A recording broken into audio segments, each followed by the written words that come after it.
Superdimensional Wizard Chapter 1684 to Chapter 1777. Foundation City, the top floor of Heaven's Tower. Are you sure it's okay? He's not moving at all, and he's not moving at all. I think he's possessed, said Freud as he stared at Toby on the table. The resentment inside Toby's body is already showing signs of rebounding. If it goes beyond its limit, it'll face the tribulation of extreme resentment. I don't have a choice, Angor said helplessly. Toby was still sitting on the table in a daze. His eyes didn't seem to focus at all. As Freud said, it was as if he was possessed by a demon. Angor forcefully interfered with the operation of the Room of Heart and released Toby in advance.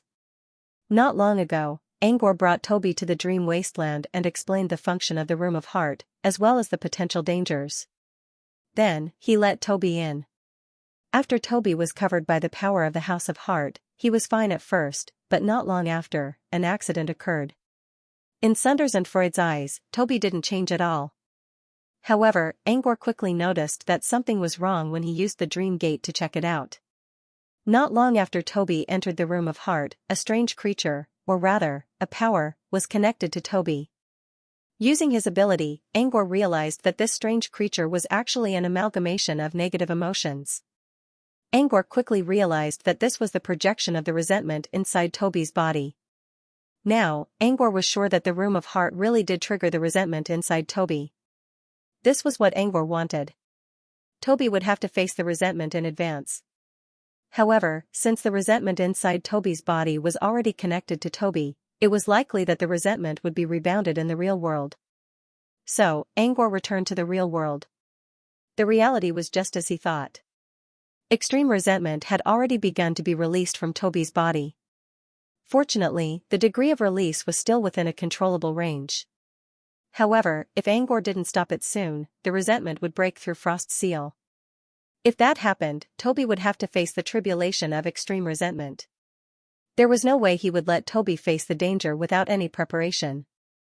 As soon as he returned to the dream wasteland, the first thing he did was to use his green rune to drag Toby out of the House of Heart. Since Angor forcefully interrupted the Room of Heart's operation, Toby might not be able to react in time. Fortunately, Angor sensed that the resentment inside Toby's body was gone again. It should be suppressed again. Angor believed that Toby was just reacting to stress. It had been 5 minutes, and Toby still didn't come back to his senses. Angor looked at Sunders, who was reading Room of Heart. "Professor, is Toby's condition normal?" Sunders raised an eyebrow. "You still need to improve your understanding of illusions. The power of the Room of Heart is actually the power of illusions. Toby is only in the aftermath of the illusions. Whether he can walk out of them depends on what he went through. The aftermath of illusions could be understood as lingering fear.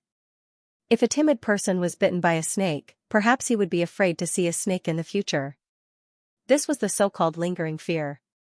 The aftermath of illusions was similar. Illusions were related to psychological problems, so they would affect one's inner emotions. If you defeated the illusions on your own, you would be fine. However, if an external force pulled you out of the illusions, the lingering fear would be very likely. Some people could walk out of the illusions in no time, while others would be shrouded in the shadows for the rest of their lives. Toby was in such a state. Still, Toby was a supernatural creature, so the aftermath shouldn't last for too long. Finally, Toby reacted to Angor's question. Toby's eyes recovered from the confusion. He trembled a little and looked around as if he was looking for something. Toby sighed in relief when he realized that he was no longer in the dark world. He then rushed to Angor's side as fast as he could.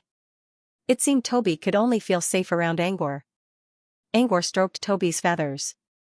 The bird trembled a little when he touched it. Soon, Toby closed its eyes and enjoyed Angor's touch. "What did you go through in the Room of Heart?" Angor waited until Toby was satisfied before he asked. Toby's body instantly stiffened, and his red eyes seemed to be filled with panic for a moment. However, this panic didn't last for long. Maybe it was the warmth of Angor's hand that made Toby feel safe. After thinking for a moment, Toby began to chirp in a low voice. In Freud's eyes, Toby kept chirping and waving its wings as if it was trying to say something. Freud couldn't understand Toby's words at all.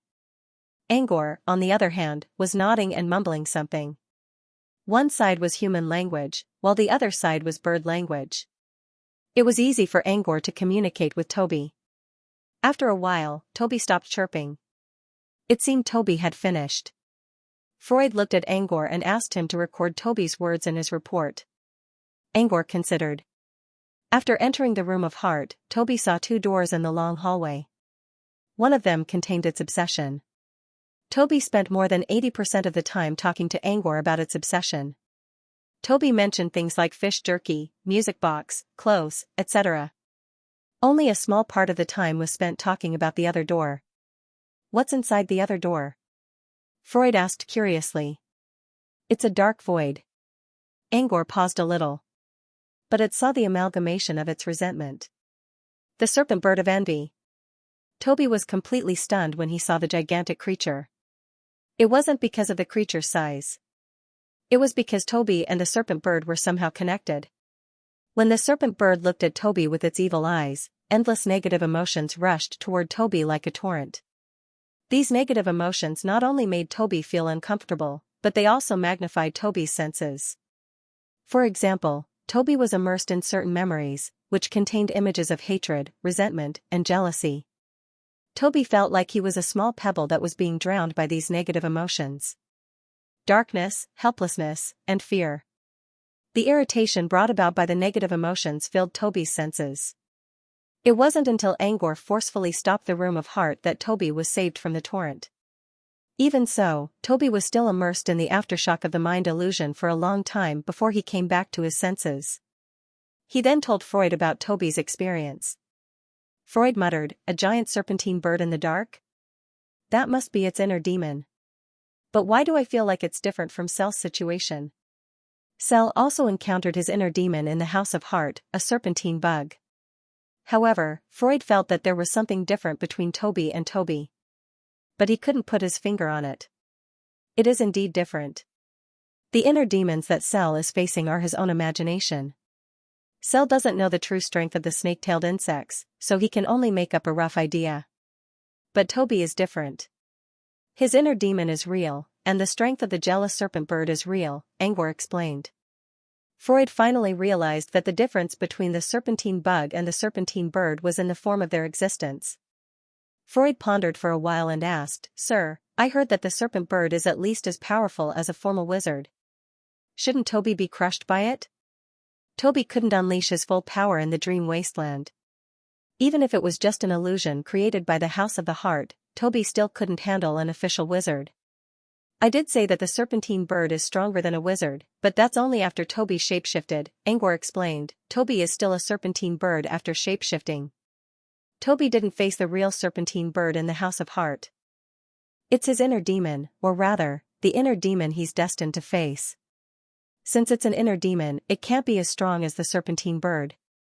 Freud felt that he understood something, but it was still a bit vague, as if there was a veil in front of him.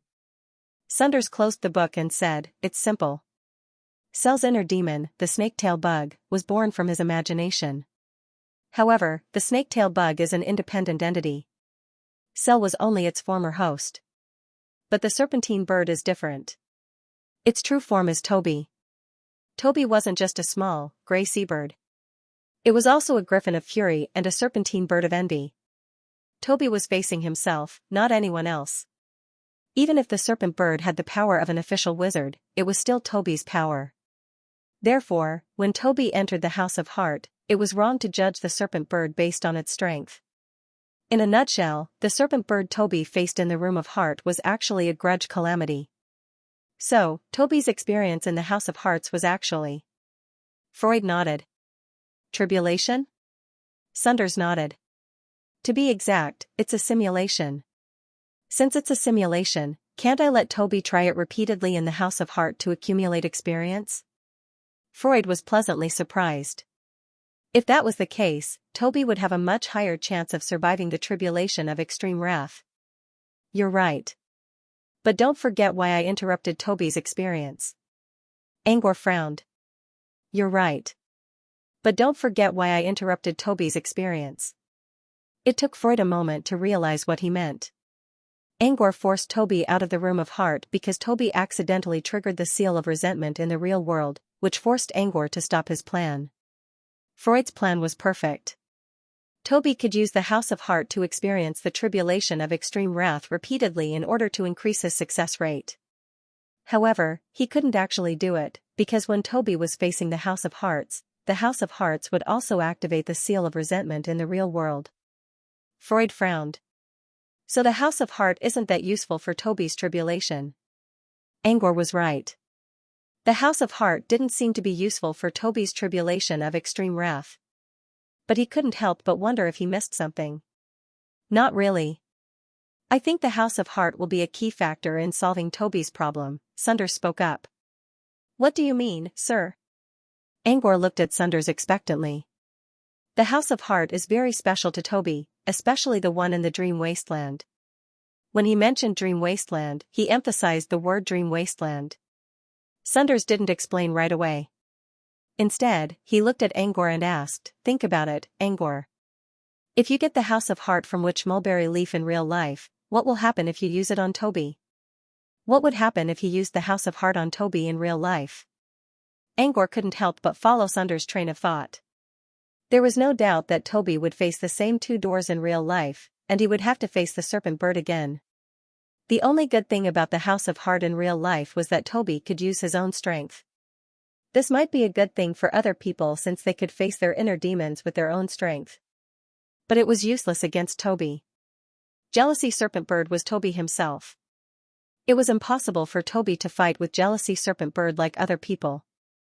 The battle between Toby and Jealousy Serpent Bird was more of a psychological battle. In other words, it was a seesaw battle of the mind.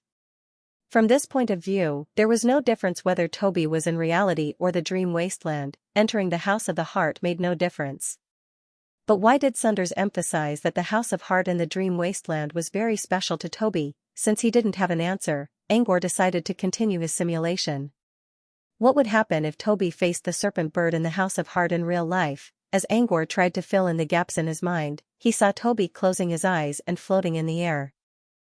A large amount of black mist poured out from his body, which then formed a giant serpent bird illusion behind Toby. Angor was a little surprised when he saw the image. Wasn't this what he saw when he came back to real life? However, Toby didn't have that much black mist to create the illusion in real life. The lack of black mist represents the depth of resentment. Angor muttered to himself. He suddenly had an idea. I think I'm getting it. He mumbled to himself. You're saying that using the House of Heart in real life will trigger Toby's resentment and send him straight to the Tribulation Taker stage? That's right. Although Toby's use of the House of the Heart in the Dream Wasteland will trigger the will of resentment, the barrier between the Dream Wasteland and the real world won't be as large as imagined. That's why the will of resentment won't be able to break through Sir Frost's seal immediately. That's why you had time to pull Toby out of the House of Heart. But if Toby uses the House of Heart in real life, it means that Toby chose to face the resentment on his own. In that case, there won't be any barrier at all. He'll probably break through the barrier and enter the Tribulation Taker stage. After comparing the House of Heart in the Dream Wasteland with the House of Heart in the real world, Angor quickly realized the difference. As far as Toby was concerned, the House of Heart in the Dream Wasteland had an absolute advantage. But that doesn't mean I can solve the problem. Angor frowned. I really can't figure out how to use this advantage. There's another problem. Toby's House of Heart in the Dream Wasteland wouldn't cause him to enter the tribulation plane right away. Instead, it would slowly break the seal of resentment and drag Toby into the tribulation plane. If there's a problem, just go and solve it.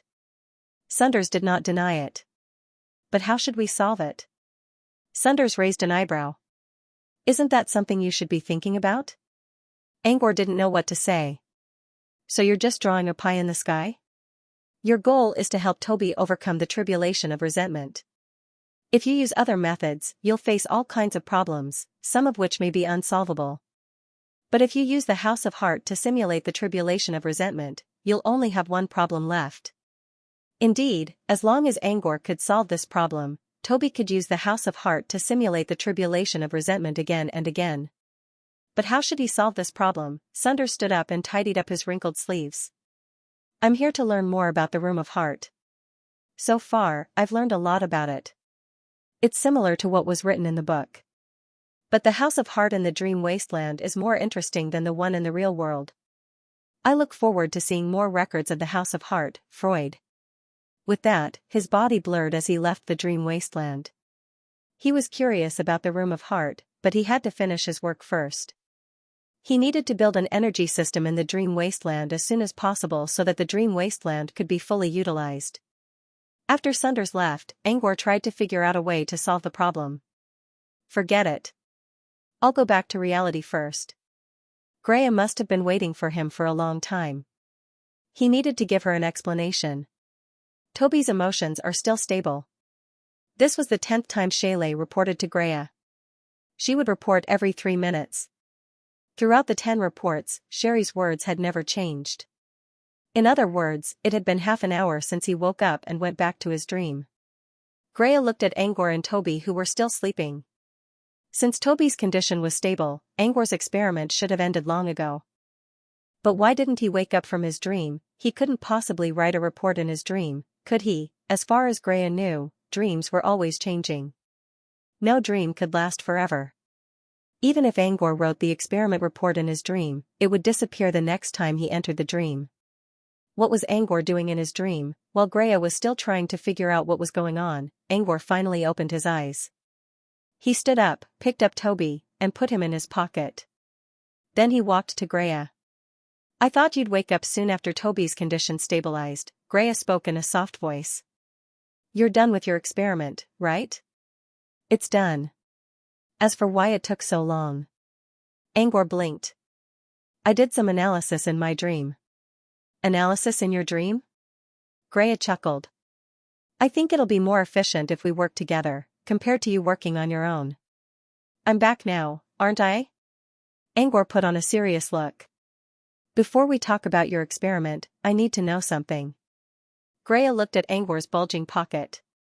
Why isn't Toby awake yet? Don't worry. Toby's fine now. He's fine? In other words, did something really happen to Toby? Angor cleared his throat. Didn't you see it? Toby's mark of resentment was triggered. It's my first experiment, and I didn't think it would trigger mark of resentment.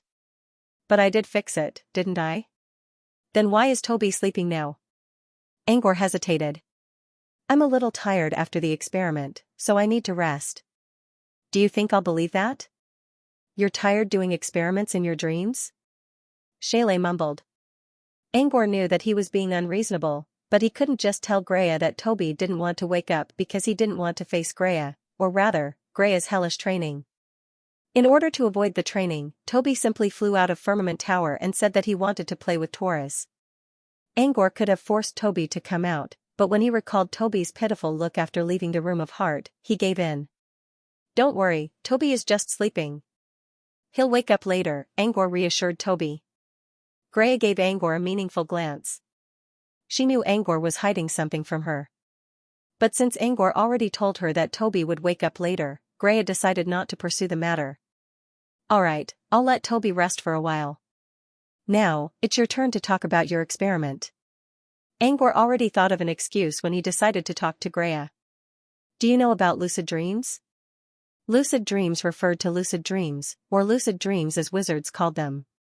Lucid dreams referred to the ability to remain lucid while dreaming, with complete logic and subjective behavior.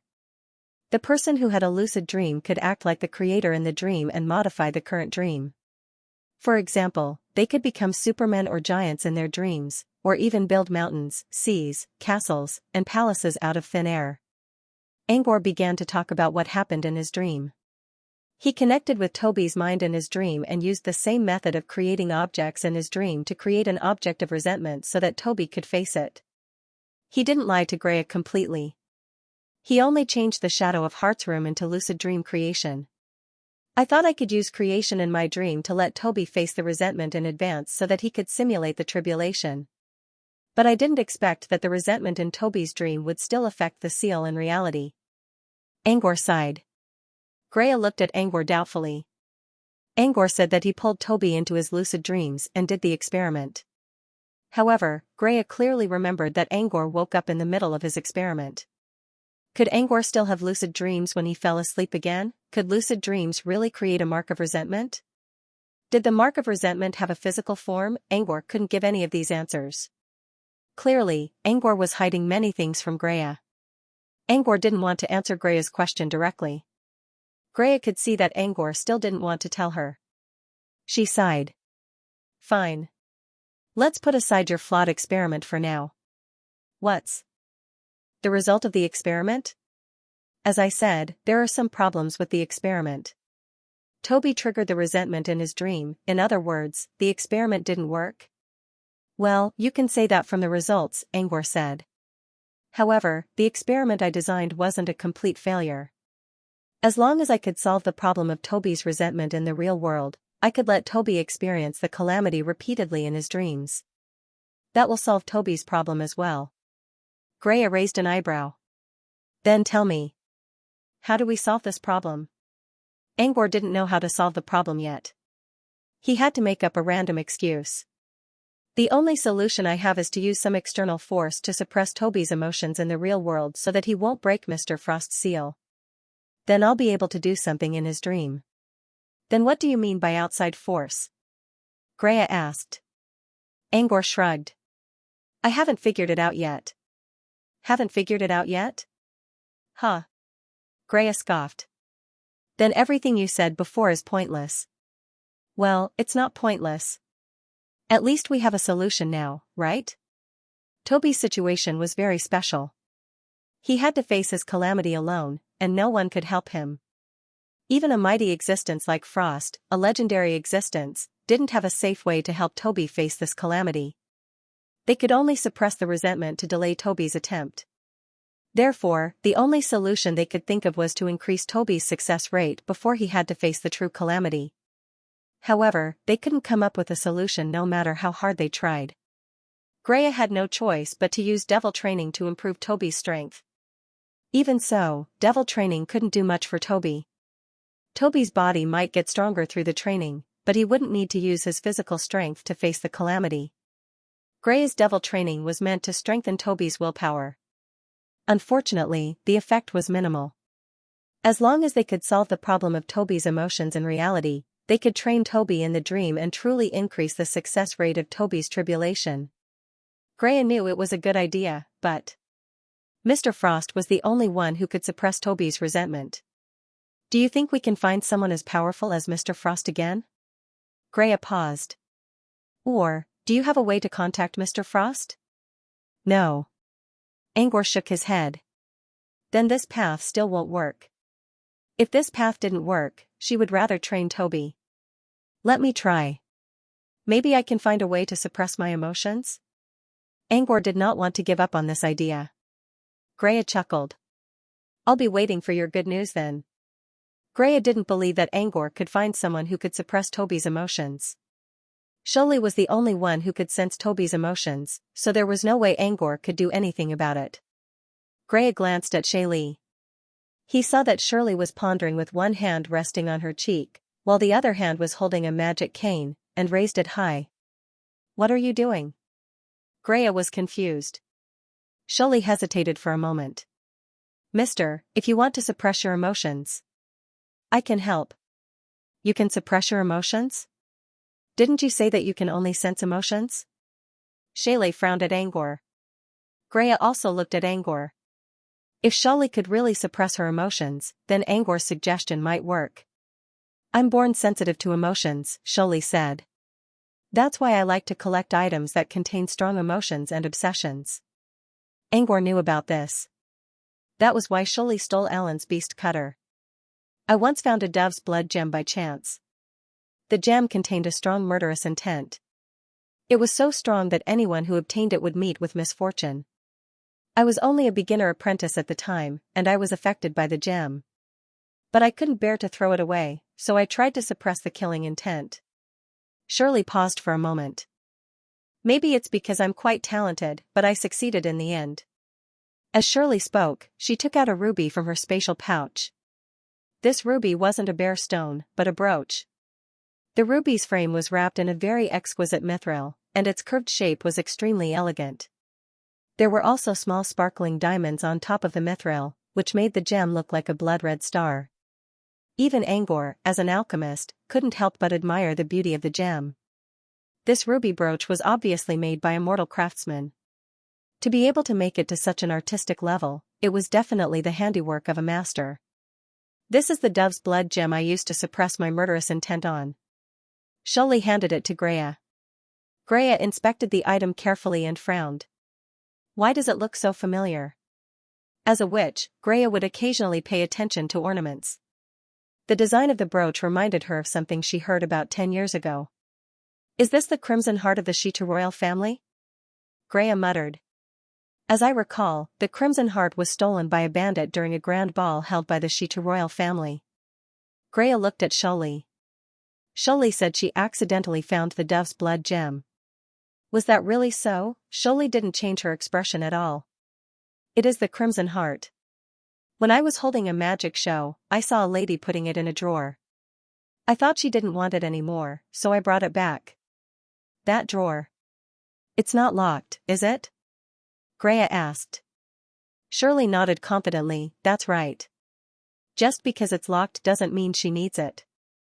It's just like how many people keep their impossible thoughts in their minds.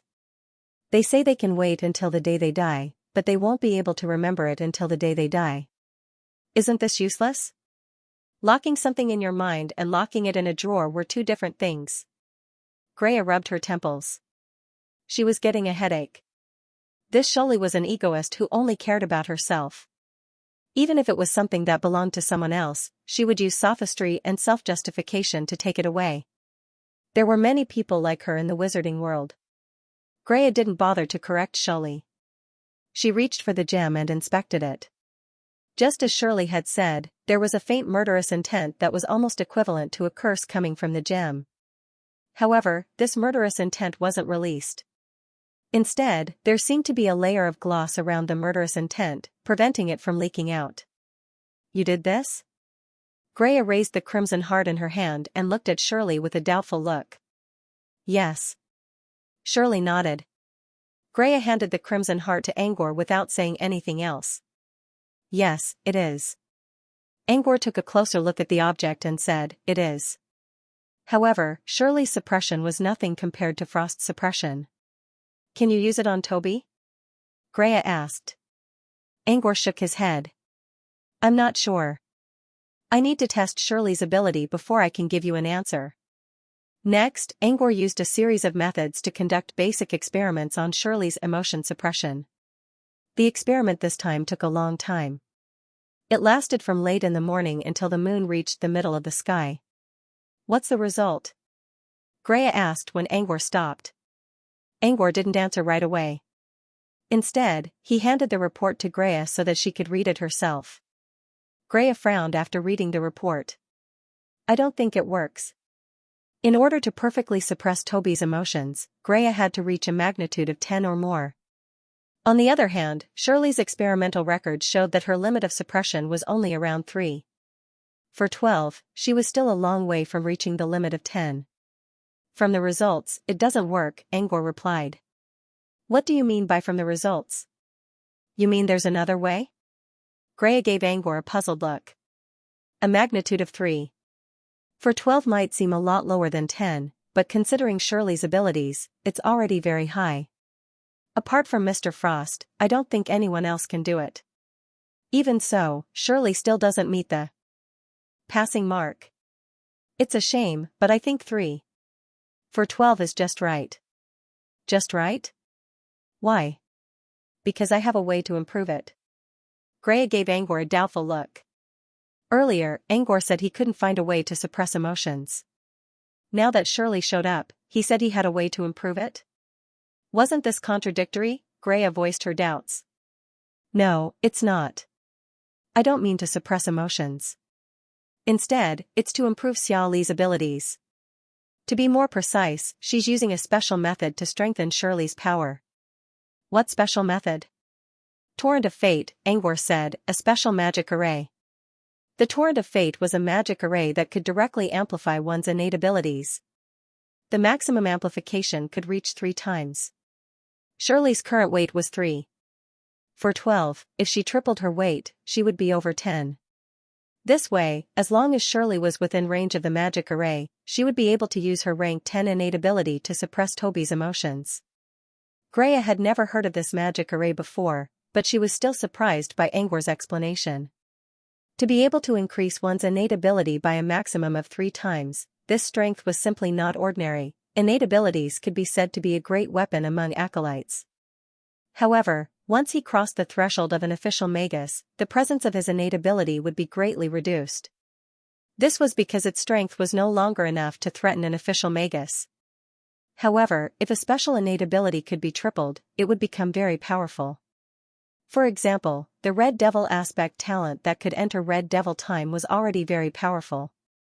If it could be tripled, it would be a qualitative change. Many other innate abilities were the same. A tripled innate ability could completely change the structure of an innate ability. Is there really a magic array like this? Greya was still doubtful about it. If there was such a magic array, the torrent of fate should have spread across the entire wizarding world, even if there were only a few rune sorcerers and enchantment alchemists. Angor explained to Greya, "Since I told you about it, I'm sure the magic array exists. The reason why it hasn't spread yet is because there's a huge flaw in this magic array." What flaw?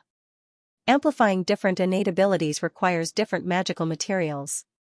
These materials are fixed in the magic array, and they're called demon blood stones.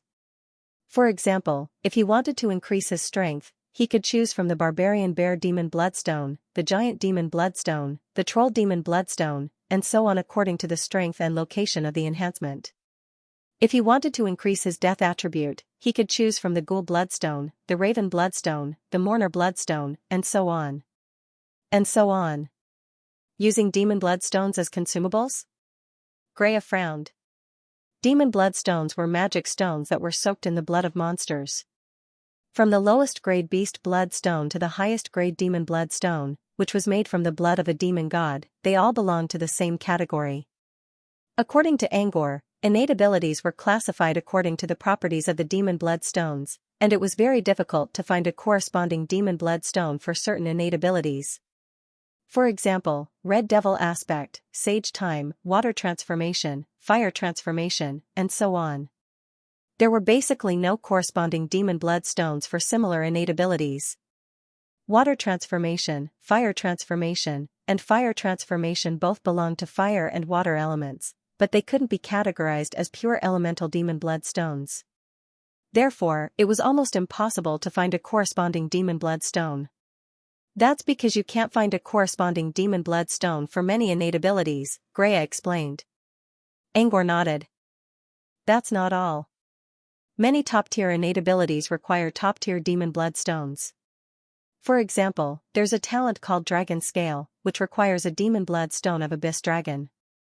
There were very few abyssal dragons in existence. Every adult abyssal dragon was stronger than a level 3 Truthfinder fighter. Where would you find a demon bloodstone of Abyss Dragon? Therefore, although the Seething Fate sounded powerful, it had many limitations when used in practice. Not every innate ability could be successfully enhanced. So there's a corresponding limit to an innate ability. Greya sighed. It's a kind of equivalent exchange. You have to pay an equivalent price to gain an innate ability. Greya looked at Sholi. Since different demon bloodstones have different innate abilities, does Sholi have a corresponding demon bloodstone for her ability?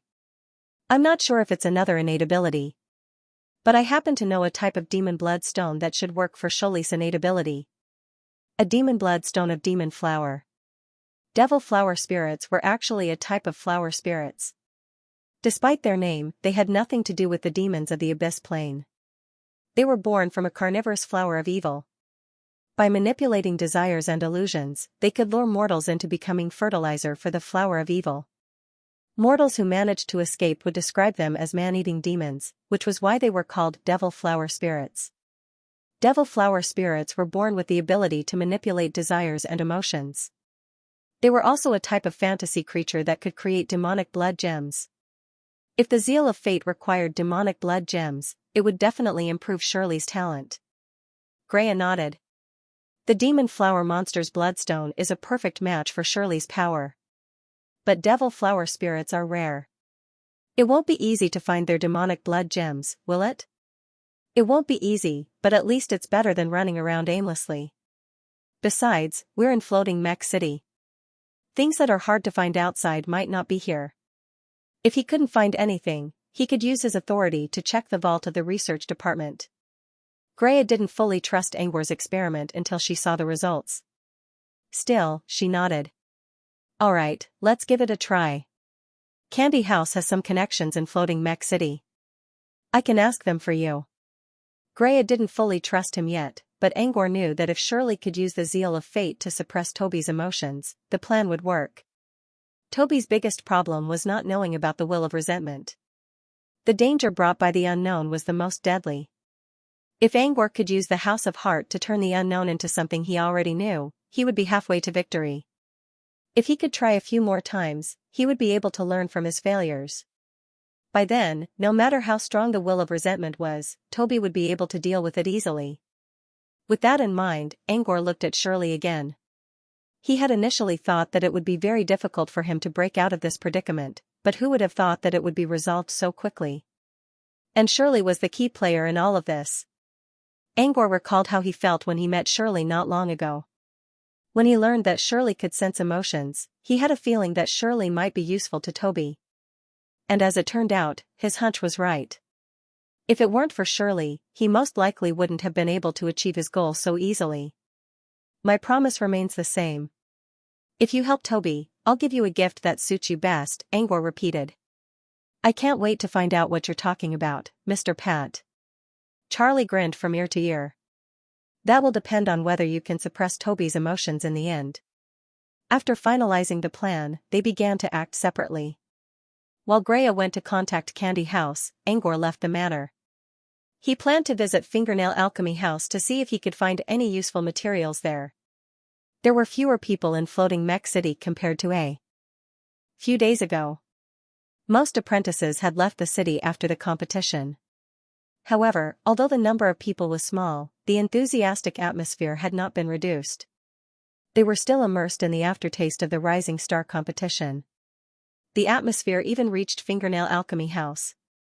The hall on the first floor of Fingernail Alchemy House was usually crowded with apprentice alchemists discussing their ideas. However, Angwar noticed that they weren't talking about anything related to alchemy at all. They were only talking about the interesting details of the Rising Star competition, the strength of the contestants, the future plans of the seeded contestants, and so on.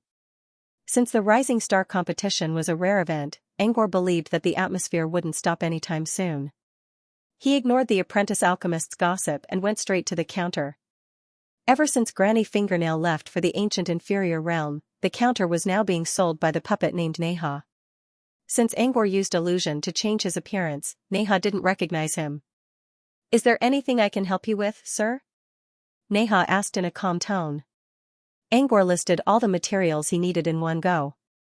Most of them were used to create an alchemy platform that could support the zeal of fate magic array. Antique platinum, mithril silver, stargold stone that fell from the ancient ice. We have all of them in stock. But I'm sorry, we don't have any demon flower stone. Angwar already expected this, but he was still disappointed to hear Neha's confirmation. Then do you know where I can find a demon flower stone? Angwar asked. I don't know. Neha hesitated. Neha was obviously hesitant. Angwar was a little confused. He considered for a moment and handed his ID card to Neha. What about now? Do you know where I can find a demon flower stone? When Neha saw Angwar's name, he quickly changed his attitude and spoke in a more respectful tone. I have some information, but I can't confirm it yet. But I can ask around for you. With Angwar's permission, Neha entered the secret room. It seemed he was really going to ask for more information. Since Neha wasn't back yet, Angwar didn't have anything else to do, so he decided to listen to the apprentices talking about the Rising Star competition. These gossips were mostly about love and hate, as well as some verbal sparring between fans and anti-fans. Among them, there was a person who especially worshipped Huan Lu who was arguing with a fan of Onassis. The commotion attracted everyone's attention. Angwar found it quite boring. There was no grudge between the two main characters. Instead, it was the fans who were fighting each other. Apart from these trivial things, Angor also heard about Keely and Jibra. Keely and Jibra were the center of attention because of what happened in Perfumed Square. From the discussion among the apprentices, Angor learned what happened next. Apparently, the compensation had been settled. However, the fragrance alchemists were still angry about it. Keely and Jibra were blacklisted by the fragrance alchemists. Before the blacklist was removed, they wouldn't be able to buy perfumes anymore. What surprised the apprentices was how quickly the news spread. Not only the fragrance circle, but also the entire alchemy circle was enraged. They all thought that Keely and Jibra would be banned from the alchemy circle by the end of the day. They didn't expect that only the fragrance alchemists would blacklist them. And it was only on the surface. They didn't do anything about it behind the scenes. It sounded strict, but in reality, the punishment was nothing more than raising someone up high and letting them down gently. Judging from the direction of the wind, it was obviously a little strange. All the apprentices were puzzled. What was going on behind the scenes? Did someone use their connections to cover up this matter? But who could do something like that? Little did they know that the target of their suspicions was eavesdropping on them. He didn't have to wait long before Neha returned to him. I've already asked around for you. The Breeze Magic Material Store received a new batch of Demon Flower Demon Bloodstones a few days ago. However, the store isn't in Monsey Magic Material Street, so I can't confirm if they're selling them, Neha said. A new batch? Are you saying this shop sells Demon Flower Ogre Bloodstones all the time? Angor wondered. You're right, sir. Neha nodded. They do sell Demon Flower Blood gems frequently. And Breeze is the only shop in Floating Mech City that has a steady supply of Demon Flower Blood gems. Why is that? Angor was curious. Neha said, the Breeze Magic Material Shop is backed by the Valley of Breeze. The Devil Flower Demons are commonly found in the Dolomek wetlands, which is under the jurisdiction of the Valley of Breeze. Breeze Valley was a medium-sized wizard organization, which was on the same level as Sleepless City and Edge of Night. I see. Angor nodded. Similar to Storm's shop in Valley of Storm, Breeze Valley was a shop that specialized in selling specialties from different wizard organizations. Angor sighed in relief when he heard about Breeze's shop. Demon flower stones were rare, but they weren't widely used. Most of the time, they were kept in storage because they couldn't be sold. Since Neha confirmed that Breeze Valley just received a new batch of demon flower stones, it was unlikely that they would sell them in a short time. Of course, he didn't rule out the possibility of someone buying them. However, demon flower stones were rarely used in alchemy or other experiments. Angor believed he wasn't that unlucky. After buying the other materials from Neha, Angor left Nail Alchemy Hut and headed to Breeze to check out the items he needed. Number 93, Champagne Road, Wood Tavern. Angor walked through the front hall of Wood Tavern and followed the narrow corridor to Fangling Tavern. His destination was Breeze's material shop. He checked the direction and saw that the shop was located on Sunset Avenue, which meant he would have to pass by Champagne Road on his way there. So he decided to check it out. The first thing he saw when he opened the door was Sean, who was using Gank's arm as a swing in the yard. Sean walked up to him excitedly when she saw him. They chatted for a while, but no one else showed up. He used his spirit tentacles to sense that apart from Ellen, who was in a room on the second floor, no one else was in the fragrant pavilion. Why don't I see anyone else? Leon went to Sky Tower. He should be back soon, Sean said. As for the others, do you really not know where they went? What's wrong? Angor asked Sean in confusion. What's wrong? Am I supposed to know where they went? Sean shrugged. It seems that you have forgotten. What did he forget? Sean sighed. Did you forget why we came to Floating Mech City for the new star competition? The Rising Star competition? Angor was surprised. You mean, the Endless Corridor? Both Nausicaa and Xylem came all the way to Floating Mech City to participate in the Rising Star competition in order to gain the qualification to enter the Endless Corridor. Now that the Rising Star competition was over, they couldn't wait to experience and fight in the Endless Corridor. Angor sighed. I guess I came at a bad time. I'm here, aren't I? Sean sounded a little sad. You're right. It's good that you're here. Angor considered. I'm here to ask what you're going to do next. Do you want to stay in Floating Mech City and explore the Endless Corridor or return to Brute Cavern? Sean hesitated. We talked about this last night. I think I'll go back to Brute Cavern. Xylem and Shilyu said they want to stay here. As for Nausicaa, she didn't tell us. But we can guess that she'll leave with Reynolds. Angor recalled that Reynolds had a private meeting with Nausicaa when he came to Fragrant Pavilion. It seemed that Reynolds wanted Nausicaa to do something with him. Nausicaa didn't tell Angor what it was. But since then, Nausicaa had been feeling restless. She often frowned when thinking about something. It must be something very dangerous for her. Sean knew Nausicaa well.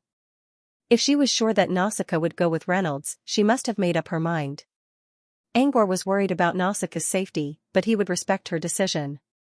Do you know when she's leaving? Angor asked. Sean shook her head. I don't know. Probably soon. After leaving Fragrant Pavilion, Angor walked down Champagne Road, through Kate Square, and finally arrived at Sunset Avenue. The main road of Sunset Avenue was probably the widest one in Floating Mech City. The houses on both sides of the road were very low, so they didn't block the sunlight. Every time the sun set in the west, the metal road would reflect a faint glow, like the afterglow leading to the setting sun. This was why Sunset Avenue was called Sunset Avenue. Sunset Avenue was also a trading area, but compared to Munchi's Magic Material Street, it was more of a merchant's market. Many merchants and exploration teams had set up shop on Sunset Avenue. Angor even saw a familiar hourglass symbol on a shop on the street.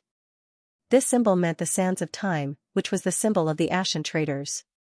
Even this kind of merchant group, which was between gray and black, had a station here.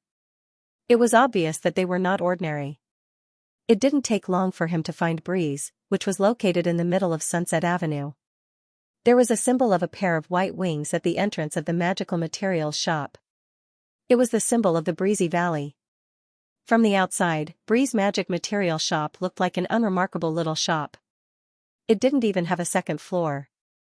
But when Angor walked inside, he noticed that the shop was much bigger than it looked from the outside. It was almost as big as Fingernail's alchemy shop. There was only a man in a gray-black robe and a female puppet who was as tall as he was standing in front of him. The man was holding an old book, flipping through the pages as he read. He didn't even look up when Angor approached. The female puppet looked down at Angor and asked, "What can I do for you, sir?" "Demon Flower Spirit Bloodstone," Angor replied. The female puppet didn't answer right away. Instead, the man looked at Angor from head to toe. "What do you want to do with it? What does it have to do with you?" Angor frowned. The man sneered. "It has nothing to do with me. But we don't want to get into trouble." "Trouble?" Angor didn't understand. The man gave Angor a thoughtful look. "Do you really not know, or are you just pretending?" The man waved a hand. "Forget it. It doesn't matter if you know or not. We're out of stock anyway." After he finished speaking, he didn't pay any more attention to the young man who wanted to buy the Devil Flower Demon Bloodstone. He buried his head in the yellowed book in his hand again. However, before he could fully immerse himself in the world depicted in the book, he was awakened again by the noise outside. He quickly looked up. Why? Did he just sense the aura of a wizard? At that moment, a terrifying aura that caused his entire body to tremble suddenly swept over him. It only lasted for a second, but he felt as if he was standing at the peak of Tamakan, which was tens of thousands of meters tall. Even now, he still felt a chill run down his spine. Which adept had cast their gaze over here? Unintentionally? Or on purpose? The man tried to figure out what was going on, but he couldn't find anything. However, after searching for a long time, he didn't find any clues until he found a familiar cold gaze in the world of psychic power. It was the young man who wanted to buy the Demon Bloodstone. He couldn't feel the wizard's aura anymore, but the look still felt like a sharp blade that stabbed into his spirit world, making him feel as if he was falling into an icy abyss. When his skin began to turn cold, the man stammered, "Why, you're a wizard?" Angor didn't want to use his aura to intimidate the man. However, the Demon Bloodstone was related to Toby's tribulation of extreme wrath. This was the best he could do. Angor didn't answer the man's question. Instead, he slowly removed the illusion around him and revealed his face. His signature curly blonde hair and eyes that were as clear as the sky in midsummer told everyone who he was. The man looked down at the magazine on the other side of the table, Nature of Truth. This was one of the most influential magazines in floating Mech City. It wasn't as good as Forest of Time in the City of Truth, but it was still an authoritative publication. The cover of the latest issue of Nature of Truth was a picture of a blonde man standing in the darkness, gazing at the rising sun. The cover only showed the man's side profile, but it was easy to recognize him. The man on the cover was the young man who wanted to buy the demon blood stone. The newly advanced adept who was currently in the limelight and at the peak of public opinion. You are. The man gulped. The young man's name was already at the tip of his tongue, but before he could say it, he heard someone call out the young man's name. Mr. Pat? A surprised voice came from the door. Angor heard the voice as well. And it sounded familiar. When he turned around to look, his expression froze. He actually knew the person who spoke.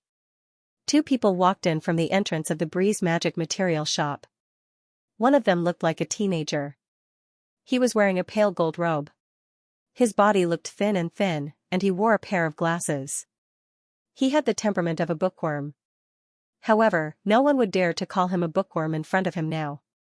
Although he looked harmless, he was the champion of the Rising Star competition, Philosopher Onassis.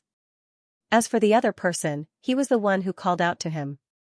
This was a burly man with good looks and big muscles all over his body.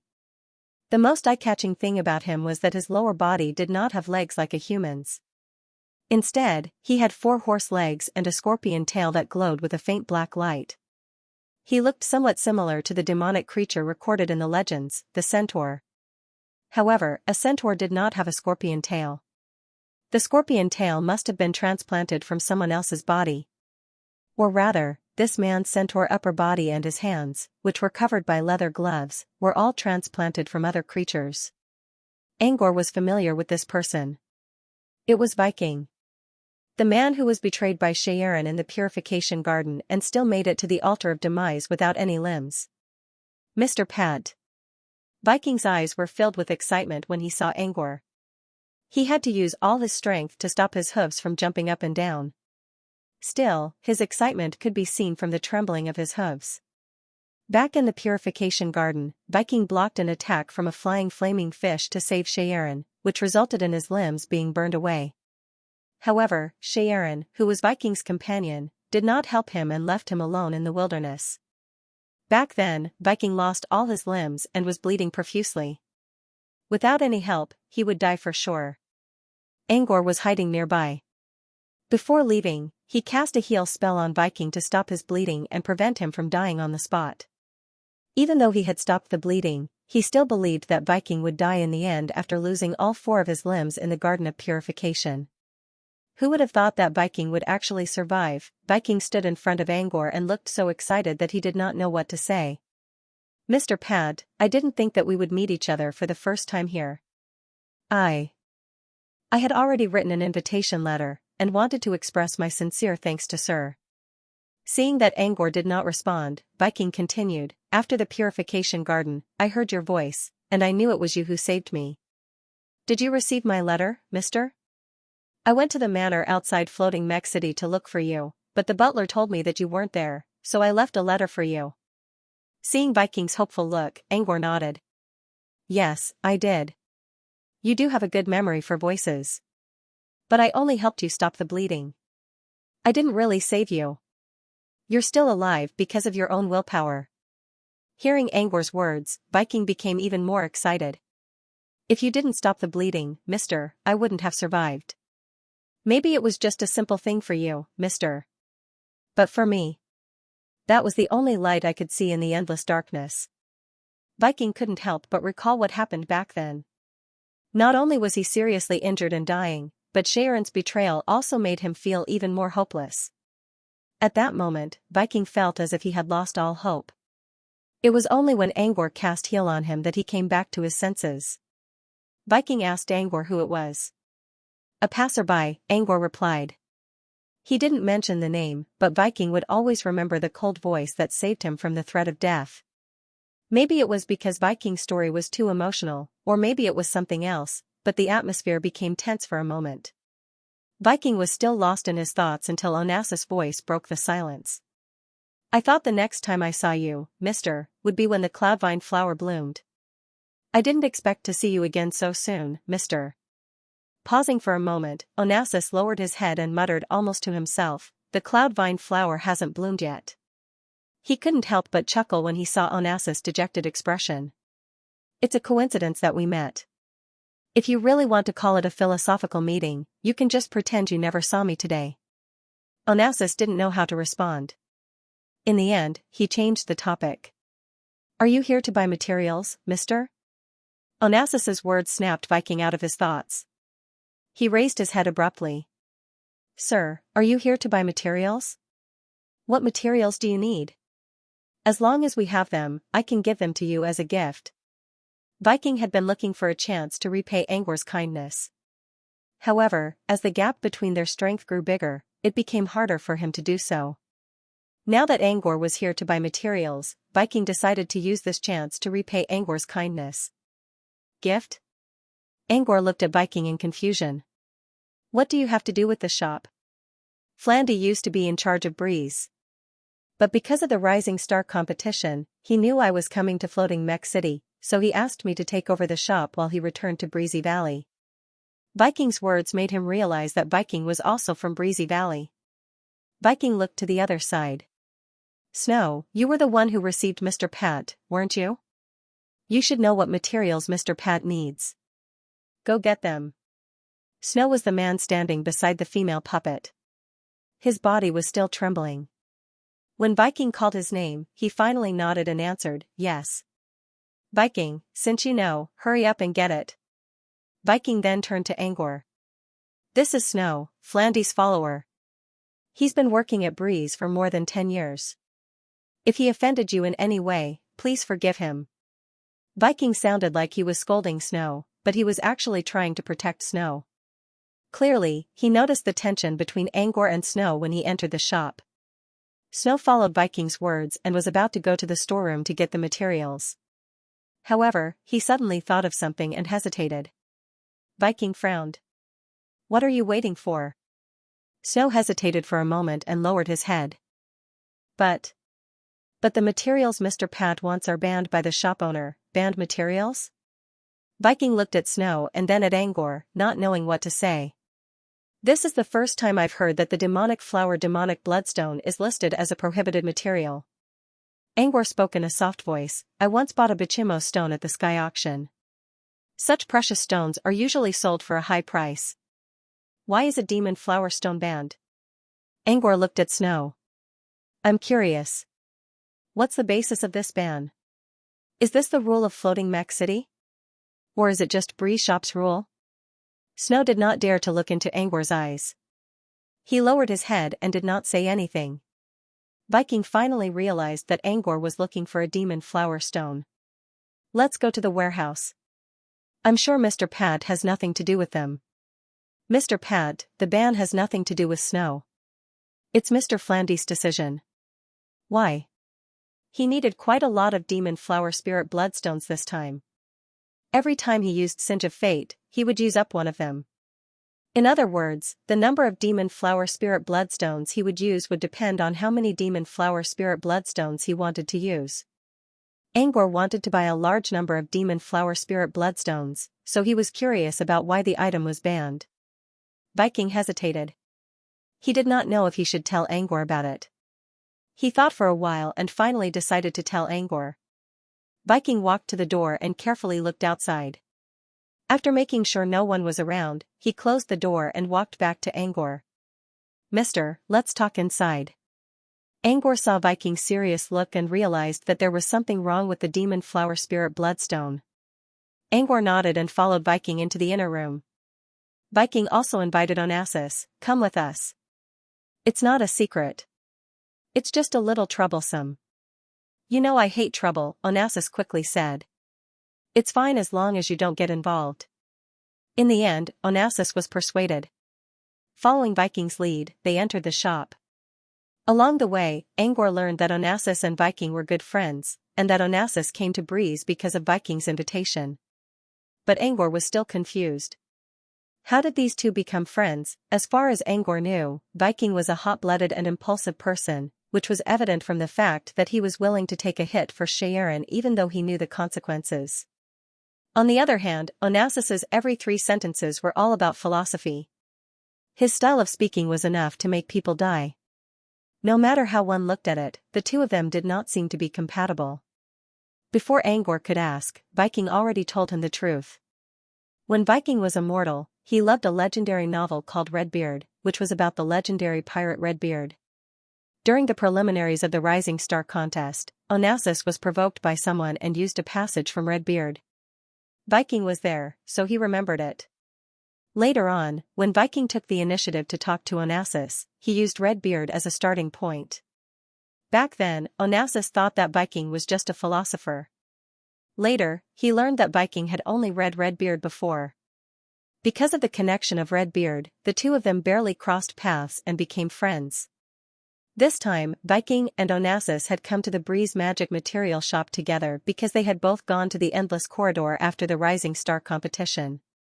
However, Viking had only reached the 30th floor of the Endless Corridor before encountering a problem. On the other hand, Onassis had already reached the 70th floor without encountering any bottlenecks.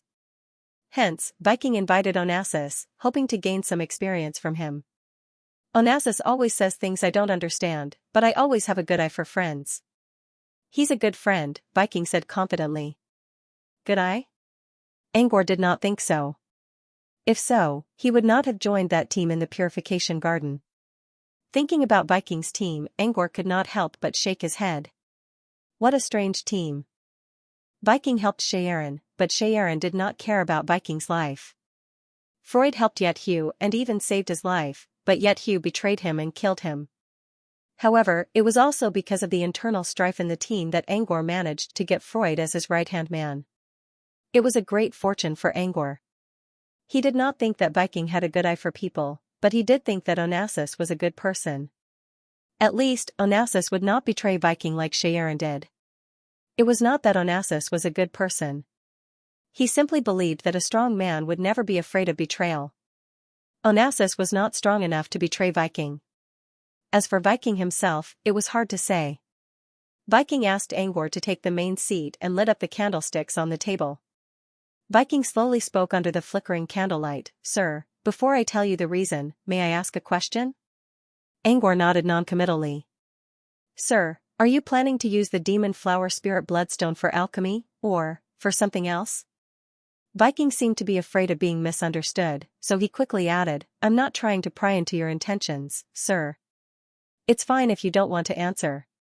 Angor glanced at Viking. Viking's question sounded mild, but it was more or less the same as Snow's. In that case, the reason why selling the demonic flower demonic bloodstone became the trouble that Snow mentioned might be because of the use of the demonic flower demonic bloodstone. The only difference between the demon flower spirit bloodstone and other types of stones was that it focused on emotions and desires. Could it be that someone needed to use the demon flower spirit bloodstone to control their desires? Of course, the demon flower spirit bloodstone could not only control one's desires, but it could also be used in reverse to intensify and release one's desires. However, there were substitutes for other materials that could enhance one's desires. Angor assumed that the demon flower spirit bloodstone would not be used for this purpose. Angor's mind raced, but he quickly answered Viking's question. It's for alchemy. Angor did not hide the fact. He was an alchemist, and it was normal for him to buy materials for alchemy. Since it's for alchemy, that's good. Viking sighed in relief and began to explain under Angor's gaze. As a matter of fact, the demon flower spirit bloodstone was banned only half a year ago. Speaking of which, it has something to do with the alchemy world. Under Angor's puzzled gaze, Viking continued, Sir, you know about the Fathomless Alchemy Guild, right? Fathomless Alchemy Guild? Angor didn't react much when Viking mentioned the name, but Onassis frowned a little. The Fathomless Alchemy Guild might sound like an alchemy guild, but in reality, the great demon god of the abyss had already infiltrated their insights. To be more precise, the foundation of the Fathomless Alchemy Guild was to dedicate their faith to the great demon god and use the power of the mark of the demon god to enhance their alchemy abilities. Anything that involved an abyssal demon god, especially a peerless great demon god, was not a simple matter. That was the reason why Onassis frowned. He regretted agreeing to Viking's request to listen to the conversation. Yes, Angor replied calmly. Not only did he know, but he also once entered the Abstruse Alchemy Guild. Although the background of the Esoteric Alchemy Guild was very problematic, precious magic materials would often appear in their internal exchanges. Even if many alchemists disdained the Esoteric Alchemy Guild's ideas, they would still occasionally go to the exchanges to exchange for some materials. As far as Angor knew, many members of the research department had participated in such exchanges, including Master Mitra.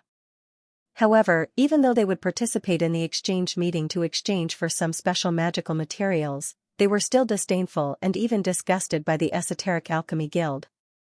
According to Granny Fingernail, City Lord Lawson had been trying to destroy Fathom Alchemy Guild for a long time. However, he didn't want to do so because of the powerful demon god behind them, as well as the large number of trades they had going on. However, Lawson didn't just let the Esoteric Alchemy Guild grow unchecked. Anyone who joined the guild on the surface would be targeted by Lawson.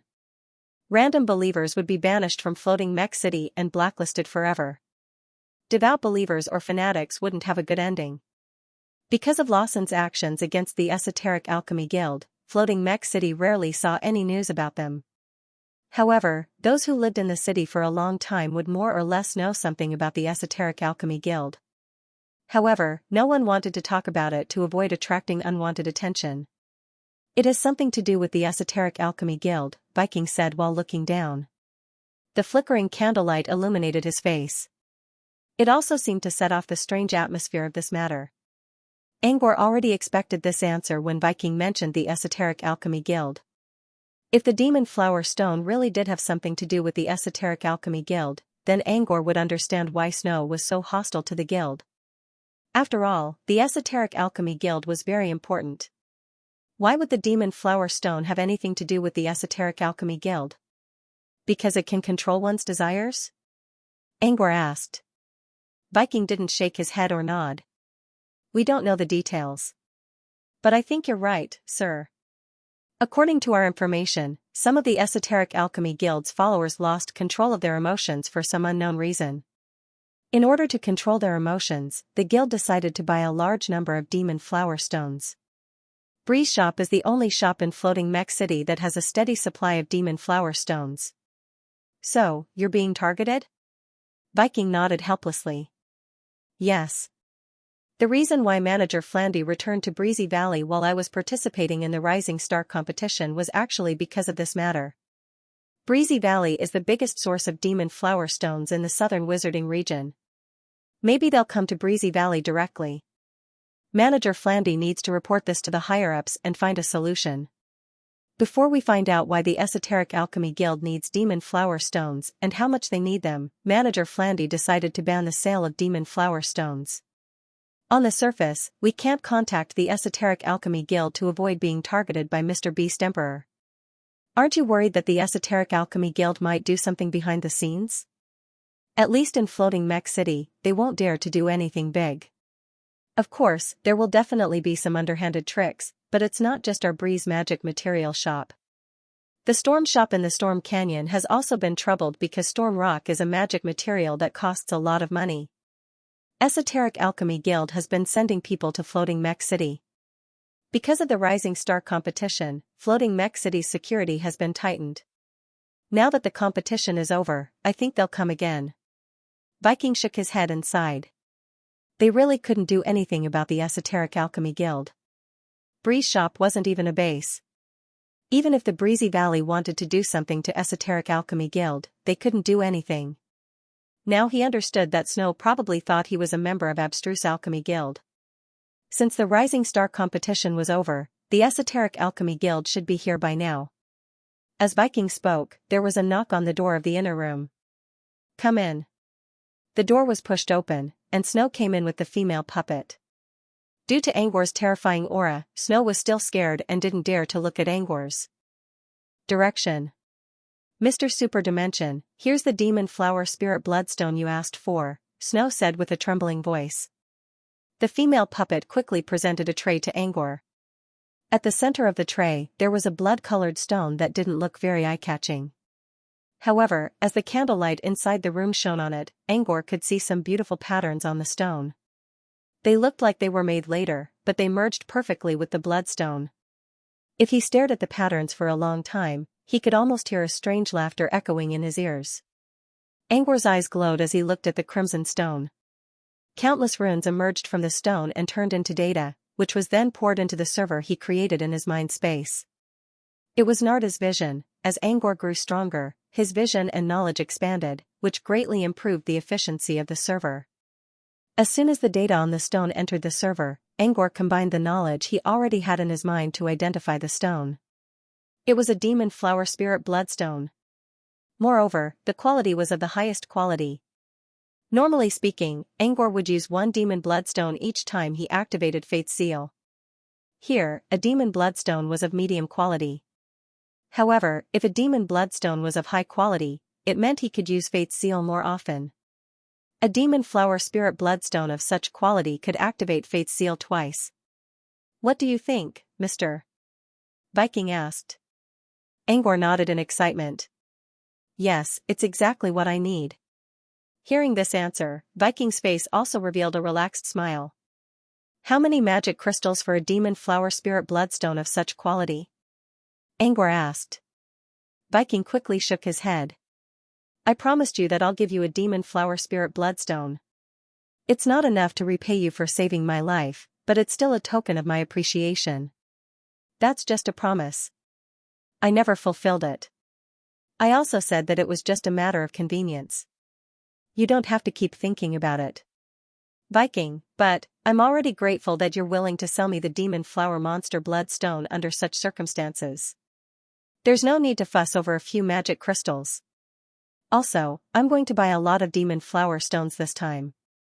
You can give me one or two, but what about hundreds of them? Can you do it for me? Viking was going to say something else, but after hearing Angor's explanation, he stopped himself from saying anything else. It was not that he was convinced by Angor. My lord, you want more than one devil flower demon bloodstone? Viking asked hesitantly. Yes. The more the merrier. What's wrong? Is there only one?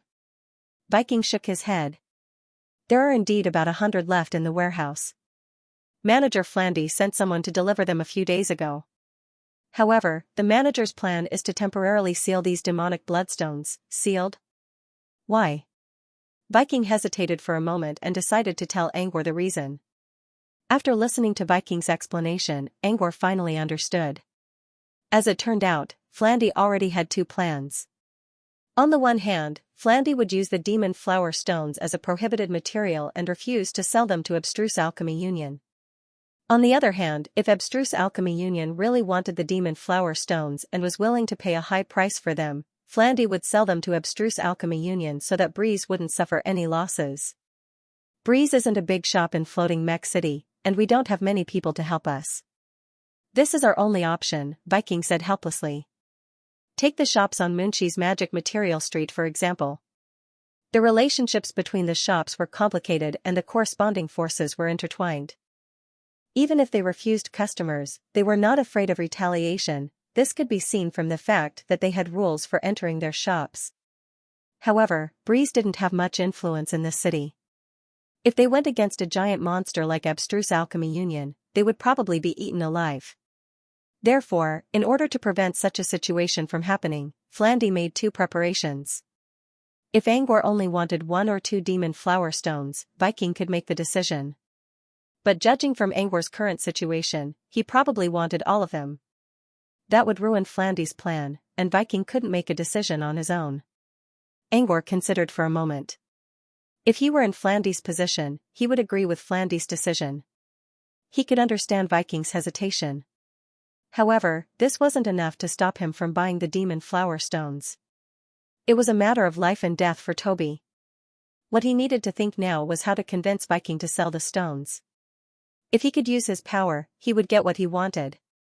However, this was not his style at all. It didn't mean that Angor was bound by morality. He just had a certain level of restraint when it came to his desires. If there was no other way, he wouldn't have been kidnapped. Was there any other way other than using power to oppress others? There had to be. But he still needed to think about how to do it in a way that would allow Viking to accept it and explain it to Flandy with the least cost. He considered for a moment and said, "How about this?" By the time Yen left Bree's magic material shop, the sky was already dark. The light of the setting sun shone on the wide Sunset Avenue. The metal on the ground reflected a faint red light as if the avenue led to the end of the sunset. The sunset glow is the last lamp that the day bestows upon the passers-by. The faint tone of a young man's voice rang in her ears.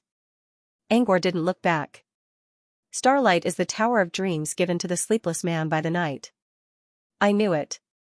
Talking to you, sir, makes me feel like philosophy is still alive. Onassis looked at Angor with a bright smile.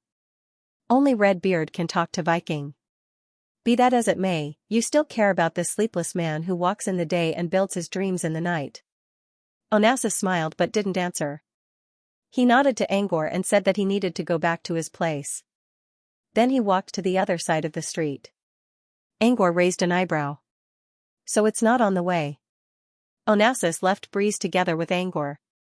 Even though it was not on the way, he still walked with Angor for a while. Probably because he wanted to tell Angor about what he just said. The Traveler and the Sleepless Man, a philosophical story about trust. The traveler traveled in the day to pursue his dreams. The sleepless man built a tower at night to light up the path. Even if they were separated by day and night, even if they would never see each other again, their trust built a bridge that allowed them to realize each other's dreams. While Onassis sounded like he was lamenting the sunset, he was actually saying that he hoped Viking would not misplace his trust in him. Of course, Viking trusted Angor. Angor sat in front of his desk, where he saw something that looked like a capsule. It was a single-use space capsule. There were 91 demon flower ores inside, which were all that Breeze had in stock. Most of them were of medium quality, while 13 of them were of superior quality. If Angor used them in the Zeal of Fate magic array, he would be able to enhance Shirley's talent over 100 times. In other words, Toby would be able to challenge the House of Heart for 100 times in the Dream Wasteland. It was unbearable for a wizard to jump into the same trap twice. Now that Toby had 100 chances to learn, Angor was confident that he would be able to make a qualitative change with the help of quantity. He was very confident about Toby's safety. However, there were two things he needed to do before letting Toby enter the House of Heart. First, he needed to create a platform that could support the Zeal of Fate. This was a magic array with 4 runes.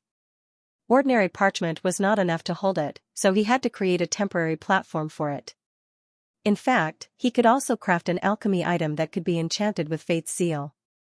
But he couldn't think of a suitable item for the item. In the end, he decided to make it simpler and simply craft a platform for the magic array. As for the second thing, Angor took out a thin, transparent piece of glass from his bracelet. This was the communicator he was given after joining the research department. After a quick operation, the piece of glass was coated with a layer of light.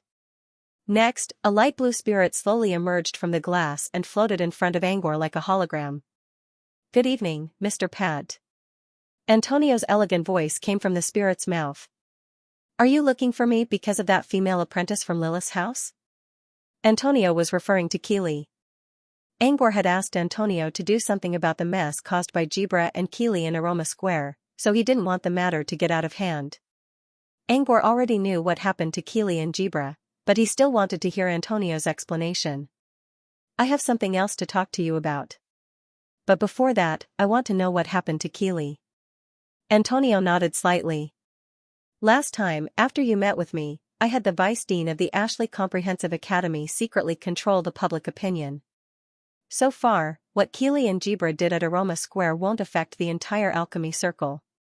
However, they will still be banned by the Aroma Circle. After all, they still need to answer to the alchemists who were at the square." Angor understood. Everyone had to pay for their own impulsiveness. However, he still asked curiously, "Is this ban permanent?"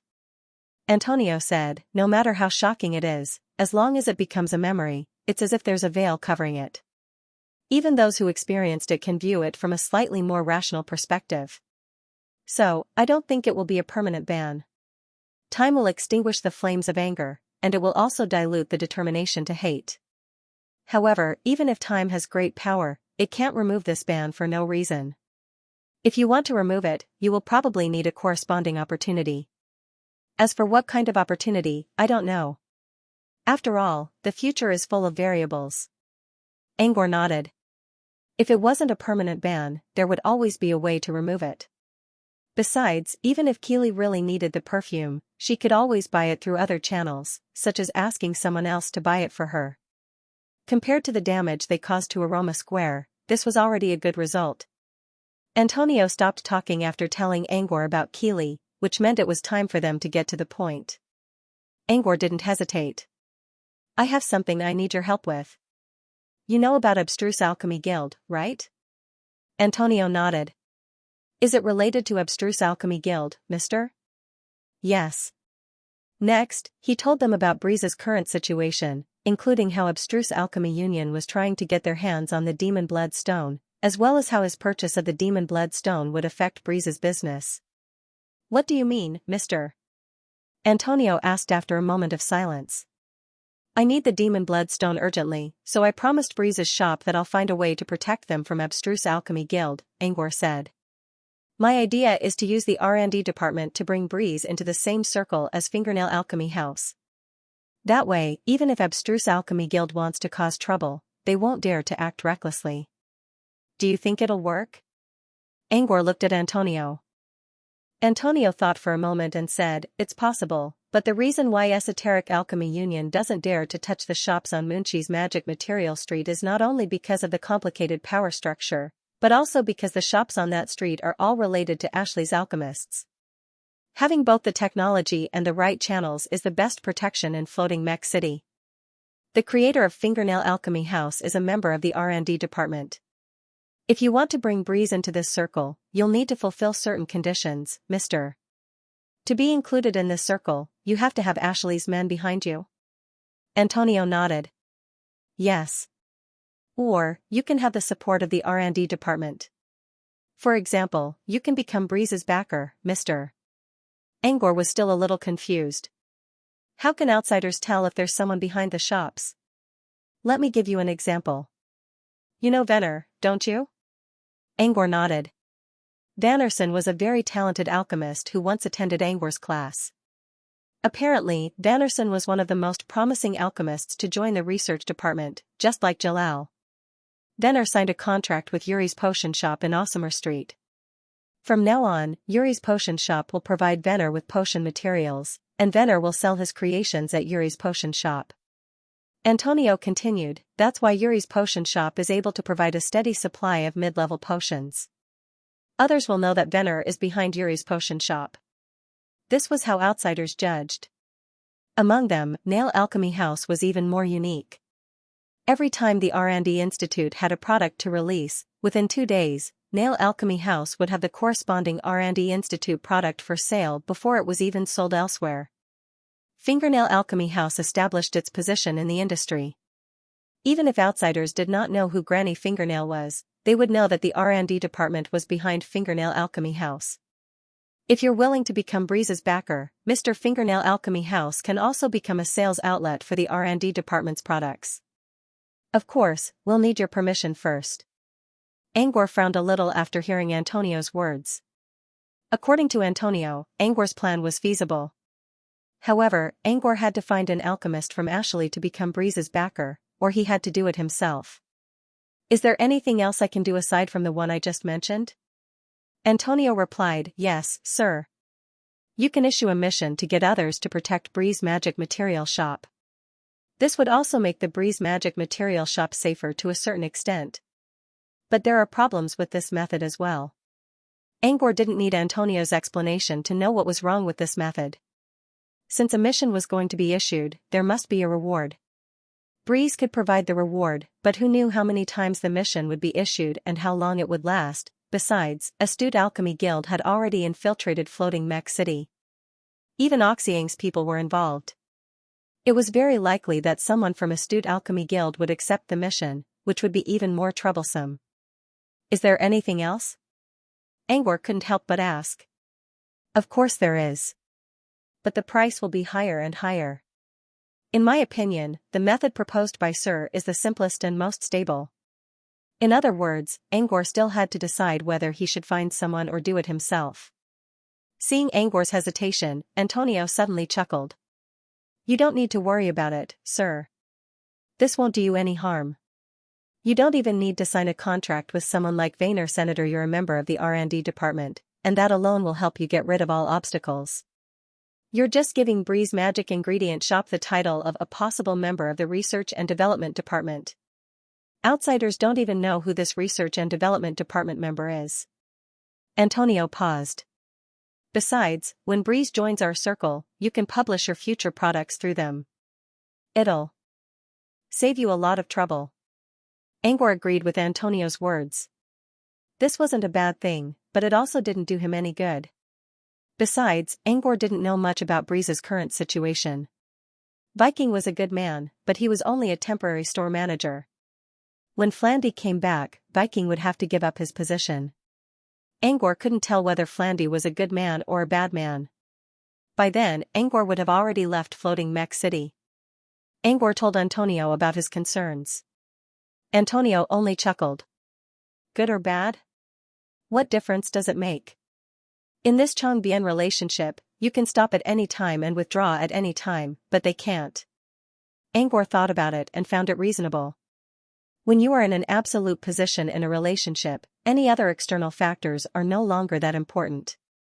With this in mind, he made up his mind. By the way, there's something I need to talk to you about as well, Mr. Antonio said before he could say goodbye to Angor. It has something to do with the reward for the Rising Star Challenge. Antonio explained slowly. The top 10 contestants of the Rising Star competition all had a chance to customize an alchemy item. The matter that Antonio mentioned was related to this. Since this reward has been announced to the public, it will naturally enter the agenda. As for the rewards for the 4th to 10th place, the alchemists of Xianxia have already started to make it, but the rewards for the top 3 are still in a stagnant state. As for the reason why it was stalled, it was because no one from the Research and Development Institute was willing to accept this mission. Most of the members of the Research and Development Institute came from various organizations, and they rarely stayed in Floating Mech City. Apart from Angor, there were only 5 people left in Floating Mech City.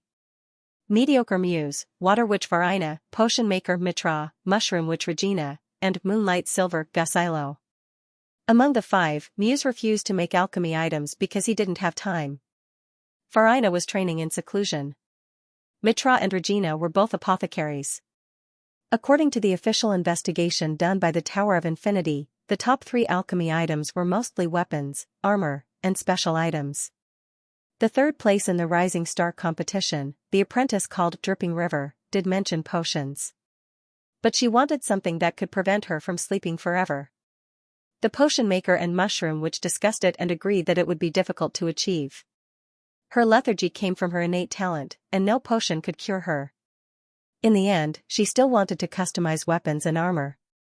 Angor knew that Antonio wanted him to accept the task. You're a tooling student too, aren't you, Master Kusilo? Also, Gusilo belonged to the School of Synthesis, which was the orthodox school of metal and stone. Why didn't Angor contact him? Antonio considered for a moment. I was going to contact Master Moonlight first, then discuss with Mr. Pat. In other words, both Angor and Gusilo were targeted by Antonio. However, Angor reached out to Antonio first because of Breeze, so he took advantage of the situation and told Antonio about it. Mr. Pat, you don't have enough credit points to buy White-Cheeked Realm Fiend, right? This alchemy item customization task will reward you with 20 credit points each time. Why don't you give it a try, Mr. Angor really wanted to refuse Antonio's offer. However, Antonio had just helped him settle the matter with Keeley, and now he had helped him with the Breeze Magic Material Shop. Antonio's job was to serve the members of the research department, but Angor still felt a little embarrassed to ask someone to help him for free. Angor considered. How about this? Send me the alchemy item customization requests of the top 3, and I'll wait for Master Guzilo's response. Then I'll decide what to do next. Antonio let out a sigh of relief when he heard that. Angor didn't say it out loud, but he already accepted Antonio's offer. Very well. I'll send you their requests and their personal information. Good night, Mr. As soon as he finished speaking, the light blue spirit slowly disappeared. Angor let out a long sigh of relief. There was no such thing as a free lunch. You had to work hard to get something in return. He had been enjoying the benefits of being a member of the research department, and it was time for him to do something. Since the top 3 alchemy items were not sent to him yet, and Master Gasilo hadn't given him a response yet, Angor decided to put this matter aside for now and focus on crafting the seething tune of fate first. However, before that, he needed to learn more about the seething tune of fate first. He already knew about the magic array and all the runes in it, but he still needed some time to combine them into a complete magic array. Mobile reading. It was the morning of the 3rd day when Angor ended his training session. When he opened the door to his lab, he immediately saw Shirley in full magician's uniform. She was leaning against the wall of the hallway while playing with Gru. Hearing the sound of the door opening, before Shirley had a chance to steady herself, Gru, the otter, jumped from Shirley's palm to the rose-patterned teapot hovering in the air, and disappeared into it without a trace. Shirley only turned her head after she completed the set of actions in one go. Me, mister, you're out? Shirley quickly put on her signature professional smile and spoke in a more natural tone. Why are you here? Angor asked in a neutral tone. I'm here because... Shirley peeked into the lab. She heard that Angor was doing alchemy in his lab. She wondered what he was doing. Was it for her? Huh? Angor frowned and closed the door behind him. When the door was slammed shut behind her, Shalai showed a regretful look. When Angor looked at her doubtfully, Shalai cleared her throat and said, I'm here because Lady Greya asked me to. What did she want from me? Angor asked as he headed outside. Shirley quickly followed behind him. Xianxia came to the manor yesterday morning. She brought the alchemy papers for the top 3 finishers in the Rising Star competition. But Mr. Greya has been training in his lab these days, so he gave it to Lady Greya. Yada was Beast Emperor Lawson's family name. Only Lawson's daughter, Milanda, could be called Xianxia. Lady Greya told me to come here and tell you about it, sir. Angor frowned. She could have sent a voice transmission to me. There's no need for you to come here, is there? Shirley purposely blinked her eyes playfully. I volunteered myself. Volunteered? Angor looked at Shirley and noticed that she was exuding a strange aura that said, come on. Hurry up and ask me why I volunteered myself. Oh. Angor did not ask anything else and kept walking. Shirley was surprised by Angor's lack of response. But she quickly put on a flattering look and moved closer to Angor. Sir, I heard you're going to help the top 3 contestants in the Rising Stars competition? Angor nodded noncommittally. Shirley quickly followed up with an excited look. I didn't think the department would send you here to do alchemy customization, sir. That's wonderful. Shayla was waiting for Angor to ask her why, but when she saw Angor's expression, she knew she wouldn't be able to wait that long. I've been so excited ever since I heard the news. Although I didn't perform well in the Rising Star competition and it's a pity that I didn't enter the top 3, I thought about it. Sir said that he would make me a tool that matches my identity as a magician. Isn't this also called custom-made alchemy? I didn't get into the top 3, but I got the top 3 reward. How can I not be excited? Shayla's expression remained the same. Angor glanced at her. Angor glanced at her. He was impressed by her ability to express herself so clearly. He knew what Shayla was trying to say. She wanted to know more about alchemy from him. However, Angor didn't do as she wished. He wanted to know what would happen if Shayla continued with her one-man show. Shayla didn't give up when Angor didn't say anything. Sir, since the top 3 contestants have submitted their personal information and alchemy instructions, should I show my information to you as well? Or has my lord already finished refining it? While speaking of information, Shirley purposely puffed up her chest, which was still perfectly covered by her magic uniform.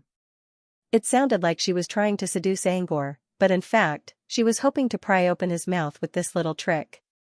This time Angor finally did as Shirley wished. It wasn't because of Shaylay's plan. They had already left the hall and entered the yard. Greya wasn't far from them. I haven't started yet. But I won't go back on my word. That is, if your talent can really help Toby, Angor said. As for your information, you don't need to show it to me. I already have a plan in mind. Angor didn't tell Shaylay the details, but at least she got something out of it. Shaylay shrugged and followed Angor to Greya's side. Greya handed Angor an unopened letter to him. Shaylay told you already. This is from Melanda. Angor nodded. He accepted the letter and put it into his bracelet without opening it.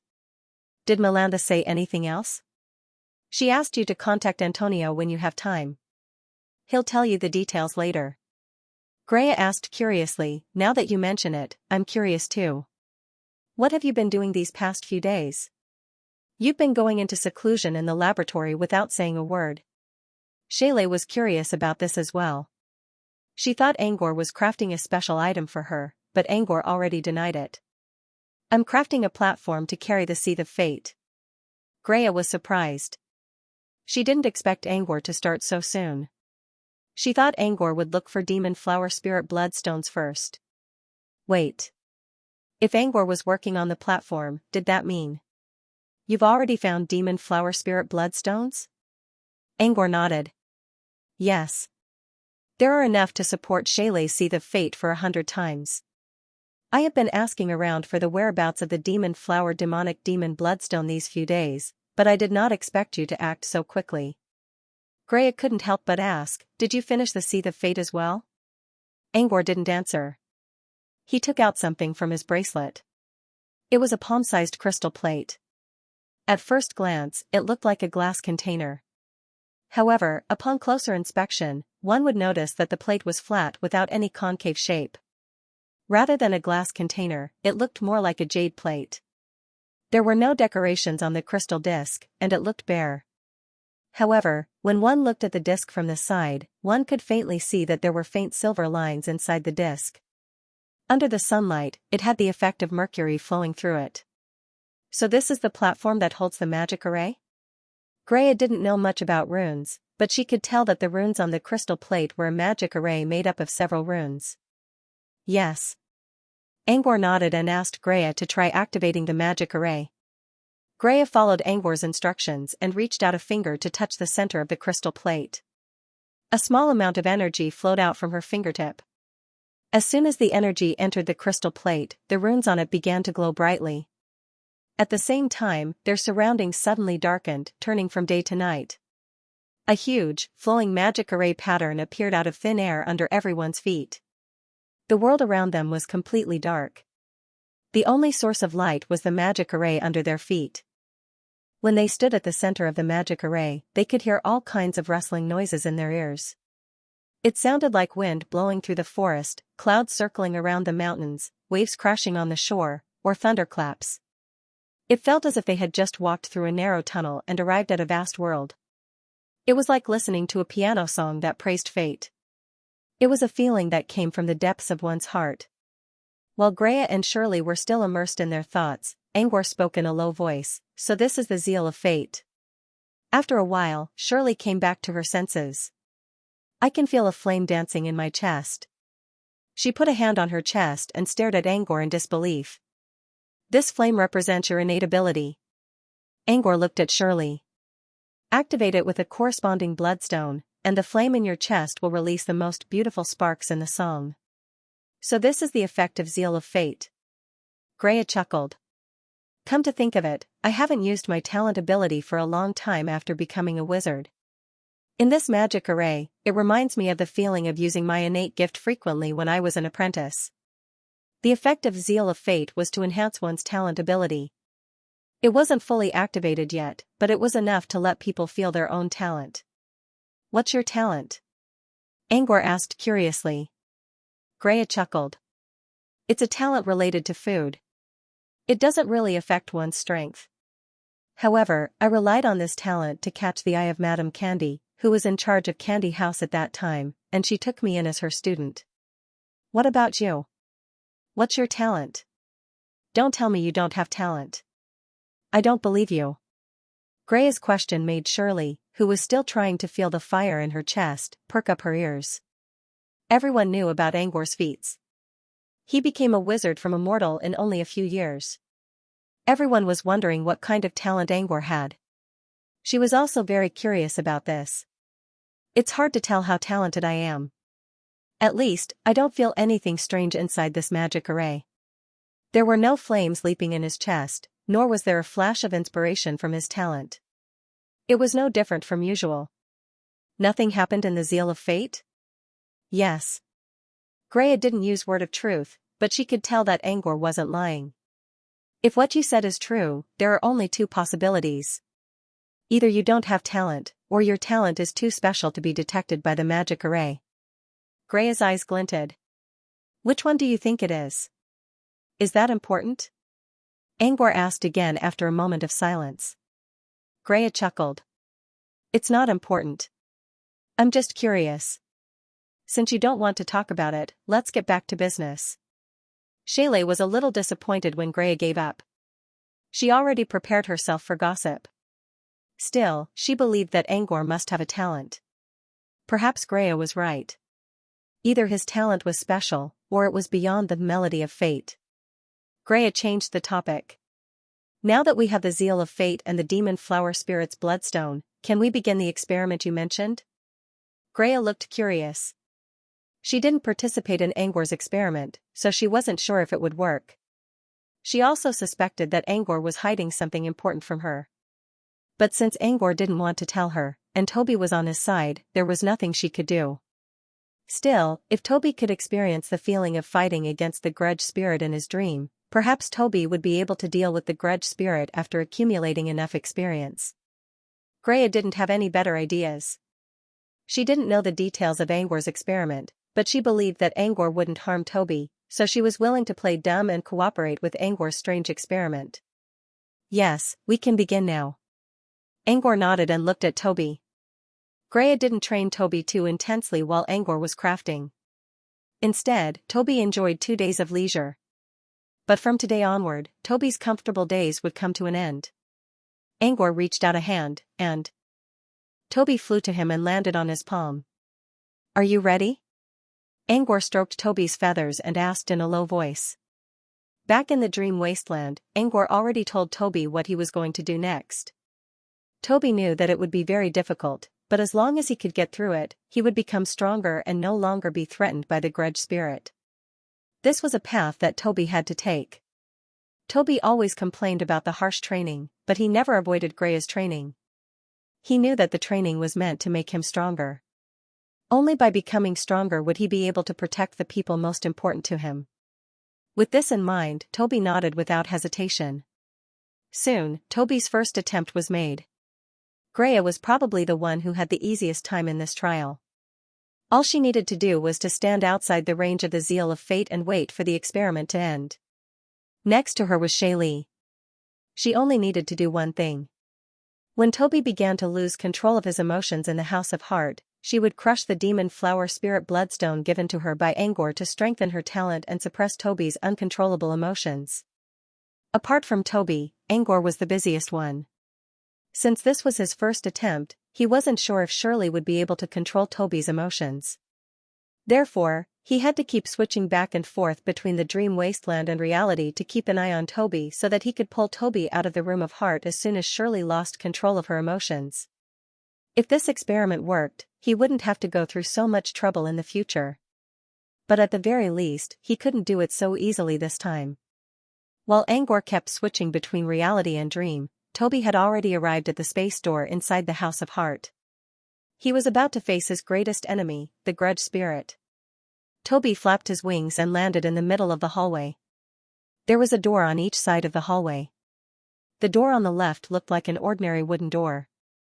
If Angor took a closer look, he would see that it was the door to his villa in Apprentice Town 8 when he was still a beginner apprentice. As for the door on the right, it wasn't covered by a real door. Instead, it was covered by a layer of gray mist. The gray fog lingered at the entrance, constantly changing in intensity. Even before stepping in, it already made one feel uneasy. Toby stared at the door with wide eyes. He knew that behind the door, there were plenty of dried fish, nice clothes, and beautiful music. It was a real paradise. However, although its eyes were looking at paradise, its rationality and actions were urging it to walk towards the door on the right.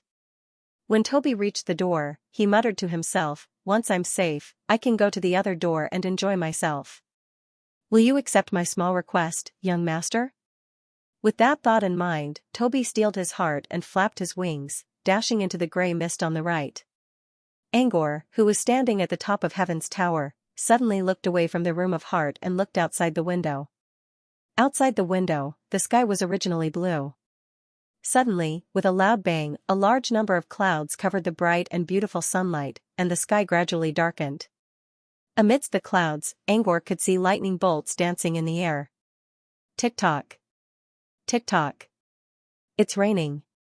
Freud looked outside the window and saw Angor frowning. Did something happen, sir? It's coming. Angor nodded. It's coming? Who's coming? Freud didn't understand what Angor meant at first.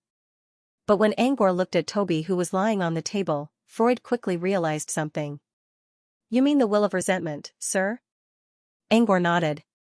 Since he was the one who created the dream wasteland, Angor was able to sense what was outside the box. Now that he had the Tree of Authority, the dream wasteland was under his control, which made him even more sensitive to the outside world. Just now, Angor sensed a relatively small emotion gathering inside the dream wasteland. Using Toby as a medium, this emotion was trying to sneak into the box. Without a doubt, it was the real will of resentment. Angor had experienced the same thing before, so he knew what it meant when the grudge entered the dream wasteland through Toby's body. Is Toby facing the serpent bird now? Or should I say, the projection of the will of resentment? Freud asked. Yes. Angor looked at Toby, who seemed to be sleeping quietly with a hint of hope in his eyes. According to Frost, it was impossible for outsiders to help Toby. It all depended on Toby's situation. Angor could use the House of Heart to help Toby face the will of resentment in advance, but it was only a good environment. Whether Toby could defeat the will of resentment was still up to Angor. Since Toby is facing the will of resentment, it must be experiencing an upsurge of emotion in reality. I'll go back to reality and check on this situation. I'll leave Toby to you. Angor glanced at Toby for a moment before leaving the dream wasteland. At the same time, Angor opened his eyes in the real world. He stood up and looked in front of him. Shirley was standing at the center of the Wheel of Fate. Because of the magic array, the area around Shirley was completely dark. Only the runes on the magic array were illuminating. At this moment, Shirley seemed to have sensed something. She looked at the sleeping Toby and quickly put her hands together. She closed her eyes and whispered softly. At this moment, Shirley's expression was very calm. She didn't look like the mischievous which she usually was. There was nothing unusual about Toby in his sleep. His chest was still rising and falling in a slow rhythm. Angor knew that Toby was facing the will of resentment right now. But judging from the situation in reality, Toby didn't get affected by the will of resentment yet. This was all thanks to Shirley's help. Angor sighed in relief. Shirley's talent was indeed useful for Toby. She was already able to suppress the will of resentment before activating the Wheel of Fate.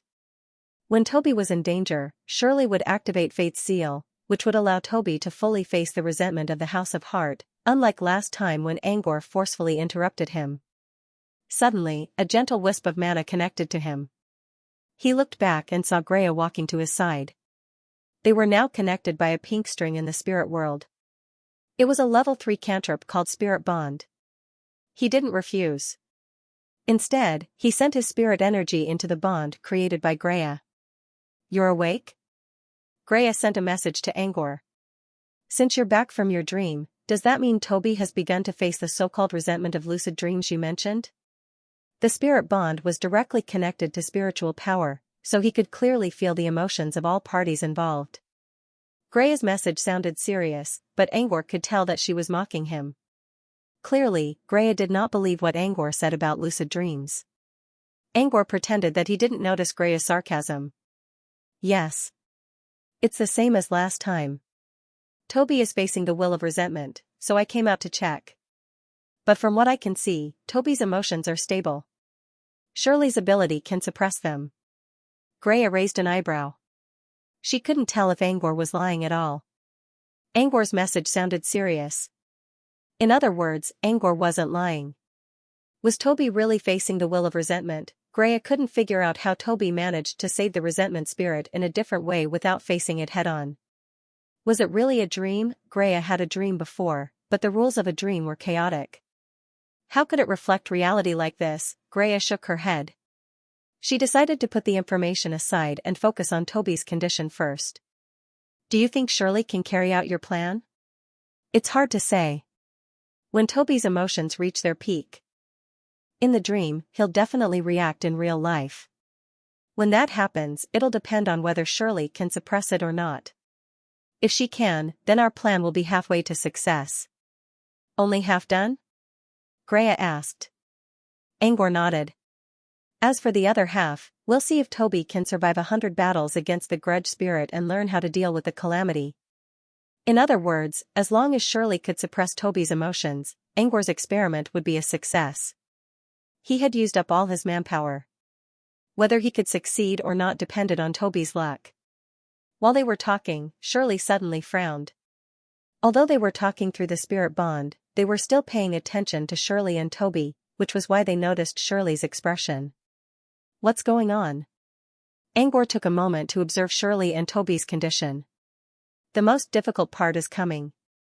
Greya didn't know what he meant until she saw the black mist coming out of Toby's body. The seal is loosening?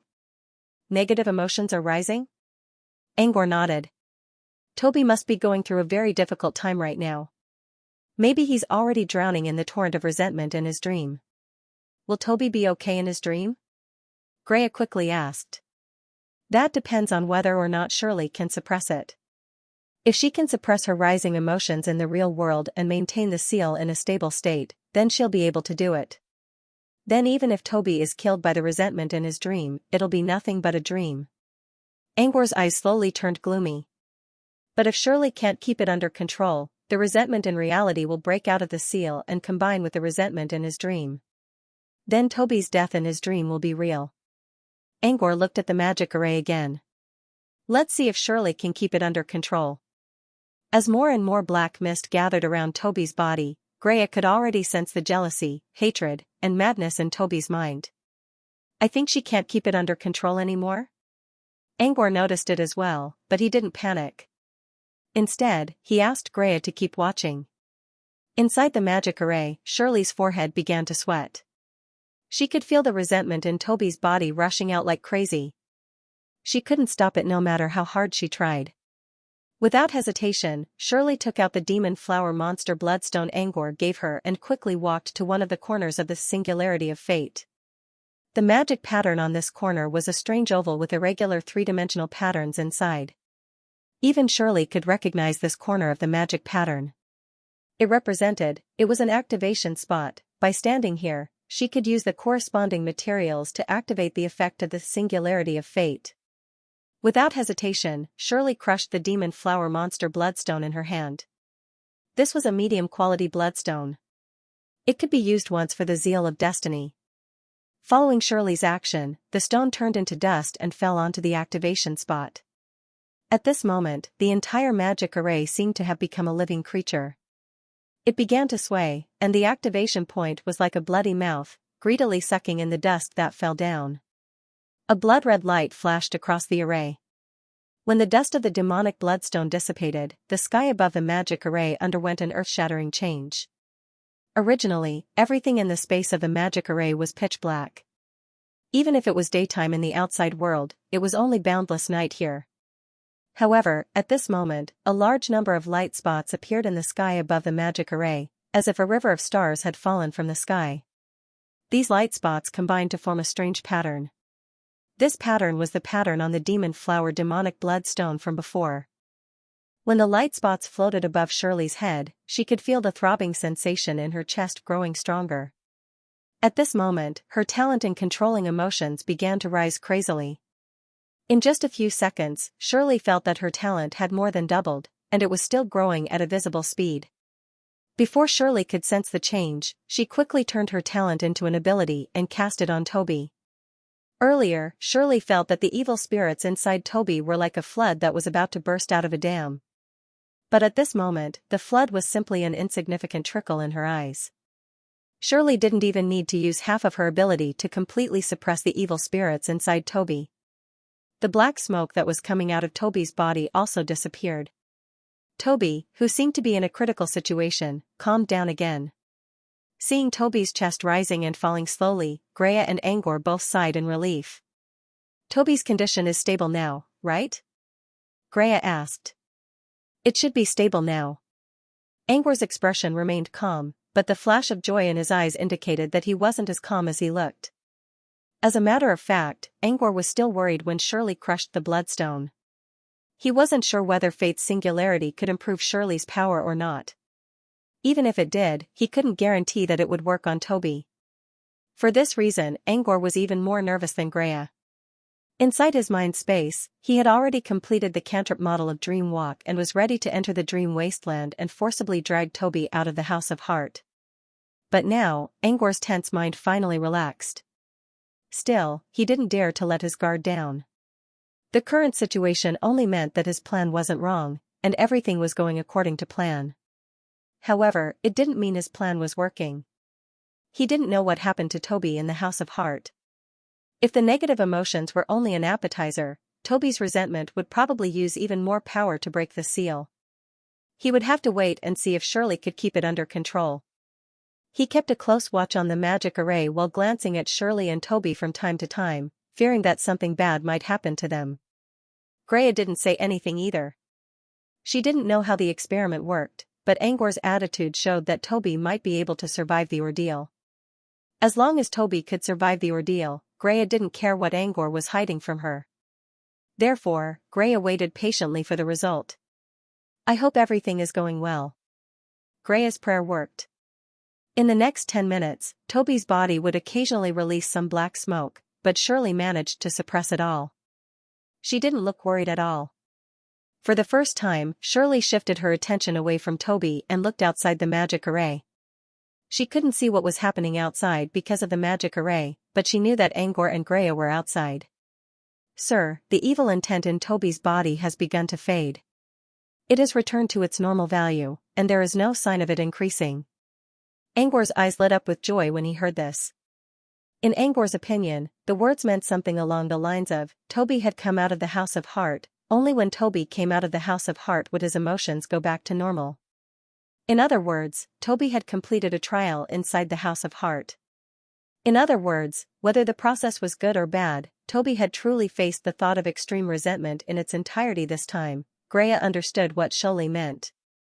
She looked at Angor in excitement. Does this mean your plan worked? Angor didn't give her a definite answer. I'll check on Toby in the dream first. It took him 2 hours to wake up from his dream. A few minutes later, Toby also opened his eyes with a pair of sleepy eyes. Toby was still in a trance, and he didn't utter a single word for a long time. Greya couldn't help but look at Angor. Angor already told her that the experiment was a success. However, she was still worried about Toby's condition. Is he all right? Greya used her spirit feelers to check Toby's condition. The feedback from her spiritual power clearly told her that there was nothing wrong with Toby's body. It's fine. When it was in the bright dream, it took a long time for it to recover from the shock of extreme resentment. Now that he's back to reality, he's probably still in a trance due to Como's dream discrepancy. He'll be fine soon. The dream difference was a concept proposed by a dream elemental wizard named Kamos. It referred to the fact that after a person suffered a huge impact in the dream world, even if the impact in the dream had passed, there would still be a projection area in the brain that contained terrifying memories. This would lead to a short period of adaptation in reality due to the projection of the projection area after waking up. Back in the dream wasteland, Toby went through the room of heart and remained in a trance for more than an hour. When he fully woke up, he also told Angor about his experience. Even so, Toby was still in a trance when he returned to reality. This was a typical example of Como's dream discrepancy. Greya's eyes widened in surprise. The difference between dreams refers to a near-death experience in the dream realm. You're saying that Toby's experience in the dream realm caused him to die? Greya was surprised because according to Angor, Toby was in a lucid dream. In a bright dream, a person could even become a god of creation. How could someone put Toby in such a state? It didn't make any sense. Of course, as Angor said, Toby only entered his dream to experience the will of resentment. Greya didn't believe it. If Angor's dream was real, he would have woken up many times already. Angor didn't know what was on Greya's mind. It's not just dying. Toby's condition is worse than you think. We'll let him tell us later. Once again, Greya believed that Angor's bright dream wasn't real. However, she didn't express her thoughts. She nodded and waited for Toby to wake up. Angor was right. Toby only remained in a trance for about a minute before his tiny red eyes regained their clarity. As soon as it woke up, it blinked its eyes, shook its feathers, flapped its wings, and flew into the air. Then, it suddenly flipped and flew, roar. Toby instantly transformed into a giant griffin. The thunderous roar even caused ripples in the air, which caused the plants in the yard to sway. A terrifying flame from the griffin's mane, which looked like a giant fireball, Toby's body, Toby's. From afar, it looked like there were two suns in the sky. Toby kept roaring in the sky while releasing a terrifying amount of energy. It even attracted the Magic Eye's warning. Angor went to talk to them so that the rune detectors didn't call for the enforcers. Even so, hundreds of rune detectors were still keeping an eye on Toby, fearing that the creature would go crazy and wreak havoc in the main city. Greya also came to the sky and looked at Toby's crazy behavior. What's he doing? She asked in confusion. What's he doing? Why does he look like he's venting? Yeah, he's venting, Angor replied in a small voice. Toby was venting his weakness, helplessness, and humility in front of resentment. When Toby ran out of energy and couldn't maintain his griffin form any longer, Toby reverted back to a small seabird and flew to Greya in a pitiful manner under the serious gazes of the rune detectors. Greya caught Toby in her arms and gently rubbed her face against Toby's feathers as if she was comforting the bird. Ever since Toby was trained by Greya, he rarely felt Greya's love so openly. Now, he seemed to be flattered. The anger he felt after venting his anger was slowly dispelled by Greya's gentle face. Angor waited until Toby calmed down. Let's go down. Otherwise, the enforcers will be here soon, even if the rune detectors don't call them. Toby struggled his head out of Greya's soft skin and looked around. Apart from the rune eyes, many people were looking at them. Some even flew into the sky. Clearly, the scene of Toby venting in the air had attracted a lot of attention. Toby lowered his head and mumbled something. No one could understand what he was saying, but both Greya and Angor knew that Toby was apologizing for venting his anger. Greya rubbed Toby's head gently. Don't worry. You'll be fine once you vent your frustrations. Angor raised an eyebrow. This was the first time he saw such a gentle side of Greya. However, he quickly changed his mind. If that's not enough, how about I take you to the mortal realm nearby so you can do it again? Greya asked. Floating Mech City had too many supernaturals, and it would be difficult for Toby to vent his anger. But in the mortal world, there would be no supernaturals to stop him. He could do whatever he wanted even if he had to destroy a city. Toby didn't understand Greya's suggestion. He blinked and chirped again. Done? Greya shook her head. Never mind then. Let's go down. With that, Greya brought Toby and Angor down from the sky. Before landing, Greya spoke to Angor through their spirit bond. Giving Toby to you was probably the best decision I've ever made. Angor didn't understand why Greya suddenly brought up this topic. At least, Toby has improved a lot. Also, thank you for not letting Toby suffer so much. If Toby suffered a lot, he would already have a way to vent his anger. He might even hide his emotions and not show them. But now, Toby showed his anger in front of them, and he only used a mild taste to vent his anger. It was clear that Toby did not suffer too much under Angor's care. This was why Greya was so grateful to Angor for helping her. Angor didn't understand what Greya meant, and Greya didn't intend to explain either. She simply skipped the incident. After landing, Greya held Toby's head and went to the dining room on the first floor. Butler number 1 sent delicious dried fish to soothe Toby's wounded soul. Angor also snapped his fingers, and a small acoustic cantrip covered the entire dining room. Elegant music soothed Toby's nerves. In the comfort of food and music, Toby suppressed the fear in his heart and talked about his first battle with the thought of grudge. After hearing Toby's story, Greya finally understood why Angor said Toby's experience was worse than dying. This was because Toby's first encounter with the thought of extreme resentment ended in his death. To Toby, the most difficult thing was that he couldn't face the torrent of resentment released by the thought of extreme resentment. When Toby was in the midst of the resentment, it was like sitting on a small boat facing a huge wave. He couldn't save himself.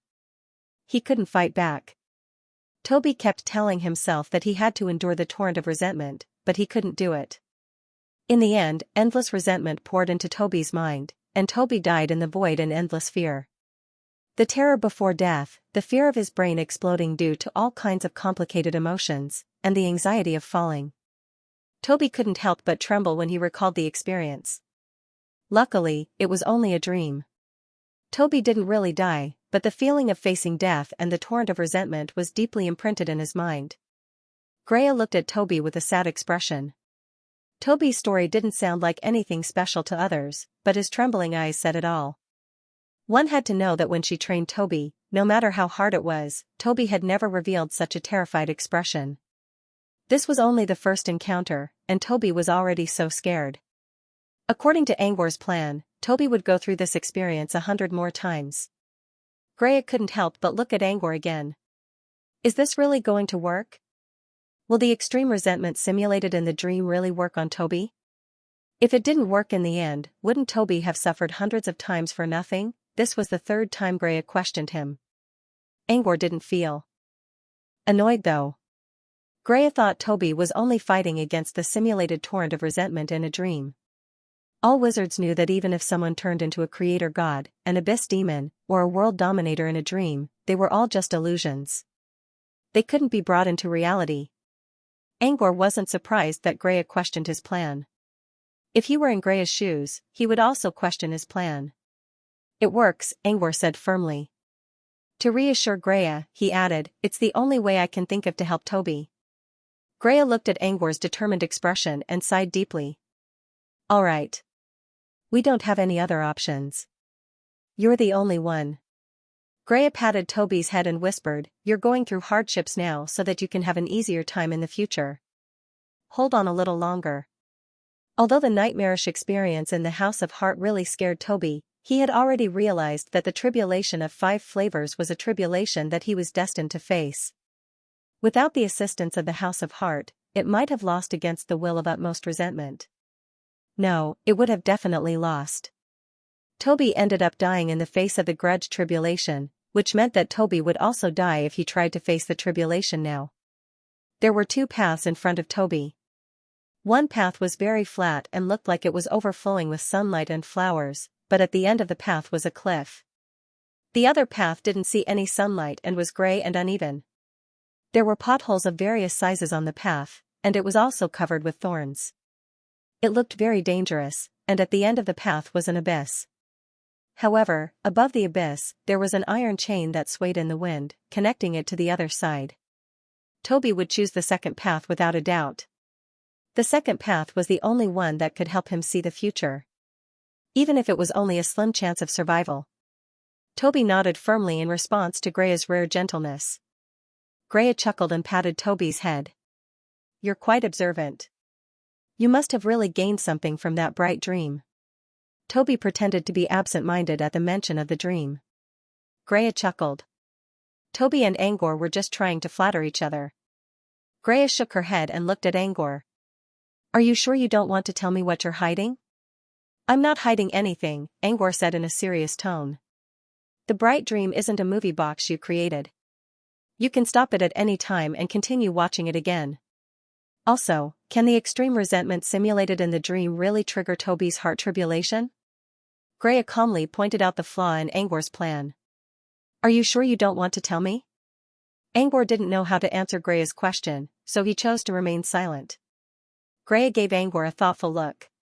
Fine, I won't ask. Everyone has their secrets. But you have more than I thought. With that, Greya continued to ask Toby about the grudge tribulation as if nothing happened. She wanted to help Toby figure out a way to deal with it. Angor sat down on the side and fell into deep thought. Should he tell Greya about the dream wasteland? It didn't seem like a big deal. They both knew each other's secrets, so they should be on the same side. Besides, Greya would stay by his side until he got his body back. Now that Angor had the Tree of Authority, he had full control over the Dream Wasteland. Even if he told everyone about the Dream Wasteland, no one would be able to take it from him. But, he decided to keep it a secret after considering for a while. He could tell everyone about the Dream Wasteland. But if Greya entered the Dream Wasteland, she would definitely ask about Toby's experiment, which would expose his room of heart. Moreover, he also learned about the Dream Whelk's ability to create unlimited alchemy. Unlimited alchemy was much more important than simply telling everyone about the Dream Wasteland. He also knew that once word got out about the Dream Wasteland, someone would eventually discover the existence of unlimited alchemy. Angor didn't plan to keep it a secret forever. However, he wasn't strong enough to stop the news from spreading. He wasn't sure if Greya would betray them because of the unlimited alchemy, but he still decided to keep it a secret for a while just in case. He couldn't tell Greya about the unlimited alchemy yet, but he could at least tell her about the Dream Wasteland after Toby's case was dealt with. Greya gradually learned about Toby's condition, as well as the process and results of Angor's plan. Angor's experiment with the Zeal of Fate was a success. Now, Toby would have to face the grudge wasteland on his own, accumulate experience, and find a way to deal with it. Angor couldn't help much in this regard. In the end, Greya and Shaylee would do the job. Shaylee was especially good at dealing with emotions, and her method might work on Toby. Therefore, in the following period of time, they entered a cycle of accumulating experience. Every time Toby came out of the Room of Heart, he would report to Greya and Shaylee, and they would discuss how to deal with the grudge wasteland together. At first, he wanted to protect Toby. But later, he realized that Shirley's Tune of Fate could completely calm Toby's emotions, so he didn't have to worry about anything. Angor didn't need to keep an eye on Toby all the time. He gave all the demon flower stones to Shaylee and let her do whatever she wanted. The popularity of the Rising Star competition began to wane as the finals ended. However, the contestants who made a name for themselves in the competition were still the hottest topics in the pubs. Most of the contestants were still in floating Mech City, but most of them were immersed in the trials in the Endless Corridor. Since they rarely showed up in public, most of the topics they talked about were already boring. Therefore, when they were talking about the contestants, they began to talk about what happened in the Rising Star competition again, which they did not have time to talk about. For example, Shirley and Carveline fought each other in the main city, Keely and Jebra flooded Perfume Square, and the Supreme Cult chased after an otherworldly puppet. Once again, they talked about various things. However, the hottest topic was still Angor's incident. At the Blackwell pub on Champagne Road, a group of people was talking about Angor. Did you know? It's that sorceress Shirley who dresses up as a magician. Someone saw her walking very close to a super-dimensional wizard, and it said that they even lived together. Could they? The voice of the person who spoke lowered, and there was a hint of ambiguity at the end of the sentence. After a brief moment of silence, a tacit smile appeared on everyone's face. Maybe it's true. Do you still remember what happened on the street? Not only did Jebra flood Perfume Square, but Shirley also flooded an entire street. I heard many people died because of it. It was a huge slap to floating Mech City's face. According to the rules of the law enforcers, Shirley would at least be severely punished. But as you know, the matter was left unsettled. The middle-aged man with a mustache said with speculation, I couldn't figure it out at first, but after hearing what you said, I guess it could be that the extra-dimensional wizard helped her settle this matter. After all, he is a member of the R&D department, and the law enforcement team wouldn't dare to be disrespectful to the people of the R&D department. These words caused the crowd to nod their heads repeatedly. The middle-aged man who made the suggestion was also proud of himself. However, he didn't get to enjoy it for long before he heard a cold voice coming from behind. Why must it be the super-dimensional wizard who did it? Why can't Shirley do it herself? Besides, Carveline was also fighting with Shirley. You know her background. Maybe she used her connections to suppress this matter? The sudden cold voice made the middle-aged man, who had been happily gossiping, frown. He turned his head and saw that the person who spoke was a young man who was dressed very strangely. He had black hair, black eyes, and black eye circles. He was wearing a black shirt, black pants, and black leather shoes. Other than the exposed pale skin, his entire body was almost black, giving the illusion that he was a vampire that had crawled out of a graveyard. However, there were many reflective rivets on his leather jacket and pants, which dispelled some of the gloomy aura. The middle-aged man was a beginner apprentice. Although he had already exhausted most of his potential, being in the lower echelons of the transcendent world, he still had a good eye for things. He didn't know this young man, but he was dressed in such a stylish style, and his aura was very calm, so he should have some strength. In particular, there was a bat with scarlet eyes perched on the young man's shoulder. The bat gave him a sense of threat. He's not weak. Maybe he's even stronger than I thought. After coming to this conclusion, the middle-aged man was a little annoyed by the young man's rebuttal, but now he no longer looked down on him. I'm just saying my guess. I don't know if it's true or not. Mister, do you know something about this? The young man with the dark circles under his eyes coldly drank a glass of wine. The dark red wine stained his lips, forming a sickly contrast with his pale skin. I don't know the inside story. I only know a little. It's rash to judge others based on one's own vision. The middle-aged man frowned. He didn't know what the young man meant, but he was sure that the young man was mocking him. He opened his mouth and wanted to say something, but the young man with dark circles glanced at him coldly. No wonder you're only a beginner apprentice. People who are drowned in desire will always use their heart filled with desire to guess that others are like you. The middle-aged man now understood that the young man was indirectly saying that he didn't have enough vision. You're saying that Shirley has nothing to do with the superdimensional wizard? But someone saw her living in a manor outside the city with his own eyes. The young man snorted. I don't know if they have anything to do with each other, but I do know one thing. Shirley's professor is also a member of the research department. His words completely overturned the middle-aged man's assumption. Since Shirley's professor was a member of the research department, Angor didn't need to help her. And it wasn't strange that Shirley knew Angor. The middle-aged man really wanted to say that the young man was lying, but when he saw the young man's confident expression, he backed off. His own guesses about Angor were all based on speculation, and he also used words like I guess or maybe. However, the young man in front of him sounded certain. Compared to this, the middle-aged man had no right to refute. In the end, he opened his mouth but didn't say anything. Instead, he simply said something like, so there's more to this than meets the eye. His friend at the same table also saw his awkwardness at this time and simply helped to change the topic. Oh right, speaking of the superdimensional wizard, there is one more thing that is worth talking about. Do you know that during the Rising Star competition, the superdimensional wizard also gave alchemy classes in Ashley Comprehensive Academy?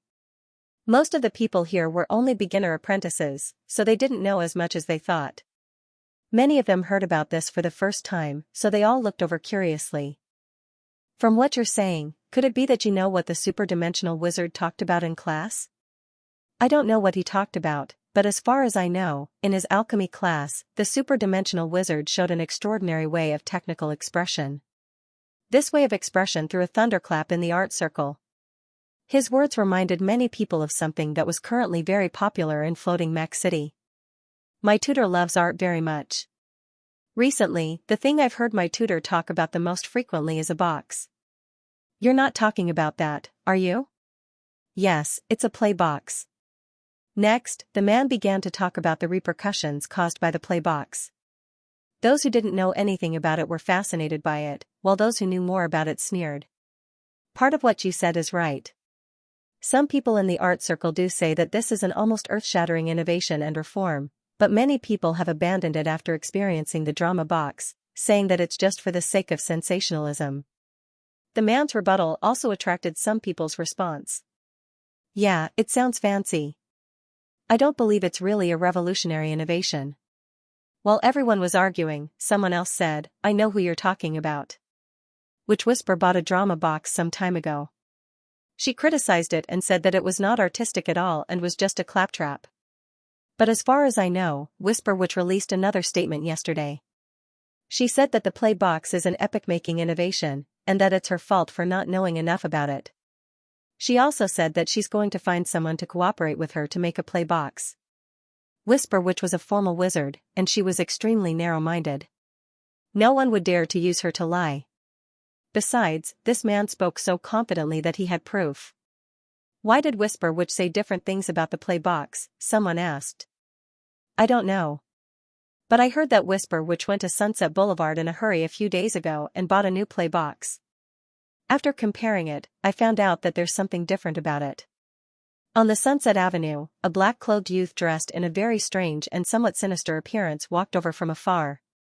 If the middle-aged man from the Black Wheel Bar was here, he would recognize this young man as the one who talked back to him in the bar. The young man stood in front of a shop. So, this is the one they were talking about? He looked up at the shop signboard. Breeze Magic Material Shop. This shop was located in the middle of Sunset Avenue. He had passed by this shop before, but every time he did, it was deserted. But now, this shop was crowded with people. Perhaps it was because of the words of the Witch of Soft Words. Before he got close, he could hear a commotion. When he got closer, he found that the crowd was divided into 3 groups. 2 groups were arguing with each other, and the third group was just a crowd of onlookers. Because there was no beginning or end, they didn't know the cause of their dispute. However, they could tell that the core of their dispute was the right to purchase the drama box. Are drama boxes that popular? The young man frowned. He didn't know if he could buy one today. There were too many people at the door, and he couldn't squeeze in right away. He decided to wait and see. At this moment, a hand suddenly grabbed him by the front of his shirt. The young man frowned and looked back. When he saw who it was, a trace of surprise flashed in his eyes. Huh? Why are you here? The newcomer was a boy who looked to be around 12 or 13 years old. He was at an awkward age, and his voice was sharp like a child's. He was wearing a large wizard robe that did not fit his body, giving off the impression that he was a child trying to steal adult clothes. When he saw the young man's face, a trace of joy flashed in his eyes. I thought I was mistaken. It's really you, before he could finish, he was interrupted by the young man with dark circles. Let's talk somewhere else. Then. He pulled the boy to the side where there were fewer people. Falca, why are you here? The boy asked excitedly from a corner outside the shop. I'm the one who asked you that first, right? The young man with dark circles was Falca from Silent Hill. He looked at Rocky curiously. Why are you here alone? Where's your white rhinoceros? And where is Hermes? There are so many people here, and a wizard just came by. I didn't summon the white rhinoceros to avoid trouble, Loki said as he looked toward the shop. As for Hermes, who knows? Falca could clearly see that Loki's eyes were darting around. Perhaps Loki had sneaked out behind Hermes' back. Without Hermes, you won't have anyone to clean up your mess. Falca raised an eyebrow. Loki's face fell. That was 3 years ago. I rarely get into trouble now. Is that so? Falca found it hard to believe. He had met Loki in the Purification Garden, and they were acquaintances. He would occasionally ask about Loki's whereabouts. According to some of the news, Loki was not as restrained as he said. However, since it was their own business, Falca only teased them for a bit before dropping the topic. You're here for a play box as well? Falca asked curiously. Loki's eyes lit up and he nodded. Yes. I heard that Whisper which was praising the play box, so I wanted to buy one. Is that so? In my memory, I don't think I've seen any art you like. Why are you here to buy a movie box? Falca asked curiously. Loki gave Falca a strange look. You don't know? What should I know? You really don't know. Loki explained to Falca. Actually, I was just curious. I wanted to see what kind of play box Whisper which slapped herself in the face. But after I came here, I found out that this play box was made by a hyperdimensional wizard. A play box made by a hyperdimensional wizard? Falca's eyes flashed with doubt. I've heard that the hyperdimensional wizard taught us how to make a drama box in his alchemy class. But how can you be sure that this shop is selling a drama box made by him? As far as Falca was concerned, the box might have great artistic value, but it did not have any special effects. Angor was a student of the research department, so why did he have to make one himself? Was he short of money? But that couldn't be right. He didn't look like someone who was short of money. Even if he was, he wouldn't sell something like this. I didn't believe it at first either. Loki pointed at the two groups of people arguing at the door. But when I learned who they are, I started to believe it. Falca followed Loki's finger and looked at the two groups of people at the door. They were still arguing about the right to buy, and it was getting more and more violent. Who are they? Falca asked. Loki didn't beat around the bush and replied directly, of these two groups of people, one of them is a pure art lover. They like to pursue all kinds of cutting-edge art. Now that they know that there is a drama box here that can make the Whisper Witch slap herself in the face, naturally they will act. As for the other group, I don't know if they really like art, but they're all students of Xianxia Comprehensive Academy. Some of them are top students from various alchemy departments. You're saying they're all alchemists? Falca asked. Loki nodded. Yes. Falca finally understood. Only a master's work could attract these alchemists from Xianxia's laboratory just for a play box. But that still doesn't mean it's made by a hyperdimensional wizard. Loki continued, what if I tell you that more than 20 wizards came to Breeze in the past 2 days to buy a play box? There's even an observer from Starliege Church, Mr. Hydra, among them. Loki paused for a second and continued, not only that, but Master Potion Maker and Master Moonsilver also came here to buy a play box. Falca was surprised. Master Potion Maker Mitra and Master Moonsilver Kusilo were both master alchemists. And they were all members of the R&D department. If even they came to buy a play box, it meant they approved of the play box. To be able to obtain their affirmation, the creator of the drama box was already on the verge of being revealed.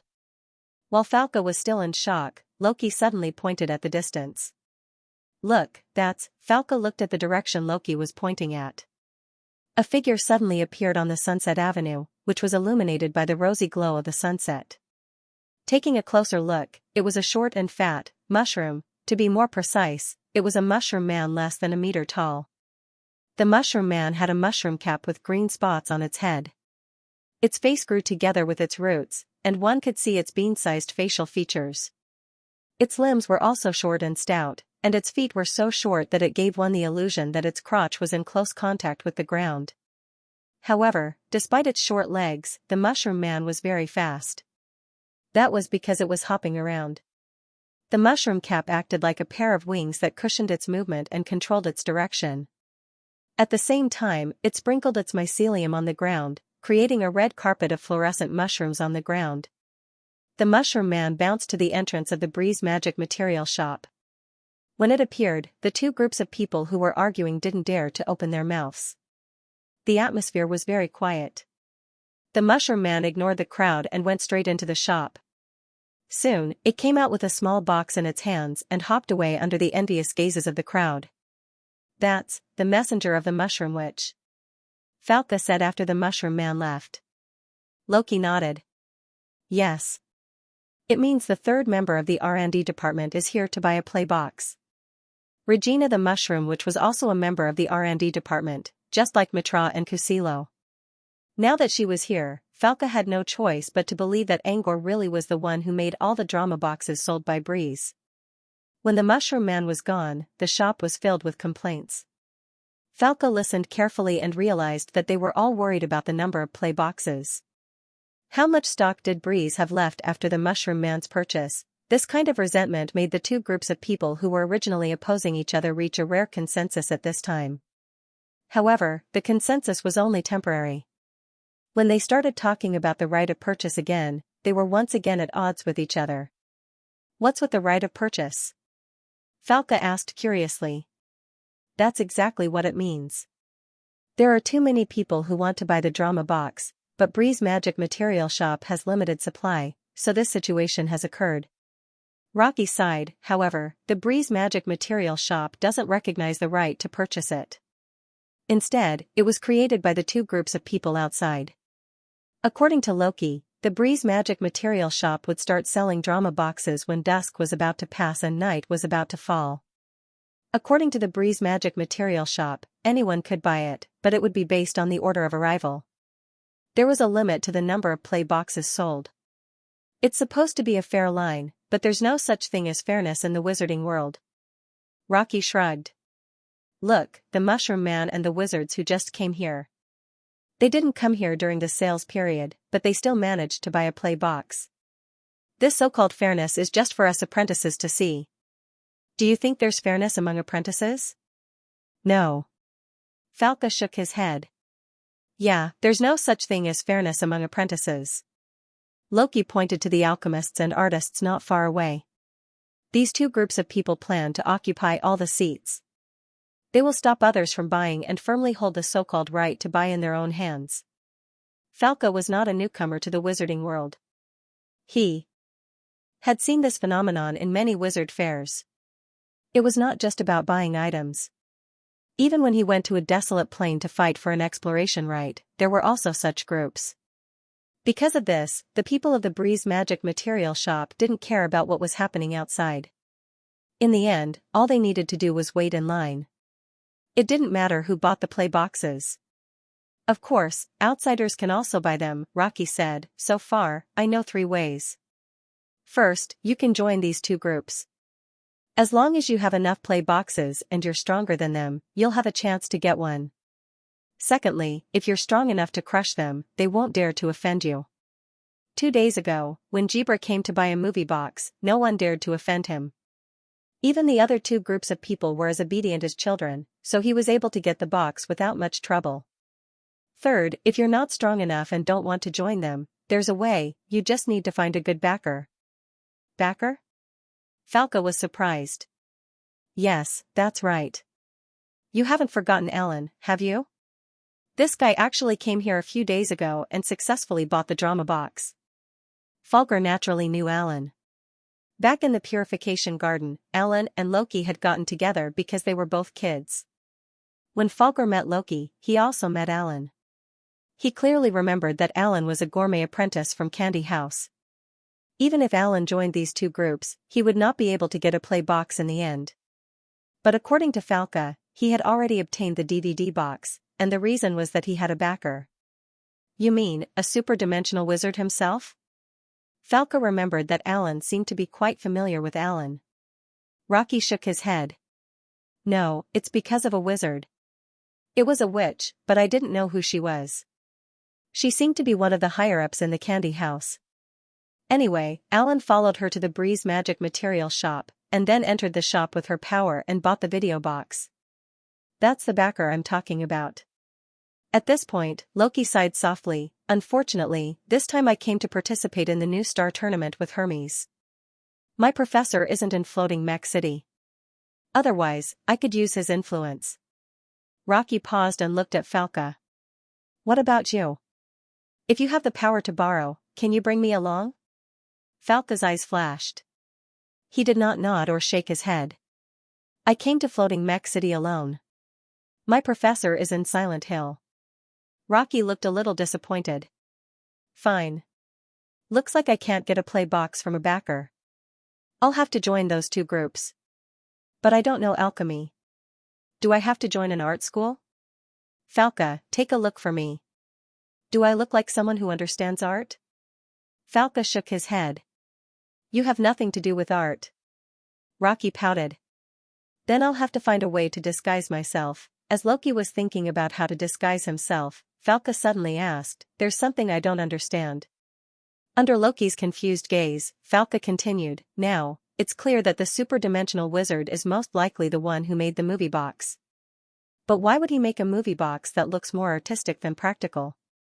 Also, what's his relationship with Breeze? Why would he sell a play box here? After a while, Loki hesitated and said, I don't know why a super-dimensional wizard would make a drama box. Maybe it's because of the pursuit of art? I heard that many alchemists have their own artistic tastes. As for why it chose Breeze, I heard that many alchemists in Floating Mech City would make agreements with certain shops to help each other. Maybe the super-dimensional wizard is planning to do the same? Rocky did not believe his own words. There was no need for someone as powerful as Angor to form an agreement with a shop for such a small favor. Falca did not believe the answer either. He guessed that there must be something else going on. Just as they were talking, the door of the Breeze Magic Material shop suddenly opened, and a female puppet dressed in splendid attire slowly walked out. She did not look at the crowd outside. Instead, she looked at the sky in the distance. The red glow of the sunset had begun to merge with the curtain of darkness. The sunset was about to end, and the night was coming. Sunset Avenue had reached its most beautiful moment of the day. Time's up. Today's playbox sale begins now, the female puppet spoke in a soft voice. A soft and charming voice came from the mouth of the female puppet. At the same time, it also meant that a fierce battle was about to begin. When the announcement was made, the crowd rushed forward like a flood. However, before they could reach the entrance of the Breeze Magic Material shop, they were suppressed by the powerful forces of the Art faction and the Alchemy faction. Before they could break through the defense line, they had to join these two groups of people. If I can't join them, then I'll join them. Loki looked at Falca with determination in his eyes. Loki was going to ask Falca if he wanted to join the art school, but Falca was frowning as if he was still thinking about something. It's already on sale. What are you waiting for? Loki shook Falca's head. I still have my doubts. Falca said. Before Falca could finish, Loki interrupted. Do you know what President Muse of the R&D department is doing right now? Do you know why Granny Fingernail didn't do any alchemy for so many years? Do you know how a potion master got his hands on it? Falca shook his head blankly. See? You don't know. Loki said matter-of-factly, that's it. Everything has an answer, but do we have to know the answer to these things? If it's useful for our training, we can try to find out. But we're just going to buy an alchemy item. Why should we care so much? It's just like when you go to buy witch soup, will you think about what you'll put in the witch soup? That's not the same, it's not. We can't figure out the answer no matter how hard we try. If that's the case, why bother? Loki dragged Falca away. Forget it. Let's get the box first. I heard Breeze doesn't have much stock left. Even the daily limit will only last for 1 or 2 days. It'll be a tragedy if we miss it. After all, the box was very likely to be an alchemy item. There was no way it would be cheap. Rocky tugged at Falca for a long time, but Falca remained motionless like a wooden stake. Loki looked at Falca in confusion. What's wrong? You're not going to buy it? Falca nodded. I'll pass. With that, Falca turned around and walked toward the depths of Sunset Avenue. At the same time, someone whispered to Loki, "Oh, I forgot to tell you. My professor is still in Silent Hill, but Witch Europa, who taught me bloodline spells, is participating in an underground aroma tasting event in Floating Mech City." Loki was surprised. He finally understood what Falca meant. He clearly didn't intend to compete with these people for a spot. Instead, he wanted to use Witch Europa's influence to overtake them. Loki's eyes lit up. He stopped trying to squeeze into the crowd and ran toward Falca's direction. Wait. I have always admired Witch Europa. Please take me with you. The sun and the moon. The next day, Loki, who had been quietly following behind Falca, walked into Breeze under the jealous gazes of the crowd as he followed Witch Europa into the Breeze Magical Material shop. Witch Europa was wearing a luxurious long dress and holding a lace-folding fan. She looked like an elegant lady who just walked out of an oil painting. Her body was full of fragrance. Rocky, who was walking behind her, couldn't help but take deep breaths, wanting to let the fragrance stay in his nose for a long time. Europa glanced at Loki but didn't say anything. If it were someone else, she would frown. But Loki was just a kid who didn't even have hair yet. She didn't care. She looked at Falca and asked, "Is this the shop that sells items made by a super-dimensional wizard?" "I'm not sure yet, but it's very likely." Falca's movements were respectful, but his tone was relaxed. It seemed he was quite close to Witch Europa. Witch Europa opened her folding fan and covered half of her face with it. A faint light flashed in her eyes. I heard that Lady Mirror was full of praise for his music box. Unfortunately, not many of his works have been passed down, so I never had the chance to see them. Europa was friends with the new witch from Tree of Paradise, Mundemisa, who was also a friend of Lady Mirror, one of the 3 ancestor souls of Brute Cavern. Because of this, Europa learned a lot about Angor. I'm curious about his items. I hope they don't disappoint me. When they entered the Breeze magic material shop, a tall man who looked like a centaur came forward to greet them. Welcome to Breeze, Lady Ghostly Mist. I'm Viking, the temporary manager of this shop. Europa was a witch with the dark bloodline, and Ghostly Mist was her nickname. Europa glanced at Viking and said casually, the transplanted bloodline is not bad. Viking lowered his head respectfully. Thank you, Lady Europa. Europa smiled faintly and waved her fan. She went straight to the point and asked, I heard that the drama box here is made by a super-dimensional wizard? I'm sorry, but I can't tell you that. Viking's attitude was still respectful. It was disrespectful for an apprentice to refuse to answer a wizard's question. However, Europa already heard that several researchers came here to buy the items, including Truthfinder wizards. They wouldn't come here for no reason, so there must be some secrets. Europa considered and decided not to pursue Viking's words. She only needed to check if there was Angor's unique emblem on the box. Thinking of this, Europa said, then take out the video box. I plan to buy one. Europa already knew the price. The box was not too expensive. It only cost 1,000 magic crystals. The alchemy apprentices outside could easily scrape together enough magic crystals, so she didn't care about such a small amount. Soon, Viking opened a special container, from which more than 20 bubbles of different colors floated out. It could be seen that although the color of the bubbles was different, they contained the same type of box inside. Fulgur was sure that the Mushroom Man was carrying a similar box when he saw him come out of the shop. Europa picked up a glowing red bubble and was about to open it when Viking stepped forward. Lady Europa, before you open it, I need to tell you something. Europa looked at Viking quietly and waited for his explanation. According to the rules set by the maker, each person can only buy one. Also, the box has a special rune on it, which requires the user to activate it with their own energy. The rune will only remember the nature of the user's energy, so you're the only one who can use it. Viking paused and continued, of course, you can give it to someone else after you buy it. We won't interfere. However, if an apprentice wants to buy the box, we'll have them activate the rune on the spot to protect them. Once an apprentice bought the box, others might be in trouble if they coveted it. To avoid such a situation, the rune had to be activated on the spot. However, formal wizards were not included in this list. Apart from that, there's one more thing I need to remind you, Lady Europa. Although the box looks the same, the content inside is different. The maker didn't tell us how to tell what's inside. So, whatever story you choose is unknown. Is this also a requirement of a hyperdimensional wizard? Europa asked. Viking smiled but didn't take the bait. It's a requirement of the maker. Europa smiled faintly. Then this maker is interesting. Apparently, the maker wanted to express that it was fate if they didn't like the story. I don't know why the maker said it like this. If you don't like it, Lady Europa, you can think of it as an artistic expression. After all, the box itself was an artistic expression. An art that starts from the unknown. Europa nodded with interest. That's a good idea. After Viking finished speaking, he motioned for Europa to begin the treatment. Europa didn't mind. She picked up the red bubble in her hand again. Europa poked the bubble open, and the box inside fell into her hand. The box had a certain design.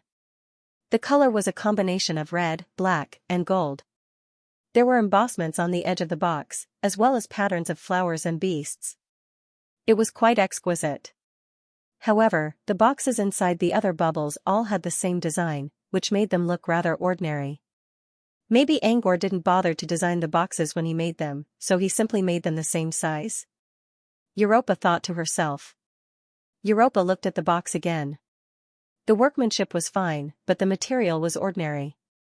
What made her a little puzzled was that she didn't find any logo on the box. She began to worry that she had been tricked by Falca. Maybe Angor wasn't the one who made the box, but then again, since several researchers were here to buy it, even if it wasn't made by Angor, it would still be useful. Are you going to bind it here, sir? The first time you bind it, you'll enter an illusion by default. If you want to do it here, there's a comfortable room behind. Viking pointed to a room at one end of the shop. Some wizards couldn't wait to enjoy the drama box and would open it on the spot. For example, the gentle voice which was bound on the spot the day before yesterday. In order to provide the best service, Viking simply asked Snow to renovate a few lounges. Europa didn't agree. Instead, she looked at Falca. Tell him to bind it first. Viking looked at Falca. You want to buy a box too? Falca nodded and handed a bag of magic crystals to Viking. He was about to start the treatment. Loki, who was standing behind Falca, also raised his hand. I want one too. Viking glanced at Loki and didn't refuse. He signaled Loki to choose. It didn't matter who he sold the box to anyway. Since Loki was able to sneak in, it was his own skill. In the end, Falca chose a dark purple bubble, while Loki shamelessly chose a black one. Due to the rules, Falca and Loki had to activate their runes in the shop. They didn't go to the lounge. Instead, they stood where they were and opened the shadow box. While activating the Mageweth, dark purple and black light shields shrouded their bodies. At the same time, they were immersed in an illusory world. The drama box in our shop is different from the ones in other shops. If they activated it for the first time, it would be bound to their energy, so they could only view it by themselves and could not share it with others. But from the second time onwards, it can be shared with others. Of course, the prerequisite is that the owner agrees, Viking explained. Europa nodded noncommittally. She personally felt that these fragmented rules were somewhat redundant, but in any alchemy product, the alchemist's setting was the most important. In any case, it wasn't a very troublesome thing. After they finished experiencing it, he would listen to what they had to say.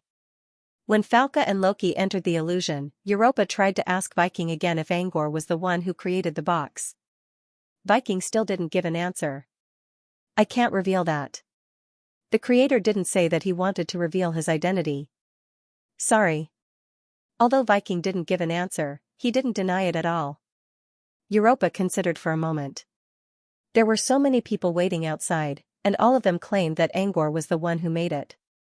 If it wasn't Angor, she couldn't think of anyone who dared to manipulate public opinion and use Angor as a stepping stone. Besides, Viking did not explain anything and allowed the rumors to spread. This meant that Angor was probably the one who made the potion. With this in mind, Europa didn't ask any more questions. She sat aside and waited for Falca and Loki to come out of the illusion. Falca probably understood what Europa meant. He didn't stay in the illusion for too long and left it on his own accord. When the dark purple light shield around him slowly disappeared, Falca slowly walked to Europa's side. I'm done, Falca said. What's the story? What do you think? Europa asked curiously. Viking also perked up his ears. The stories inside the shadow boxes here were all different, so he didn't know what was inside. In fact, Viking hadn't really experienced the shadow box yet. Besides, Whisper Witch was the only one who expressed her thoughts. The others didn't give any feedback. He was also curious about what kind of story Angor would put in the box. Falca hesitated for a moment. I only bound the shadow box and experienced the first scene. I don't know what the story is yet, but I think it's about a feud within the royal family. As for the feeling, I wasn't interested at first. But the way it was told was interesting, and I didn't feel anything strange when the shadow box changed. Falca's eyes lit up. I didn't finish the first scene, but it was very interesting. It felt like I was observing and experiencing someone's life from afar. This was Falca's first time experiencing something like this. Also, the most interesting part was the shadow box's shadow box. It was very special. Falca tried to explain how special it was, but he couldn't find the right words. In the end, he could only give a vague answer.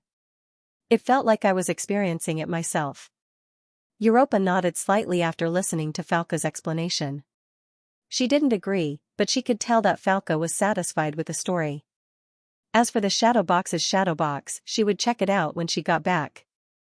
While they were talking, Loki also came out of the shadow box. Loki stood still and didn't speak for a long time. What's wrong? Falca walked up to him curiously. After a while, Loki turned to look at Falca and murmured, "That's terrible." According to Loki, the story he experienced was about the vicissitudes of life in a small town during a natural disaster. The main character was a disabled man in a wheelchair. He had been through a lot in his life, and in the end, he encountered a natural disaster. Loki's eyes were filled with tears. He couldn't speak clearly, but Falca could tell that it was a tragedy. "What do you think?" Falca asked. "What do you mean, what do you think?" Loki sobbed. It took Loki a while to realize that Falca was asking about the shadow box. He wiped the tears from his eyes and nodded seriously. "It's a masterpiece. Let's not talk about the story. I found a secret in the story." "A secret?" Loki nodded. Under everyone's gaze, he slowly said, "I thought the story was just an ordinary mortal's tragedy. But from some details, I found that the so-called natural disaster was caused by supernatural forces. I found a lot of supernatural traces in the story, and they made me very concerned." "A natural disaster caused by supernatural power?" Falca was puzzled. "Maybe it's just the background of a story." Loki shook his head. "It's not just the background. You entered the illusion too, right? You should know that apart from the characters in the story, we can actually see or even touch the scenes in the illusion. Those traces seem to contain some real information." Falca was startled by Loki's words. He also remembered the thunderstorm he saw when he entered the illusion. There seemed to be some strange information in the thunderstorm that was worth pondering. Europa raised an eyebrow as she listened to Loki's and Falca's conversation. From what they said, it seemed that this drama box did not only express art through illusions, but also had a deeper meaning. Europa narrowed her eyes and looked at the box in her hand. A moment later, inside the resting room. From an outsider's point of view, Europa was shrouded in a faint red light, but from Europa's point of view, she was floating above a gloomy castle. She looked around and saw that it was night time. However, there was no moon in sight. The castle was built on top of a silent mountain, surrounded by a dark forest. There was light inside the castle, but it didn't make her feel alive. Instead, she felt like she was looking at the flames of hell. Before Europa could check her surroundings, she fell from the sky as if she was falling into an abyss. Europa subconsciously tried to mobilize her mana, but before she could sense the mana pool, she was transported to another scene. Inside a small, dark room. The only source of light in the room was a candlestick placed on an old table in the center of the room. The dim light from the candlestick could only illuminate the area around the table. The room was still dark. "What kind of play is this?" Europa didn't know how this place matched what she saw in the play. But she could tell that the atmosphere here was creepy. This gloomy atmosphere could even affect her emotions. There aren't many people who can create such an exquisite illusion. Angor and Sunder's images flashed in Europa's mind. Sunder's illusions were strong, but they weren't as effective as this one. Therefore, the answer seemed to be very obvious. Europa slowly walked forward. She wanted to take a look at the table. She saw a book on the table and wanted to learn something from it. However, before she could get close, she saw a figure appearing not far away. Europa did not sense the presence of anyone at all. She was so shocked that her pupils shrank slightly. However, upon closer inspection, she discovered that the so-called figure was actually a mirror. Of course, it was her own reflection in the mirror. Just as Europa thought so, the reflection in the mirror suddenly moved, but she herself did not move. A strange laugh came from behind, and Europa abruptly turned her head to look. A young girl wearing a long white dress opened the door and entered the room. Her movements were very slow, and there was a scratching sound on the floor. Europa took a closer look and found that the girl was dragging a bloody female corpse behind her. As for the girl herself, her skirt was also stained with a bit of dark red. After the girl walked in, she placed the corpse on the table and walked to the mirror with a sickly expression. "Mirror, mirror, tell me, am I the most beautiful woman in the world?" The mirror moved, and a dignified male voice came out from the mirror. "No. The girl's happy expression suddenly changed. Her eyes widened. You said the most beautiful woman is my brother's lover, Selena. Her body is on the table. She's dead. Why am I not the most beautiful woman in the world? Selena is dead, but you're still not the most beautiful woman in the world. Your stepmother is even more beautiful than you. The girl's expression was already fierce, but now it was even more vicious. She has black spots on her face. How can she be prettier than me? Your stepmother only put on makeup to accommodate you. She's so much prettier than you. Accommodate? That vicious woman stole my father. What accommodation? The girl's face was full of anger. I'll kill her. I'll kill her. As she spoke, she picked up the knife in her hand and slashed at the corpse on the table. Only when the flesh was badly mutilated did she let out a long sigh. You're next. The girl walked out of the door with the knife with a sinister expression. Europa saw this scene and her eyes flashed with interest. Interesting. This girl was interesting. What was more interesting was the mirror. Europa walked to the mirror. The mirror gave her a feeling. On the surface, it was majestic, but it secretly contained something discordant. Europa carefully observed the mirror. The more she observed, the brighter her eyes became. Evil? Endless evil? Evil can actually form such a physical object. How did he do it? What kind of rule is this? Europa's burning desire to experiment began to rise. She could feel that the rule behind the mirror was definitely not an illusion. She now somewhat understood why Loki had said that he was very concerned about the traces of transcendence in the illusion. This was because these transcendent traces all carried a strong sense of rules. To smart people, they could even use this to gain enlightenment. His illusions have reached such a level. How can he leave such strange supernatural traces in an illusion? Europa praised in her mind. She could tell that Angor was the one who created the mirror. If she could study the mirror thoroughly, she might even benefit from it. This was something she could never imagine. Just as Europa was about to continue studying the mirror, the scene changed again. She saw the girl's attack on her stepmother. After the attack failed, the girl was driven out of the castle in the drizzle. She saw the girl's weak and pitiful fall into the hands of the 7 perverted dwarves. She also saw how she deceived the dwarves. During this time, Europa was not only attracted by the story. She also sensed many details similar to the magic mirror. At first, Europa thought that Angor left some Easter eggs in the mirror when he created it. But as the story progressed and the illusions unfolded, Europa slowly realized that Angor did not leave these Easter eggs on purpose. His understanding of illusions had reached a level where he could almost define the rules of illusions. The so-called Easter eggs were probably something Angor left behind on a whim. If he did it intentionally, it could be considered a good gimmick. But if he did it unintentionally, he could see the details everywhere. That was terrifying. It meant that Angor's vision had reached a whole new level. Last night, at the underground Manda field in the Aroma Zone, Europa praised her play in front of all the wizards who participated in the aroma tasting party. She kept us in suspense with her words, but she didn't share the box with us. I saw a few witches leave the scene secretly. I reckon they were interested in buying your box. It was a witch wearing a floral wreath on her head and a long dress made of petals. Her figure was elegant and graceful, and her face was beautiful. However, her figure flickered from time to time. It wasn't her real body. It was an illusion projected by the transmitter on the table. It was the projection of Rose Crown Leona. Angor had been busy crafting a movie box for the past few days. Now that he was ready to start studying alchemy for the new star contestants, Leona contacted him through the transmitter before he could even begin his work. Angor looked at Leona's projection and nodded. If they want to buy a play box, they'll have to go as soon as possible. I don't make many. Leona raised an eyebrow. That's all you care about? Don't you want to know something else? Like what Europa said about you? Angor looked at Leona in confusion. What does that have to do with me? Everyone liked to hear compliments. But it was too strange to ask about what someone said about him. Leona paused for a moment. Europa doesn't usually express such strong praise. She even contacted me this time, saying that she wants to meet you. Is that why you contacted me this time?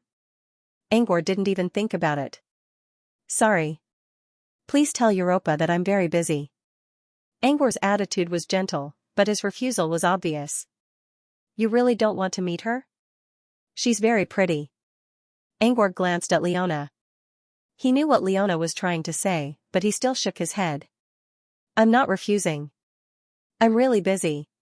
Angor pointed at a pile of notes on the table, which were filled with drawings and formulas. I want to finish them before I leave Floating Mech City. I don't have time.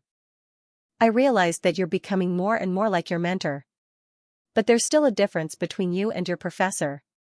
Your professor doesn't want to know, while you don't want to. Leona gave Angor a thoughtful look. Alright, I'll tell her later. Instead of answering Leona's question, he looked at Leona and asked, Is there anything else I can help you with? I don't have so many things to talk about. I just want to talk to you. Leona paused for a moment. I'm curious. Why did you suddenly want to make a drama box? Floating Mech City had been selling all kinds of movie boxes, but they weren't all that great. Instead, they attracted a lot of negative comments. As the creator, in order to defend your own artistic value, you personally came to redefine the rules of the drama box. Is that so? That's an interesting excuse. It's just that I haven't risen to such a high level of idealism. It doesn't matter to me how others evaluate the quality of the drama box. Even if a gem is hidden in mud, it's still a gem. As long as there's a chance, someone will find it and polish it into something better. Leona raised an eyebrow. But sometimes, no one will find the gem in mud. I already pointed at one of the mud pools and said there's a gem inside. Someone will go look for it. Angor had already placed the tower of the drama box there. It might be covered in mist at first, but once the mist cleared, someone would find it. Then what's your reason for making the drama box? Leona was too lazy to argue. Instead, she asked the question she was most curious about. I promised Greya that I'd make her a drama box, so I made some of them while I was at it. You made some along the way? Leona was puzzled. She thought there would be more to it than meets the eye, but this was it? Yes. Angor nodded. Leona carefully observed Angor's expression. He didn't seem to be lying. Besides, there was no reason for him to lie about something so trivial. So it's true then? But Leona still couldn't figure out what he meant by along the way. Leona considered. Let's just say you made them on the way. Then why did you choose to sell them to Bree's shop? I know some inside information about the shops in Floating Mech City. If you need a sales channel, I'm sure Mr. Horace will be more than happy to help you. He can even open a shop under the name of Brood Cavern or yourself. As an alchemist herself, Leona knew how important Angor was to Brood Cavern. As long as Angor asked for it, Horace could do it for Angor even without Rain's permission.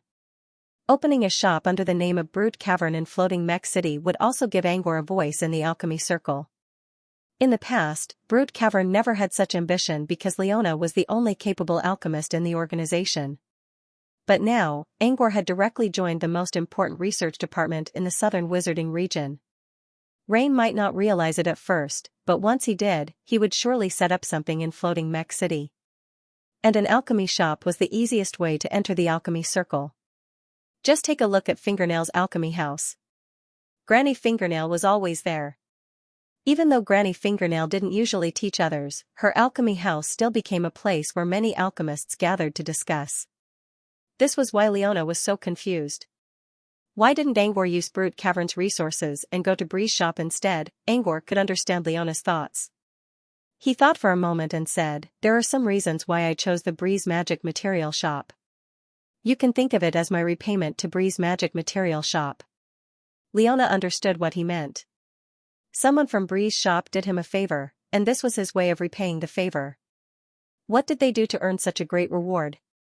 Leona mumbled to herself. Angor didn't answer. Actually, his reward wasn't that great. He just wanted people to think that he had Bree's shop support.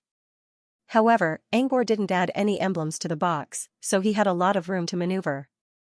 If he wanted to, he could keep quiet about it so that people from Abstruse Alchemy Union wouldn't dare to cause trouble to Bree's shop. If Bree's shop went too far, Angor could deny that he made the box since he didn't have any emblems on it. Even if everyone knew that he made the box, Angor's attitude was more important. Even if Brute Cavern wanted to join Floating Mech City's alchemy competition one day, Angor could still act as Breeze Shop's backer. This wouldn't affect his position at all. Therefore, in summary, he only had an ambiguous title and a few video boxes. Leona saw Angor glancing at the alchemy draft on the table from time to time. She considered for a moment and decided to say goodbye since she had asked enough questions. Before Leona turned off the communicator, Angor suddenly asked, "Hey, how's Dave doing?" It had been a long time since he last saw Dave. Before the finals of the Rising Star Challenge, Sean told him something about Dave. According to her, Dave was feeling very down right now. Because he didn't complete the mission Leona gave him to enter the top 50 of the Rising Star competition. According to their agreement, he had to accompany Jack Sue for 10 years. Dave, huh? He's fine now. Leona's lips curled into a mysterious smile when she mentioned fine. Seeing the smile, Angor knew that Dave was not fine at all. He was probably suffering from some kind of torture. Angor wanted to put in a good word for Dave, but this was a matter between Dave and Leona, so he could not interfere. Besides, Leona would not really force Dave into a corner. "I'll go back to Brute Cavern soon. If Dave has time, ask him to come over and meet me." The only thing he could do now was to give Dave some space to breathe in his depressing life. "Don't worry about him. He's doing fine." Leona grinned. "He's doing well now. I'm sure he'll get better in the future." Leona paused for a second and continued, "Compared to David, I think you should be more concerned about someone else." "Someone else? Who?" "Kudu," Leona said. "You remember him, right? You're the one who sent him to the Rose Garden." Hearing Kududu's name, a small figure appeared in his mind. Kudodo was a talent from the Crocex. Together with Papaya and Lococo, he was found to be a supernatural talent. Since Kudodo was a nature manipulator, Leona decided to take him in as an apprentice because Kudodo was a nature manipulator. As far as Angor could remember, Kudu was an honest young man. Apart from Papaya, Kudu was the second Crocex to submit to Angor when Angor took them out of Soul Genesis Garden. Kudu's mother, Kumaomio, was the current matriarch of the Crocex in Pat Manor. What happened to Kudu? Angor didn't ask about the 3 Crocex ever since he brought them to Brute Cavern. This was the first time he asked about them since then. Who knows? Leona stretched herself. It's hard to guess what's in a young man's mind. Before I left Brute Cavern, he almost lost all interest in training. He can't even cast a basic cantrip. Maybe you can visit him when you're back in Brute Cavern. Angor knew that Leona didn't think it was hard to guess what was in a young man's mind. Maybe she just didn't want to. After entering the world of adepts, it was up to you whether you wanted to learn or not. Becoming cannon fodder was your own fault.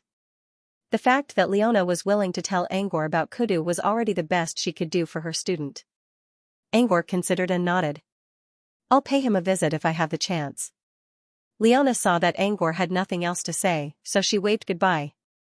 Before she left, she suddenly stopped and said, "By the way, there's something I'm thinking about. Since you're now a member of the research department, I'm sure Mr. Rain will listen to your advice. Maybe you can suggest to Mr. Rain that he should change his mind and keep up with the times." He didn't know what Leona was trying to say. Leona's projection slowly disappeared from the communicator. Before she disappeared, she said, "For example, the communicator can be replaced. I bought one in Floating Mech City, and it's not bad." The last thing Leona saw before her projection disappeared was her waving the communicator in her hand. The transmitter she used was the same as Angor's, which was made of transparent glass. Angor glanced at the transmitter on his desk and fell into deep thought. He knew what Leona was thinking. As an alchemist, Leona begged Mr. Rain to change the transmitter, but she failed every time. Mr. Rain's obsession with the crystal ball had reached a terrifying level. All supernaturals in Brute Cavern still used the crystal ball as a communication tool. Now that Angor was a member of the research department, would he succeed in persuading Mr. Rain to change his mind? "It's going to be hard, but I can try," Angor mumbled. After ending the call with Leona, Angor went to the yard. Greya was lying on the roof while stuffing a handful of snacks into her mouth. Next to her was a large barrel of wine. Angor could smell the delicious aroma of the wine even though he was far away. Only Sherry, Azaz, and Toby were in the yard. Sherry was carefully observing Toby in the torrent of fate. Meanwhile, Azaz was writing down Toby's condition in a notebook. When Azaz saw Angor, he quickly stood up and greeted him. "Mr. Pat." Angor nodded in response. "How's Toby doing now?" Since Angor would ask about Toby's condition from time to time, Azaz was already used to it. So far, 40 demon flower ores were used, and Torment of Fate was used 44 times. The shortest time Toby lasted was 1 minute and 30 seconds, while the longest was 5 minutes and 40 seconds. Azaz handed the notebook to Angor. From the number of times Toby was recorded, Angor could see that Toby's condition was improving steadily. The longer Toby lasted, the better it was. But at least Angor was sure that Toby was able to deal with resentment more easily in the House of Heart. This was what Angor expected. Still, Toby was going to face a demon who could manipulate emotions. To prevent Toby from becoming too stubborn, Angor reminded Azaz, "If Toby wakes up and feels anything wrong, come to me immediately." After making sure Toby was fine, Angor returned to his lab. Now that he had returned Breeze's favor, and Toby's condition was getting better every day, the only thing he needed to do now was to prepare the reward for the winner of the Rising Star contest. Not long ago, Antonio told him about Gus Ilo. Gus Ilo was willing to accept the alchemy quests as well. However, he was a synthesis wizard, which meant he would take a long time to craft anything. He only planned to take one of the quests. In other words, the quests of the other 2 alchemists became Angor's. Gus Ilo probably thought it was a little embarrassing to give 2 quests to a newbie like Angor, so he asked Angor to pick the quests first and leave the other one to him. Gus Ilo's intention was clear. He would only craft one of the 3 quests, so it was fine to leave the most difficult one to Angor. However, Angor's choice would depend on Angor's ulcer. Angor had been studying the quests of the 3 alchemists for the past few days. Through his own simulations and alchemy drawings, he already had a general idea of which one to pick. Angor's communicator lit up again, and Antonio appeared in front of him in blue light. "Good afternoon, Mr. Pat." Antonio spoke politely as usual. "Is there anything I can help you with, mister?" Angor didn't answer. Instead, he pointed at the table. Antonio looked down and saw 3 sheets of paper on Angor's lab table. These 3 pieces of paper were not unfamiliar to Antonio. He gave them to Angor himself. The papers came from the top 3 contestants in the Rising Star competition. Each of them represented their quests for alchemy. Understanding flashed in Antonio's eyes. "Sir, have you already decided which 2 refining tasks you want?" Angor nodded and placed the leftmost paper in front of Antonio. "Give this to Master Gus Ilo. I'll handle the other 2. Antonio lowered his head to check Angor's ulcer. "Troms?" When he saw Gus Ilo's name, he was a little surprised. "Mister, are you sure you want to give this to Master Moonshine?" Angor nodded. "Yes." "You look surprised." Antonio hesitated. "Not really. It's up to you, mister." "I'm just a little surprised." "Why are you surprised?" "Because when I asked Trom what he wanted, he eagerly told me that he hoped you could refine it for him." A trace of regret flashed across Antonio's face. "It's a pity that you didn't study him." Antonio paused. "Since you've confirmed the ulcer, I'll inform Master Yuane of the situation." After saying that, Antonio gave a farewell salute and his figure slowly disappeared. After Antonio left, Angor returned his attention to the 3 papers in front of him. From left to right, it corresponded to Trom, Onassis, and Shilyu's customization requirements. Actually, Trom's request was relatively simple compared to the other 3's requests. Why was it simple? Because Trom's request was to make a piece of clothing armor. He even volunteered Shisami's fur as the main material. If all alchemists were like Trom, who even provided the main material themselves, it would be much easier for them to make their own alchemists. Still, he did not ask Trom for the same reason: he was not suitable for the job. Enchantment was Angor's specialty. Enchantment was to use external forces to enhance the effectiveness of magic materials. Moreover, the corresponding runes and arrays needed to be matched with the properties of the materials. You couldn't just inscribe whatever you wanted. There were many restrictions. Xiaoxia's fur was born with the ability of absolute defense. During Trom's matches, he used Xiaoxia's fur to avoid fatal attacks many times. In other words, Xiaoxia's fur was already a half-finished product. It was difficult to find a suitable magic array for such a half-finished product in the books. Unless Angor actively adjusted the structure of the magic array, there was no way he could find a suitable one. He had been writing all kinds of magic energy data and patterns on the paper in the past few days. He wanted to see if he could create the items that Trom needed. The answer was yes. However, it would take him months or even longer to adjust the structure of the runes. The time spent on this was simply disproportionate. Of course, he could choose not to adjust the structure of the runes and just make the item himself. However, it was hard to say whether the enchanted magic array and the defensive ability of Xiaoxia's fur would complement each other or be superfluous in the end. After thinking for several days, he decided to give up on making Trom's item. He summoned a flame and burned the leftmost paper into ashes. Now, all that was left in front of him was Xiaoxia's and Onassis's custom-made notes. Xiaoxia had 3 suggestions. First, she wanted to make a potion that could prevent her from being affected by drowsiness forever. This idea was rejected by Mitra and Regina. As for the second customization direction, Xiaoxia hoped to create an item that would have a positive effect on her lethargy. In other words, she could make anything as long as it had a positive effect. Because the range was quite vague, there was a lot of room for improvement. However, it was hard to say whether or not Xiaoxia would be satisfied in the end. After all, the positive effects she mentioned were only her personal opinion. It would be difficult for outsiders to know what kind of positive effects Xiaoxia wanted. Third, he wanted to make a weapon. As a matter of fact, he already had a plan for Xiaoxia. After making sure he didn't miss anything, he put the paper aside and looked at Onassis's request. There were 2 customization options for Onassis. The first customization option was also a weapon. However, Onassis had a lot of requirements for the weapon, which were complicated and full of contradictions. For example, condense in water, burst out in fire, project starlight, reflect sunlight, and so on. Angor felt a headache coming. He remembered something John told him, such as colorful black. Antonio said, for this kind of customization, as long as one of the requirements is satisfied, it will be fine. For example, an ice weapon that can condense in water, or a fire-type weapon that can burst out of fire. It didn't matter if Antonio wasn't satisfied with the result. Alchemists were the most important people anyway. The first customization direction for Onassis was too complicated. The requirements filled an entire page, which was very annoying. However, his second request was very simple. It was only 1 sentence. Any item related to philosophy. Wood bar, Fangling Tavern. Everyone was gathered around a long table in the main hall, which was filled with colorful dishes.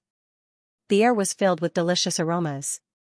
However, no one said a word. The only sound that could be heard in the quiet room was Signhouse gurgling as she used her flower blossom spell on the table. It wasn't until the sound of the door opening with a bang that this long and difficult silence finally ended. A chubby young man wearing a tight-fitting wizard robe entered the hall while wiping the sweat off his forehead. When he came to the long table, Sean, who was sitting on Gank, took the lead and said, Alan, how's the situation on your side? Any news? Alan was silent for a moment before shaking his head. I went into the manor and met Azaz. Carveline looked up when she heard Alan's name. Azaz is staying with Lady Barbie in the manor, Alan explained. Azaz told me that Mr. Pat has been in seclusion for 10 days and hasn't come out of his lab. Alan explained to Sean. Still? Sean frowned. Alan nodded. He's still in his lab when I went there. Disappointment flashed across Shan's face. She turned around and looked at Leon, who was sitting on the other side. You don't have any news about him either? Leon scratched his temples and shook his head. I haven't seen my brother for more than 10 days. He also went to the Dream Wasteland, but Freud told him that Angor hadn't shown up yet. Sean sighed and looked at Nausicaa, who was sitting at the head of the table. I guess we can't wait for him. It's fine. Nausicaa picked up her pipe and lit it with a candle. She took a deep puff and said, "I'm only leaving for a while. It's not like I'm leaving forever. I don't care if you tell him or not. If you want to see him, you can wait until I'm back." But Xian was a little disappointed. No one knew when Nausicaa's trip would end. They didn't even know if she could come back safely. This was why Xian asked Alan to bring Angor to the manor when Nausicaa decided to leave today. At least they could have a little reunion before parting ways. Unfortunately, Angor wasn't here. If we have to hold a farewell party every time we say goodbye, I don't think we have anything else to do in life. Nausicaa chuckled. Besides, my old crew members will laugh at me if they hear about this. As a pirate, I see people leaving each other every day. Sometimes, it's an eternal farewell. I've gotten used to traveling alone. It's a little awkward to be together. The calmer Nausicaa's smile was, the worse Xian felt. She was more worried about her friend's safety. She knew how dangerous Nausicaa's destination could be. Even if he couldn't persuade her to stay, he could at least give her some help. "Don't worry." Nausicaa stood up and gave Xian a hug. "I'll come back safely." But Nausicaa kissed Xian's forehead. "Don't worry." Nausicaa's gentle kiss calmed Xian down. She opened her mouth, but when she saw Nausicaa's determined gaze, she didn't say anything. Xylem stood up and spoke to Xian, "Mr. Aspel will continue the glory of the Blackberry King." Xylem paused and looked at Nausicaa as if to strengthen his tone. "I believe you." Nausicaa nodded to Xylem. "Me too." Nausicaa remained silent for a while. "I didn't want to disturb anyone and leave by myself. But since you already know when I'm leaving, and you're holding this farewell party, I have to join you. I've already made an appointment with Reynolds, and I have a wizard who can teleport me here. I can't afford to waste time. Since Angor can't come, let's eat first. I don't want to disappoint Signhouse." With that, Nausicaa picked up a glass of rose wine and drank it first. Following Nausicaa's lead, the others also picked up their food and broke the silence. Everyone laughed and chatted happily as they continued to enjoy the meal. Even Shilyu, who had been sleeping all this time, woke up and joined in the fun. Happy times always passed quickly. When the afternoon sun shone through the gaps between the curtains, the clock in the corner chimed loudly. The treehouse door above the clock was pushed open, and a mechanical bird flew out. It circled around in the air and reported the time with its metallic voice. In the end, it flew back into the treehouse and disappeared. Nausicaa exhaled a puff of white smoke and tucked her hair behind her ear. "It's time. I'm going to the teleportation hall in the main city." The cheerful atmosphere instantly turned silent. "No need to send me off. I'll be back soon." Nausicaa didn't say anything sentimental. She put away her pipe and headed for the door without listening to anyone's parting words. Nausicaa's figure quickly disappeared, leaving only her calm voice in the air. "Don't slack off on your training in the endless corridor. When I come back, I'll catch up to you as soon as possible. Maybe I'll be faster than you. My return means I've got what I want." Nausicaa left the room, and the atmosphere in the hall became a little quiet. Nausicaa is an interesting person. Carveline, who had been eating beside them, spoke up for the first time. "I think she's right. Instead of worrying about her safety, you should worry about yourselves. She's more suitable to be a wizard than any of you." Carveline's tone was a bit sarcastic, but no one dared to refute her. Xian hugged Gank's arm gloomily, and Shilyu's face showed a rare hint of sadness. Xylem, on the other hand, remained calm. "I believe in her choice. She's Nausicaa, after all." "I believe you too." Xian let out a long sigh and sat down. "It's just that the parting is still a little sad. Too bad Angor didn't come this time." As Xian spoke, a rustling sound suddenly entered everyone's ears. Carveline was the first to react. She raised an eyebrow. Someone opened the door. A man's voice was heard in the hall. "Dripping River, are you there?" Shilyu, who was about to fall asleep, opened her eyes in confusion. With Shan's help, she sat on Gank's back and walked out of the hall. When they arrived at the yard, they saw a Chinibu boy wearing skull ornaments all over his body. The boy was looking around lazily. "Glenn? You? Why are you here? Alan looked at the boy in surprise. Glenn didn't pay attention to Alan, but locked his eyes on Xianxia. Dripping stream, your alchemy customization has been refined. I'm here to deliver it to you. Glenn took out a space capsule and mumbled, let me tell you a secret. Mr. Pat made this. Mr. Pat? Sean was surprised. You mean he's done with his training? Yes. Glenn nodded. Mr. Pat came out. When Sean heard Glenn's answer, she suddenly turned to look at Ellen, her eyes full of questions. Alan quickly waved a hand. Mr. Pat was still in his lab when I got there. Glenn didn't know the inside story. Hearing the conversation between Sean and Ellen, he said, Did Ellen go to Lord Pat? When did he go there? 2 hours ago? Mr. Pat wasn't out yet. He just came out half an hour ago. Half an hour ago, Angor came to Tower of Infinity and gave Milanda the alchemy orders for Onassis and Xianxia. Glenn took the order for Xianxia when he heard about it. As he remembered, Angor was quite close to Xianxia. Perhaps he could use this chance to earn some favor from Angor's friends. When Glenn said this, how could Sean not understand that this was the time when Ellen came looking for him? Just a little earlier, she quickly checked the time and saw that Nausicaa was going to teleport away in less than 5 minutes. It was already too late to go to Angor now. If we let Ellen wait at the manor, we might be able to wait. Shan's expression was one of chagrin. Xianxia also sighed. We missed him. Can't do anything about it. Glenn listened to Sean and Xianxia's conversation and couldn't help but wonder. He handed Xianxia a single-use space capsule and asked, What are you talking about? What did I miss? Xianxia didn't answer. Instead, it was Alan who explained the situation. Glenn nodded. I see. You don't have to regret it. Maybe Mr. Pat didn't miss him.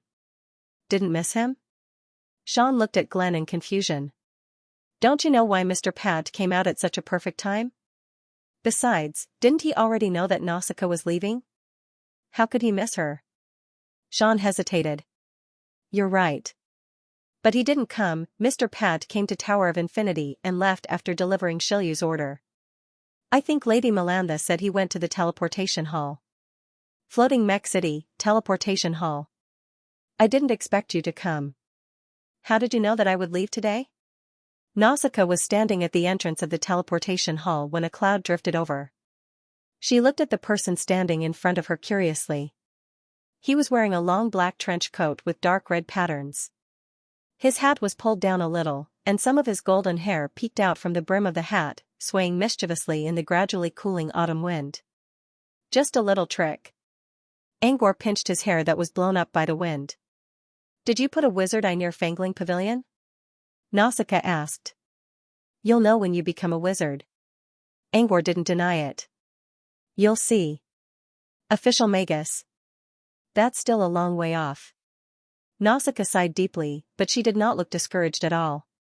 Her eyes were shining brightly. She was not afraid of the future. Instead, she was looking forward to it. Is the place you and Reynolds going to be dangerous? Angor looked into the distance and saw Reynolds looking at them curiously. Of course. Nausicaa raised an eyebrow. You're not going to stop me like Sean, are you? Nah. You and I both know the reason. Besides, I'm sure you can see things more clearly than I can. Angor chuckled. Nausicaa must have thought about it carefully before making a decision. Since she chose to do this, she must have known what the consequences would be, whether it was good or bad. Even so, there must be a reason for her to do it. Angor would not interfere with her decision. I knew it. It's easier to talk to you. Nausicaa leaned against the wall and let the wind ruffle her hair. She looked at the clear sky in the distance and spoke in a soft voice, The place I'm going to has something I need, so I must go. Is it important to you? Very. It's my first goal before achieving my ultimate dream. Then I wish you luck. Aren't you going to ask me what I want? Angor chuckled. I did last time. You didn't want to answer, right? Now, are you going to answer me? Nausicaa tidied up her messy hair and gave Angor a sly look. I'm not going to answer you. You'll know when I come back. She stood up. It's about time. I have to go. Angor nodded without saying anything. He took out a space capsule from his pocket and handed it to Nausicaa. Take this. What's this? Nausicaa took it and checked it with her spirit feelers. A monocle? Could it be some kind of secret weapon? Angor shook his head. It's not a weapon. It won't help you much if you're in danger. But you can use it if you need to tell me something. So, it's a transmitter? You can say so. But you can only use it once. Be careful. Nausicaa nodded. I don't think I'll ever need it. But thank you. After sending Nausicaa away, Angor turned around and looked toward the northwest. That was where Champagne Road was located. At the same time, on Champagne Road, in a room of Kihara Bar, an elegant middle-aged man raised his head. What's wrong, Wizard Kihara? Asked a lady sitting across from him. Wizard Kihara was the owner of Kihara Bar. He shook his head. It's nothing. A friend of mine took back an item he left here. As soon as the voice fell, a small ball sleeping in a crack in the rock outside the Fangling Pavilion in the depths of the Muyuan Bar slowly opened its transparent wings and flew into the sky. If there were other alchemists here, they would definitely be able to recognize that this small ball was actually an exploratory puppet. This was the scouting puppet Angor placed outside Fangling Pavilion, which was how he knew Nausicaa was leaving. As a wizard, Angor could use his spirit feelers to locate Fragrant Pavilion even if he was inside his matter. However, that would take too much energy, and there were too many rune detectors and law enforcers in Floating Mech City. Angor decided to use the scouting puppet to avoid unnecessary trouble. The scouting puppet only needed a small amount of spirit feelers to maintain its detection range. However, scouting puppets usually couldn't be too far away from their controller. Angor was able to control them from a long distance because he was a wizard now. Therefore, he wasn't wrong in telling Nausicaa that this was a trick only wizards could use. Of course, the owner of Kihara Bar would definitely notice the puppet's presence, so Angor told Wizard Kihara about it beforehand. Now that Nausicaa was gone, Angor decided to call the scouting puppet back. Angor controlled the puppet to fly higher. When he was about to have the puppet return to him, he saw something happening in the courtyard of Fragrant Pavilion. Crack, the light blue whip struck the stone floor of the training ground, and all the dust accumulated on the ground was lifted into the air. The cold air froze all the dust in the air into frost sand, and then fell down like hailstones, making crisp sounds. Lion tiptoed through the icy training ground. When he saw the terrifying crack on the ground, he was stunned. The crack was more than 10 meters long and half a meter deep, and it was surrounded by frost marks. Leon couldn't believe his eyes. One must know that the training ground's floor was made of a special stone. During this period of time, Leon had been training in this training ground of the Fragrant Pavilion. During this period of time, no matter how much Leon struggled, he never left a single mark on the floor. But just now, Shilyu only waved her whip casually, and it didn't even seem like she used any strength, yet she achieved this effect. If it hits me, I'll be cut in half in an instant. Leon shivered. He didn't know if it was because of the cold or because of his heart. Sean also came to the training ground while sitting on Gank's shoulder. She looked at the crack on the ground with surprise in her eyes. The power of this ice whip is simply terrifying.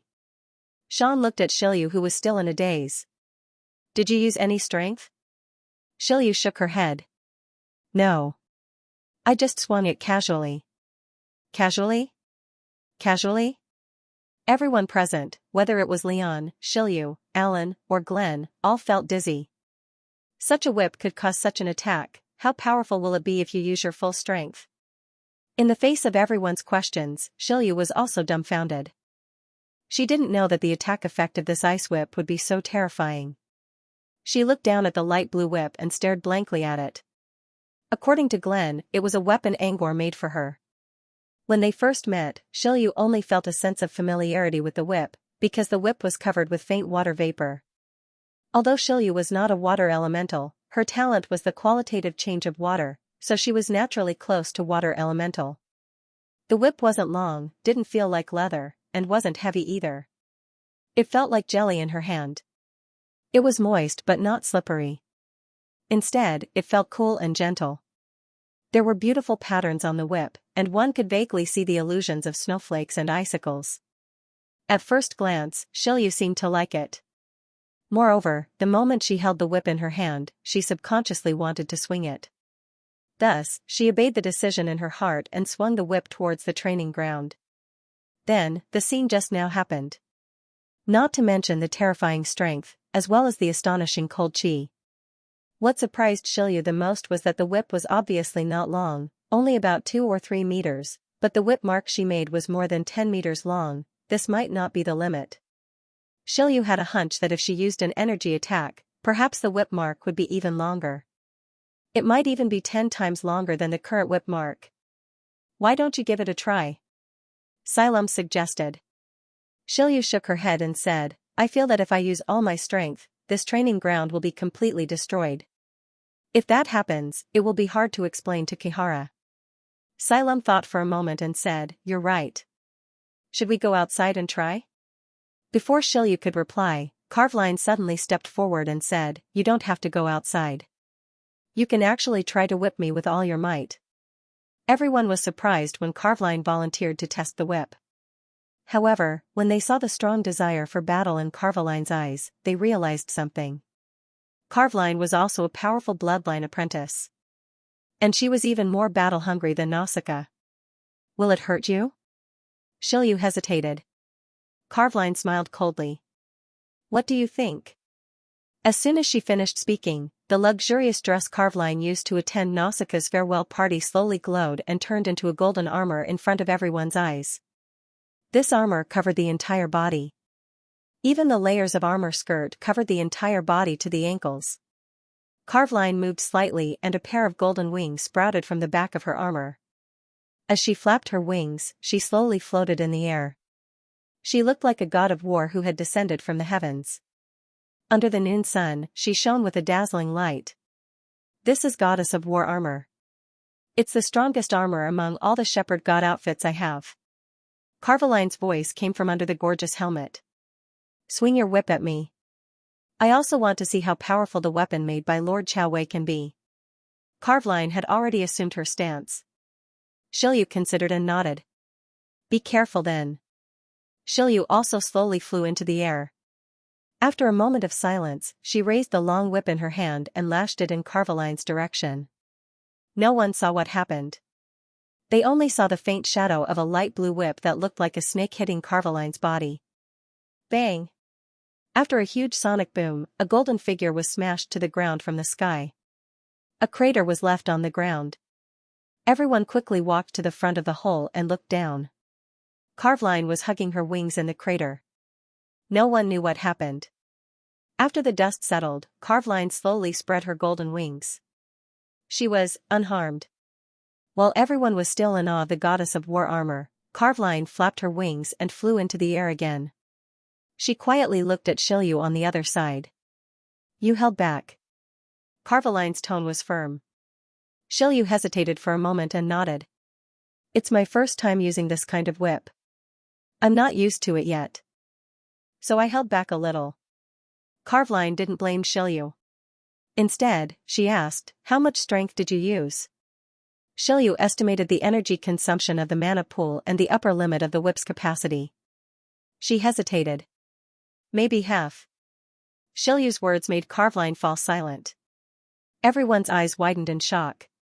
With that terrifying speed and that shocking sonic boom, no one except Carveline dared to say that they could take the whip unscathed. But Xianxia only used half of her strength? So, this is the alchemy creation of a member of the R&D department? Xianxia murmured to herself. This was way better than any alchemist's work she had ever seen. After a moment of silence, Carveline slowly said, try attacking me with all your strength. Carveline, can you handle it? Xianxia suddenly called out. Her eyes were filled with worry. Carveline lowered her head and looked at Xianxia. Don't worry. I'll not only use the Goddess of War armor. I'll also use my blood power to defend myself. Xianxia was still a bit worried after hearing Carveline's answer. She believed that Carveline knew what she was doing.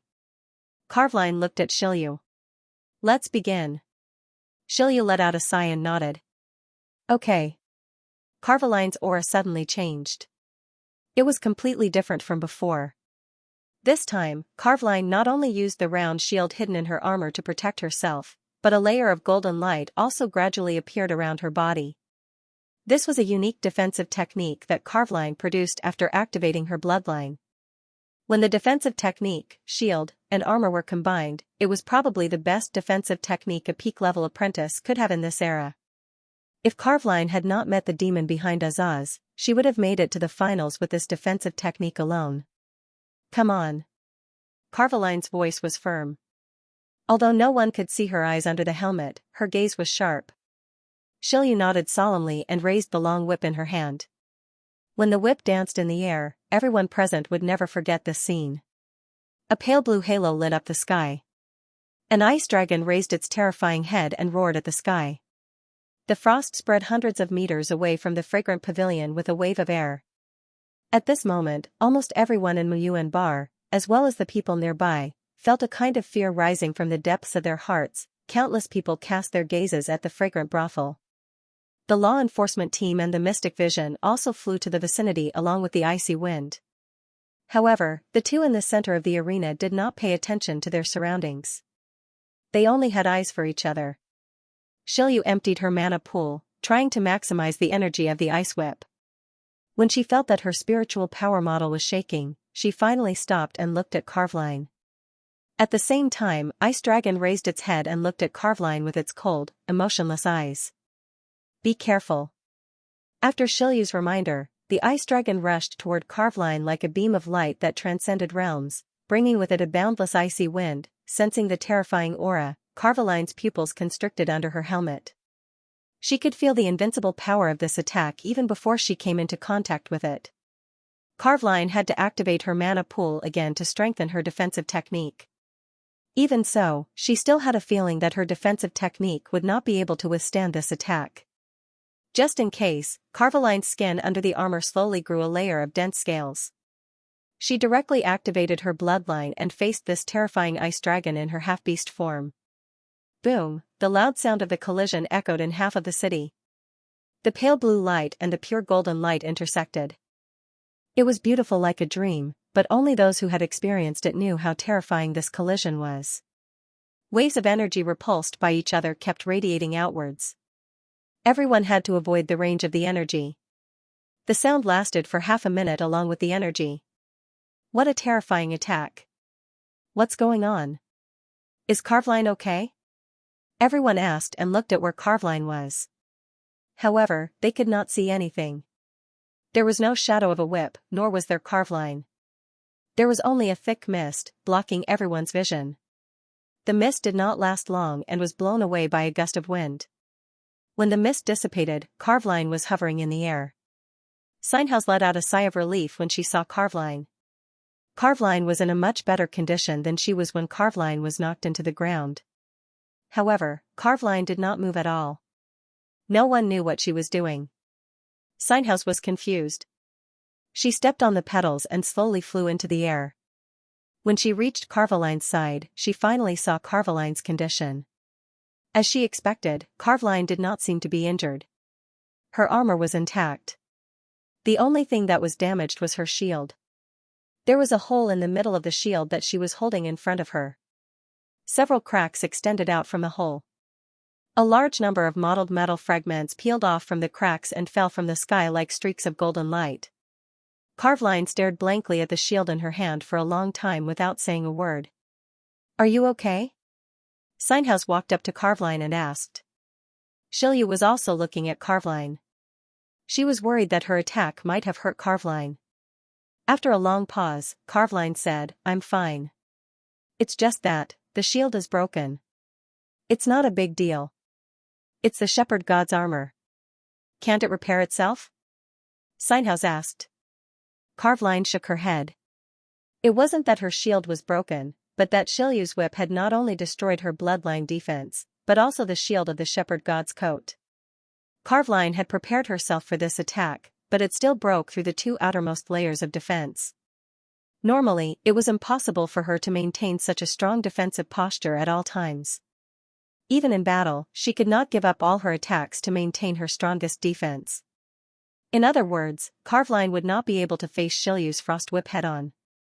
Carveline felt a sense of defeat that came from the bottom of her heart. So that's the weapon created by that person. Carveline also had a custom-made alchemy weapon made by an alchemist from Ashley Comprehensive Academy. Even though it wasn't completed yet, she had gone to check on the progress of the process. She knew very well how powerful this custom-made weapon was. She was already satisfied when she first saw the weapon. But now, it was on a completely different level compared to Shilyu's frost whip. Even if Ashilia's alchemist did his best, his weapon would still be far weaker than frost whip. So this is the difference? As expected, the alchemists from the research department were much stronger than ordinary alchemists. Carveline sighed. If she did not run into Aziz and use her time witch costume, she might have been able to get a custom-made weapon as well. While Carveline lamented, the rune detectors around her were also alerting her. If the energy attack was released outside, it would be as powerful as what Jibra and Keely did in Perfumed Square. Therefore, the rune detectors and the enforcers all came to investigate. However, since Carveline took the brunt of the attack and did not cause any damage outside Fragrant Pub, the enforcers could only stay on guard outside. Amidst the chaos, a middle-aged man in elegant clothes flew to the sky from a corner of Kihara Pub. It was the owner of the pub, Wizard Kihara. He looked down at the messy Fragrant Inn and sighed deeply. I originally thought that renting the Fragrant Inn to a few witches would make it much more peaceful. I didn't expect that I was still wrong. However, the reason for this is still your doing. He seemed to be talking to someone, but there was no one around him. There was only a small sphere with a pair of translucent wings floating beside him. After a moment of silence, a man's voice came from the sphere. I gave Shilyu's weapon to the Tower of Infinity. Who knew she would try it out? Kihara chuckled. He knew he couldn't blame Angor for this, so he changed the topic.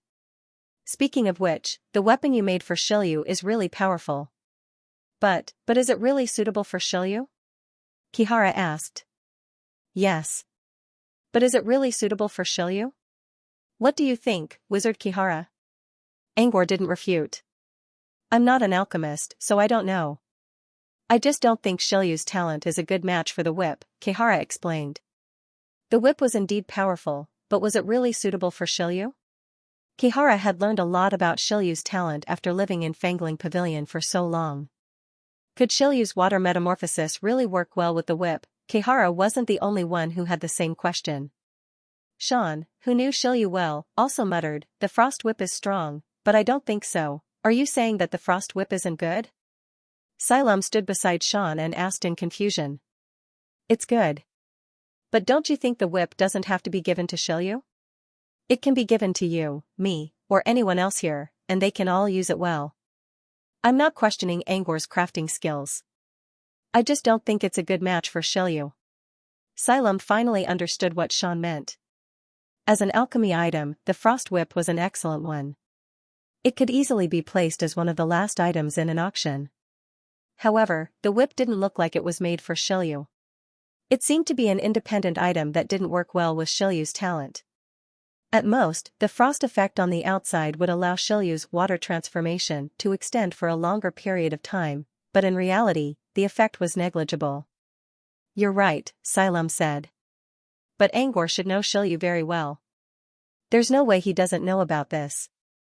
That's what I'm wondering too, Sean said. Shilyu was actually nearby when they were talking. Shilyu wasn't the only one who heard their conversation. Everyone else had more or less understood what was going on. At this time, they couldn't help but think about this question. They were all shocked by the power of the frost whip, but when it comes to custom-made weapons, is the frost whip really suitable for Shilyu? Seeing everyone's confusion, Shilyu suddenly laughed. Actually, you may have misunderstood. Misunderstanding? Yes, although this is the first time I've seen this ice whip, it is indeed the most suitable for me. Seeing that everyone was still a bit confused, Shilyu continued, because I was the one who proposed the creation of this weapon in the first place. Did Shilyu come up with this idea? Everyone was stunned by this answer, including Wizard Kihara. So this is the reason why you made this whip? Kihara asked. Yes. This is Shilyu's request. Of course I'll follow her instructions. Kihara frowned and said, I don't understand why she would make such a request. There are better choices. Sean asked the same question as Shilyu. Shilyu quickly answered, what I need is not to strengthen my innate ability, but to give me a chance to use my innate ability. Sean didn't understand what Shilyu meant, but Carveline, who had experienced the power of the frost whip herself, nodded. I see. Shilyu's strongest ability was to transform water. The water quality transformation talent did not necessarily need to be in a water environment to be effective. This was because its strength lay in its ability to control all liquids. For example, body fluids. As long as someone was standing in front of Shilyu, she could turn their body fluids into a spear even if they were in a dry desert. However, she had to break through the enemy's defense first. As long as you put yourself in Shilyu's shoes, you will understand this point. Whenever Shilyu encountered a strong enemy, it wasn't that she couldn't defeat them. It was just that the enemy's defense was so tight that she couldn't manipulate their body fluids. Once she broke through the defense, Shilyu would be in an invincible position. Her previous method of breaking through the defense was too simple and slow. Many times, before she could focus on breaking through the defense, she would be interrupted by something else, and she would be defeated in a short time. However, when she had this frost whip, this situation would inevitably change. After listening to Carveline's explanation, everyone was enlightened. Thinking about the power of the frost whip, even if Carveline was in her strongest defense, Shilyu's whip still broke through half of it. She only needed the last layer of armor to reach the body. If this happened in a real battle, it would be terrifying. Everyone present probably wouldn't be able to withstand a few lashes from Shilyu. As long as any of the frost whip broke through the defense, the battle would be over. So that's why you want to make this whip? Sean said in a daze. They were all thinking from their own point of view, but from Shilyu's point of view, this was perfect for her. Shilyu, I actually just made a request, hoping to have an offensive weapon that could quickly break through the enemy's defense. In the end, I got this whip. Not only is it better than I expected, but it's also a water-type weapon, which allows me to wield more power in battle. So, this is the perfect weapon for me. Shilyu paused. But, it's still a pity. Sean gave Shilyu a puzzled look. What's wrong? Maybe you don't like whips? You're right. This weapon is more suitable for Nausicaa. Shilyu shook her head. It's not about the weapon. I like the weapon very much. It's a pity because apart from the weapon, my request also has something to do with my drowsiness. But I don't think anyone can solve my drowsiness problem. Shilyu sighed in her mind. Even Angor only chose to make a weapon in the end, which made her feel a little disappointed. It was good to improve her fighting ability, but if there was a way to solve her drowsiness, or at least improve it, she would be happier. Sean also understood Shilyu's concern. She sighed again and put an arm around Shilyu's shoulder to comfort her. Kihara watched the scene from above and sighed. If we can solve Shilyu's drowsiness problem, she'll become another superstar who will bring glory to the entire southern wizarding region. Why another superstar? Because there's you before her. Kihara paused for a moment. By the way, is there really no way to solve Shilyu's drowsiness problem? Yeah, it's hard to solve it right now.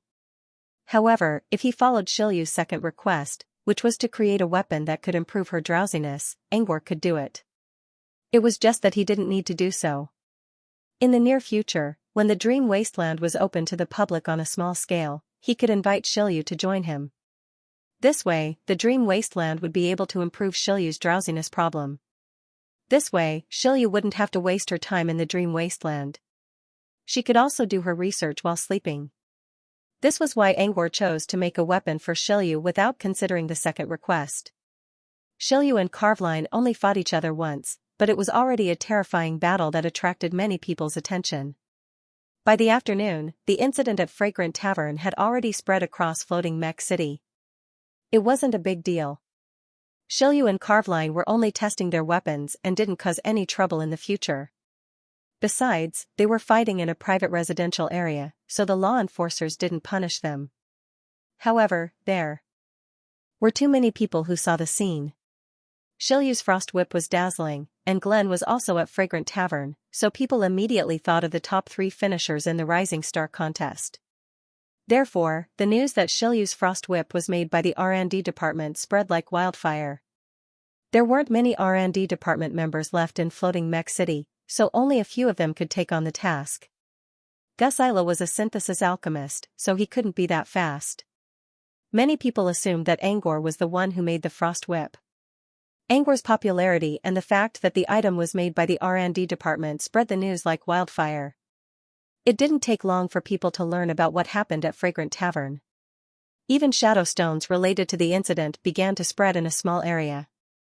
At this moment, a group of people was looking at the image projected on the wall of an old house in the depths of Moonshi's Magic Material Street. It was a narrow space, but there were more than a dozen people inside. The air remained silent. Not even the sound of breathing could be heard. Everyone was focused on the image. In the end, Xiaoyu pulled back her whip. The shadow of the whip disappeared, and the ice dragon dissipated. After reading it, what do you think? The one who spoke was a man in a red cloak. In this room, other than him, everyone else was wearing a black cloak. There was also an emblem that resembled a total solar eclipse on the back of the cloak. If Viking was here, he would recognize the emblem immediately. It was the symbol of the Abyss Lord, the most powerful demon god in the Abyss Plane. The people in the room were all members of Abyss Alchemy Guild who once visited Bree's shop. After the man in the red cloak finished his question, the air was silent for a moment. Then, a man with a sharp and feminine voice slowly said, "It's a very powerful weapon." Moreover, Dripping Stream didn't display its strongest attack power. Even this isn't considered the strongest attack? Someone sucked in a breath of cold air and asked doubtfully. Of course, Dripping River is only an acolyte, so she can only use 30% of the weapon's power. If it were an official magus, the attack power would reach a whole new level. This weapon can also be used on official magi? Although the person who spoke suppressed his tone, under the cover of the hood, the eyes in the shadow suddenly lit up. Yes, this weapon can be considered a half-step high-grade weapon. After the feminine man finished speaking, he said in a mocking tone, "I know what you're thinking. Are you trying to snatch this weapon? Heh. Everyone in Floating Mech City is paying attention to this. You'll become a target if you try anything. Also, considering the relationship between Dripping River and a super-dimensional wizard, do you think he won't consider the possibility of someone coveting his treasure?" After the feminine man finished speaking, another man with broad shoulders and a straight posture like a knight also spoke. Indeed, the hyperdimensional sorcerer must have considered this point. This afternoon, several of Ashley's alchemy instructors used the frost whip as an example for their classes. I was there too. They didn't come up with a complete conclusion, but one thing is for sure, the frost whip has both the contract rune and the blood rune on it. I don't need to tell you what these two runes mean. The man in the red cloak who spoke first spoke in a soft voice. With the contract rune and the blood rune, we can be sure that the frost whip recognizes its owner through blood. It's not that it can't change its owner, but Angor must have added a self-destruct mechanism. Therefore, if someone wanted to steal the weapon, they would have to spend more effort than they could gain. Rather than snatching it, I'm more interested in the level of this whip. The man in the red cloak narrowed his eyes. According to the information I got from the Tower of Infinity, he took over the alchemy customization for the Philosopher and Dripping River. 2 waves of alchemy omens appeared in Angor's residence in the past 2 days. Do you know what that means? Both items are above mid-tier. We've confirmed that the frost whip is a half-step high-tier one, and the one he made for Onassis must be at least as good. Half-step high-tier. That's normal for the research department. But what's more, his alchemy speed. Half-step high-tier alchemy items were basically the best alchemy items they could get their hands on. The one who claimed to be Ashley's student looked even more serious. In the field of alchemy, some people could spend decades without being able to make a mid-tier item. But Angor only used 1 week to make 2. This was an immeasurable difference. He's an enchantment alchemist after all. He's much faster than a synthesis alchemist, someone spoke in a low voice. Yes, enchantment is faster than synthesis. But there are only a handful of such high-tier alchemists. He's probably the only one in the entire Floating Mech City. The feminine man continued, but I'm more curious, Lord Officiator. Why are you suddenly paying so much attention to a superdimensional wizard? The man in the red cloak revealed a strange look. It's not that I'm paying attention to him. It's just that I think Breeze has something to do with him. Oh? The officiator briefly explained the recent happenings at Breeze. The movie boxes they sell don't have Angor's emblem on them. But many alchemists have privately confirmed that he's the one who made them. Angor's act of placing the movie boxes in front of Breeze was basically a declaration that he was the shop's backer. Lord Officiator, you're saying that the superdimensional wizard is interfering with our business? That's hard to say. I called you here this time to analyze all aspects of him. Analyze his information? The feminine man remained silent for a moment. Lord Officiator, are you going to do something to the superdimensional wizard? The feminine man's words caused everyone present to be speechless. They were members of the research department. No one in Floating Mech City would dare to do anything to them. The officiator did not answer. Instead, he smiled. You all know how important the demon flower monster bloodstone is. So, I hope you can find out the reason behind this. If you can talk to Angor, that would be for the best. But if it doesn't make sense. The officiator did not continue. His words sent chills down everyone's spines. Was he really going to do something to Angor? If you can't, then, forget it. The officiator shrugged with a smile. Worst case scenario, we'll start with Breeze Valley. Although that was what he said, the crowd still found it hard to believe when they saw the officiator's smile. Come, let's talk about Angor. Let's talk about his crafting skills first. Anyone else want to comment on the movie just now? Angor didn't know that everyone from Apotheosis Alchemy Guild was looking for him. Even if he did, he wouldn't care. After retrieving the scout puppets he left in Fangling Pavilion, Angor returned to his lab in the manor. He had completed the customization for Shilyu and Onassis, but he was only halfway done with the magician item he promised to give Shirley. He was forced to stop halfway because of Nausicaa's incident. Now, he was going to work on Shirley's item first. Since he was already halfway done, and he already had a plan in mind, the process went smoothly. On the third day after entering the lab, he walked out of his room. As soon as he came out, he received Grea's message. Was that an alchemy omen? Not long ago, the weather outside suddenly changed. Wind, thunder, rain, and lightning came one after another. At the same time, she heard a strange chuckle echoing in her ears. At first, Grea didn't realize what was going on until she realized that the source of the change was Angor's lab. It had to be an alchemy omen. Alchemy omens couldn't be hidden forever, so Angor nodded. The item he made for Shirley was also a mid-tier one. Of course, alchemy omens would show up when the final product appeared. When Angor was still an apprentice, he had a hard time dealing with such omens.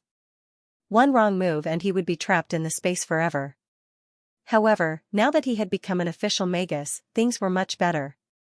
Even though there were still many dangerous places in the abnormal phenomenon space, it was still within his capabilities. Still, this was only a low-tier item. If it was a high-tier item, Angor would have a hard time getting through it. Grea muttered, "Good thing I reacted fast enough and put some protection on Shirley and the Zeal of Fate. If they were disturbed, we'd be screwed. This is a critical moment." Off? Angor was confused. What do you mean?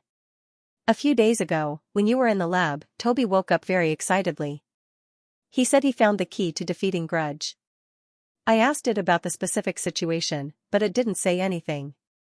However, it has been repeatedly trying for the past 2 days. It hasn't rested for a long time. That's not right.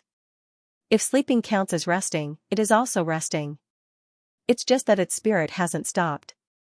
Anyway, according to Toby's estimation, we might be able to defeat the Grudge spirit in a few tries. This was a critical moment for Grea, and she was in a state of extreme anxiety. The alchemy omen really scared her. Has Toby found a way to defeat resentment? Angor's eyes lit up. He planned to take a rest in his room, but now he quickly went to the manor. Inside the manor, Shirley was still paying attention to Toby's condition inside the magic array. Asaz was writing something down with a pen. As for Grea, she was playing with a small box in her hand. Is this what you mean by being paranoid? Angor looked at the box in Grea's hand with a puzzled look. Judging from the patterns on the box, it should be a drama box he made himself, which contained a modified version of the fairy tale called The Dragon Slayer. Of course, Greya said, I don't need to show it. Watching a drama can help me relax my eyes. The princess killed a dragon, dismembered it, and made it into a potion. Then she transformed into a new dragon and attacked the hero who came to save her. Are you sure this story can help you relax your eyes? Angor was doubtful. Of course. Greya nodded confidently. The only thing that makes my eyes tired is that the princess was so clumsy when cooking the dragon's organs. You didn't handle the details of the illusion well. The princess isn't a chef. But I am. Greya started nagging again. A creator should consider the audience's needs. Angor felt his veins bulging on his forehead. Fortunately, Assaz handed him the notebook that recorded Toby's condition, which calmed him down a little. Angor focused on reading the book. Toby had gone through 80 trials in the past 2 weeks, and none of them were complete. However, Assaz showed Toby's mood curve and how long it took him to face the grudge. Toby was now able to hold on for more than 10 minutes, and from the 70th to the 80th time, he was able to hold on for a longer period of time. When Toby told Angor that he could defeat the grudge, it was already the 70th trial. And when he reached the 80th trial, he could hold on for more than half an hour. Toby's ability to face the grudge for more than half an hour meant that he had improved a lot. Maybe Toby was right. These were the only trials Toby could defeat the grudge. How's Toby now? Angor asked. Azaz said, based on past experience and how well the seething tune of fate works, Toby should be facing the thought of extreme resentment now, and half an hour has passed. Angor nodded. Toby was probably going to wake up soon. As soon as Assaz finished, Shirley, who was still inside the tune of fate, let out a long sigh of relief. She walked out of the magic array and gestured at Assaz before sitting down to rest. She said that Toby's mood has receded, and he should wake up soon. After Aziz finished speaking, he looked at the exhausted Shirley and thought for a moment before adding, Shirley hasn't rested for 10 consecutive days. Angor nodded. I see. Shaylee was a stubborn girl, but she had been doing a good job lately. Angor had been paying attention to her attitude. Angor thought about the item he made for Shirley. She should be happy with it. A few minutes later, Toby slowly woke up. Previously, Toby would always go into a trance whenever he woke up, which was caused by the difference between Komo's dreams and reality. But now, Toby seemed to have overcome the difference between dream and reality. After waking up, he flew out of the magical array without stopping. Angor was both happy and sad to see this. He was glad that Toby was able to get rid of the difference between Komo's dreams so quickly, which meant that Toby's fear of the grudge was decreasing day by day. But when he thought about how many times Toby had to die in the House of Mind to become so familiar with the grudge, Angor felt a little sad. Angor calmed himself down and focused on Toby again. When Toby saw Angor coming out of the magic array, his eyes brightened up. He quickly landed on Angor's shoulder and rubbed against it for a while before he calmed down. How did it go this time? Greya asked impatiently. Toby's eyes lit up as he continued to chirp for a while. To Shirley and Azaz, Toby's chirping was meaningless. Even if they used language analysis, they still couldn't understand what Toby was trying to say. However, to Angor and Greya, Toby was clearly expressing complicated and logical sentences. Seeing Toby so excited, Greya thought Toby had defeated Grudge in Lucia's dream. However, after Toby finished speaking, she realized that Toby had failed again. Although it didn't succeed, it almost defeated the giant snake bird. Toby wasn't disappointed at all. Instead, he was excited about the bright future ahead of him. Next time, I'll defeat the grudge spirit. Toby's eyes were shining like the stars of the morning. They shined brightly, as if they were the stars that would break through the night mist and usher in the new era of daylight. Although Toby still failed this time, his aura was getting stronger and stronger. He was itching to try a new challenge.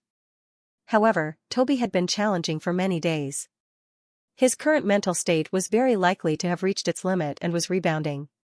For Toby's sake and to give Shirley some rest, Greya didn't agree to Toby's challenge right away. Instead, she carefully took out a brooch from her pocket. It was a brooch covered in embossments.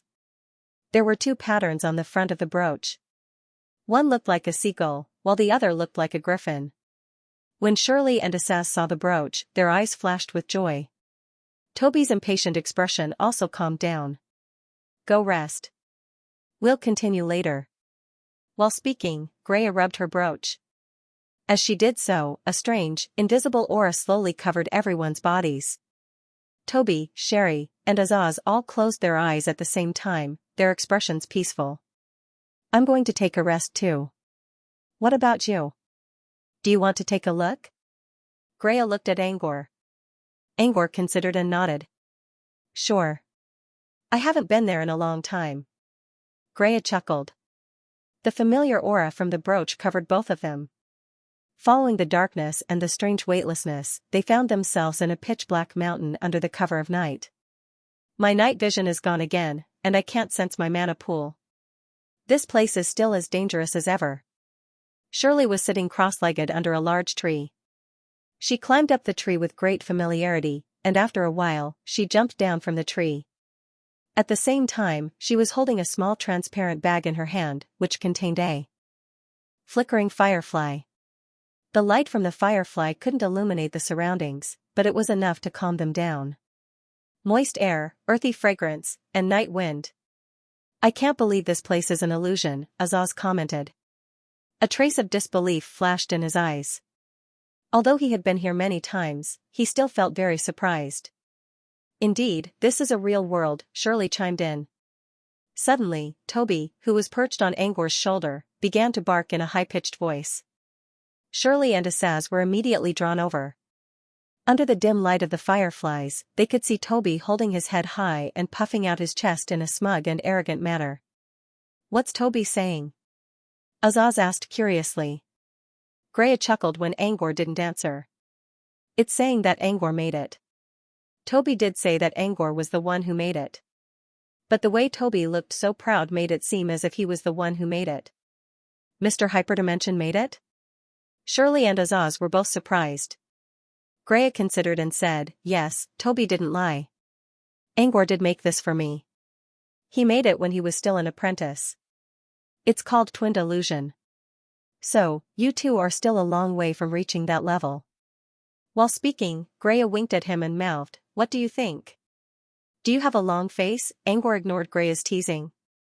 Instead, he looked at a cave under the mountain in the distance. A series of clanking noises came from the cave. At the same time, everyone felt the ground trembling slightly. Both Shirley and Asaz were still trying to digest the fact that Angor was the creator of the illusion. Now, they were also distracted by the shocking news. As the clanking noises grew louder and louder, two beams of light that seemed capable of piercing through the darkness emerged from the cave. Next, a soft, nimble figure dashed out of the cave and quickly appeared in front of them. At this moment, everyone saw that the agile figure was actually a big orange-striped cat. The big cat's eyes were bright like the headlights of a car. The interior of the cat bus was empty, and there was a lattice that looked like a window. Following a series of hooting noises, the cat bus stopped. Welcome to the cat bus, dear passengers. Since they had been here many times, they all boarded the bus. Still, Shirley and Azaz couldn't help but look surprised. Where should we rest? Greya sat down on the soft seat and thought for a moment. Let's go to Hot Spring. Following Greya's decision, the cat bus started moving. It swiftly traveled through the dark mountains until it disappeared from everyone's sight. Hot Spring was one of the stops in the illusion of the Twind. Its name was similar to the Ladies' Juice House that Elysium opened in other realms, but its purpose was completely different. Here, Hot Spring was a large hot spring gathering place. Angor left some nightmare aura here to calm people's minds, which allowed them to soak in the hot springs quickly. There were many hot springs in Hot Spring, so they all went to different hot springs.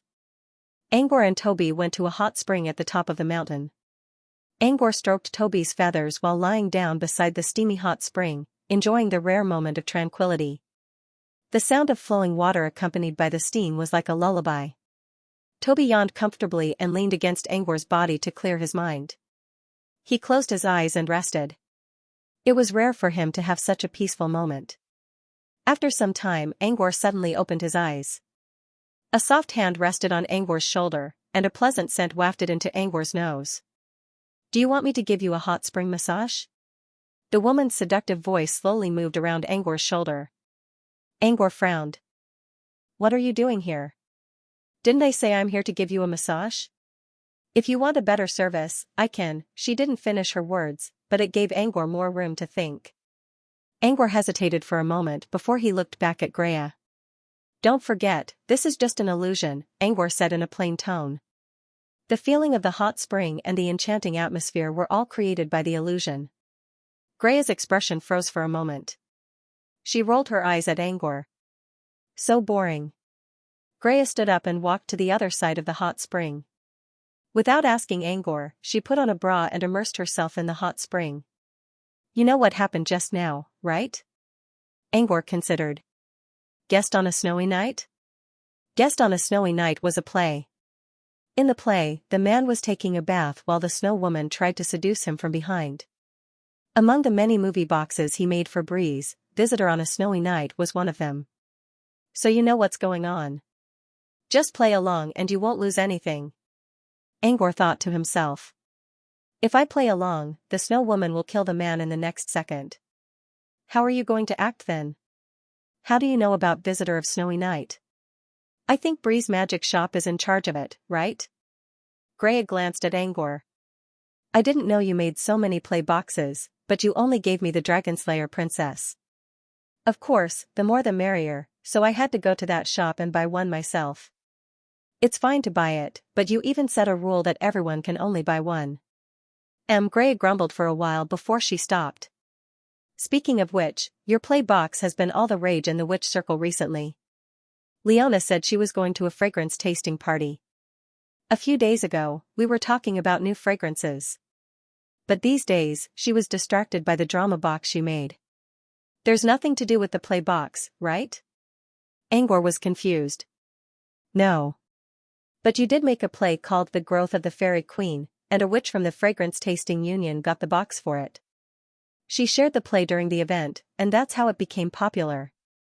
The Growth of the Fairy Queen was an inspirational play about a flower demon that secreted a stench when it was born.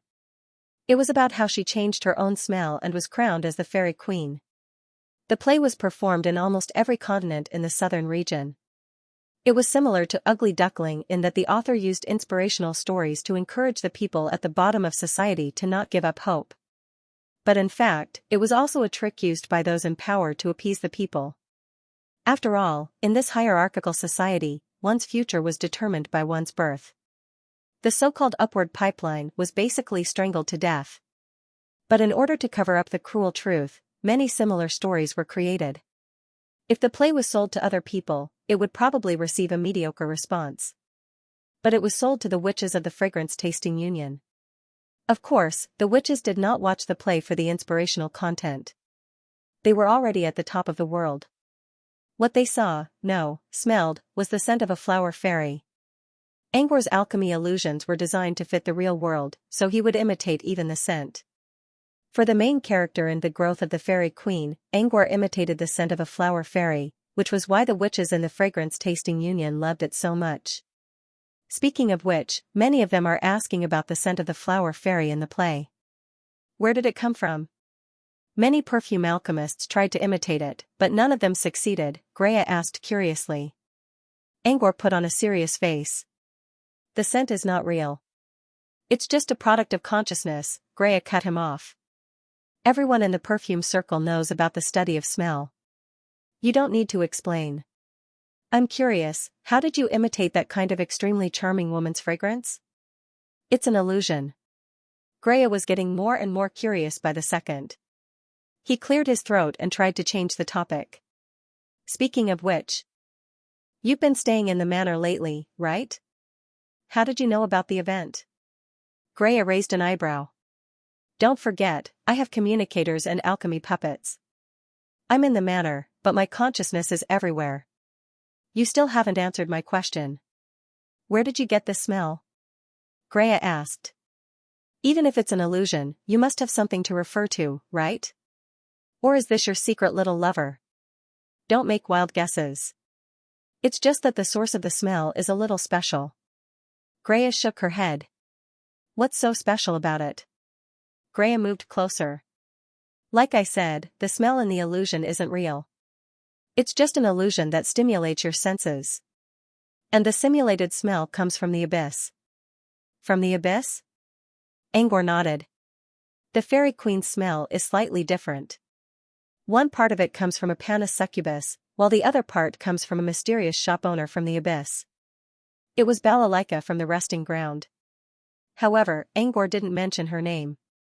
It wasn't that he didn't want to, but using someone else's smell as an Easter egg for a play didn't feel right. For the sake of his image and for the sake of not letting Balalaika hear about it, Angor had no choice but to reveal it. Greya saw how Angor avoided the question and knew she couldn't get anything out of him. She grinned. So the smell isn't from your little lover. It's from a group of banshees. Oh right, why don't you tell me how a panis succubus tastes? Angor gave her a cold stare and didn't bother to explain. If it's the smell of two characters from the abyss, I guess the alchemists from the Incense Tasting Association won't be able to recreate it. Greya shrugged and changed the topic. Speaking of which, there's something else about you that's very popular. Greya stretched her waist, revealing her wet bra. Frost Whip. That's the name, right? Angor nodded. If you're talking about the weapon I made for Shilyu, that's the name. Mediocre name, as always. Greya continued, a few days ago, Shilyu was testing the power of the whip in Fragrant Pavilion, and someone found out about it. Since then, people have been talking about it like crazy. It said that even a Xianxia Academy held classes for several days to analyze the frost whip you created. Angor nodded. He saw how Shilyu experimented with the whip, so he could guess what happened next. He was just a little surprised that the topic was still going on for so long. Greya quickly explained, the frost whip is still being studied. However, the other person you made it for is keeping a low profile. Onassis? Greya nodded. Everyone is paying attention to the top 3 finishers of the Rising Star competition, so it's a big deal. Besides, your alchemy omens have attracted a lot of attention as well. It didn't take long for them to figure out what happened. Well, the Tower of Infinity didn't try to hide it either. Everyone knows that Onassis and Shilyu got their hands on your alchemy item. Shilyu's weapon was exposed, but Onassis didn't tell anyone about it. They're still keeping it a secret. It's an accident that Shilyu's weapon was exposed. I'm sure they didn't want it to be exposed, so it's normal that they couldn't find out the details.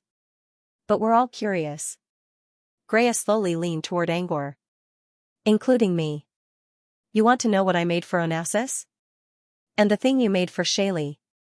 Greya narrowed her eyes. She only had a few of them herself, so it was natural for her to be curious. Angor considered. Shaylee's item. You'll know later. As for Onassis, I don't mind telling you about it.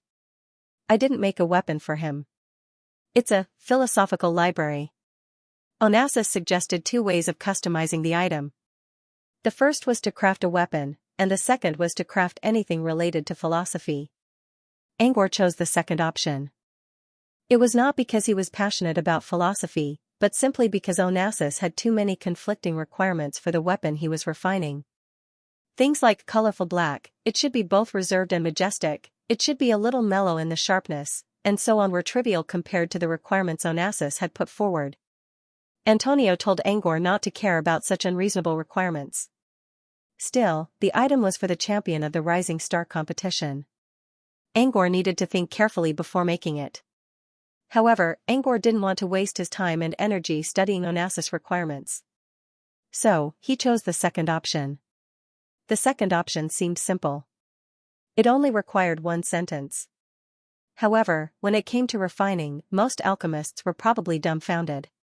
Because philosophy was a concept in a broad sense, and its content was too broad.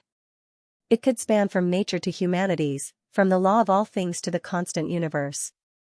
As long as the philosophical thinker's imagination was big enough and his vision was broad enough, it could be called philosophy. Because of this, it was too difficult to refine an item based on such a great concept. Other alchemists would probably think for a long time and then find a big or small entry point to refine a certain kind of philosophical props. But Angor was different. The biggest difference between him and other alchemists was that he could create alchemy illusions and incorporate certain concepts into the illusions to help people understand them.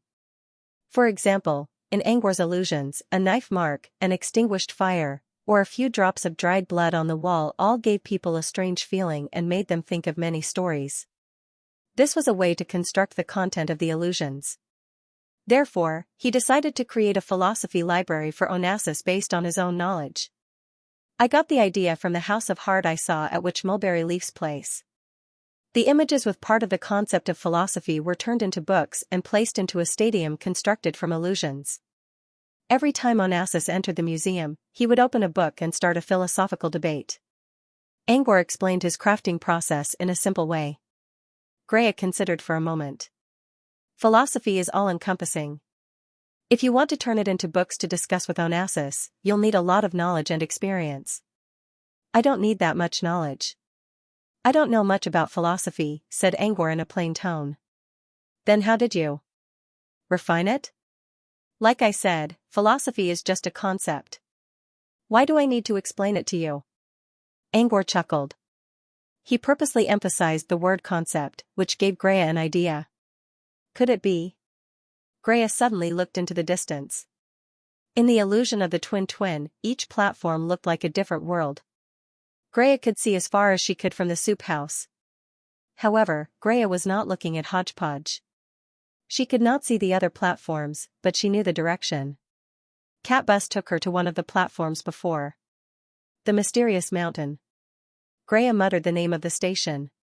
It was in Mysterious Mountain that Greya encountered the mysterious concept that helped her break through her bottleneck for many years. Angor called it Mystery Manifestation. It was an Easter egg he left in the twin for Greya. However, to everyone's surprise, the Easter egg helped Greya create a new spell on Phantom Island. Did you incorporate similar concepts from the Mysterious Mountain into the Library of Philosophical Speculation? Greya stared at Angor. She had experienced it herself, so she knew how valuable the concept was. Angor nodded, then shook his head. Yes, I did, but not to the extent of the Mysterious Mountain. Angor knew that he was still a nobody when it came to philosophy. He was not qualified to explain it. However, he once entered the stomach of Yorkshire, the Nightmare Minister, and witnessed the birth and fall of many civilizations. He also saw all kinds of mysterious images and concepts. Even now, Angor still did not fully understand what he went through. However, he could use nightmare illusions to simulate some of his experiences. Angor took a very small part of the concept that he thought was related to philosophy and incorporated it into the Library of Philosophy. Angor only used a small part of the concept, and he purposely kept it in the shape of a book. In other words, the Library of Philosophy could be considered a watered-down version of the Mystery Manifestation, but it was far from being a real mystery manifestation. Even so, the Library of Philosophy was still a very powerful item, which was proven by the fact that it was a top-tier mid-tier item. Angor believed that Onassis would be enlightened by the Library of Philosophy. Greya looked a little disappointed after hearing Angor's explanation. Not to the extent of the Mysterious Mountain. Also, it was all about philosophy. Boring. She was planning to find someone to steal Onassis's Library of Philosophy after the Rising Star competition was over. But it seemed that was not necessary now.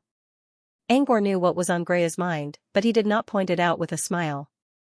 Even if Greya did steal the Library of Philosophy, it would be useless. The items he gave Onassis and Shilyu were all enchanted with contract runes. Once the items were bound to their owners, they would self-destruct and become unusable. Your professor spent a lot of effort to help you keep the Mysterious Mountain a secret.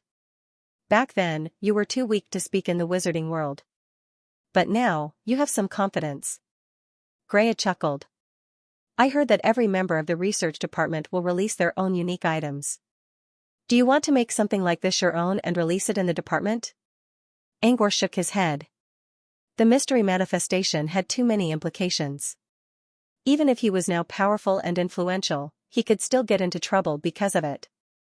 For this reason, even though the Library of Philosophy he made for Onassis was far from the actual mystery manifestation, it was still a secret that could only be enjoyed by Onassis. Angor could occasionally make similar items, but he did not plan to release them as a member of the research department. Time always passed quickly when one was resting. When Greya put away the fantasy twins, it was already dusk outside. However, it felt like only a few minutes had passed for Sally and Asaz, who were enjoying the hot spring inside the illusion. The evening breeze brushed past Sally's slightly flushed skin, giving her a pleasant sensation. Sally tidied up her messy hair. I know it's an illusion, but it feels so real. My skin feels so real too. The most important thing was that after soaking in the hot spring in the hot spring house, the fatigue that she had accumulated over the past few days had all disappeared, and her energy was once again abundant. Who can tell what's real and what's not? Greya spoke in a casual tone. Sally looked at the fantasy twins in Greya's hand with an envious look. I can't believe how real the illusion is. Speaking of which, I met a pair of sisters who came here for a bath. It felt so real. I wish I could have something like this too. If you want an alchemy illusion like this, I can make one for you as well. But as for the special item, I'll have to. Sally quickly waved a hand. No, it's fine. I'm just thinking. Alchemy illusions were great, but Sally was more interested in finding out what kind of item Angor would make for her. Enough chit-chat. Let's get started since we've all rested up. Greya looked at Toby, who was resting on Angor's shoulder. How's he doing? Did he fall asleep in the hot spring? Angor shook his head. He's already started. After leaving the dreamscape, Toby entered the dream wasteland full of vigor and began to prepare for the next round of challenges. Greya took Toby from Angor's hand and sighed. She then walked to the center of the magic array and placed Toby inside. Let's begin. Greya looked at Sally, who nodded solemnly and entered the magic array as well. As the magic array was activated, the area covered by the array slowly turned into night, and Sally's figure slowly disappeared from everyone's sight. Greya looked at the magic array and said, I think it'll take Toby at least half an hour to defeat the grudge spirit. Why don't we sit down and talk for a bit? I've been observing Toby's dreams recently and learned something. Do you want to hear it? Angor looked at Greya but didn't say anything. Greya sat down and caressed the cloud network tree beside her. The lush branches of the tree glowed brightly, revealing a pile of oval-shaped fruits. Greya used her spirit feelers to pick up 2 fruits and placed one in front of Angor and the other in front of herself. They looked more like drinking utensils than fruits. Greya easily removed the lid of the fruit and stuck a straw inside. The fruit's aroma immediately filled her mouth. Toby's dreams aren't really sleeping. Every time he enters a dream, a small feather around his neck will release a strange energy. I think this feather is the reason for his dreams? Greya glanced at Angor with a curious look. Speaking of which, you seem to like making feathers for Toby. Snowy feather, which can store items, and gloom feather, which can hide your tracks. What feather did you make this time? As soon as Greya saw the feather-shaped recorder, Angor's lucid dream lie was exposed. Still, Angor didn't mind. Greya already knew that he was lying even without the feather. Angor sat down in front of Greya and removed the lid of the fruit. Unlike Greya's red liquid, the fruit contained a thick white liquid. It didn't smell like anything, but when Angor took a sip, he sensed the sweet taste of milk spreading in his mouth. Birth spell? Angor wondered. He could only think of the birth spell Greya created back at Phantom Island to turn a cloud channel tree into a beverage fruit. Yes, birth spell. Greya nodded and used a voice transmission spell that only Angor could hear. I purposely removed the milk taste to protect your image. No one will notice. Angor took a sip and wiped the foam off his mouth. Not bad. He paused for a moment and changed the topic. Dream feather. Greya was surprised. You mean the feather that brought Toby into a dream is called dream feather? Yes. Angor nodded. Why did you make a feather like that? Greya seemed to be smiling, but she was actually testing Angor's bottom line. You already guessed it, didn't you? You just brought Toby into a dream. Greya gave Angor a thoughtful look. From his expression, she knew that Angor didn't want to tell her anything. Like before, he was hiding something from her. Greya said, well, I think we need someone to help us enter the dream. You've been doing alchemy in your lab, so Toby won't be entering your dream.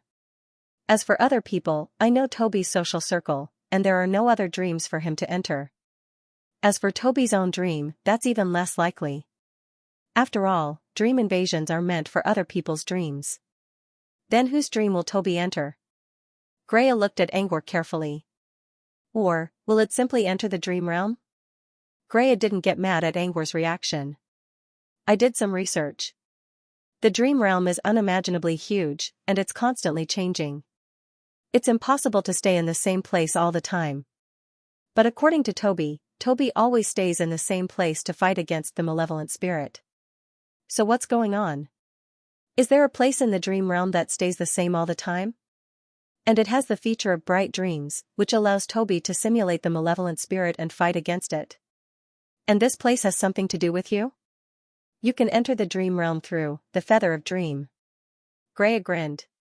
Am I right? Angor's eyelid twitched every time Greya said something. Angor sighed in relief when he heard Greya's final conclusion. Greya was mostly right, but she was probably misled by Angor's bright dreams from the beginning. She still believed that Toby's fight against the malevolent spirit was related to bright dreams.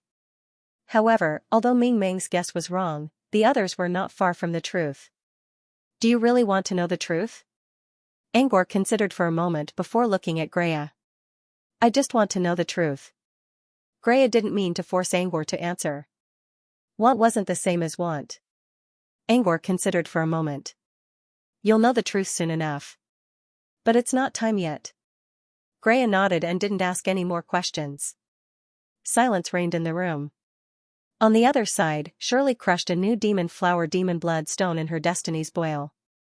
This meant that the confrontation between Toby and the will of extreme resentment had reached its climax. Greya finally broke the silence. Do you think Toby can defeat the grudge spirit this time? I don't know. It's Toby's own battle. They had already reached the limit of what they could do. Whether or not they could defeat the will of extreme resentment depended on Toby's own efforts. I hope so. Greya looked worried. After all, it's better to defeat the grudge spirit as soon as possible. As Toby grew stronger, the grudge spirit would grow stronger as well. One day, even Frost Seal wouldn't be able to suppress it. At that time, the gap between Toby and the will of extreme resentment would be like the difference between heaven and earth. It would be impossible for Toby to win. Frost said that the sooner one challenged the grudge spirit, the higher the chance of winning. The earlier one challenged the grudge spirit, the higher the chance of failure, but there was still a chance of success. But the longer one waited, the longer one could live, the worse it would be. The grudge spirit was like a malignant tumor that would slowly spread and destroy one's hope of survival. That's my hope too, Angor said in a soft voice. As the average time for Toby to wake up approached, both Angor and Greya remained silent. They stared at the singularity of fate and waited for the final result. 20 minutes, 25 minutes, 30 minutes. This was the time Toby usually woke up. But this time, Toby still didn't wake up. Even Shirley was still using her talent at full power. They could see that Shirley's forehead was covered in sweat, which meant Toby was still fighting against the grudge spirit. Another 5 minutes, 10 minutes. When Greya's heart was about to jump out of her throat, Shirley finally let out a long sigh of relief. Shirley took off her magic hat and shook her wet hair. She didn't even have the strength to cast a cleanse spell. She sat there for an entire minute, paralyzed. Finally, she dried her hair with a gentle breeze and walked out of the magic array, looking a little tired. After leaving the magic array, she looked at Greya and Angor and smiled. Toby has calmed down. I think he's done fighting. She paused and continued, Toby's emotions went through a lot this time. Thank goodness I took a bath in the hot spring earlier. Otherwise, I wouldn't have been able to hold it. But fortunately, I won in the end. Greya stepped forward and patted Shirley's shoulder. You did well. Greya flicked a finger, and a pink mist that carried the aroma of food floated to Shaylee's side. Before Shaylee could react, the mist went straight into her nose. Shirley felt as if all of the energy in her body had been cleansed, and an indescribable sense of comfort washed over her as she exhaled. Thank you, Master. Greya. Greya. Greya. As soon as Shirley sat down, Toby opened his eyes again. This time, Toby seemed to have returned to the period when he was affected by the difference in Kama's dreams. After opening his eyes, he was stunned for a long time and did not move. "Don't tell me it didn't succeed?" Greya muttered. Angor wasn't sure. The room of heart was Toby's test, and no one should know what happened. Greya walked to Toby with a worried look on her face. Toby seemed to have sensed that someone was approaching, and its red eyes moved. Greya knew Toby had woken up. She tried to comfort him by saying, "Don't worry about it. We can always try again." But before she could say anything, Toby suddenly flew away and became a tiny black dot in the sky. "What's wrong with him?" Greya was confused. Angor was also puzzled when they heard a loud roar coming from the sky. They looked up and saw that Toby had transformed into a fiery griffin, flapping his wings that blotted out the sun as he circled in the sky. "It sounds very excited?" Shirley stood up and looked up at the sky curiously. "What is it saying?" Greya and Angor heard Toby's roar as well. They exchanged a look and saw joy in each other's eyes. "He's saying..." Greya couldn't hide the joy in her eyes. She grinned. It worked. Toby had been challenging the room of heart for 2 weeks. He failed 81 times, or rather, he died. Finally, on his 82nd attempt, he defeated the grudge about most resentment. Toby didn't seem to be affected by Como's dream. Instead, it was because he was too happy. When Toby came back to his senses, he immediately let go of his emotions and transformed into a griffin. He flew around in the sky and roared, venting the depression of the 2 weeks of death as well as the excitement of defeating a powerful enemy. The excitement lasted for several minutes. When Toby could no longer maintain his fire griffin form, he transformed back into a small seabird and landed to report the good news to Greya and Angor. Toby chattered for a long time and said a lot of excited words. Finally, he calmed down a little. "What was it like?" Angor asked curiously, "How did you defeat the grudge about most resentment?" Tweet tweet tweet tweet. Toby blinked and looked at Angor innocently.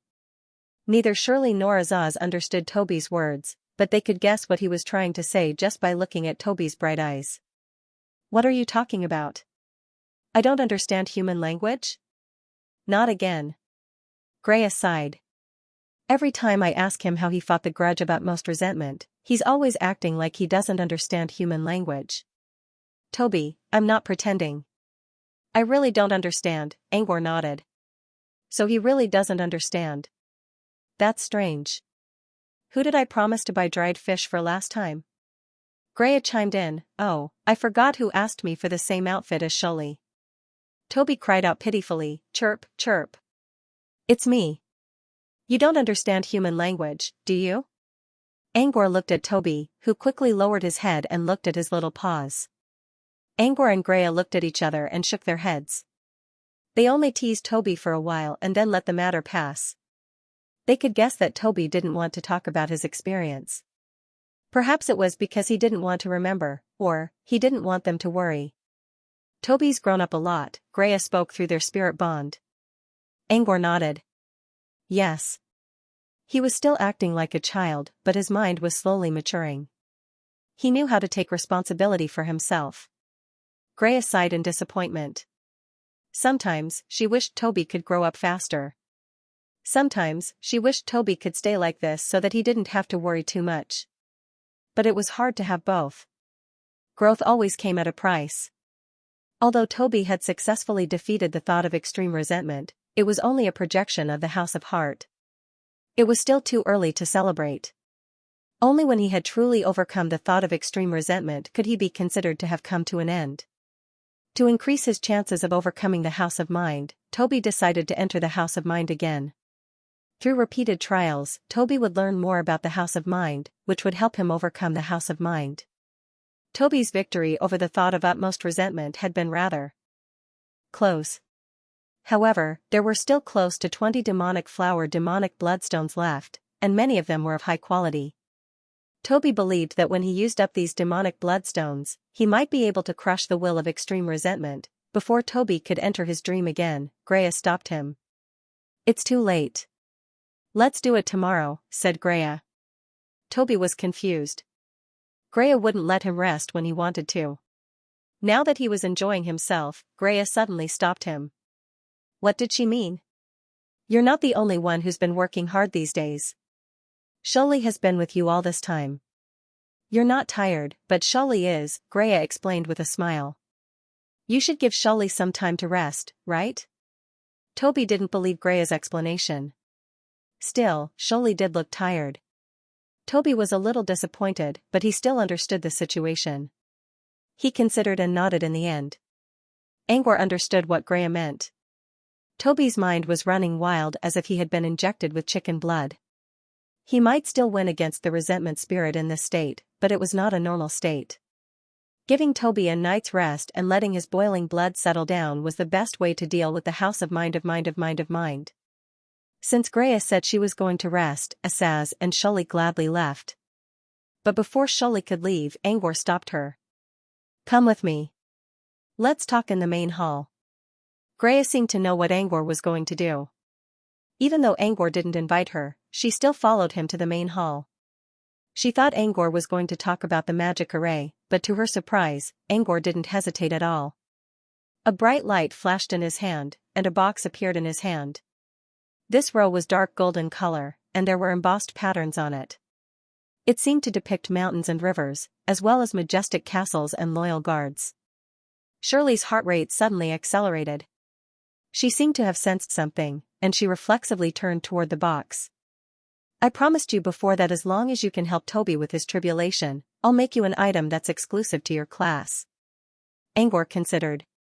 Toby hasn't succeeded yet, but you've already proven yourself. Using grit of magic, he placed the box on the table in front of Shirley. This is what I promised you back then. Shirley was dazed for a long time. She stared blankly at the box in front of her and asked, "This is for me?" Yes. Angor nodded.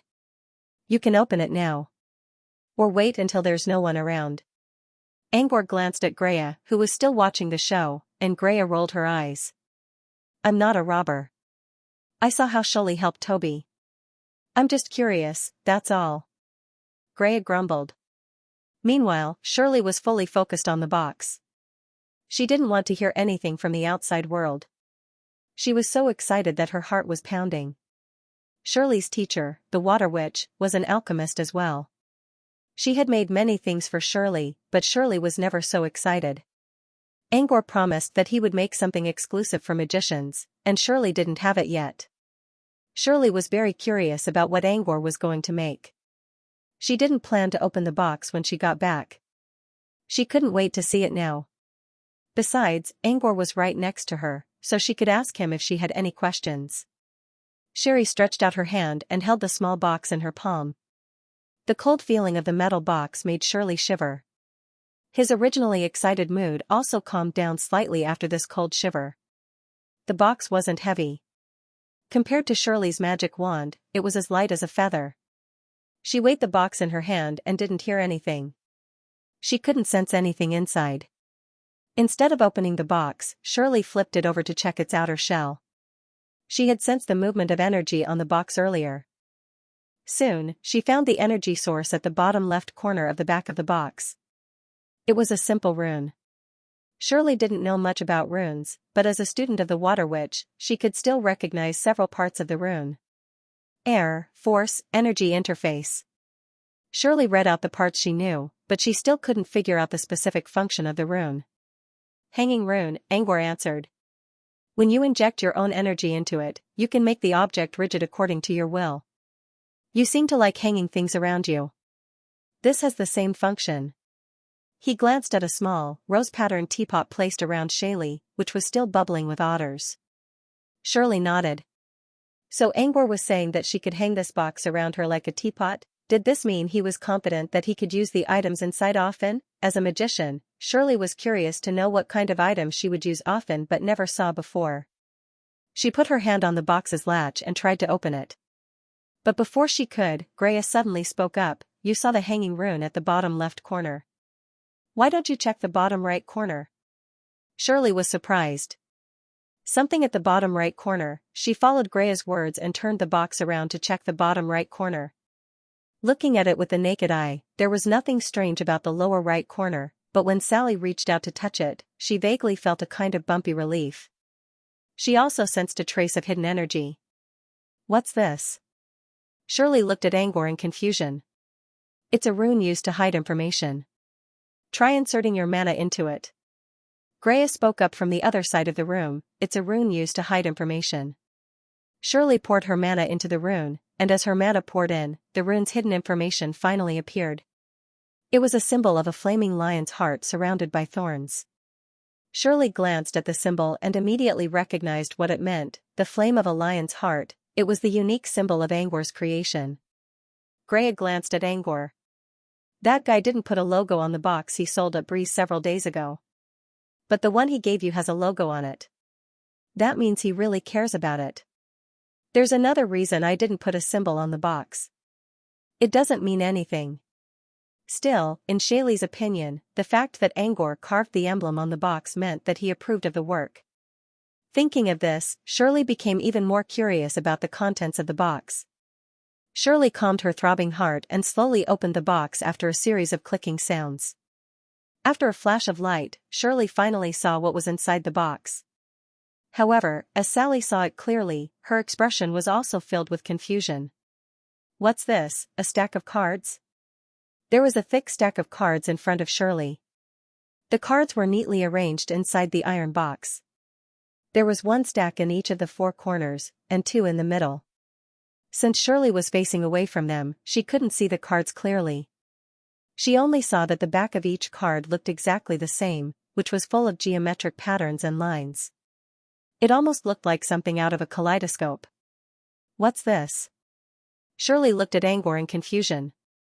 Were these things for magicians? How come she didn't know anything about them? Angor didn't explain. Instead, he gestured for Shirley to take them out herself.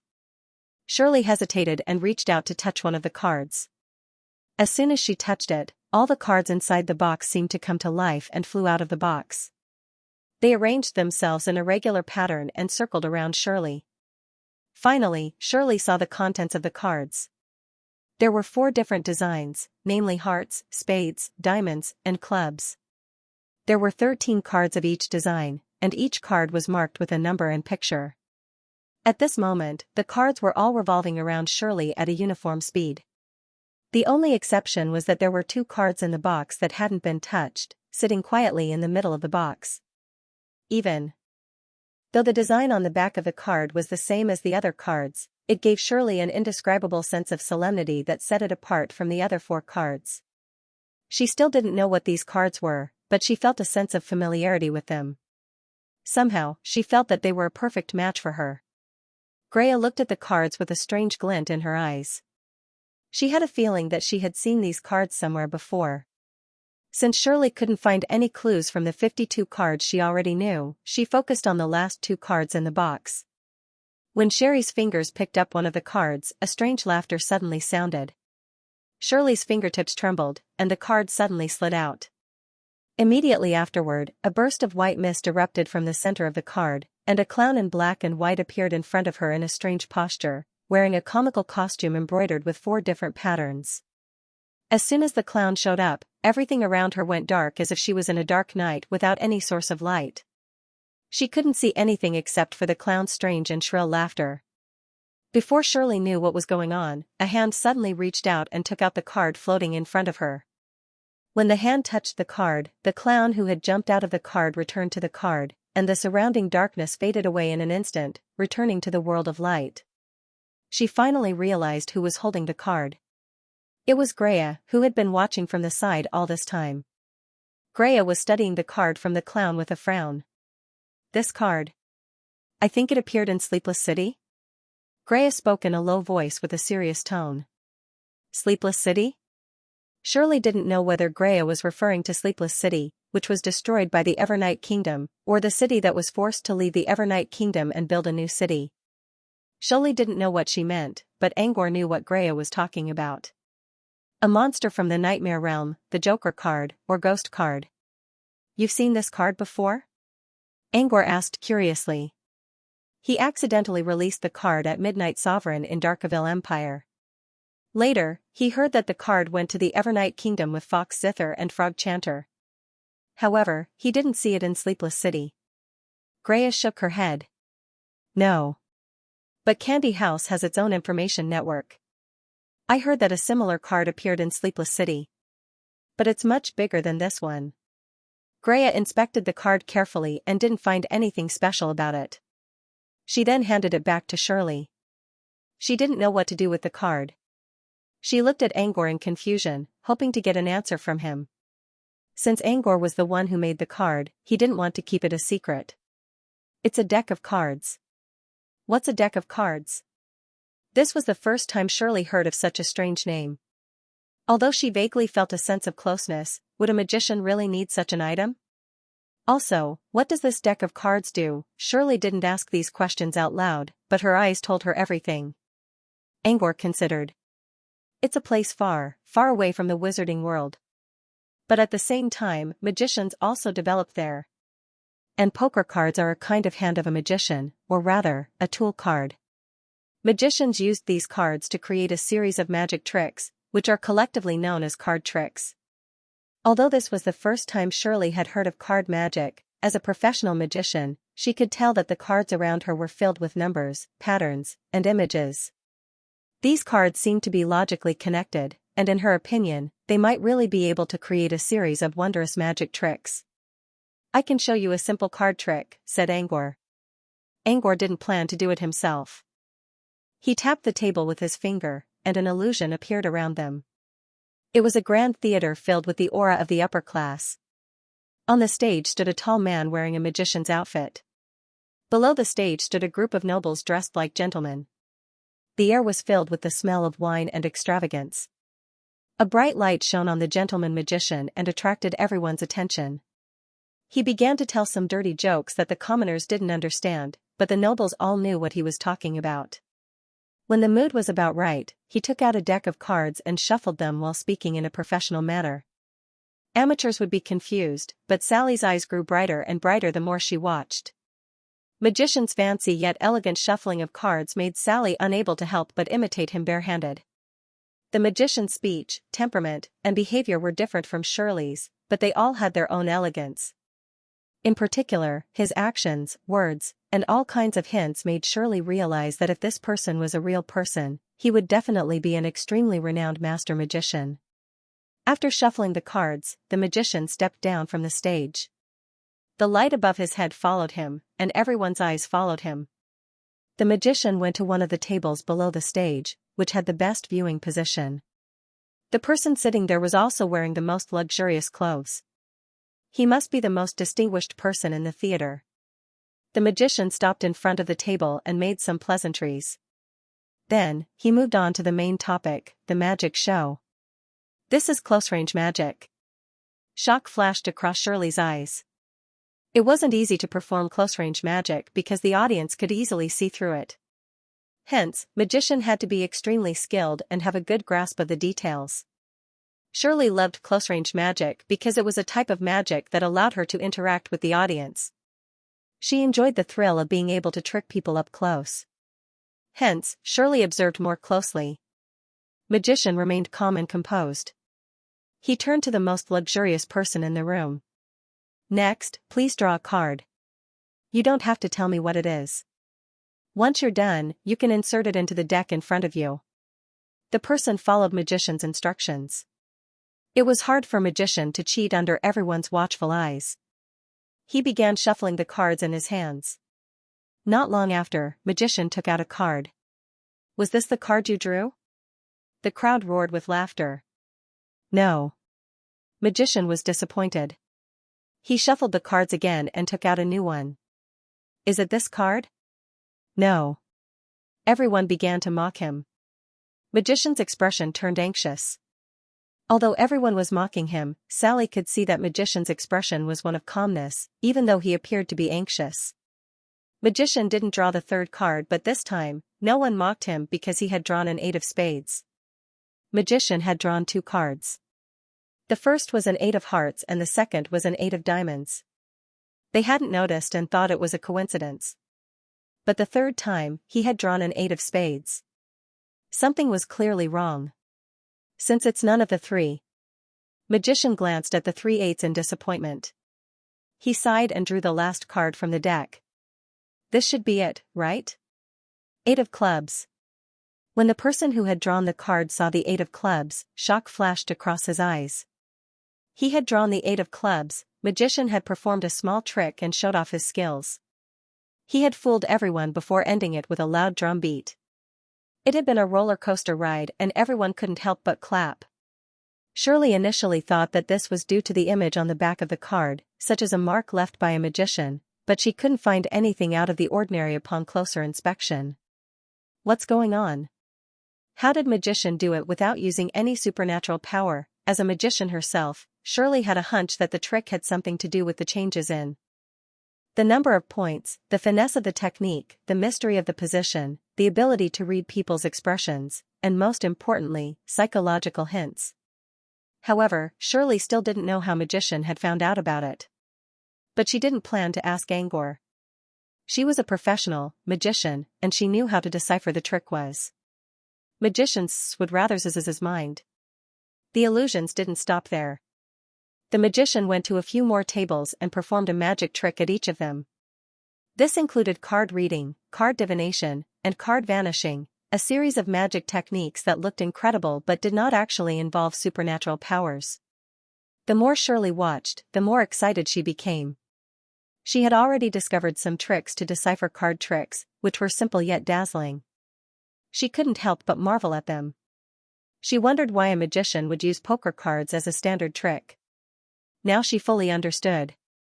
Although the magician in the illusion had only performed a few card tricks, she could see the ingenuity of the card art behind the development of these magic tricks, as well as the profoundness of the whole leopard from a single spot. Just by looking at this illusion, Shirley already couldn't wait to do the card magic herself. She didn't need anyone to teach her how to do card tricks. With her talent, she could create new tricks on her own. When the illusion ended, Shirley was still immersed in the world of card tricks. It took her quite a while to regain her senses. Shirley looked at Angor with glowing eyes. I don't know the secret of card tricks yet, but I do know why they exist in the first place. They're amazing. Angor chuckled. Card tricks are, but they're only for mortals. I didn't make these cards just for card tricks. Shirley looked at the cards that were still hovering around her, and she was naturally aware of this. Angor didn't give her a simple deck of cards. There must be something else. The iron box and the cards are part of each other. When you open the box, you'll enter a special illusion. An illusion? Shirley looked around in confusion. She couldn't sense any illusions at all. Even Greya raised an eyebrow. She sensed faint energy ripples around her, but she didn't find any nodes to create illusions. It's a special illusion. I call it poker time. Angor considered. You can think of it as a stage for playing cards. When you open the iron box, you'll automatically enter poker time. When it's time for poker, every card in the box will become an illusion cornerstone. While speaking, Angor randomly picked up two cards from Shirley's hands. One was the clown, while the other was the plum guard. Both cards were activated at the same time. The clown and the plum guard jumped out of the card with a long sword in hand. The darkness came again. Before Shirley could react, she saw a blade flash in front of her. She tried to dodge, but a cold wind still brushed past her cheek. She shivered, and light returned to her. The guard and the clown returned to the cards, and everything returned to normal. However, the cut on Shirley's cheek and the blood oozing out indicated that things weren't as simple as they seemed. He put the two cards back in front of Shirley's deck. You can choose any combination of cards you want during the game. You'll get different effects depending on the illusions you see. Heal, defend, attack, confuse, trap, summon, or create an illusion stage. You can do whatever you want. The deck just now was a game of night ambush with two cards. Shirley didn't know what to do after hearing Angor's explanation.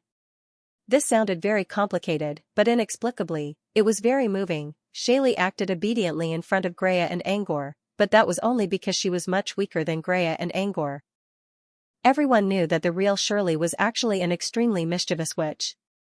Poker time was full of unknown challenges, and Shirley's stubbornness, which she had been suppressing for a long time, began to reignite. Moreover, these card combinations could not only be used for attack and defense, but different illusion combinations were also very useful for her magic performance.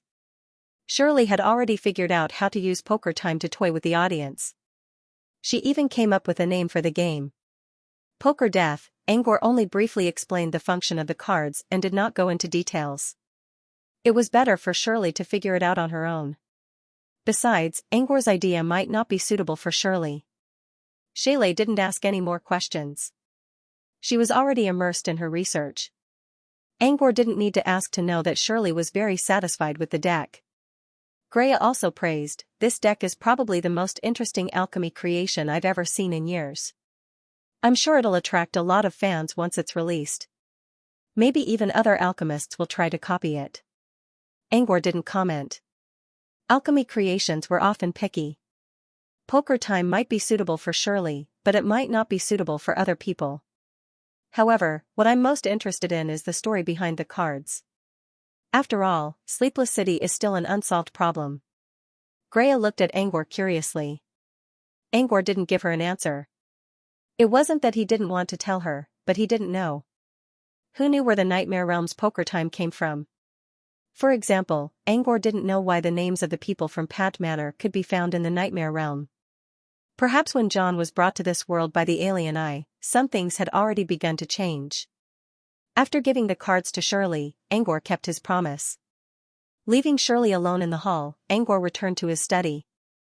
The next day, Toby rested for a night and entered the Room of Heart for another experiment. However, after his previous success, the Room of Heart wasn't really a challenge. It was more of a chance for him to perfect the details and gain more experience.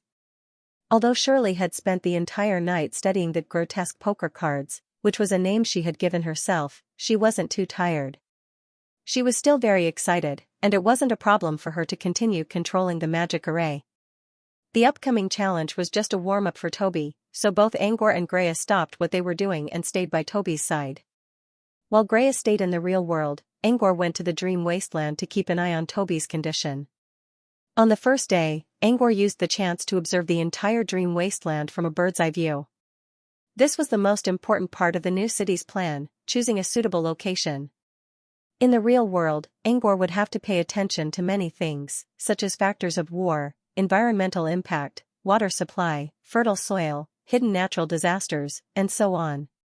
But in the Dream Wasteland, he didn't need to worry about these things. First, he had to stay away from Foundation City. Foundation City was a city of Dream Realm residents. More than 99% of the residents had become natives of the Dream Realm. Even in the Dream Realm, they were the weakest natives with no power. In other words, the residents of Foundation City were all mortals. Angor's new city was meant to accommodate supernatural beings in the future. It was difficult for supernatural beings to withstand such tests. In order to prevent the mortals from getting hurt, Angor planned to keep the new city away from Foundation City. When the Dream Wasteland was fully developed, the rules would be more perfect, and the natives and outsiders would be able to reach a certain balance. By then, it wouldn't matter if the new city and Foundation City tried to build teleportation portals. But in the early stages, Angor would try his best to avoid them. Apart from being far away from Foundation City, the new city also needed to stay away from places with strong nightmare aura. The Dream Wasteland was an extension of the Dream Realm, but it was also a special nightmare domain. It was located in the middle of the Nightmare Realm, Dream Realm, and the real world. This was why he was able to sever the connection between the Dream Wasteland and the Nightmare Domain.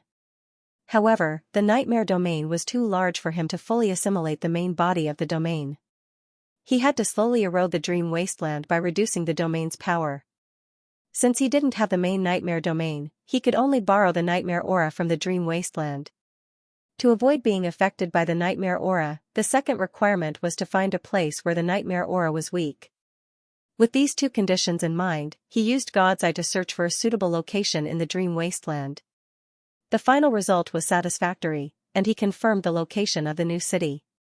Without teleportation, it would take at least half a month to fly from the new city to Foundation City, and this was under the premise that they would not get lost. Based on the current situation, this distance should be enough. Night came, and Angor's first day with Toby came to an end. He found the location of the new city, and Toby entered the House of Heart 8 times. Toby defeated Malevolent Will 3 times and lost 5 times. There were still some minor details that Toby didn't handle properly. However, compared to yesterday's lucky victory, these 3 victories showed that Toby was starting to overcome malevolent will. On the second day in the dream wasteland, Toby walked into the House of Heart confidently under the bright light of the morning sun. Angor didn't have much to do today. He stayed at the top of Heaven's Tower to accompany Toby, and he also talked with Freud about his research in the dream wasteland. In the afternoon, Angor chatted with John about the latest developments.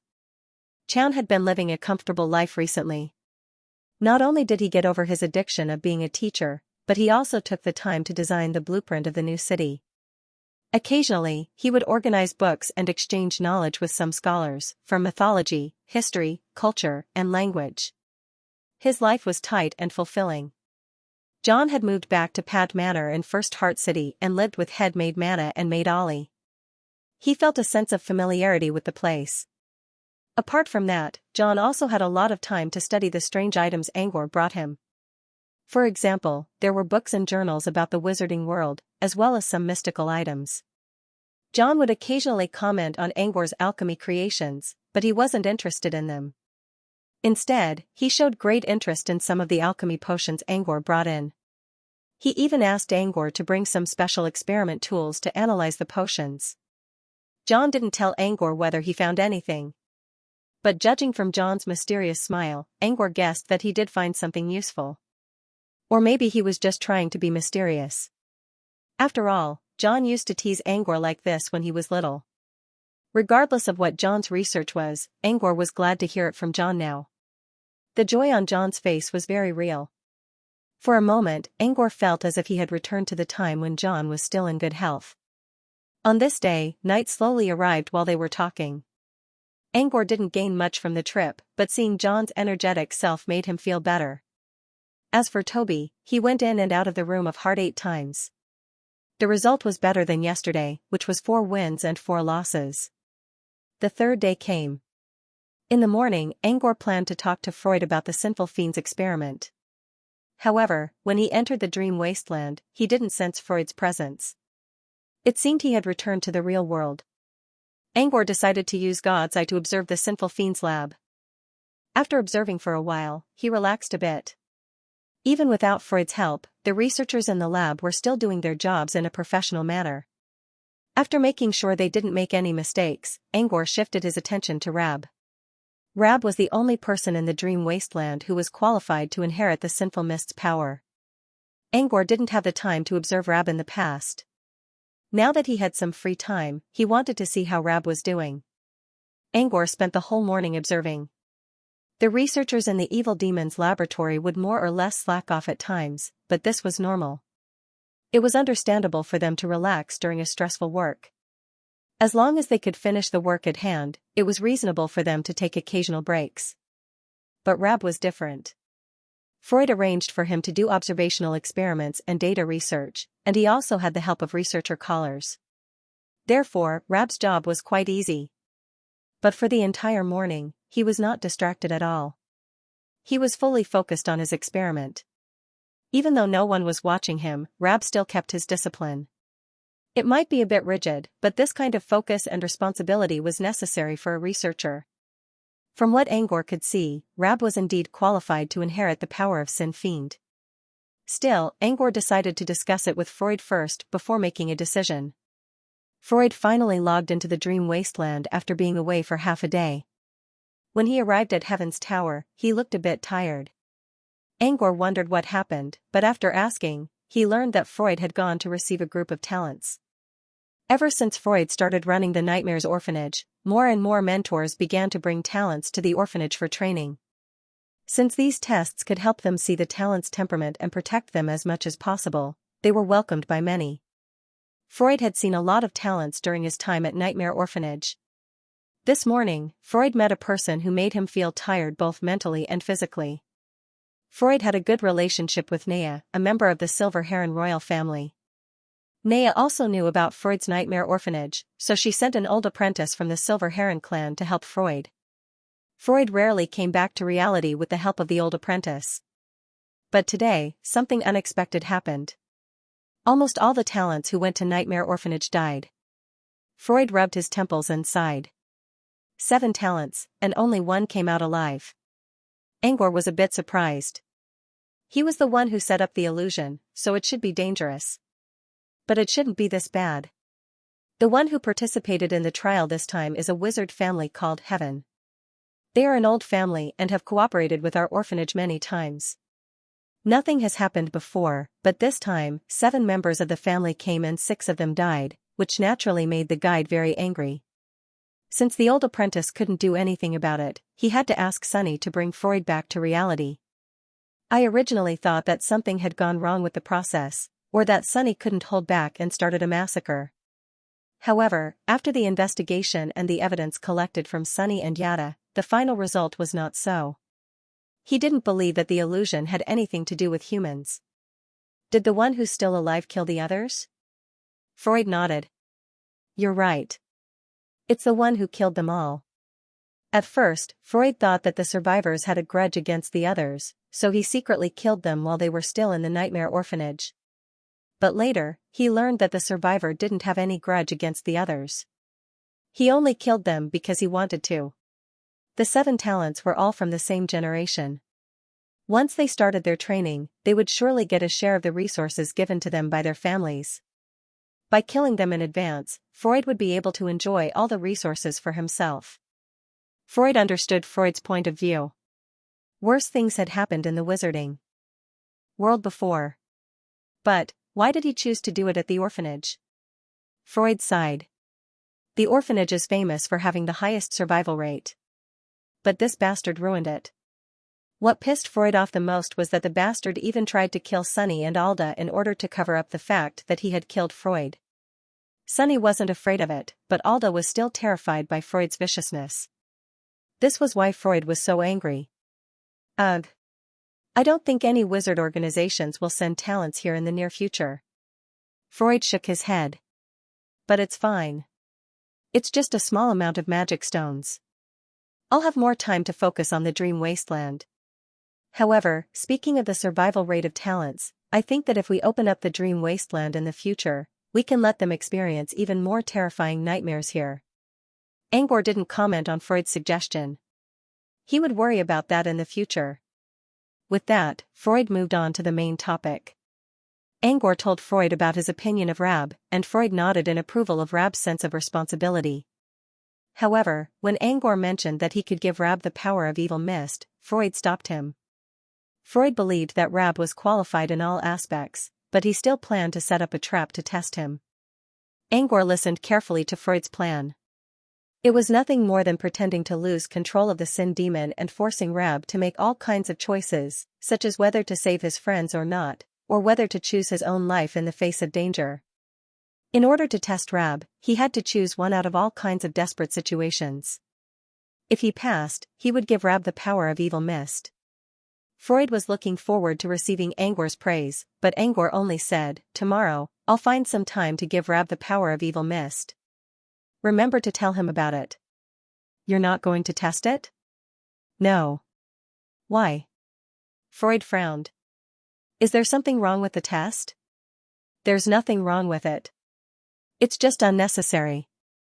Human nature was the most fragile thing in the world. Even if the test failed, it would probably leave a seed of resentment in Rab's mind. The resentment might not be strong at first, but it would slowly accumulate and eventually turn into real hatred. Moreover, to reach the stage of testing one's human nature, it must be something extremely important. As far as he was concerned, he could simply take back the power granted to him by the Tree of Authority at any time, so there was no need for him to go through all that trouble.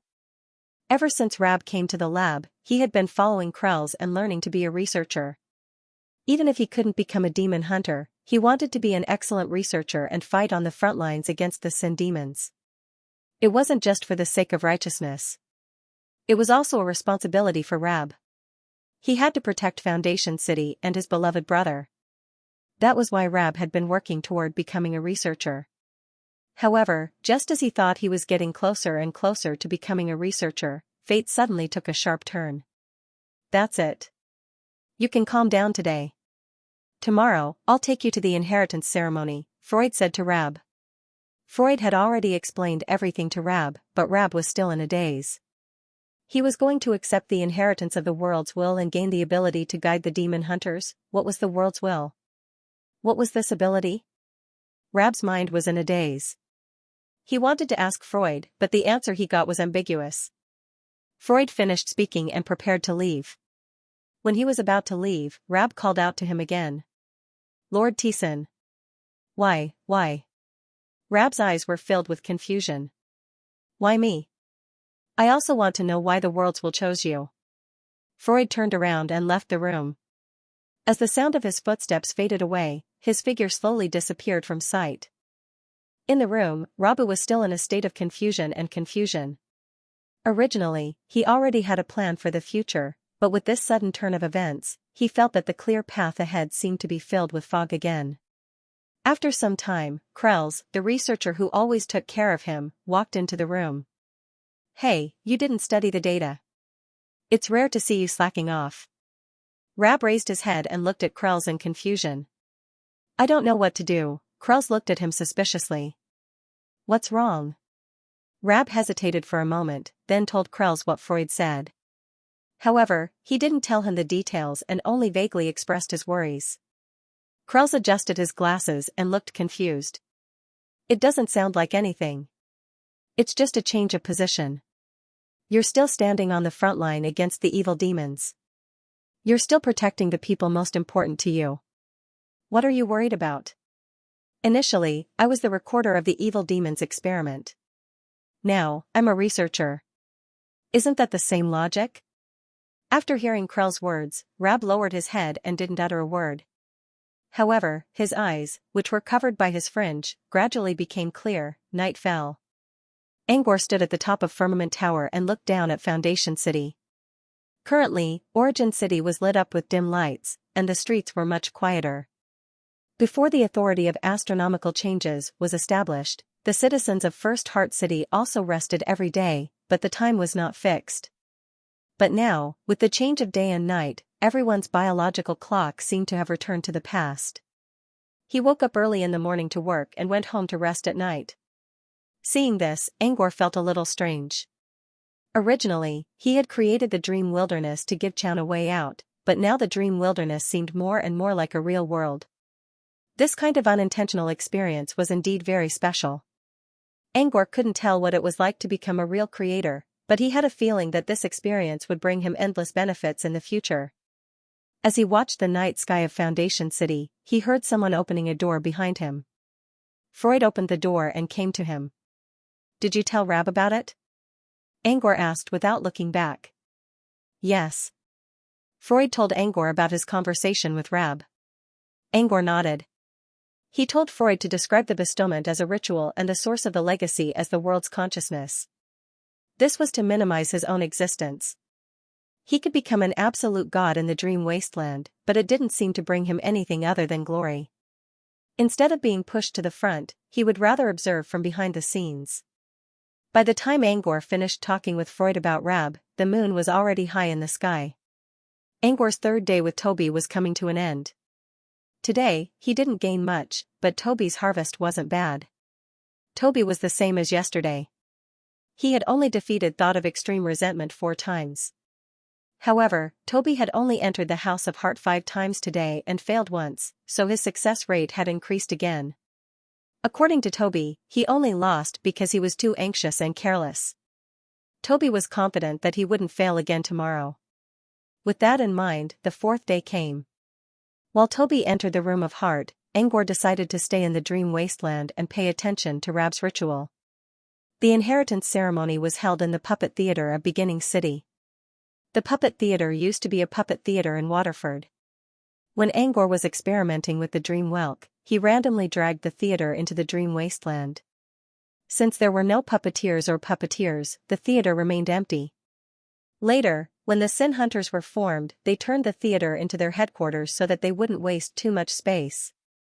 When Freud brought Rab to the puppet theatre, some people were already there, including Saber, Sheriff Torres, the mayor of Monroe, some members of the Sin Hunting Group, and the researchers of the Sin Demon Laboratory. Once Rabu obtained the power of the evil mist, his ability would be closely related to the evil hunting group, and it would be impossible to hide it. Therefore, these people were asked to come here in advance to witness this very important ceremony. Only Freud and Rab walked along the candle-covered carpet to the altar in the middle of the hall. The altar used to be the stage of the puppet theater, but now it was turned into an altar for the ritual. Rab didn't feel nervous in front of so many people. With a determined look, he walked to the altar. Freud stopped and pointed at the altar. "You'll have to walk the rest of the way alone."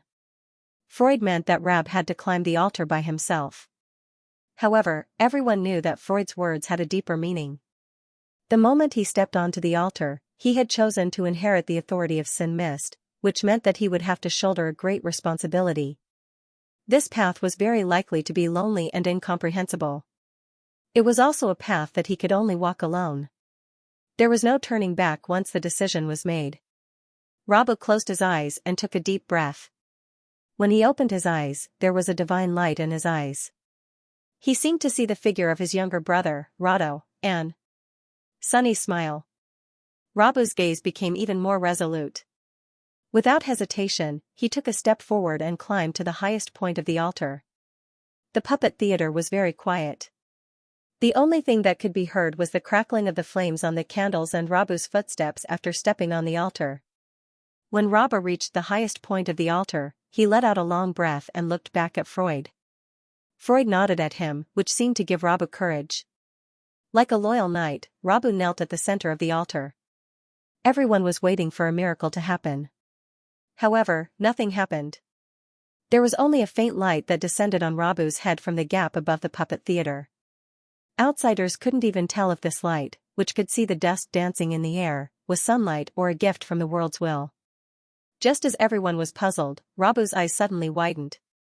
He stared straight ahead as if there was something in front of him.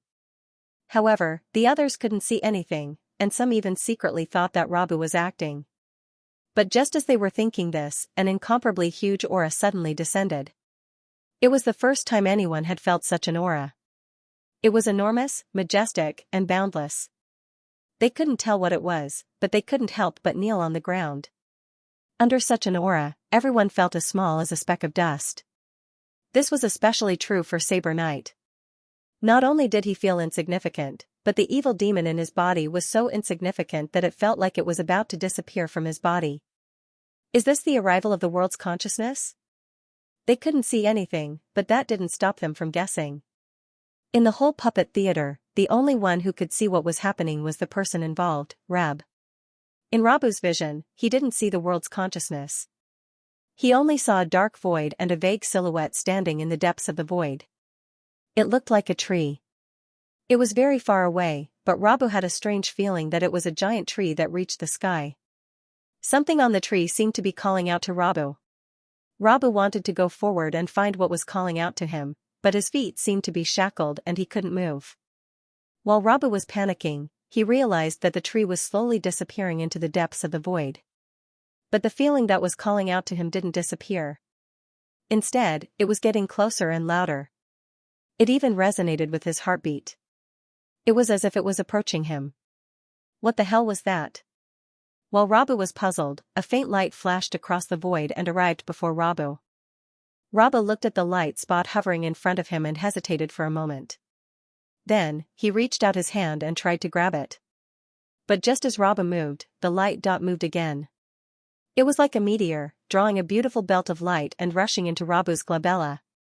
When the light entered Rabu's forehead, Rabu did not feel anything strange at first, but in the blink of an eye, countless images turned into a torrent that began to wash away Rabu's thoughts.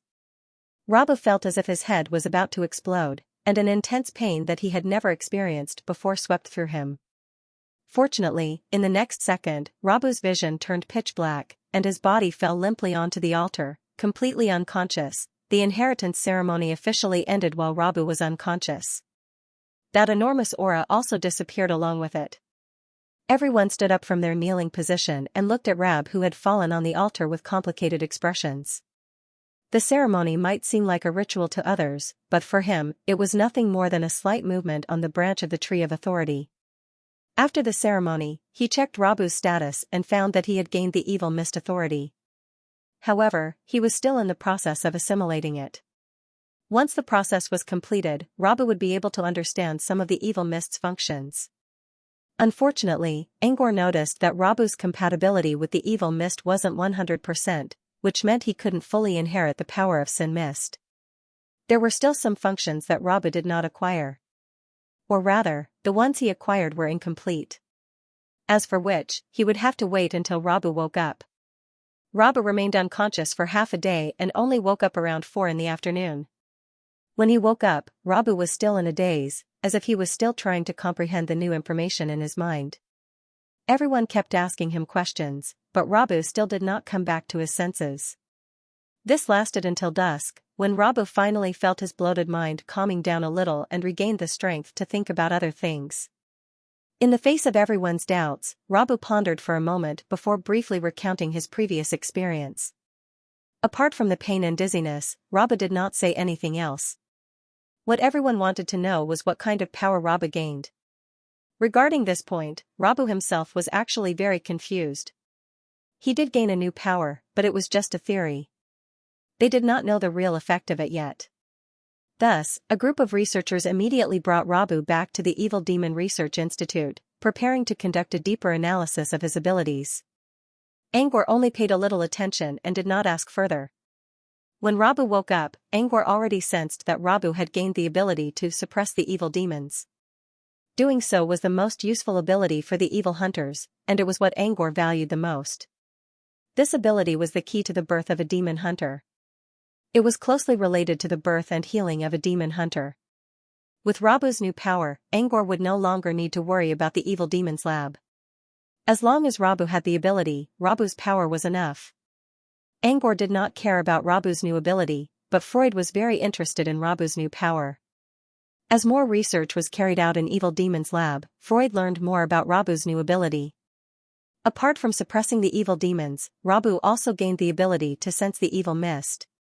He could tell where the evil mist was coming from, but not its exact location. It was an ordinary ability, but it could warn people in advance and prevent the evil mist from reaching Foundation City. Rabu also gained the ability to control evil demons, which allowed him to walk freely in the evil mist and control some of the evil demons. This ability was very useful for the evil hunters. Rabu could enter the evil mist, capture a suitable evil demon, and fuse it with a demon hunter. But it was a pity that Rabu's ability wasn't strong enough. Facing the powerful Sin Devils, he still needed the cooperation of the demon hunters to capture and control them. Also, once the evil demon was fused with a human, Rabu could only suppress the evil demon. He could not expel the evil demon from the human body. So far, these were the only 3 abilities Rabu had. They were still far from reaching the full power of the evil mist. However, they were already powerful enough for the evil hunters and evil demons lab. Moreover, with these 3 abilities, the preparatory members of the evil hunter group could finally prepare to fuse with the evil demon. Toby finally opened his eyes when the night sky was filled with stars. Angor was sitting in front of his desk, reading Freud's research report under the light of a wall lamp. However, after Toby woke up, he immediately put down the paper in his hand and turned his attention to Toby. "What's the result this time?" Angor asked curiously. Toby was going to enter the room of heart 5 times today, and this was the last time. Toby defeated the resentment perfectly in each of the previous 4 attempts. Angor was curious about the result of the last test. Toby shook his head to get rid of all the negative emotions and chirped at Angor. "You did it?" Angor was delighted. If Toby won this time as well, he would have a 100% success rate in all 5 trials today. Toby hummed in response. Then, he stretched out his wings and waved while chirping. Angor frowned. "You're going to face the tribulation tomorrow? Already?" Toby nodded his head solemnly. His lively chirping had turned into a deep and low one. According to Toby, Toby already knew how to deal with the resentment. He planned to rest for a night and face the tribulation tomorrow. Angor knew that the sooner Toby faced the tribulation, the easier it would be for him. However, he was still worried when the tribulation actually came. "We still have a dozen demon flower stones. Should we get more experience points?" Angor hesitated and suggested. Toby declined. It seemed that he was determined to face the tribulation tomorrow. According to Toby, he had already memorized every detail of the projection of the resentment in the room of heart. He would not be able to make any progress if he entered the room of heart again. Instead of wasting time, he might as well face the tribulation right away. Mortals might say that they remembered something, but they only remembered it on the surface. When it came to the actual application, their brains would often stop working. However, supernatural beings would never forget something once they memorized it, unless they suffered irreversible mechanical damage. Angor understood this as well. He considered for a moment and nodded. Although his heart was filled with worry, since Toby already knew what to do, any suggestion he made would only become a burden to Toby. Now that things had come to this, retreating would only cause the demons in his heart to breed. Only by moving forward could he truly cross this dark period. Angor agreed and brought Toby back to reality. Angor told Greya about Toby's idea. Just like Angor, Greya was worried and hoped that they could try more. But in the end, Toby persuaded her. Since Greya had decided to give Toby the best possible rest, she had to make sure he got the best rest. Not only did she personally cook a delicious meal for Toby, but when Toby's body and soul were satisfied, she took Toby to the world of the fantasy twins and took the cat bus to the forest of ethereal spirit. She let Toby recuperate in this quiet forest filled with birds and insects. While Toby was resting inside the twins, Greya and Angor left the illusion. Greya seemed to have something to say, so she avoided Sherry and Asaz and went to the main hall with Angor. Greya didn't speak right away. Instead, she remained silent for a long time. Angor could tell that she was hesitating about something. "Do you think Toby can survive this?" Greya hesitated for a moment before she asked, "Do you think Toby can survive this?" Angor considered. "At least the odds are much higher than before." "So you don't have a definite answer in your mind?" Angor nodded. "Anything can happen, so I can't give you a definite answer. But I believe Toby's recent experience is enough for him to deal with all kinds of uncertainties." "That's good. But I'm still worried." Greya looked into Angor's eyes. "Can you answer a question for me?" For the first time, Angor saw fear and anxiety in Greya's eyes. Greya also saw her own reflection in Angor's eyes. She lowered her head in embarrassment. "I don't think I'm myself anymore. I'm so soft and indecisive. Maybe this body is affecting my mind too." "Fine, I won't ask, go ahead," Angor interrupted her self-mockery. "I'll answer as long as I know the answer." Maybe it was because of Greya's momentary weakness that made Angor feel sorry for her. He was ready to tell Greya the truth about the dream wasteland, but Greya didn't ask anything about it. "I don't care about anything else. I just want to know one thing. Is the resentment Toby encountered in his dream really the same as the one he faced in real life?" Greya asked after a moment of silence. She had been wondering for a long time. If the thought of extreme resentment in the bright dream was just a virtual dream, then could Toby's experience of defeating the thought of extreme resentment be used in the real world? Angor nodded without hesitation.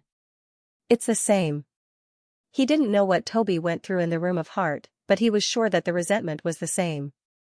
Since he had the power of Dream Gate, he could clearly sense that a strange creature, or rather, a power, connected to Toby when he entered the room of heart. According to Angor's observation, this power was a collection of negative emotions, which created the resentment projection in the room of heart.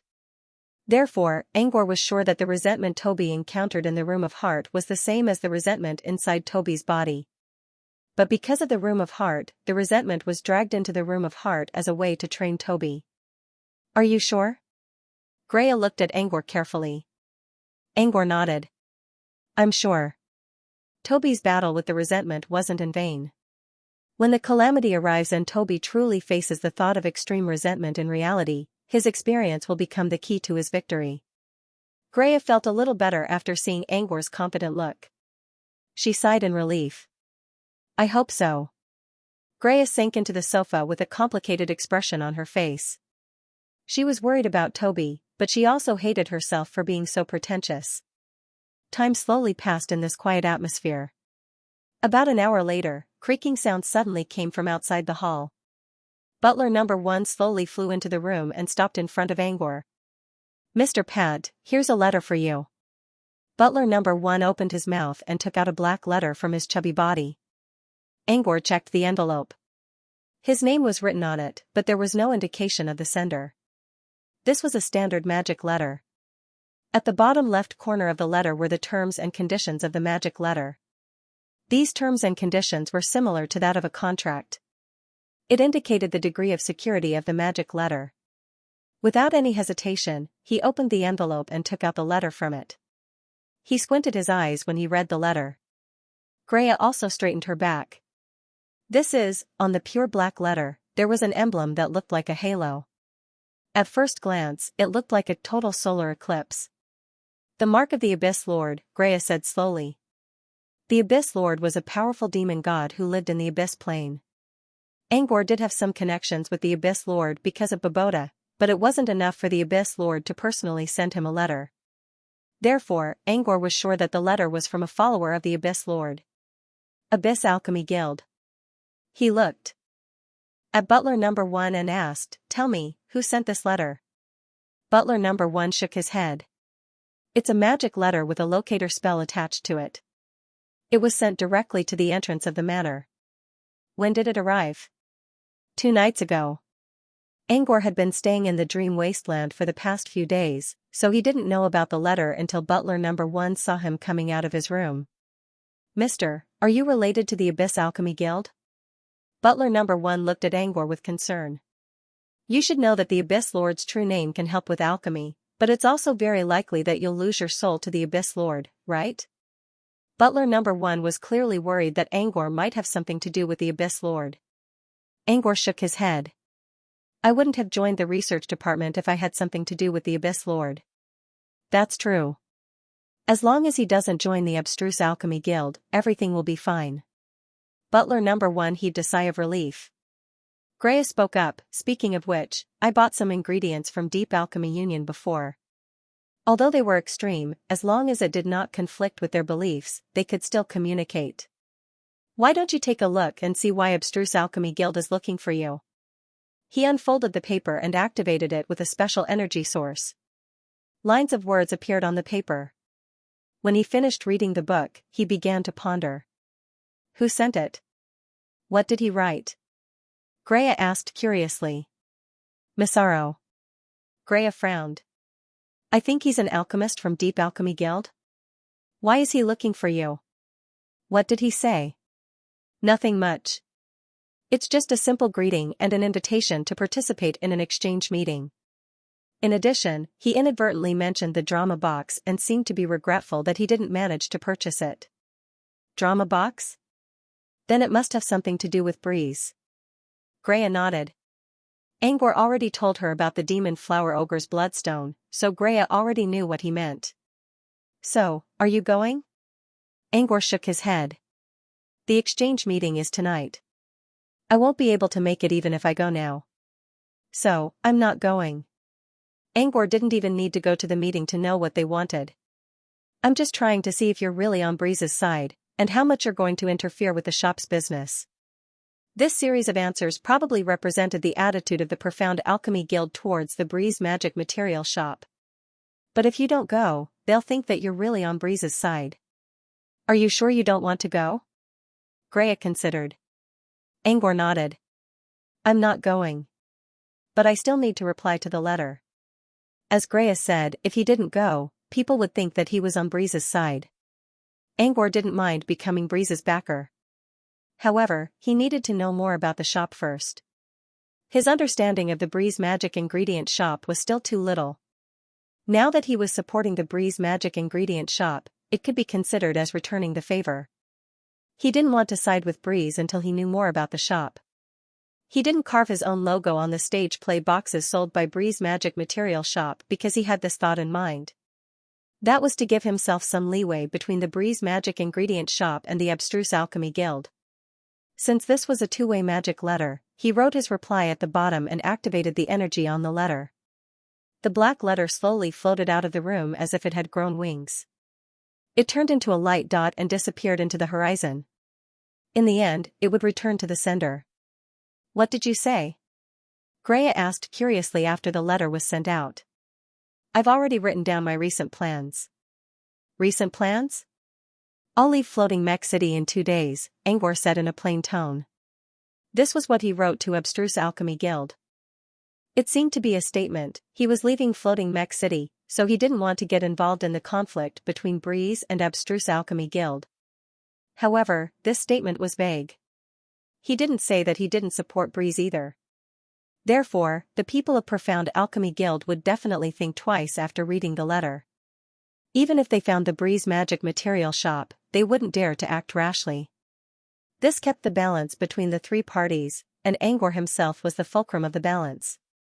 As long as he was there, Abstruse Alchemy Guild wouldn't dare to do anything to Breeze. At the same time, Angor didn't completely block Abstruse Alchemy Guild's path. They could still go to Breeze to buy materials. As for whether they could get what they wanted, that would depend on Viking Anne. Mayor Rosen's willingness. Greya nodded. That's not a bad idea. You don't want to get involved, but you don't have to leave completely either. If it were anyone else, they might not have succeeded in doing so. It wasn't easy to gain respect from both sides. But Angor was different. He was a member of the research department. Neither Breeze nor Astute Alchemy Guild dared to offend him. Because of Angor's presence, both parties were wary of each other, which led to a relatively balanced situation. The message from the Abstruse Alchemy Guild lightened the atmosphere in the hall. Angor and Greya decided to talk about Abstruse Alchemy Guild instead of worrying about Toby's death tomorrow. However, as the clock ticked away, Greya began to feel uneasy again. She tried to think of a way to help Toby's breakthrough, but she never came up with such an idea in the past few months. Now, she had nothing to show for it. The clock ticked away at 5 o'clock in the morning. People on the continent were still shrouded in darkness, but those in floating mech city could already see the light of dawn. Greya suddenly stood up. I'm going out for a bit. Without saying where she was going, Greya turned into a ball of light and disappeared from the hall. Angor sensed that Greya had gone to the main city. He left the hall and went to the yard. The courtyard was quiet. Sherry and Azaz weren't there. Only Toby, who was immersed in fantasy twins, was there. While enjoying the fragrance of the soil and flowers, Angor quietly looked at the distant horizon. From a sparse black, to a light gray, and finally, to a faint white. The process took about 2 hours. At 8 o'clock in the morning, the sun finally shone on the land. Greya also came back from outside. Angor noticed that she had a nice scent on her. She usually smelled nice, but it was usually the smell of wine or food. Now, she was giving off a floral scent mixed with pheromones. You went to Perfume Square?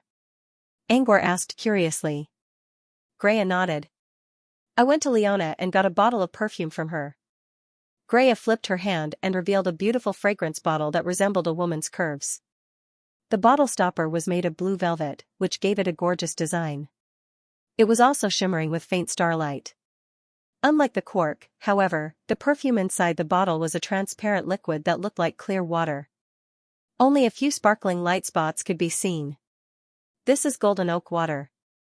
Golden oak water could help people focus their mind and make them more focused. However, there was something special about the golden oak water. Although it was said to be fragrant, when it was used to disperse the smell, it would not produce any smell. It was even purer than water.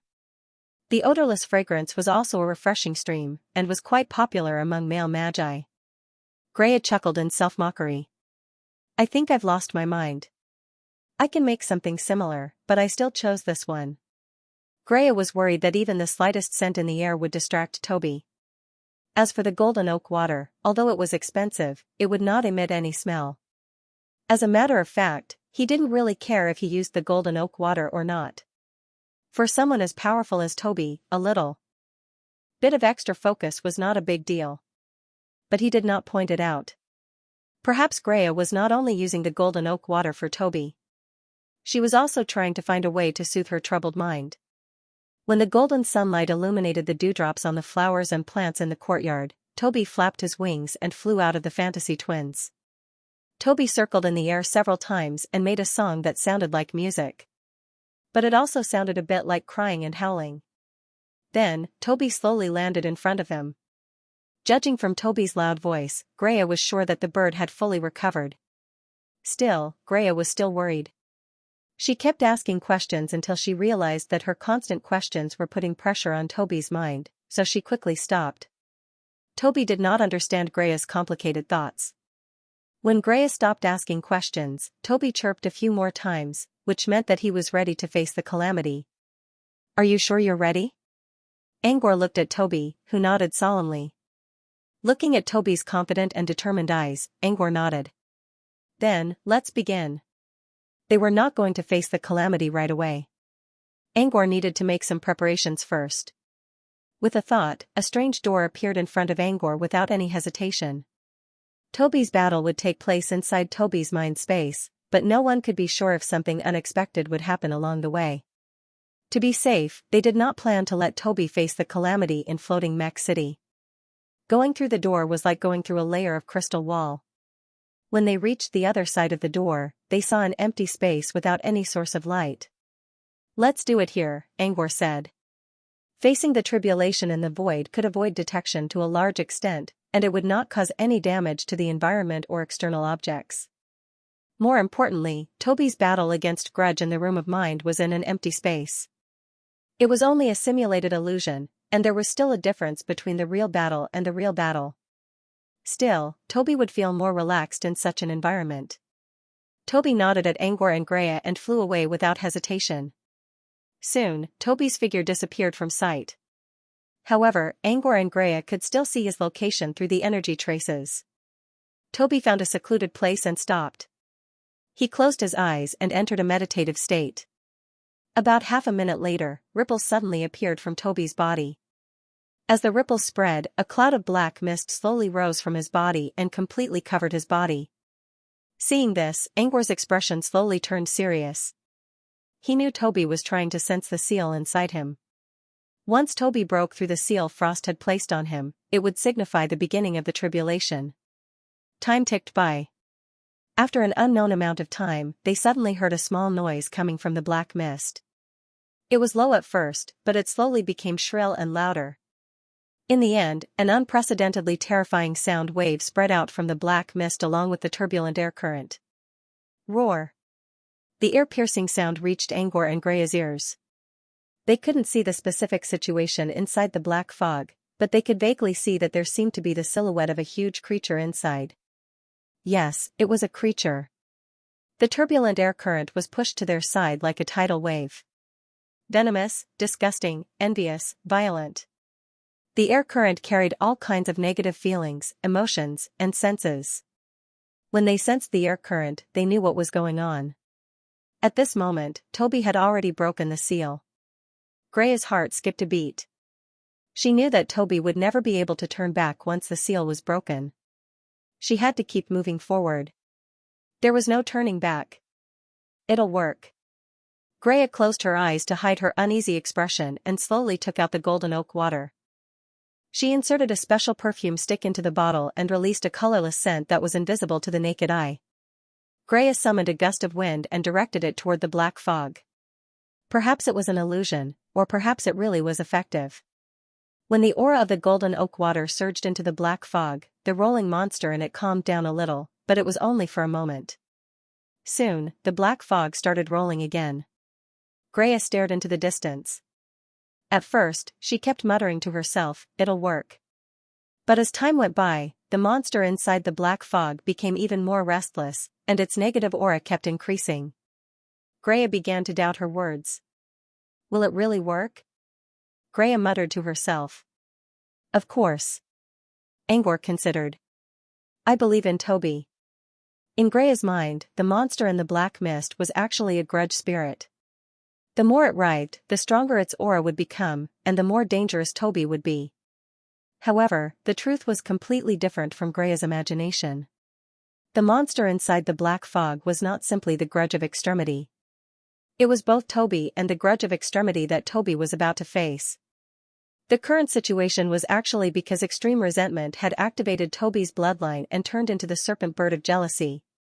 Toby was now fighting with extreme resentment for control of the serpent bird of jealousy in his own mind space. If Toby succeeded, the serpent bird of jealousy would succeed. Right now, the serpent bird's frenzied tumbling caused the black mist to surge as well. In fact, it was Toby who was constantly challenging the will of extreme resentment. It did not mean that the grudge of extremity had the upper hand. In fact, the bigger the commotion, the greater the threat Toby posed. Inside the serpent bird of jealousy's mind space, this was a similarly silent void, but unlike the void outside, it wasn't dark. In the distance, a faint light could be seen, and within this light, a black shadow could be seen. It seemed to be the outline of a giant beast. Toby's goal was to move his consciousness towards the light and take over the body of the giant beast. In his countless experiences in the House of Heart, Toby was very clear that the silhouette in the light was both the true body of the snake bird and the core of the thought of utmost resentment. Only by defeating the will of extreme resentment and taking over the real body would everything be over. However, Toby also knew that this was a very difficult process. The will of extreme resentment would use all kinds of methods to expel it, obstruct it, and finally destroy it completely. And the process of overcoming these hardships was the so-called tribulation. Toby had gone through countless tribulations in the House of Heart. He knew that the most difficult part was not the last step, but the journey to the end. Therefore, Toby carefully avoided all kinds of traps as he approached his target. Not far away, a ball of green mist appeared with an alluring fragrance. Toby didn't even look and went around it. He had experienced it in the House of Heart and knew all too well that although the green mist looked alluring, it was actually ecstasy. On the way forward, Toby not only encountered the green mist, but also all kinds of strange traps, such as the blood sphere area, the place of false light, the space of mist, and so on. These traps sounded like real things. But in reality, they were not real, but the projection of some important places in the bloodline body and the mind. Even if it was just a projection, if the operation was wrong, the slightest mistake could affect the core and allow the will of extreme resentment to attack the brain and take over the consciousness. Therefore, the will of extreme resentment turned these into traps to block Toby's path. For example, Toby had gone around several traps and now came to a place full of lines. These crisscrossing lines were still traps. If Toby was careless, it could affect the whole body and make all his previous efforts go to waste. Toby could actually take a detour. It had done the same when it encountered the traps. But this time, Toby did not take a detour, but flew directly into the area of lines. Although Toby did not know which part of the bloodline the area of lines was the projection of, his experience in the House of Heart told him that this area of lines was very vast. Even when he reached the final target, he could still see these lines occasionally. Therefore, to the area of lines, it was a trap, but if Toby chose to take a detour, it would be a bigger trap. Because there was a time limit to the calamity, taking a detour would not help him avoid the traps, but would push him into the abyss of failure. Only by charging forward courageously and avoiding these densely packed lines was the true path. If it was Toby's first time here, even if he chose to enter the area of lines, he could be at a disadvantage due to his lack of experience. But after all, he had experienced hundreds of times in the House of Heart. He had his own way of avoiding the crisscrossing lines. From beginning to end, Toby did not slow down at all. His body moved up and down, left and right, and occasionally glided diagonally to avoid all the lines. Then, he kept moving toward the light. There were other traps in the area of lines as well. Some of them were not obvious at all, but Toby easily avoided them like a prophet. Seeing this, Grudge, who was temporarily in control of the serpentine bird's body, became even angrier. This also caused the monsters in the black fog outside to move even faster and let out thunderous roars. Graham might be worried about this, but it was nothing to Toby, who was in the middle of his calamity counter. Toby moved back and forth in the void filled with lines and traps as if he was just taking a stroll. Emotion torrent, a terrifying torrent of negative emotions gushed out from the serpentine bird's giant mouth. It covered the entire void and rushed toward Toby. "It's finally here," Toby said to himself as he looked at the oncoming flood. There was no way to avoid it, and there was nowhere to hide. He had to face it head-on. However, once he entered the torrent, he would probably be trapped in the negative emotions and could not escape. Toby's first death in the House of Heart was caused by this torrent. After that, Toby was killed by it many times. But now, Toby was not afraid at all. In fact, he felt a little excited. After going through the torrent of negative emotions so many times, Toby already had experience in dealing with them. Moreover, Toby knew very well that this flood was actually considered easy compared to the calamity that would come later. If he could not stop this torrent, how could he survive the coming calamities? Not only did Toby not retreat, but he flapped his wings and charged forward without hesitation. Toby's gaze was firm. Facing the torrent, he was not afraid at all. Like a fearless warrior, he plunged headfirst into the sea of negative emotions. His movements were light and agile as he shuttled through the torrent of complex negative emotions. In the eyes of the resentful spirit, Toby's speed was not hindered by the torrent at all. Not only did he face it head-on, but he also went against the torrent. If the resentful spirit could personify, it would probably be puzzled. Why is this torrent of torrent useless against him? Only Toby knew the answer to that question. The torrent of negative emotions wasn't useless against Toby. Toby was not feeling well at the moment. It felt like there were countless people cursing in his ears. His heart was suppressed, and he was eager to explode. However, he did not stop or hesitate. He had a clear goal, and that was to rush straight to the other side of the light. The reason why he could ignore the psychological suppression, the curses, and the temptation of resentment was because he had separated his sense of self from his feelings. This was his experience in the torrent of torrents in the House of Heart. This torrent was like a swamp filled with mud.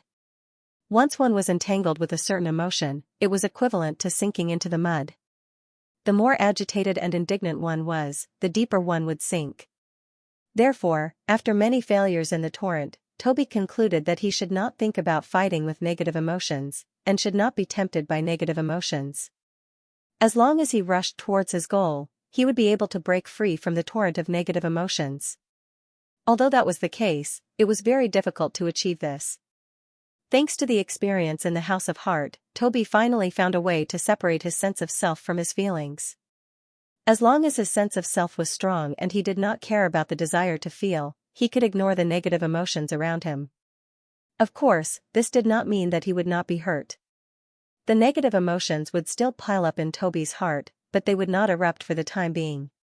In the past, every time Toby woke up, he would be affected by the Como's dream discrepancy. This was because the negative emotions in his heart were erupting, and he needed to spend time and effort to calm them down. The power of the torrent was undeniable. If Toby did not have the experience of the House of Heart, his failure rate would be more than 90%.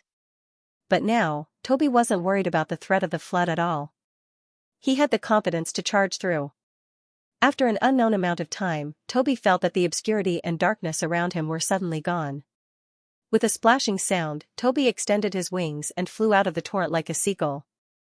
Toby did not have the time to look back at the torrent that was rushing towards the end of the void. He continued to fly towards his target. The torrent of emotions was very terrifying, but it was only a small part of this tribulation of extreme resentment. There were more traps and disasters waiting for Toby. Therefore, the most important thing now was to fly towards the target as soon as possible before the resentment intent could react. In the process of flying, Toby still encountered all kinds of traps, and the area of the threads did not decrease, but to Toby, these were not even an appetizer. Its movements were as light as a butterfly fluttering in the dense forest. It gracefully dodged all kinds of traps and looked for the nearest shortcut. During this process, extreme resentment finally regained its senses.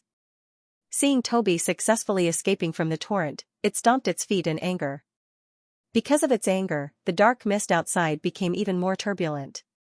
Wave after wave of aura came, which scared Grace so much that her heart almost jumped out of her throat. Toby snuck away while the resentment intent was distracted, which allowed it to get closer to its target. Previously, the target was like a lighthouse on the ocean at night. You knew where it was, but it was always difficult to get close to it.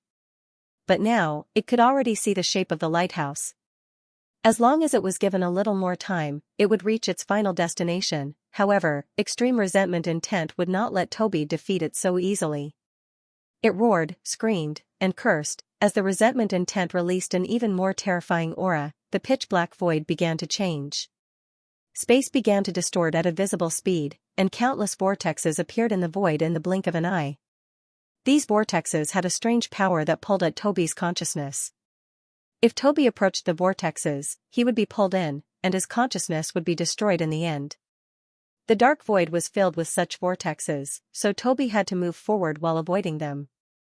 Toby was already familiar with them, and he could easily find a shortcut to avoid them. However, Toby's expression was unprecedentedly serious when dodging the vortexes. These vortexes were not just roadblocks placed in the same place. They also had a more terrifying effect. After Toby flew forward for a while, a fleshy hand covered in bristles and barbs suddenly reached out from one of the vortexes in front of him. Following a terrifying cry, an enormous monster with green eyes and a bear-like body crawled out of the vortex. So it's here. Although Toby's eyes were still cautious, his expression relaxed a little as he looked at the gigantic monster. Toby's experience in the Room of Heart told him that these vortexes were not only traps to crush his consciousness, but also nests of monsters. Before seeing the monster, Toby was still worried about the unknown fear. Now that the monster had revealed itself and removed the mask of the unknown, Toby felt a little better. When the black bear-like monster showed up, the other vortexes around it began to move as well. All kinds of terrifying monsters came out of the vortex: a centipede with 1,000 feet, a ferocious goat ghost with devil horns, a flaming bird that looked like a cloud of fire, a shapeless mass of flesh with sharp teeth, a plant monster that exuded a green mist, a long snake with lightning and thunder, and so on. Countless demonic creatures filled the void, and all of them were glaring at Toby with ferocious eyes. It was as if Toby had become food on their plates. Following a furious roar from the will of extreme resentment, all of the magical creatures swarmed towards Toby from all directions. Toby did not know where these monsters came from, but he was sure that they were not real. This place was just a mind space, or a place where one's consciousness resided. Maybe these monsters were created by Grea's will, or maybe Grea added some unknown spice to them when they were created. They were not real monsters, but once killed by them, Toby's consciousness would disappear for real. Therefore, Toby could not afford to let his guard down in the face of these monsters. Earlier, Torrent could separate his consciousness from his senses and ignore the negative emotions. But now, he had to either run away or face them head-on. With Toby's ability to control his consciousness, he was confident that he could escape from these monsters. However, these monsters were blocking Toby's path. Even if Toby used all kinds of methods to lure them away, it would still take him too long to reach the destination. If Toby wanted to survive, he had no other choice. He had to fight. Although Toby was ready to fight, it was almost impossible for him to fight against this group of terrifying monsters with his current weak consciousness. Therefore, they had to have other means to fight against the demonic beasts. If it was its first time facing the calamity, Toby would have panicked. If it could not break through in a short time, it would be torn apart by the monsters in the end. From this, it could be seen how terrifying the calamity of extreme resentment was. Without the House of Heart, the probability of failure was almost 99%. However, with the help of the House of Heart, Toby was much calmer now. Its calmness came from its confidence. Even if this snakebird's body, this mind space, was temporarily occupied by the thought of extreme resentment and Toby could not control many of its powers, it did not mean that all of its powers had disappeared. In this pitch-black mind space, other than its small consciousness, there was another power that it could control, that was anger. When Toby used his tiny body to face the countless terrifying monsters, his crimson eyes were suddenly covered with a layer of emotion. Mania and cup, anger not only gave Toby the courage to face these monsters, it also turned Toby into a power that could fight against these monsters. Griffin of the Cup. In this familiar yet strange mind space, Toby could not only control the seabird's consciousness, it could also control the griffin's consciousness. This was its reward for surviving the calamity of the cup. Although Toby's transformation into a griffin was still very small compared to the countless monsters, its power was not small. Griffin of the Cup could be compared to the snakebird of jealousy. It was enough to show how powerful it was. After Toby transformed into a griffin, it faced the black bear that was attacking at the front and directly used a sky-burning fire. No matter how strong the black bear was, it was still burned to ashes in the face of this raging fire. When Toby burned a black bear to death, it was suddenly stunned. So far, although the order of the calamities was different, everything was similar to the experience in the House of Heart. Whether it was the torrent of negative emotions, various traps, or these monsters, Toby had experienced them countless times in the House of Heart. But just now, for the first time, there was a place that was different from the House of Heart. Inside the House of the Heart, Toby transformed into a griffin and killed the monsters. Nothing would happen to him. But just now, after Toby killed the black bear, he felt a clear difference. He seemed to be able to control more power. After killing the black bear, Toby seemed to have broken through a layer of power shackles and became even stronger. The flame around the griffin's neck was even brighter. What's going on? Toby was a little surprised. Why did it become stronger after killing the monsters? Before Toby could figure out what was going on, a feather-tailed bird that was burning with ghostly flames flew over. Her bearing was very graceful, but her strength was worrying. Toby swung his flaming tail, and the tailed feather bird was flung to the side. Toby's flames covered the tailed feather bird's green flames, and the tailed feather bird was burned to ashes. With the death of the tailed feather bird, Toby once again felt an increase in power, and the griffin became even stronger. Toby did not have time to think about the reason behind it, and began to fight with the monsters around him.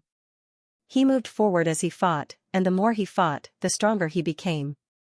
After a while, the griffin's body became bigger by a whole circle, which was a symbol of strength. Every time a demon died, it would strengthen the griffin. This had never happened before in the House of Heart. Could it be that these monsters are actually the embodiment of some kind of power, and killing them is equivalent to subduing this power? So I can use it? Toby thought to himself. Was it because the House of Heart could only be simulated, and could not really increase power, so it was different from reality? If the answer was really like this, then Toby was more confident. Because this meant that the experience of the House of Heart was more difficult than facing the calamity in reality. He had even broken through the House of Heart, and now he not only had the experience of the House of Heart, but also gained more power, so there was no need to worry about not being able to face the calamity. With this in mind, Toby's actions became even more reckless, and he faced the monsters head-on. In the House of Heart, Toby was already able to kill his way out of the encirclement of monsters. Now, not only did he have to do that, but he also had to kill these monsters. There were monsters here that were stronger than Toby, such as Hei-Ting, who traversed the void. According to Toby's original experience, he would not have fought this powerful monster. Hei-Ting was not fast anyway, and he would have been fine as long as he cleared out the other monsters and got rid of him. But now, Toby was different. He began to choose the weaker monsters, and kill them to strengthen himself. When he reached a certain level, Toby would challenge Hei-Ting.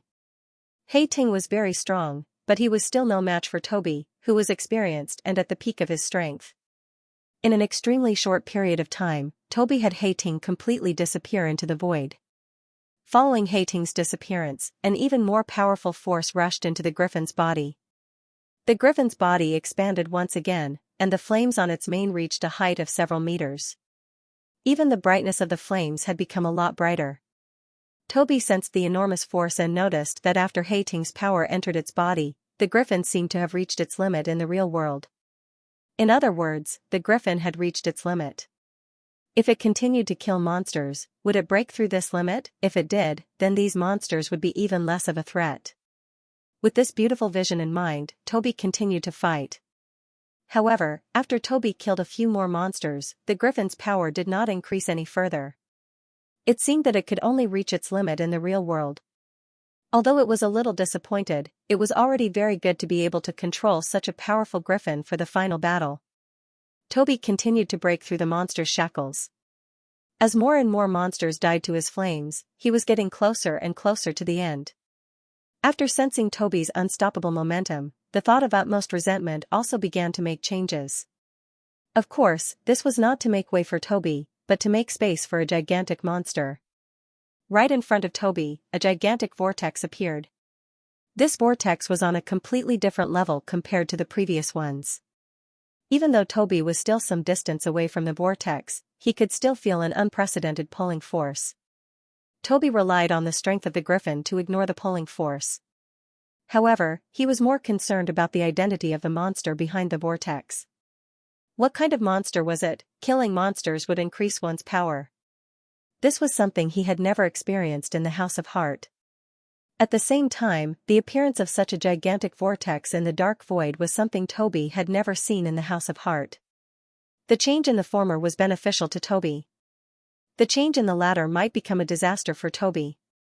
Moreover, this disaster was very likely to be an unknown disaster that the House of Heart had never experienced before. The appearance of the giant whirlpool was completely out of Toby's expectations, which made him feel uneasy. With the terrifying power of the whirlpool, no one knew what would happen.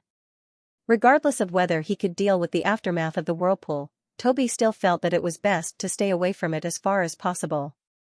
With the speed of the griffin, Toby was confident that he could break through the line of defense, shake off the demons, and reach his target. Once he regained the territory occupied by the thought of extreme resentment, these demons and terrifying disasters in the void would no longer be his obstacles, but instead, they would be his help. In the House of Heart, Toby had several experiences of ignoring the powerful demons chasing after him and directly snatching his target. That was why Toby made such a choice. Instead of facing the unknown disaster head-on, he would go around it, shake it off, and complete his goal first. Toby did the same. In the beginning, the situation was just as he had imagined. The densely packed demons could not stop him at all. With the flames that could burn space and his superb speed, Toby quickly broke through the obstacles and headed for his final target. However, an unforeseen event still happened. From the giant whirlpool that he had never seen before, a huge shadow slowly crawled out.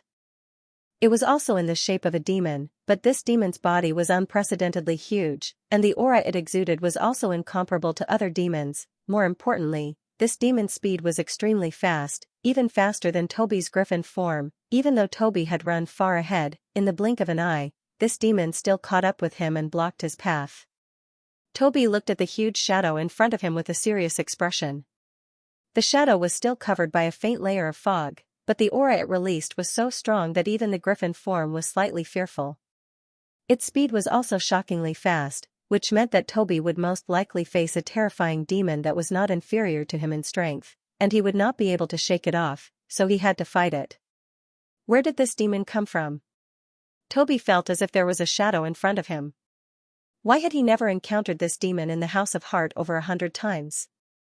Could it be that this was the trump card that the thought of extreme resentment deliberately hid, but when he thought about it, it didn't seem right. According to Angor, he kept Grudge out of the dream wasteland, which meant Grudge didn't know what happened inside the Room of Heart. What was going on? No matter what the answer was, Toby knew that he would have to fight this unknown monster. This battle would most likely determine whether or not he could survive the calamity. Just as Toby was ready to fight this unknown battle with all his might, the mist around the shadow slowly dispersed. When Toby saw the real body of the shadow, he was stunned. It had been wondering who this giant monster was and why the House of Heart had never appeared before. Now, the answer was finally revealed. It was not that Toby had not seen it before, but it had fallen into a misconception. Every time Toby entered the House of Heart, the first thing he saw was not a mess of traps, nor was it a torrent of negative emotions. Instead, it was a wet blood-striped boa with a pair of broad wings, scientific name, snake bird. Toby knew that snake bird was the new form it obtained after defeating the thought of extreme resentment. Therefore, Toby assumed that the thought of extreme resentment's form in the House of Heart was snake bird. When Toby was in the House of Heart, snake bird was already floating in the air, so he didn't think anything was wrong. However, when he didn't see snake bird in the real world, he assumed that the creature was at the final destination. But to his surprise, the snake bird actually came out of the whirlpool. That was right. The powerful monster that made Toby uneasy was snake bird. The blood-red patterns, the black feathers with red tips, and the scales that Toby had peeled off countless times in the House of Heart were all proof of its identity. So it's you. Toby's nervous heart finally relaxed. If it was any other monster, Toby would have to be on guard. However, it was snake bird. Toby was relieved. It wasn't that snake bird wasn't strong. There was no doubt about its strength. However, Toby had died at snake bird's hands at least 70 or 80 times in the House of Heart. After being on the brink of death for so long and going through so many reincarnations, Toby wouldn't be able to forgive himself if he didn't have experience fighting snake bird. Toby was confident that he could defeat snake bird. This confidence came from the more than 20 recent experiences in the House of Heart. Toby had wiped away his shame and defeated the snake in all sorts of ways. Because of this confidence, what was there to be afraid of? The thought of extreme resentment naturally sensed the change in Toby's mood. It was clearly timid, running away, and frightened before. Why was it that after seeing the incarnation of Snakebird's power, it wasn't afraid anymore? It even became eager. The thought of extreme resentment didn't know the inside story, but it was confident in Snakebird's strength. Even if Toby transformed into a griffin, Snakebird's strength was still above average. Underestimating it would lead to instant defeat, however, there was still a gap between ideals and reality. Toby dared to underestimate Snakebird for a reason. When facing Snakebird, Toby fully displayed its cunning nature. It had various ways to defeat Snakebird, but it chose the easiest way. In the attitude it displayed, it was looking down on its opponent.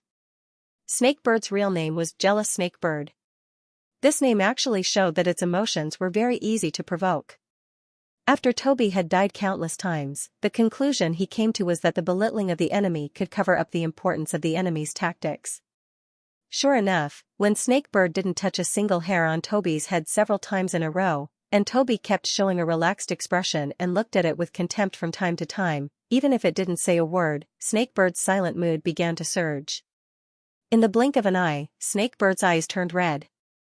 The anger of being humiliated and the jealousy of seeing Toby's relaxed strength overshadowed its rationality. Snakebird, who had entered the state of venting its emotions, although its strength had doubled, its attacking tactics had plummeted. Direct attacks allowed Toby to only need a little prediction to be able to dodge while secretly lifting Snakebird's scales. During this process, Snakebird was blinded by its emotions. The pain of its scales being lifted didn't arouse its vigilance in the slightest. As for Toby, every time he lifted the scales, he would release a bit of fire from within. Although it was just a bit, the fire of a prairie fire still came from a spark. When the time was right, the blazing flames would become Snakebird's funeral song. Outside, a shockwave stronger than ever was coming at them. If a mortal was here, the shockwave alone would have torn their organs apart. But for Greya, it was not enough to hurt her. The shockwave did not hurt Greya, but it did mean something else. Greya felt uneasy about it. Gloom, jealousy, hatred, malice. Greya muttered. These were all emotions contained in the shockwave, and each of them was filled with despair. Could Toby really find hope in this hopeless situation? It's been half an hour. Angor's voice caught Greya's attention. If Toby didn't go through the bright dream trial, do you think he could last that long? Angor didn't wait for Greya's answer. Of course not. Now, Toby has lasted for half an hour, which means the bright dream trial helped him. If Toby could defeat Grudge in the trial of lucid dream, why couldn't he do it now? I've lived for hundreds of years, and I still need you to comfort me? Greya lowered her eyes and mocked herself. I'm just too concerned about the result. Angor chuckled but didn't say anything. Greya's current state was different from when they first met. Her way of thinking was the same, but her emotions were a bit more sentimental. Maybe it was because of her body. She was using the body of a young girl, which was still growing. The hormones in her body were making her mind dance around. Of course the result is important. Judging from the past, Toby should be done soon. If Toby can hold on until now, he should have a good chance of surviving the tribulation. I believe Toby can. Before Angor could finish his words, a terrifying roar came from the distant void. It was coming from where the black fog was hiding. Following the roar, the black fog became even more turbulent, and the negative emotions released by it reached their peak. It was like a song that had reached its climax. Now, it was over. In the void of his thoughts, Toby spread his wings and flew to the other side while flapping his flames. There was no emotion in his eyes, which was completely different from the disdainful look he showed before. Behind it was a ball of raging flames, and within the flames, a shadow was struggling and roaring. However, it was different from the arrogant roar from before. The roar that sounded this time around was clearly filled with despair. I won. As Toby thought about it, the flames behind him burned even more fiercely, drowning out the screams inside. Only a little bit of light dust was left, slowly dissipating from the flames like fluorescent light, floating in the dark void, quiet and dreamy. The light dust was the end of the funeral song. The funeral song was dedicated to the snake bird, which was burned to death in the fire. Toby used his experience in the House of Heart to enrage the snake bird. Then, using the method of starting a prairie fire, he slowly buried the fire source into the snakebird's body. In the heart room, Toby's griffin form, Toby, but now, Toby. Not to mention the fact that the griffin avatar had absorbed a large amount of energy and was now in its complete form. Killing the snake bird would be even easier. Toby. In the end, the snake bird became a delusion and disappeared. When the snake bird was completely gone, Toby felt a familiar feeling. It was similar to the feeling of the griffin's power increasing when he killed the monster. However, this time, it was not the griffin's power that increased. Instead, it was an unfamiliar power that was poured into Toby's consciousness. Although it was called power, it was more like a rule. After mastering this rule, Toby vaguely felt that he seemed to have some connection with this void. This void was actually a mind space where only the projection of consciousness could exist. Although it was connected to Toby's mind space, it did not completely belong to Toby. It belonged to another creature, the snake bird. To be precise, it was the mind space of the jealous snake bird that Toby had transformed into. In the outside world, Toby's body had become the snake bird.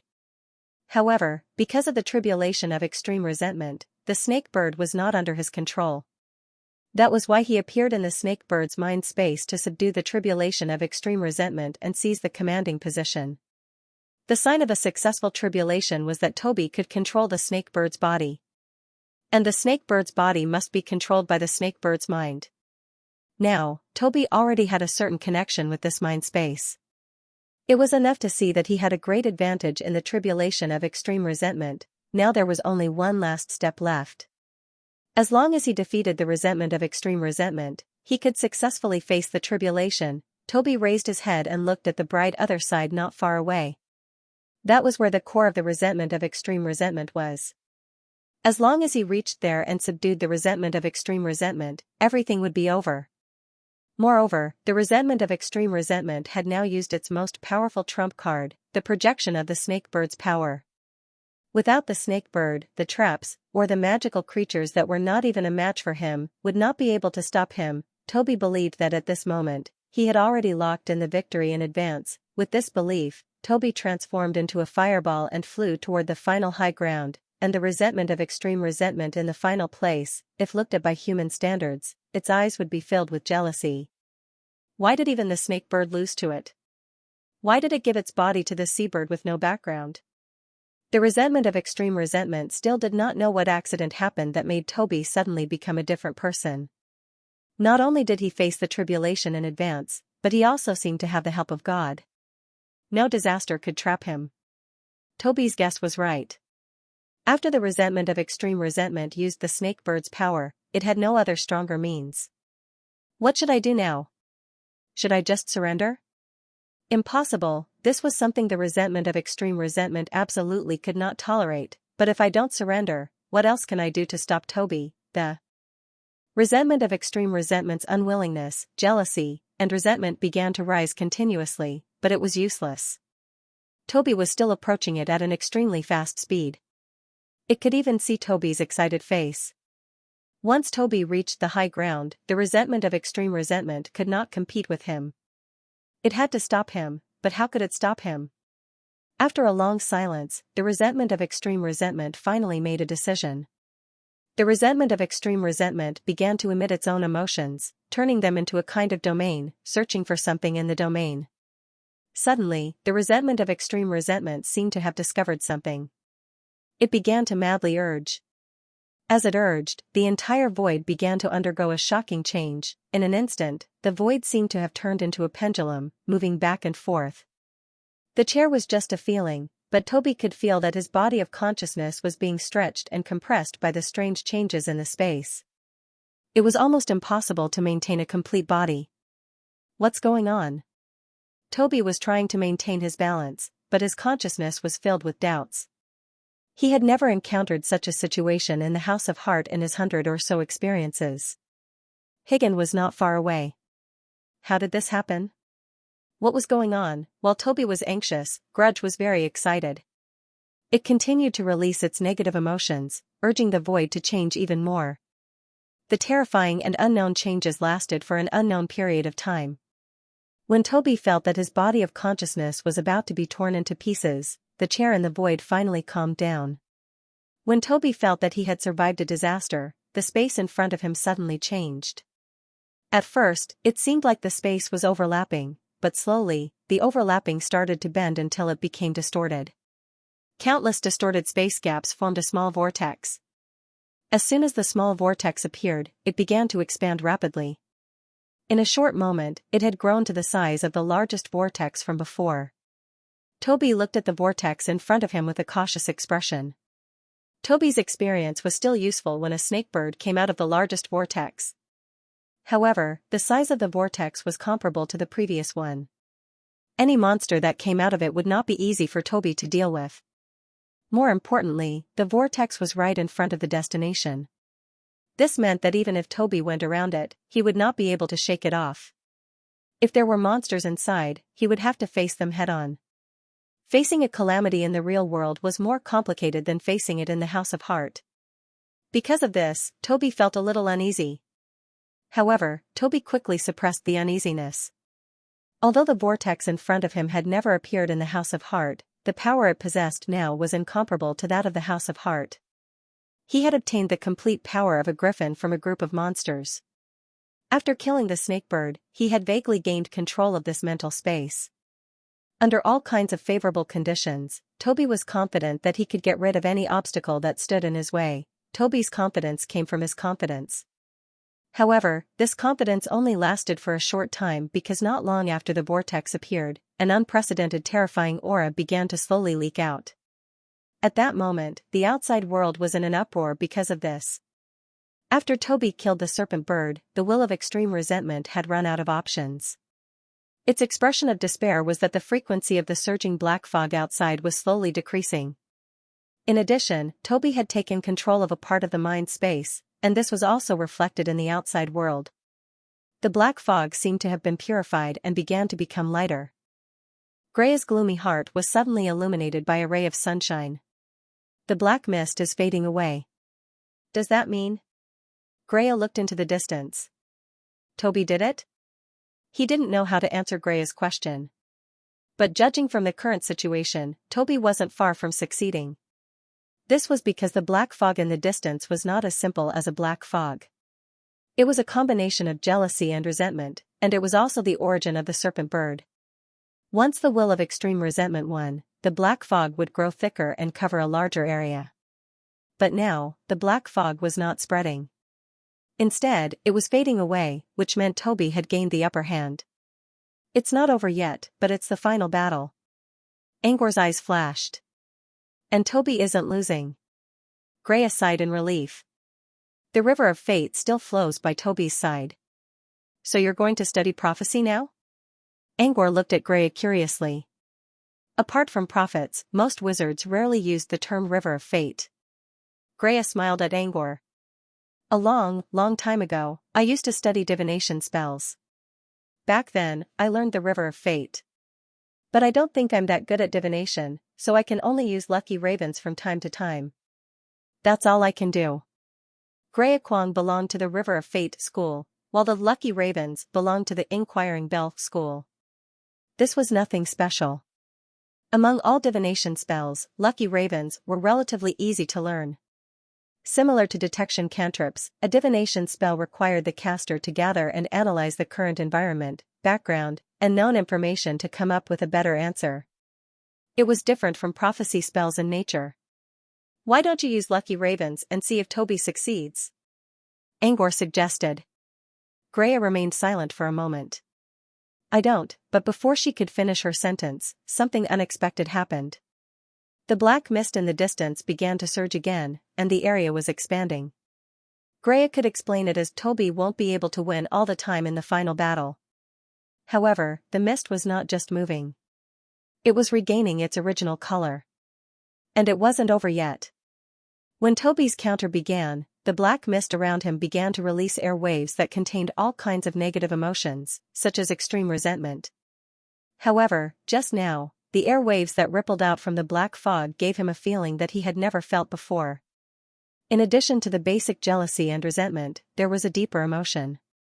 They could not identify the specific reason for the emotion, but it was like the undersea currents hidden in the sea of jealousy. It was deep but could not be ignored, and it carried a heaviness and horror that made people tremble in fear. Greya frowned. What's going on? What's going on? What's going on? That was what Toby was wondering as well. He didn't understand what was going on either. A terrifying aura was released from the vortex. The aura was not directly related to one's power level, but for now, it could be considered as pressure. The aura was even stronger than Angwar's aura. It meant the aura was probably stronger than a level 1 wizard. In other words, the monster behind the vortex was probably stronger than the serpent bird. Toby didn't understand how extreme resentment could summon such a powerful monster. However, what puzzled it even more was that Toby could not sense the emotional ripples emanating from the magical creature at all. It was a deeper, more resentful emotion. While Toby was still in a daze, the vortex in front of him began to tremble. It seemed the monster inside was getting restless and was about to come out. Extreme resentment, who was standing at the end, also became excited. It repeatedly expressed its jealousy and hatred with an agitated expression that was close to dancing with joy. Yes. Come out. Come out. Kill it. Kill that stinking seabird. While the spirit of grudge was clamoring excitedly, Toby appeared to be ready for battle. No matter what was behind the vortex, Toby was determined to eradicate it completely. As time passed, the vibrations from the vortex became stronger and stronger. Even before the monster appeared, some rustling could be heard. When a breeze blew past, the vibrations of the vortex disappeared, but at the same time, a hole appeared in the center of the vortex. The appearance of the hole meant that the monster was about to appear. Grudge became more excited, and Toby became more vigilant. However, no creature came out of the hole. After waiting for a while, the vortex began to show signs of dissipating, but no creature appeared. What's going on? Toby was even more confused now. Just when he thought he was about to face the biggest enemy in this disaster, it stopped abruptly. Grudge was also stunned for a moment. Its initial excitement turned to confusion. Seeing that the vortex was dissipating, Grudge urged its negative emotions again, trying to stop the vortex from dissipating, but it was useless.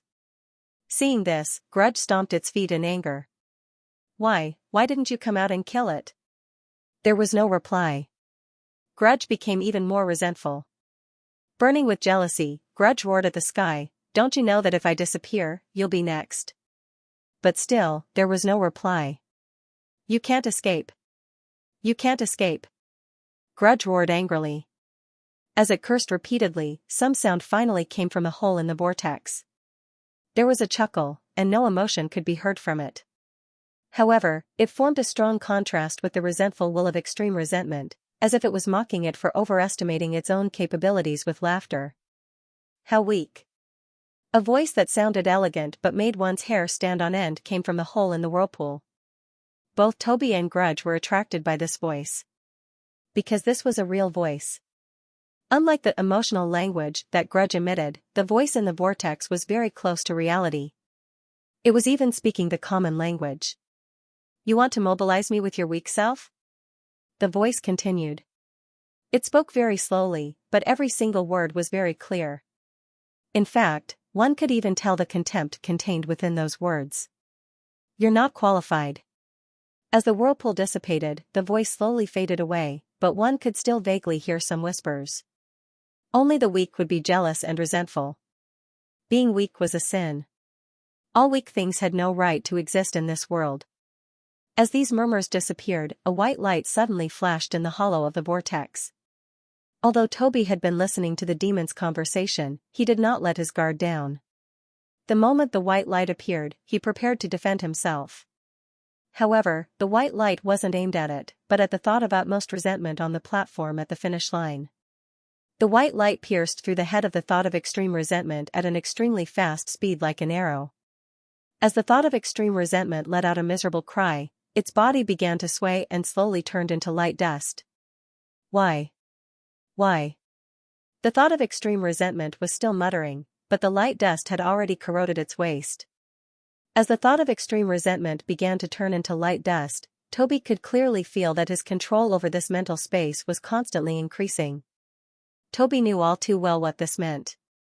Successfully faced the calamity, This should have been something to be happy about, but Toby was not happy at all.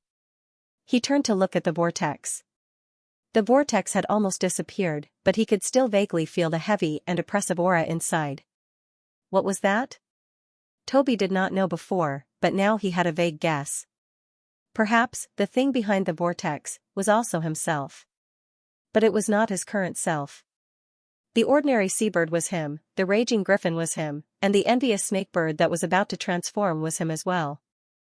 And the thing behind the vortex might be him from the other 3 calamities. Toby did not know what kind of calamity it was, nor did he know what kind of shape it was. The only thing he knew was that it was very powerful, even more powerful than the thought of extreme resentment. How could Toby be happy when faced with a calamity that he would definitely meet again in the future? What made Toby most unhappy was that it actually attacked the thought of extreme resentment. Toby knew very well that with his current strength, it would be very easy to deal with the thought of extreme resentment. After he killed the snakebird, he had already secured victory in advance. Originally, he should have happily reached the other side of the finish line and used a ritualistic method to defeat the thought of extreme resentment and draw an end to this calamity. But halfway through, a white light came out and snatched his fruit. Even if the final result was the same, Toby was still unhappy. It felt like he had walked 99 steps alone, and the last step could have been taken by himself, but he was pushed by someone. Even if he still reached the finish line, the previous 99 steps seemed to have lost its meaning. Toby could not help but feel angry. Because the vortex had disappeared, he could only focus his gaze on the white light. After the white light passed through the thought of extreme resentment's head, it finally stopped. Toby could clearly see that the white light was actually a feather. A pure white feather that shone faintly. The feather just floated in the void and did not disappear. Toby angrily spat a mouthful of flames at the feather, but the feather was like an illusion and was not affected by the flames at all. Toby ran towards the feather again, wanting to tear it apart. But just like before, the feather could not be touched, but it did not disappear. Toby looked at the faintly glowing feather in front of him and seemed to have understood something. The creature behind the vortex must have used this method to disgust him. Furthermore, the other party had helped him to deal with the thought of extreme resentment in advance, probably to disgust him. This was because Toby could have dealt with it on his own, but he just wanted to make you feel uncomfortable, including this illusory white feather. It was still brazenly staying in the void, showing off its existence. It was like a fishbone stuck in your throat, making you gnash your teeth in hatred, but there was nothing you could do. Toby roared angrily, suppressing the displeasure in his heart. He turned his head away from the white feather and went to the finish line instead. The thought of extreme resentment had completely turned into light dust. However, this did not mean that the thought of extreme resentment was dead, but only that its consciousness had died. All the resentment, jealousy, and other negative emotions still existed. However, these emotions were no longer a weapon against Toby, but a sword in his hand. As long as he could control these negative emotions, Toby would truly succeed in overcoming the calamity and obtain a new form, the serpent bird of jealousy. Toby once had the experience of the calamity of wrath, so it was just as suitable to use it on the calamity of extreme resentment now. Toby began to slowly occupy the tower of consciousness, making this space completely his own, and began to nibble at the light dust around him, which was the core of the thought of extreme resentment. After completely digesting the thought of extreme resentment, something like a cocoon seemed to appear in front of him. As long as he stepped into it, he would enter a new life. This was the reward for successfully overcoming the calamity. However, Toby did not enter the cocoon immediately. Instead, he turned his head and looked at the void in the distance. The white feather that had been stuck in his throat was still floating there. Toby sneered. As his mind moved, the white feather was surrounded by a layer of black mist. Under the erosion of the black mist, the white feather that could not be touched before was finally expelled. When the white feather disappeared, Toby raised his head proudly and strode into the cocoon. After Toby took over the snakebird's body, the outside world began to change as well. Instead of roiling, the dark mist began to fade away at a visible rate. In just a few seconds, half of it was gone. Not only that, the negative emotions are gone too, Greya muttered to herself. Does that mean? Greya's eyes brightened up. Did all these signs mean that the calamity was over? She couldn't help but look at Angor to ask for his opinion. However, she saw Angor frowning as if he was thinking about something. What's wrong? Grea's excitement was dampened when she saw Angor's strange expression. Did Toby fail? Angor quickly shook his head when he noticed Grea's confusion. No. It seems the calamity is coming to an end. If the negative emotions aren't spreading anymore, it means Toby has a high chance of succeeding. Grea calmed down a little after hearing Angor's explanation. Then why did you look so strange just now? Angor remained silent for a moment. I'm just thinking about what Toby will face next. Don't you think it's too early to think about the next calamity? Grea frowned. She was not sure if Toby really survived the ordeal. Angor was already thinking about the future. Angor chuckled. I don't think it's too early either. But for a second, I sensed something that didn't belong to the will of resentment, and it was just as strong as the will of resentment. I have a feeling that it's. Grea understood what he meant. You mean, the omen of a new calamity? You sensed it too, right? Grea tried to recall what she felt and nodded. Yes. There was something that didn't belong to jealousy or resentment. But it quickly disappeared. She couldn't feel it at all now. Grea tilted her head and thought for a moment. The so-called 5 taste calamities refer to the love, hate, resentment, wrath, and sorrow, which correspond to sour, sweet, bitter, spicy, and salty. Toby has already gone through the fury calamity and resentment calamity. If, according to what you said, the emotion that flashed past just now was the sign of a new tribulation, then it could only be born from the tribulation of love, hatred, and sorrow. Do you think that emotion belongs to one of the 3? Angor considered for a moment and shook his head. It was not that he did not want to, but he did not know. Although the tribulation of 5 tastes referred to the tribulation of 5 tastes, in reality, each tribulation was not just a single emotion. For example, the resentment calamity this time not only did it contain resentment and jealousy, but also hatred and anger. It was complicated and ever-changing. The emotions just now were the same, full of complexity and contradiction. Furthermore, the remaining 3 tribulations that Toby had yet to undergo were closely related. Hate because of love. Sorrow because of love. Love, hate, and sorrow could all appear at the same time. It was difficult to tell who was the host and who was the guest. Forget it. Don't think too much about it. Grea saw Angor's troubled expression and comforted him. Even if it's the sign of a new calamity, it's still far away. We have enough time to figure out how to deal with it. Grea winked at Angor. Even if it doesn't work, we still have your bright dream trial, right? Angor glanced at Grea and spoke in a serious tone. The trial of lucid dream has already shown its effect on Toby. I'm sure it'll be useful in the next trial. Grea believed that Angor had contributed at least 80% to Toby's success this time. But she still doubted whether the bright dream trial was really that incredible. What kind of trial was it? I really want to experience the bright dream trial again. Do I have a chance? Grea asked curiously. You will, Angor answered casually. As for when, he didn't know. As they talked, the dark mist in the distance had completely disappeared. As the black mist dissipated, the monster that Grea had been suspecting for a long time was finally revealed. It was a python that gave off a wet and gloomy feeling. From the naked eye, it was extremely huge, not at all inferior to a Kiso's size. Its tail was hidden in the depths of the gloomy void, and its length could not be clearly seen at a glance. It might be shorter if it was inside the Tower of Infinity, but if it was inside an ordinary wizard tower, it could easily wrap around the tower several times.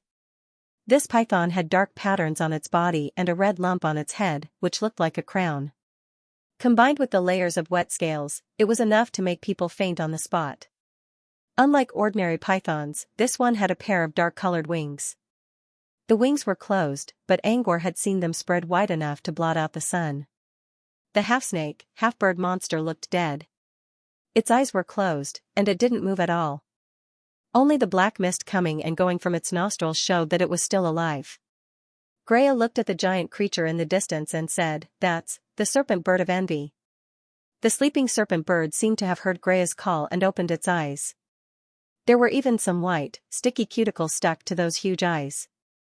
However, these cuticles quickly disappeared as the eyelids opened and closed, revealing a pair of ice-cold, vertical pupils. The eyes were filled with a cold, predatory glint. When the snake's eyes landed on her, Greya felt an unknown flame burning in her heart. It was the same feeling she had when she was still an apprentice hundreds of years ago, when she was jealous of her peers' achievements. Greya couldn't help but look at Angor, and they happened to meet each other's eyes. From Angor's look, Angor felt the same way. Its gaze can ignite the flames of jealousy, Greya explained. Angor nodded. There's no energy ripple at all. Just its eyes can trigger people's heartstrings, very strong. Fortunately, both Greya and Angor were wizards, which allowed them to control their emotions. A normal apprentice would have lost his mind just by looking at the serpent's eyes. Besides, the serpent's eyes were already as powerful as a master of emotional manipulation. If the serpent actively controlled its eyes, it would be even more powerful. It was easy to see how powerful the snake's eyes were. However, Greya was more concerned about Toby's condition than the snake's ability. The cold and distant look in the snake's eyes made Greya worried. Did Toby really overcome the tribulation? Was it Toby or thought of utmost resentment who was controlling the snake bird? While Greya was still trying to figure out what was going on, the creature's pupils suddenly changed. It was as if it was in a trance when it opened its eyes. When it saw Greya and Angor, the emotion in the snake's eyes softened a little. The bright red color of Toby's eyes was replaced by the familiar crimson color of Toby's eyes. The indifferent look in the snake's eyes became friendly, as well as excited and sad. Greya let out a long sigh of relief. All her worries for the past few days were gone in an instant. That was Toby, no doubt. That look was definitely not one of extreme resentment. Toby really did overcome the tribulation. Greya tried her best to hold back her joy, but the curve of her eyes betrayed her true feelings. However, Greya was still confused. She saw a hint of sadness in Toby's eyes. What was that? Greya explained her doubts to Angor. Angor considered for a moment. Sometimes, acting like you're upset isn't an effective signal. You're just trying to act like a spoiled child.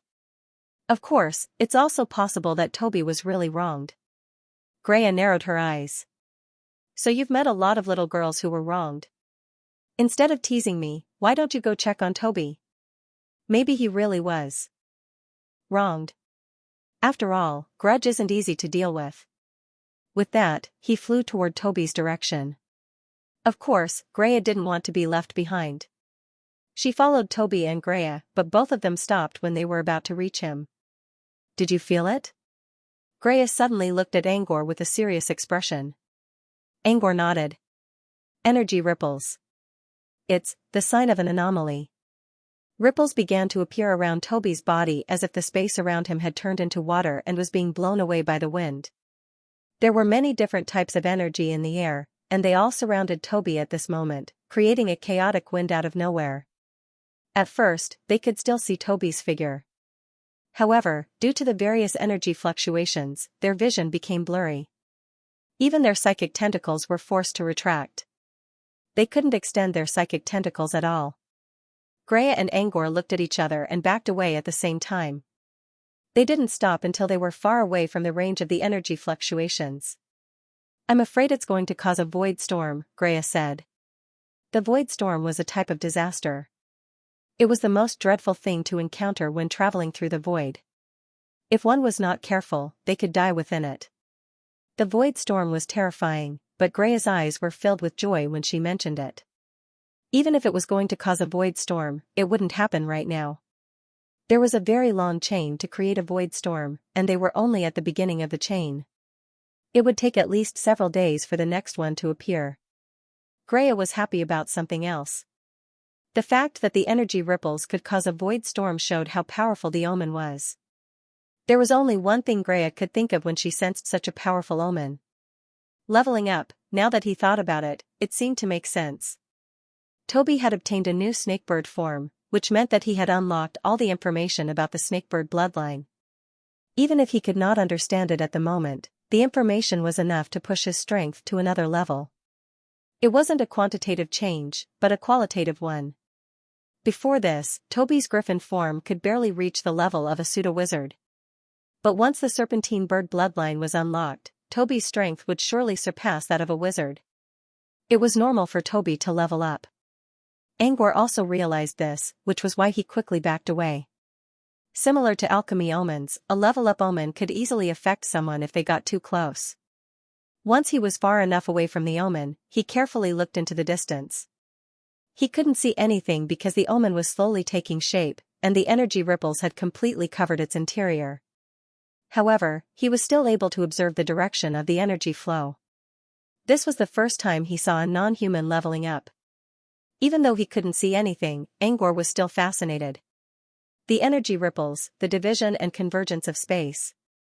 It was like the ultimate truth of the world. Greya was also observing carefully. The changes caused by life evolution were worth studying. Besides, she was an expert in creation, and this kind of change in the nature of life would be beneficial to her creation skills. They only stopped when the energy ripples became so terrifying that they could no longer benefit from them.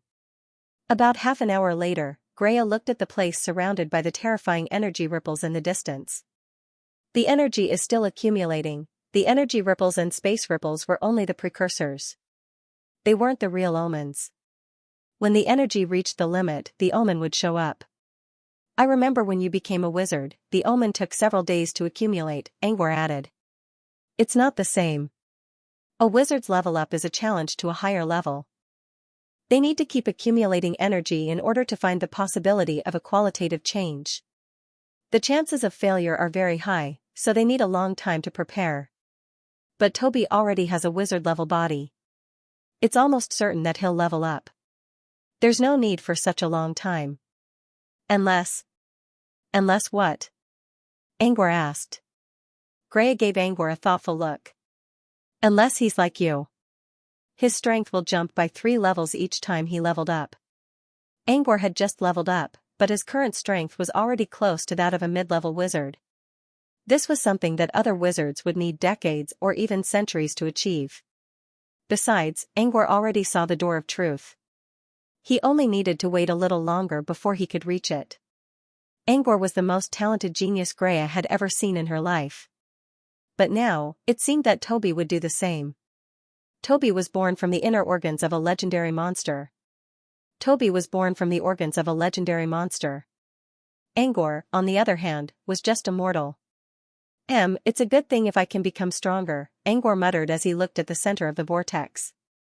Greya nodded but did not say anything.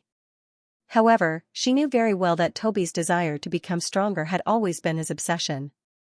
Ever since she came to Floating Mech City and began to train Toby, she noticed that Toby never disobeyed Greya's orders, even though he disliked all kinds of training. Before meeting Angor, Toby lived like a demon in Barbie's restaurant. He never accepted any training. Even when Greya tried to force him, Toby always had all kinds of excuses to escape. Every time Toby begged for mercy, Greya could not bring herself to scold him, so she gave up in the end. But now, Toby was like a completely different bird. He actively cooperated with Greya's training and wanted to become stronger. Greya glanced at Angor from the corner of her eyes. It was all because of Angor. Greya never asked Toby about it, but she knew the answer. Maybe Angor was taking too big of a step, and Toby felt that he could not catch up. Or maybe something happened during their training that made Toby want to become stronger so that he could protect both Greya and Angor. Toby's obsession was clearly written on her face every time she trained Toby. Greya was a little jealous of Toby's relationship with Angor, but she soon understood. Toby was born in Barbie's restaurant, but it grew up together with Angor. They were always there for each other from the beginning to the end. Toby almost fell in love with Angor at first sight. Angor respected Toby too. He never saw Toby as a pet, nor did he sign an evil pet contract with him. Instead, he saw Toby as his best friend. Growing up together and respecting each other was probably why Angor was so important in Toby's heart. Greya respected Toby as well, but she could not do the same to Toby as he grew up. It wasn't that she didn't want to accompany Toby, but Toby's feelings for her were more like that of a child and a mother. He would love and adore her forever, but it was difficult to be with her forever. A child would eventually grow up and have his own companions in life. Greya already knew this. Even though she could bring Toby with her, she still chose to leave Barbie's restaurant with Angor. As it turned out, he was right. Finally, Toby began to grow up around Angor. I understand, but I still feel sad, Greya said in a soft voice. What did you say? Angor looked at Greya in confusion. It's nothing. Greya shook her head. I'm just feeling a little emotional when I see Toby's achievements. Angor thought Greya was talking about Toby's change, so he nodded in agreement. Yes, Toby has changed a lot. After it went through this calamity, I think it will change even more. Greya chuckled and did not say anything. Time passed, and another half an hour passed. The energy around Toby became more and more terrifying. The space around him began to become unstable. Traces of spatial distortion could be seen. Due to the distortion of space, Greya and Angor were forced to back away again. The center of Toby's advancement now looked like a giant cocoon formed by energy vortices. They couldn't see what was inside, but they had never seen anything like this before. Angor felt lucky that he chose to let Toby face the calamity in the void. If they were in floating mech city, the consequences would be unimaginable. I wonder how long it'll take for the energy to build up. They're here. Greya suddenly spoke up. At first, Angor didn't realize what Greya meant by coming. But when he sensed a tremendous pressure coming at him, he realized that Greya was talking about the world's consciousness. It was only a branch of the world's consciousness, but it was still terrifying enough to frighten Angor and Greya. The consciousness did not linger for long. Like an ancient and indifferent god, it glanced at them for a moment before looking away. It disappeared quickly, but it still caught the attention of some people. For example, at this moment, several cracks appeared in the void at the same time. As the cracks appeared, one figure after another walked out from within. Since this area was connected to floating mech city, all of the people who came out were wizards from the city. They first looked at each other and whispered to each other. Then, they all looked at the cocoon and Angor in the distance. They chose Angor because Angor was the first one to arrive at the void, so he might know who those people were. Also, Angor was an important person. Angor also noticed these gazes, but he didn't pay them any attention. Greya, on the other hand, looked around and spoke to Angor through spirit bond. Be careful of those people. There are some bad guys among them. Angor knew what Greya meant. Toby was a delicious meal for other people. Now that Toby was a wizard-level monster, some people who were blinded by greed would be even more tempted. Therefore, it was possible that some of these magi would harm Toby. Still, Angor wasn't too worried. With him and Greya here, these people would have to think twice before trying to take Toby by force. Besides, Toby would be fine even without their help. When Toby was still an apprentice, he was already faster than wizards by manipulating the sequence of gravity.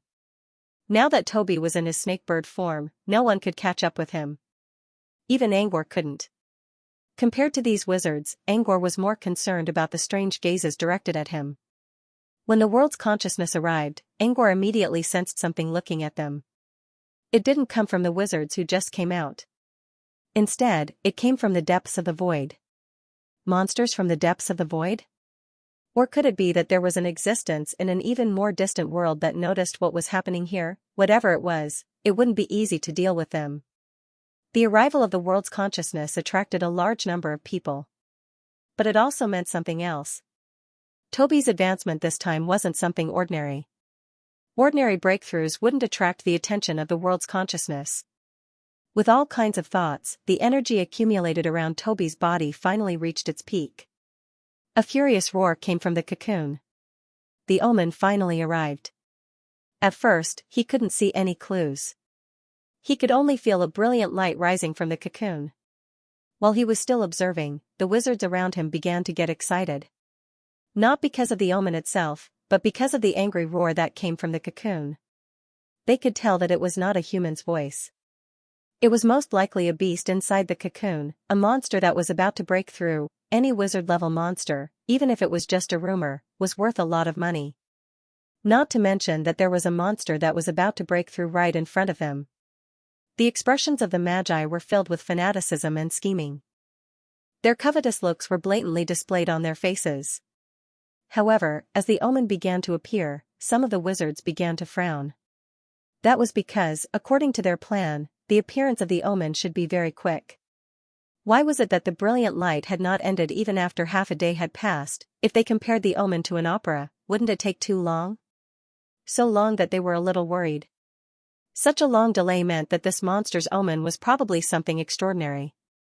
Plus, the world's consciousness that flashed by just now meant that this monster was not going to be easy to deal with.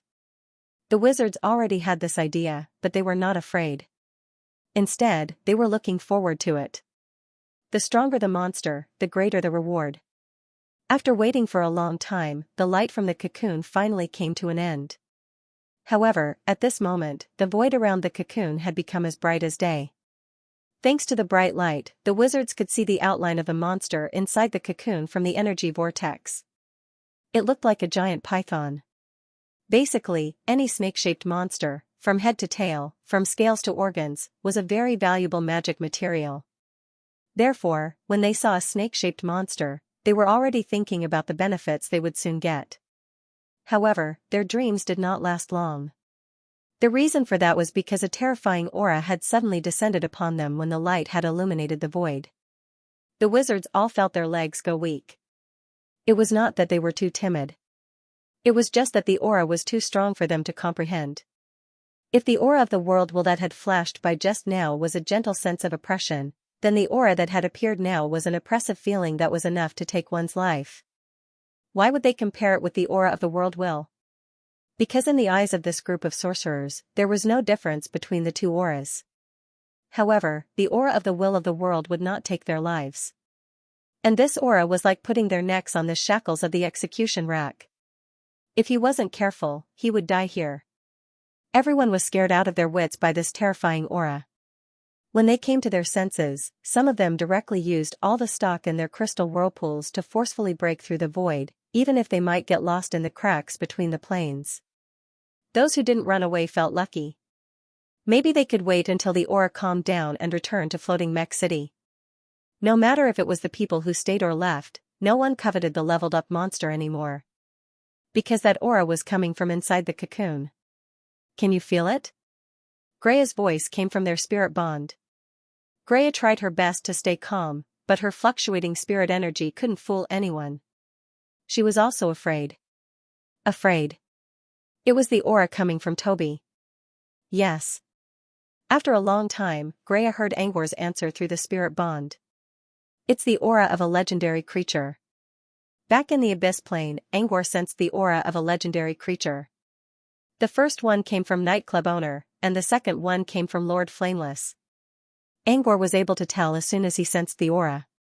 But he didn't understand why Toby suddenly sensed the aura of a legendary creature. It's from that legendary monster. Back then, I used the organs of that legendary monster to create Toby, Grea said with a grim look in her eyes. Since Toby was born, I didn't sense the monster's aura at all. I thought it was used up during the creation process. But it's still here. Grea stared at the cocoon in the distance. This aura was both familiar and frightening to her. Using Genesis to create Toby wasn't an easy task. She almost lost her life because of it. A legendary monster's material wasn't easy to deal with. Grea thought she could handle it, but she still suffered a backlash. It seemed that the monster's organs still contained some sort of unbreakable will. Grea was almost overwhelmed by the will when she was cooking. She might even lose control of her body. In the nick of time, Grea used Genesis. She had other plans for the monster's organs, but she had no choice but to use this unnatural spell to forcefully transform the monster's organs. That was how Toby was born. After Toby was born, Grea no longer sensed the aura of the legendary monster, so she was relieved. But she didn't expect the legendary monster's aura to appear again. This made Grea wonder if Genesis really removed the monster's will. If the legendary will was only hidden in Toby's body, would there be a day when Toby's achievements would become someone else's? The thought made Grea's expression even gloomier. You don't look well. Angor didn't understand why Grea suddenly changed her expression. Even if it was the aura of a legendary monster, it was perfectly normal. After all, Toby was created from the monster's organs. Grea remained silent for a moment before she told Angor about Toby's condition. You're worried about Toby being corrupted by the legendary monster's consciousness? Yes. Greya nodded. Greya nodded. That's just a guess. It's just its aura. We don't know if the monsters can be preserved. If it's really inside Toby's body, maybe it's not Toby who's being corrupted, but the monsters will? Greya closed her eyes and sighed in relief. I hope so too. While they were conversing through the spirit bond, the legendary aura finally stopped being aggressive and gradually became restrained. At the same time, a cloud of red mist appeared above the cocoon. The red mist covered a large area and began to surge as soon as it appeared. Inside the mist, a silhouette was slowly forming. Layers upon layers of scarlet mist spread out in an imposing manner. It was impossible to see anything with a single glance. While everyone was trying to figure out what the mist was made of, a shadow suddenly emerged from the mist. It was the head of a griffin, which looked very similar to Toby's. However, the griffin's eyes were cold and sharp, as if it was looking down on all living beings. Not long after, another black shadow emerged from the red mist. At first, Angor thought it was the body of a griffin, but it wasn't.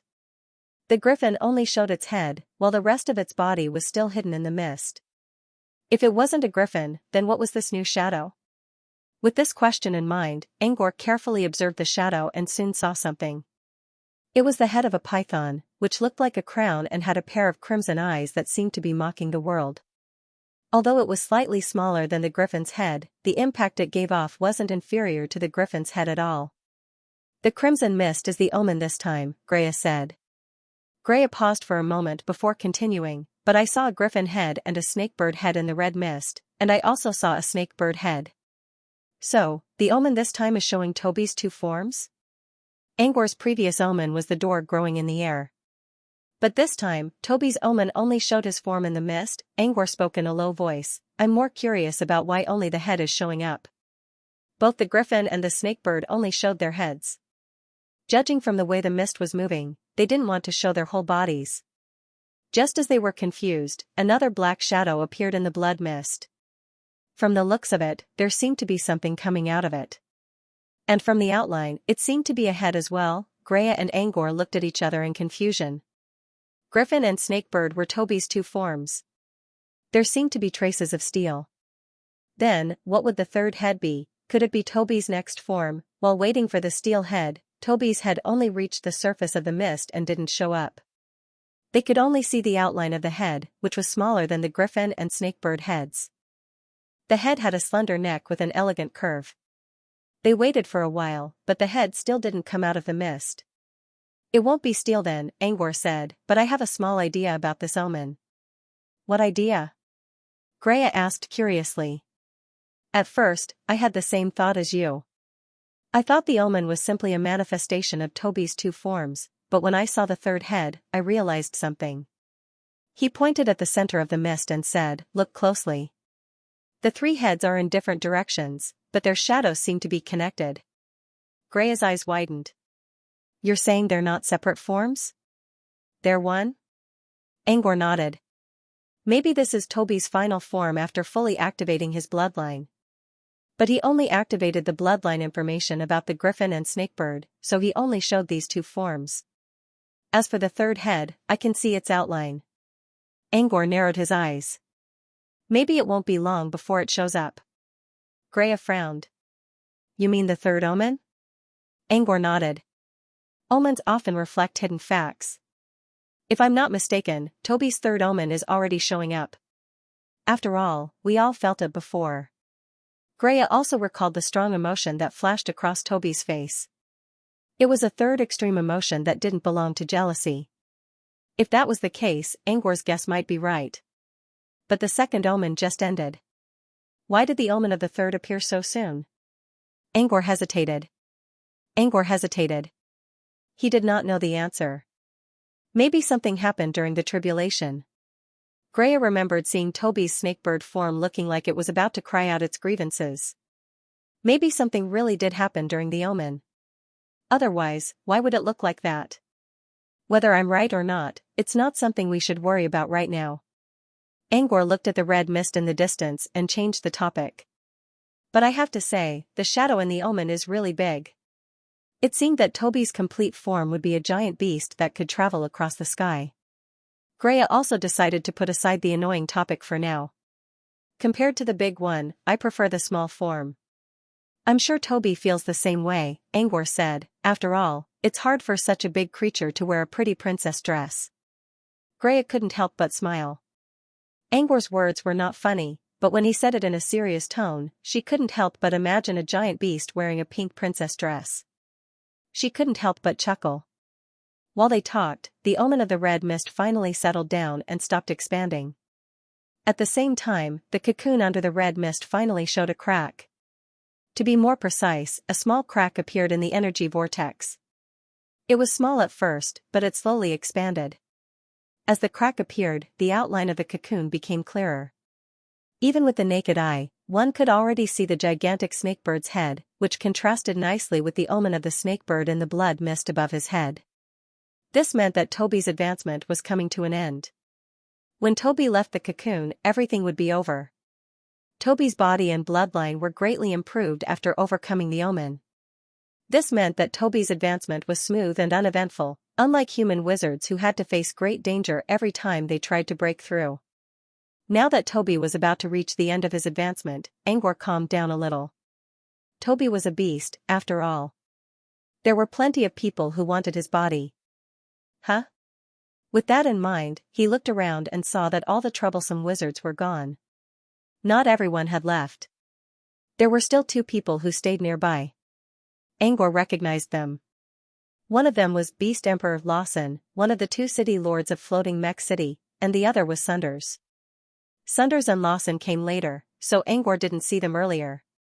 They were talking to each other. Angor didn't bother them and looked away. Greya explained, they already ran away when the red mist anomaly steel retracted its legendary aura. Your professor and Mr. Lawson came just now, probably because of the aura. As the fissure grew bigger, the serpent bird's unique aura began to spread outward. Although it was not as domineering as the previous legendary level aura, it was still very terrifying. Even Angor felt a little scared. Even Sunders and Lawson stopped talking and looked at the serpent bird. When the fissure reached its limit, the serpent bird's eyes glowed red. The scales on its body began to create a protective barrier. Next, the serpent bird slowly reached its head out of the fissure and slowly moved outward.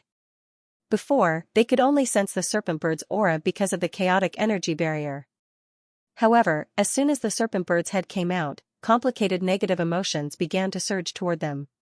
It was like a never-ending wave of negative emotions radiating outward from the serpent bird. Looks like you're going to be surpassed by Toby again. A deep, hoarse male voice reached Angor's ears. Angor didn't need to turn around to know it was Sunders. The snakebird's terrifying aura, coupled with the negative emotions that it constantly emitted, showed just how much Toby's strength had soared. Perhaps Toby was as strong as a mid-level 1 wizard now. Normally, monsters of the same level were stronger than wizards. Besides, both of Toby's avatars, the griffin and the serpent bird, were nobles among monsters with special abilities. If Angor really fought Toby without using all his trump cards, he might not be able to win.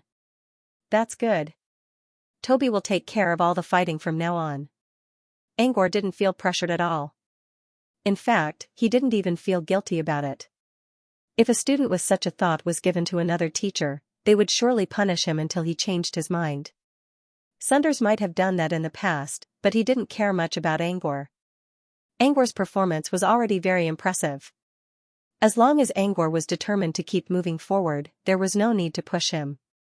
Sunders only chuckled and didn't say anything else. He turned to Lawson and asked, "You heard it, right?" It was a question, but Sunders' tone was firm. Lawson nodded.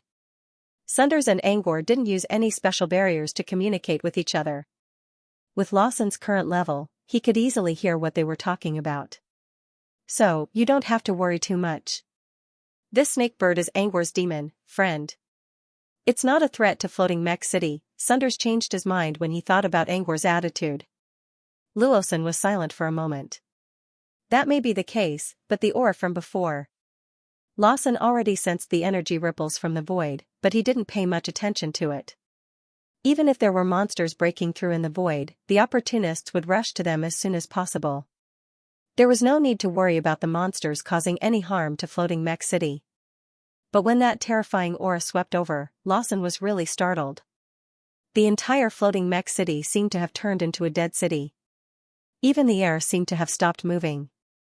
Many people who sensed the aura didn't dare to move or breathe. Now that Muse was in seclusion, Luo Sen, as the city lord, even though he was a little apprehensive, he still crossed space and came to the void, wanting to see the situation first. He then met Sunders, who came with him. Sunders already explained Toby's situation, but Luo Sen was still worried. Toby might be Angwar's familiar, but as a man with a strong desire for control, Luo Sen didn't want anything outside his control to exist in his territory. Sunders understood Luo Sen's personality, so he didn't explain too much. After all, they would leave soon after Toby broke through. Luo Sen sighed in relief when he heard that Toby was about to leave Floating Mech City. It wasn't that he couldn't tolerate Toby's existence, but not now. As the master of the city, he needed to give an explanation to the people who lived here. At the very least, he had to tell them that the legendary monster had left so that everyone could rest assured. If Angor brought Toby to Floating Mech City again in the future, it wouldn't matter anymore. In any case, other than them, no one else knew the inside story. Luo Sen didn't leave right away. Instead, he waited for the snake bird to come out of the cocoon. In fact, he was also very curious. Where did that fleeting legendary aura come from? He didn't have to wait long. When the snake bird's head came out of the cocoon, its body followed. The whole process was like a slippery rope that quickly slid out of a dark cave. However, the rope was shockingly huge. When the snakebird's frightening body was completely exposed before everyone's eyes, the shock it brought was indescribable. Crimson serpent tattoos, a huge body, and a pair of dark wings that could block out the sun, all of them were impressive. The griffin you saw earlier was a species never seen on Fey continent. This snakebird is the same. At least, I've never seen it in any monster literature from the southern wizarding region. But I think there are traces of snake birds in the origin world and the abyss plane. Luo Sen glanced at Sunders. I'm curious. Where did Toby's bloodline come from?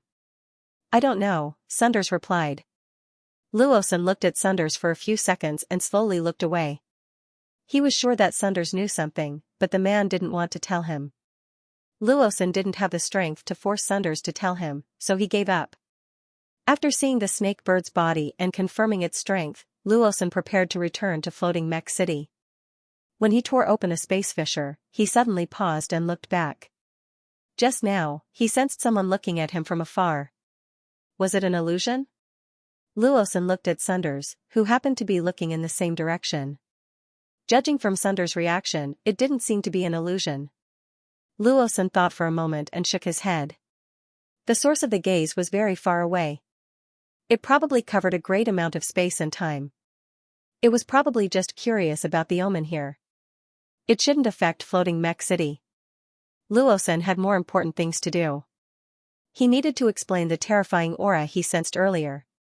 Lawson turned around to look at the red mist anomaly that had yet to dissipate, as well as the terrifying monster that was faintly visible within it. Let's use the demonic illusion in this omen as an excuse, Luo Sen thought as he walked into the rift and disappeared from the void. Surface of the abyss.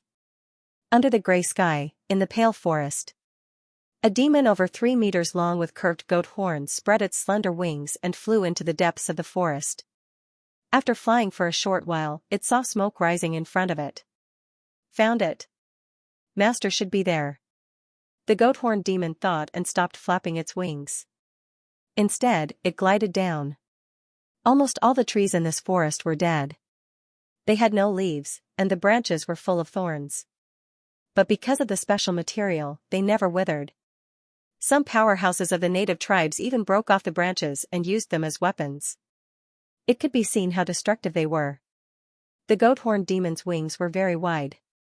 When it slid down, it could not help but scratch the branches. The thin membrane of the wings was torn and tattered.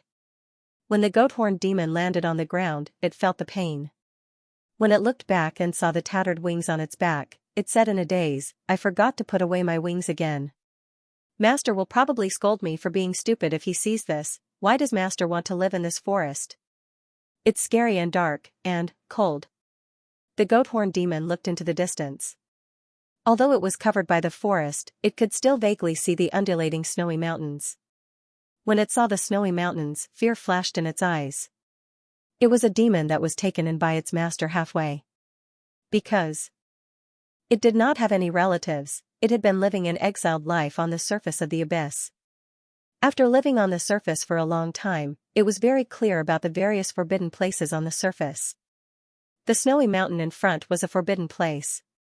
Of course, what was scary was not the snowy mountain, but the dragon that lived in the ice valley in the depths of the snowy mountain, abyssal dragon. Although it had never seen it, it was terrifying just from the rumors. It did not know that its new master was going to live here. Sigh. After sighing, the goat-horned demon shook its head and walked toward the burning fire. Soon, it came to an empty space. There were no buildings, only messy stones and a burning fire in the center. The goat-horned demon subconsciously looked at a large stone. Usually, its master would sit on this stone and look at the snowy mountain in the distance as if he was looking somewhere. But strangely, its master was not here today. The goat-horned demon looked left and right, confusion written all over its face. Where did master go? Its master, whom it was constantly thinking about, was currently in the void above its head. It was a cold woman with a hot body and dark skin. Her important parts were only covered with dark green scales. It had a head of short, ochre-colored hair, and its face was filled with a wild beauty. Its pair of green and red eyes, in particular, added a bit of mystery to it. Although it looked like a human, there were still differences upon closer inspection. This was because there were two symmetrical sharp horns on the left and right sides of her forehead. They were sharp and smooth, flickering with a faint light. If Angor was here, he would have recognized the woman. She hovered in the void, quietly looking in a certain direction. Although the distance was very far, crossing countless space-time distances, she still sensed a familiar fluctuation. His heartstrings seemed to have been pulled open, and some memories surged into his mind. It seems to be its aura. She suddenly spoke in the abyssal common language, and her voice was very cold. Her voice echoed in the air. After a long while, an emotionless male voice rang out. It is indeed its aura. It was far away, but its root was in the abyss, so it could still sense its aura. Hearing the male voice, the woman's relaxed body suddenly tensed up. She turned her head stiffly and saw the figure in the distance. Complicated emotions flashed in her eyes. She was surprised, but also a bit scared. Oh, Odurklas, she called out the name she had been cherishing in her heart for a long time. Odurklas, the abyssal flame dragon who lived in the unmelting ice valley. Odurklas looked at the woman. You didn't care about it before, but now you seem to care about it? That's not what I care about. It's just that its aura reminds me of someone. A blonde human with blue eyes flashed in Fafnir's mind. I didn't think he would still be alive in that situation. She paused. But he didn't come to see me in the end. The woman didn't say who he was, but she knew Odurklas knew who she was talking about. Fafnir, do you care that Angor didn't come to see you? Odurklas called out the woman's name. Just like him, Fafnir was an abyssal dragon, but a younger one. Not at all, Fafnir quickly replied. Fafnir replied quickly, but then she seemed to have thought of something and added, it's just that I have to make arrangements for his staff, which makes me a little angry. Odurklas said, but don't forget. He didn't know where you were, so it's normal that he didn't go to see you. He can't go to Rizudalan's wasteland to look for you. Besides, Rizudalan was already lost in the void after the war between humans and the Lord of Flameless. Angor might not be able to find him. You're speaking up for Angor? After all, we're friends. Odurklas didn't deny it. As I recall, a human wizard called Monkey came to see you not long ago. Angor used you as an excuse to stop him. Aren't you angry? Fafnir was confused. There's nothing to be angry about. It's not a big deal. I just said a few unimportant words. With that, Odurklas slowly disappeared into thin air. I'm going back. Fafnir, you should leave too. Fafnir's expression instantly turned pale when he heard Odurklas's words. Odurklas sounded like he was telling her to leave the void, but Fafnir knew that he was telling her to leave the forest outside the unmelting ice valley. Fafnir was speechless for a long time. Odurklas didn't care about Fafnir's feelings. Instead, he went to the ice palace between the mountain walls and slowly walked to the front of the palace to look at a large painting. The mural depicted an abyssal dragon that was as white as jade. Its scales were as white as crystal, translucent and dazzling. Even the horns that looked like giant tumors on other abyssal dragon heads were irresistibly beautiful when placed on its body. Odorcles looked at the painting for a long time and showed a rare gentleness in his eyes. A moment later, Odorcles turned around and looked at the roof. Or rather, he was looking through the roof at the dark void in the distance. Odorcles smirked when he sensed the faint energy coming from the painting. Who is it sending the energy to? Do you still have unfinished business? You'll come back one day. Under the night sky of the old world, the land of rest was still as peaceful as before. In the middle of the mass grave, there was a small shop with bright lights. Melodious music was coming from it. Through the curtain of the shop, one could vaguely see a pair of slender and fair legs leaning against a chair. On the jade-like feet with distinct joints, the pink fingernails glowed softly. When the serenade came to an end, there was suddenly some movement in the outside world. Among the messy tombstones, the stone lid of a coffin was pushed open by a pair of hands. Clang! Clang! Clang! A grave knight in armor woke up from the coffin. Although he slept in the coffin, the grave knight's armor did not have a trace of dust. The armor had some damaged lines due to the battle before his death, but it was still very shiny. It could even reflect the moonlight from countless years ago in the sky. The grave knight walked to the entrance of the only shop that was lit up. He half knelt on the ground and respectfully said, "Shopkeeper, come in." After a long time, a female voice came from behind the curtain. Her voice was very elegant and languid, with a sex-neutral charm. It also had a hint of mystery, making one unconsciously want to explore it. The grave knight lifted the curtain and immediately revealed the face of the owner of the pair of beautiful legs inside. Wavy curly hair, slender eyes, slightly thick lips, and a dark red mole beside her lips. Her appearance was not extremely beautiful, but it matched her temperament very well, full of sexiness and mystery. "Shopkeeper," I sensed a tremor on the surface in the distance, and without any hesitation, I came to the land of rest. "I think there should be a customer." The grave knight walked into the small shop and half knelt on the ground. In front of him was the small and round beautiful feet. Even though the grave knight had been dead for many years, he was still a little dazzled by the scenery in front of him. The grave knight waited for a long time, but did not receive a response. He looked up in confusion. He saw the shopkeeper playing with the ring on her little finger. The shape of the ring was like a snake biting its tail.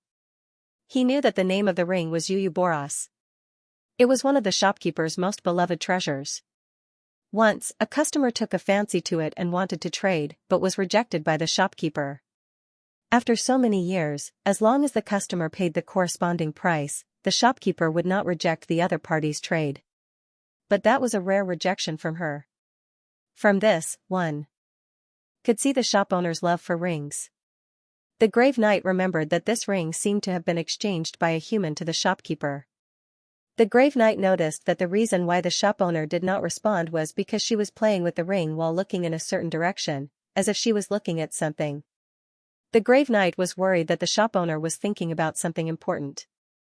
He originally wanted to continue asking, but now he didn't even dare to breathe loudly. This silence continued until the music changed. The beautiful serenade suddenly changed, and the impassioned sound shook the eardrums. It was as if a thunderbolt had struck on a sunny day, and the beautiful night began to be stormy. This was a symphony, and the sound came from a unique crystal harp placed on the table. Just like Boras, this harp had been exchanged with the shop owner by that human. Balalaika finally came back to her senses. She reached out and touched the crystal harp, and the music stopped immediately. Balalaika turned off the music box and picked up the pipe on the shelf. She took a deep puff and asked, "What did you just say?" The grave knight hurriedly repeated what he said earlier. "A customer is here?" Balalaika narrowed her eyes and looked in a certain direction. When she saw the visitor, her eyes became gloomy. "I know." "Shopkeeper, do you need me to go greet him?" the grave knight asked. "No need, it's an acquaintance." After saying that, Balalaika stood up and gave up the seat for the customer. She walked to the other side of the table and took out 2 wine glasses and a wine bottle filled with dark red liquid from the counter below. Balalaika poured herself a cup of wine and hummed a tune. The grave knight had been with Balalaika for a long time, so he knew that her mood was very good. Even if he asked something, as long as it was not sensitive, she would not care. "Shopkeeper, did you see something just now?" the grave knight could not help but ask. Balalaika finished pouring the wine and glanced at the grave knight with her beautiful eyes. She smiled and said, "I just sensed a familiar fluctuation, which made me feel a bit emotional." Familiar fluctuation? The grave knight did not understand what Balalaika meant. "Is it a previous customer?" Balalaika shook her head. "No, it used to be a lord-class existence, but later, it seemed to have become a customer's magic pet." A lord-class existence? That was as powerful as some demon gods. And it became a customer's magic pet, who could it be? The grave knight was puzzled. As the grave knight hesitated, a clear male voice came from outside. "If you say Toby is Angor's magic pet, I think Angor will be very angry. In his opinion, Toby is his best friend." The graveyard knight turned around in surprise and saw a young man walking in from outside. The grave knight did not sense anyone behind him at all. When he turned around, he finally heard the footsteps of the young man, which sounded the same as when he was inside the coffin. In other words, this young man was the customer. However, he could hear the other party's voice just now, but he did not notice that the other party had entered the resting place. This was clearly illogical, unless this person's strength had already reached an extremely powerful level, and he had only revealed his voice earlier to inform him that he had arrived. The young man nodded at the grave knight and sat down in front of Balalaika. "Resurrected witch, long time no see." Balalaika smiled and handed a glass of wine to the young man. She then looked at the young man's face. "Since you've changed your body, why are you still using this face? Aren't you worried that the Lord of Flameless will come looking for you?" Pausing for a moment, Balalaika took a sip of the wine and called out the name softly, "Orusha." "Orusha, the descendant of the former Lord of Flameless." Lucius said, "I got used to seeing this face in the mirror. I wasn't used to the sudden change, so I changed it back. Besides, I'm not worried that the Lord of Flameless will find me. After all, he can't even take care of himself right now." Balalaika considered Arusha's words and agreed with her. The Lord of Flameless true soul had perished, and his real body had fled.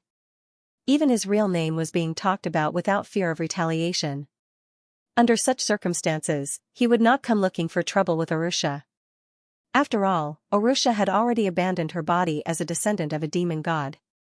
"You don't have your old body, but it doesn't seem to affect your strength. I always thought I relied on my bloodline to survive. But now that I think about it, my bloodline might have shackled my future. At least I'm free now. I should thank Angor for that." Arusha chuckled. Balalaika was in a good mood after hearing the familiar name. She decided to ask about Arusha's purpose of visit. "You didn't come here to talk about old times with me, did you?" Lucia nodded and said solemnly, "I have something I want to ask you." "What is it?" "It's about Asgard." Oderklas, Fafnir, and Balalaika weren't the only ones who sensed it. Many powerful beings in the abyss plane were also doing the same. Some turned a deaf ear to the noise, some ignored it, some listened carefully, and some simply looked at the source of the noise. After all, they were all too familiar with the owner of the fluctuation. Angor didn't know that so many people were paying attention to Toby. He was still immersed in the joy of Toby's breakthrough. Toby came out of the cocoon while still in his serpentine bird form. The first thing he did was to fly to Angor and Greya to express his joy. First, Toby screeched in front of them as if he was telling them how happy he was. This was the first time Angor and Greya heard a serpentine bird's voice, but Toby's familiar tone, frequency, and pauses allowed them to guess what Toby was talking about. Most likely, it was disbelief and joy. Toby became more and more excited as he spoke. In the end, the serpentine bird turned around and began to move around in the void. Toby was venting his frustrations and using up his excess energy to familiarize himself with his new body. Angor didn't stop Toby. Instead, he hovered nearby and observed Toby. However, Toby didn't seem to be studying his new skill yet. Instead, he kept squealing like a filial child who just got a new toy. Angor watched for a while but couldn't find anything useful, so he gave up. He still had plenty of time to study the serpentine bird's power. While watching Toby, Angor noticed that Greya wasn't saying anything. Angor looked back and saw Greya looking at Toby as well. She was smiling, but there was something else in her eyes. "What's wrong?" Angor asked Greya through their spirit bond. Greya hesitated for a moment before she spoke her mind. "When Toby approached me, I felt something familiar." Greya didn't explain what that feeling was. She just thought it was some kind of aura, which was similar to what she felt when she encountered a legendary monster. When Toby turned into a griffin, he already had a certain aura around him. However, it was far from the aura of a legendary monster, so Greya didn't pay too much attention to it. But now, after transforming into a serpent bird, Toby's aura had also evolved, becoming more and more compatible with the aura of a legendary monster.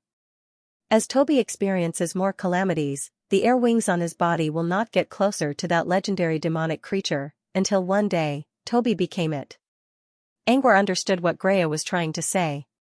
Both the legendary aura and Toby's aura reminded Greya of that legendary monster. She still couldn't stop worrying about it. Toby is Toby. He will never change. It doesn't matter even if it does.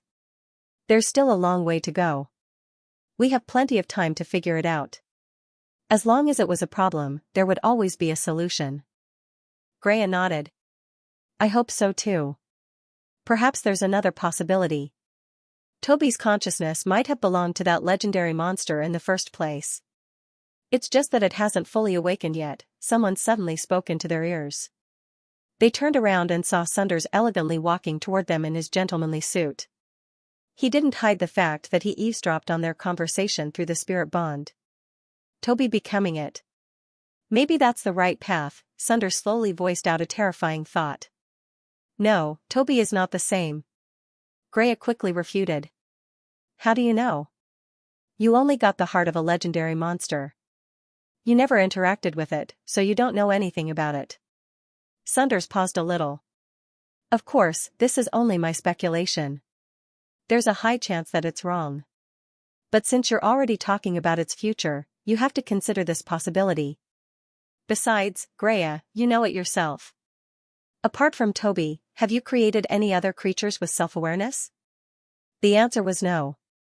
Apart from Toby, Greya had never created another creature with complete self-awareness. Whether it was the twisting protozoa or section ephemera, they were all products of Greya's Genesis spell, but they were all functional creatures without self-awareness. Greya remained silent after hearing Sunders' words. As a knowledgeable wizard, she had done many experiments. It was almost impossible for her to break the chain of logic. Of course, she had considered Sunders' words before.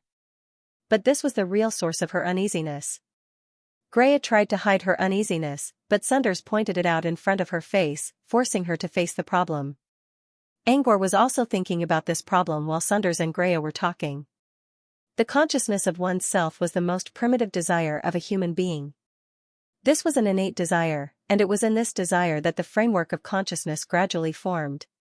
Toby's taste disaster was similar to searching for, or rather, awakening one's self. If Sunders was right, Toby's taste disaster might be looking for the source of his consciousness. And the source was most likely the legendary monster itself. This is only one of many possibilities, and it's not very likely. "But as you said, we have to face its existence," Angor said. "Even if it's true, it doesn't matter." Angor's words attracted their attention. A complete consciousness doesn't just have a physical self. Its high-level structure also includes emotions, experiences, and subjective emotions that are influenced by objective existences. So what? Toby is still Toby. Angor's words sounded a little idealistic. But Greya had to admit that Angor's words were like a fresh spring that poured water on her dry and restless heart. Everything had variables. So what if Toby's consciousness was the legendary monster itself? It was still Toby, and Toby was still Toby. Greya, who was arguing with Sunders, also stopped and gave Angor a grateful look. "Sometimes I wonder who has lived for hundreds of years." Greya sighed and looked at Angor. "You're better at seeing things than I am." While they were concerned about Toby's distant and unpredictable future, Toby himself was having a great time. He was flying up and down in the void, wagging his long tail, like a baby bird that had never flown before and regarded the void as a playground. While Toby was having fun, he didn't notice that a crack was slowly appearing on one side of the sky. Due to the unstable energy in space, a series of chain reactions would occur. Sometimes, even a small energy contraction could cause a spatial rift to collapse in the future. Therefore, it was common for space rifts to appear in the void. However, this crack was a little different. It appeared out of nowhere without any reason. It did not come from the end of a chain reaction. Usually, space rifts that appeared out of nowhere were not naturally formed. They were created by external forces. Toby was having too much fun, and the energy vortex was still lingering around him, so he did not notice the space rift. Angor's group, on the other hand, saw it clearly. "Should we warn Toby?" Angor asked. Sunders looked into the distance. The moment the space rift appeared, he already sensed its source and who was behind it. His eyes flickered. "A group of interesting people has arrived." "Interesting people?" Angor did not understand what Sunders meant. Sunders didn't explain. He slowly took off his glove and crossed his thumb with his middle finger. Snap! A large number of illusion nodes appeared out of thin air. As soon as the node appeared, it disappeared at an extremely fast speed. Along with the node, Angor and the others disappeared as well. A hidden illusion? Angor recognized the illusion right away. But he did not understand why Sunders wanted to hide them. Was it because of the newcomers? Who were they? Keep watching, and you'll see. Sunders did not explain. He was still as calm as ever. Angor considered and nodded. They were right beside Toby anyway. If Toby was in danger, they could help him as soon as possible. Angor also wanted to see how interesting these interesting people were. Not long after they disappeared, the space rift finally took shape, and a woman wearing a black ceremonial robe walked out of it. Not long after she appeared, a group of black-robed people followed her. Her? Greya narrowed her eyes as she looked at the woman in the front. Angor did not know many people in the wizarding world, so he did not know who they were. But their attire told him who they were. On the back of their black robes, there was an emblem that resembled a total solar eclipse. This insignia explained everything. Greya confirmed his guess. The woman at the front is Ho, a fallen from Abyss Alchemy Guild. The fallen was not a position, but a title for the followers of the Deep Lord. He didn't know much about Abstruse Alchemy Guild, but he did know that Ho was one of the higher-ups of Abstruse Alchemy Guild, just like Massaro who sent him an invitation. 70 years ago, he was also a supernova with great potential. I didn't expect him to join the Abstruse Alchemy Guild. Once she becomes an official follower of the Lord of Depths, she will only become a tool for the Lord of Depths. She will never be able to transcend. Greya sighed. Speaking of which, I heard a rumor that Ho is the most important person in Deep Alchemy Guild right now. She stays in seclusion all the time and rarely comes out. Why is she here? Greya frowned as she asked, well, why is she here? As Greya wondered, a group of people from Abstruse Alchemy Guild walked out of a space fissure. The first thing they did after coming out was to look around. When they saw Toby's giant body, they were a little surprised. But they did not say anything and continued to observe the surroundings. A while later, a group of people in black robes came to Ho. There's no one around. Of course, this was only what they saw with their eyes. As for using his spiritual tentacles to investigate, there was no way to do so because the surrounding energy was too chaotic. In addition, the phenomenon had yet to disappear, so it was very difficult to investigate. Ho knew this, but she believed that even if someone wanted to use the omen, they would not hide it. The weaker ones would easily hide, but the weaker ones would not. Therefore, there was a high probability that there was no one around. The oracle I received told me to use this omen monster as a sacrificial ritual. It's good that no one is around. We don't need to worry about it. Ho paused for a moment and said, this is a rare sacrifice from our Lord, and we must fulfill it. Do you understand? After receiving a response, Ho narrowed his eyes and looked at the snakebirds that were still jubilant in the distance. His eyes flickered with greed. If she sacrificed the snakebird, she might get more attention, and the Lord of Depths would give her more power. Perhaps she would be able to break through her shackles and enter the world of truth. While the people from Abstruse Alchemy Guild were staring at Toby like hungry tigers, Angor and his companions had already heard everything they said. Interesting indeed. Sunders chuckled. Angor and Greya didn't find it interesting. Instead, they frowned. They were not worried about these people. What they cared about was Ho's tone. It sounded like the Lord of Depths was interested in Toby. If Toby was targeted by a powerful demon god, it would not be good news. Sunders noticed their serious expressions and spoke slowly. The Lord of Depths has his eyes on many things. Don't worry too much. If the Lord of Depths really wants something, he wouldn't just send these people to capture Toby, said Sunders. Sunders was right. If the Lord of Depths really wanted something, he would have a better way to get it. He would not send a bunch of people who might be weaker than Toby. The Deep Lord wasn't in a hurry to capture someone like Yuta, who had stirred up trouble in Resudran and might even know the truth behind the fall of the Flameless Lord. It was even less likely that the Deep Lord would care about Yuta. He was probably just curious about Toby. Both Angor and Greya felt much better after thinking about this. Still, they could not afford to underestimate the Lord of Depths either. At the very least, they could not allow Toby to be captured by Abstruse Alchemy Guild. Not far away, Toby seemed to have noticed the people from the Esoteric Alchemy Guild. Toby also sensed the strong malice emanating from them.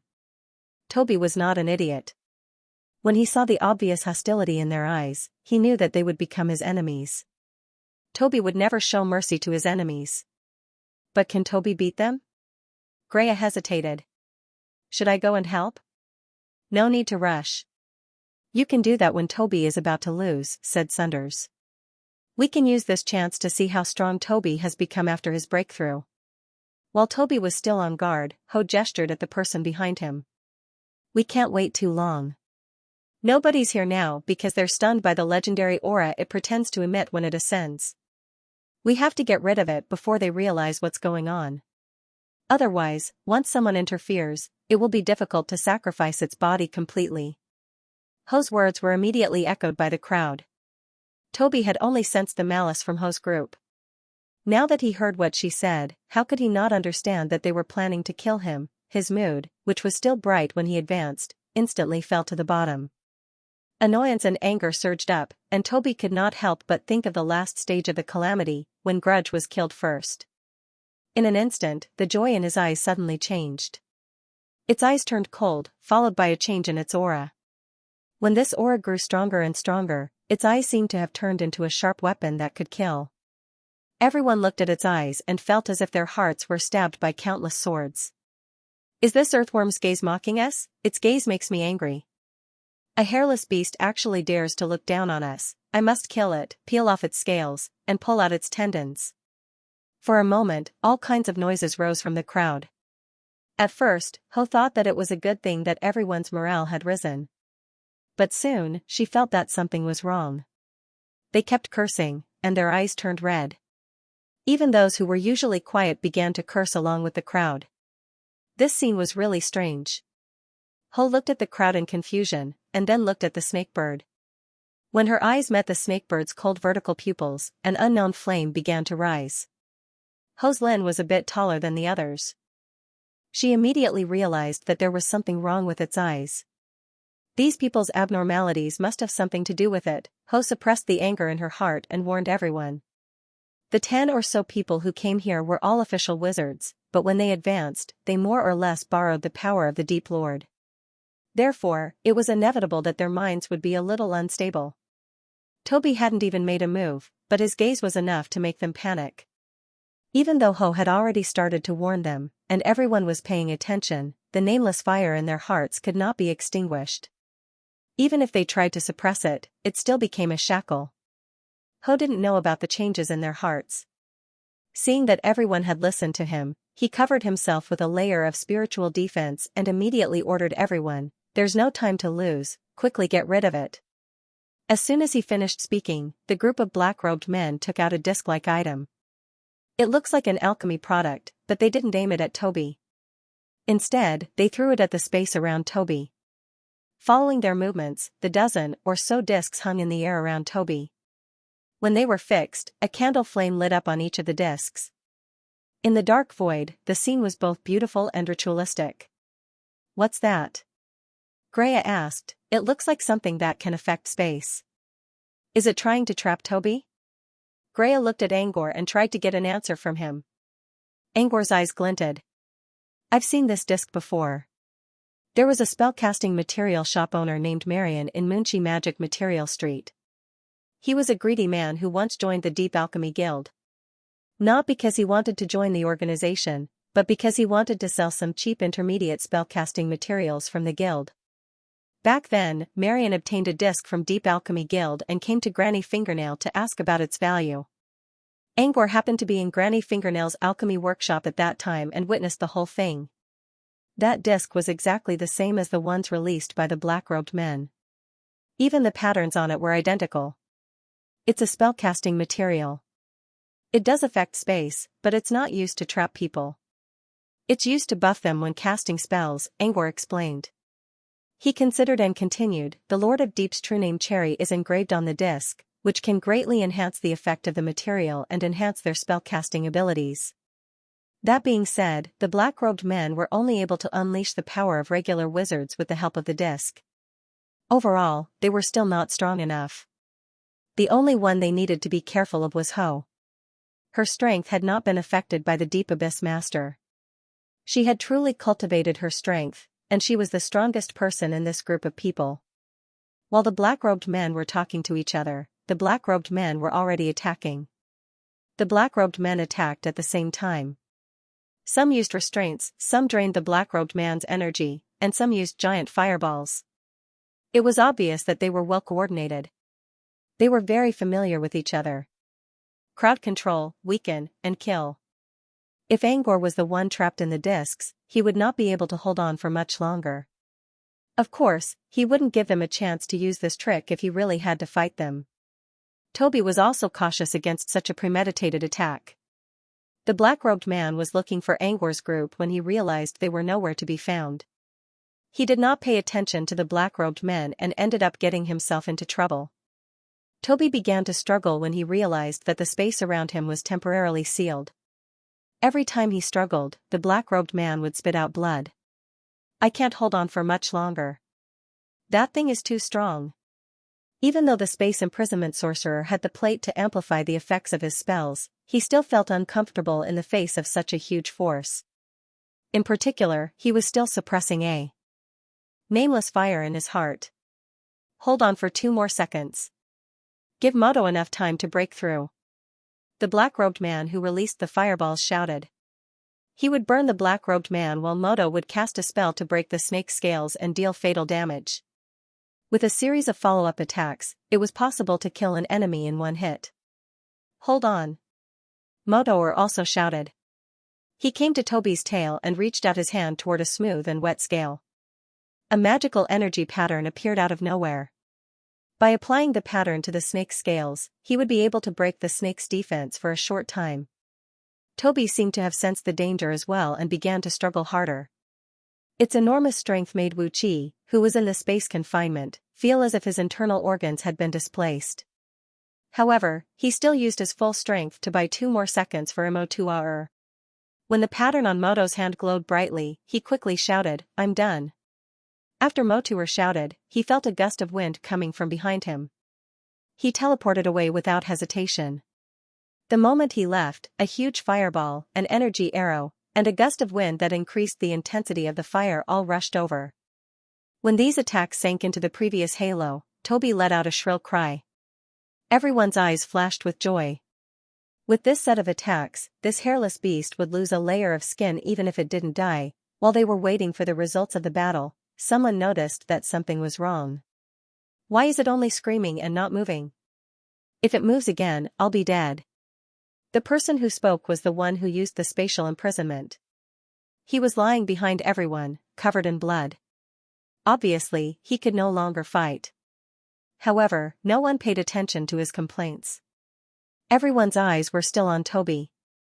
The attack just now brought about a cloud of dust. Because of the energy concealment, they didn't know Toby's exact situation. But according to the density, after it screamed, the cloud of dust would be more useful because it would definitely move. But why didn't the cloud of dust roll?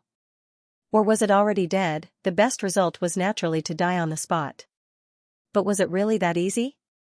Looking at the cloud of dust that gradually settled in the distance, an inexplicable sense of uneasiness rose in their hearts.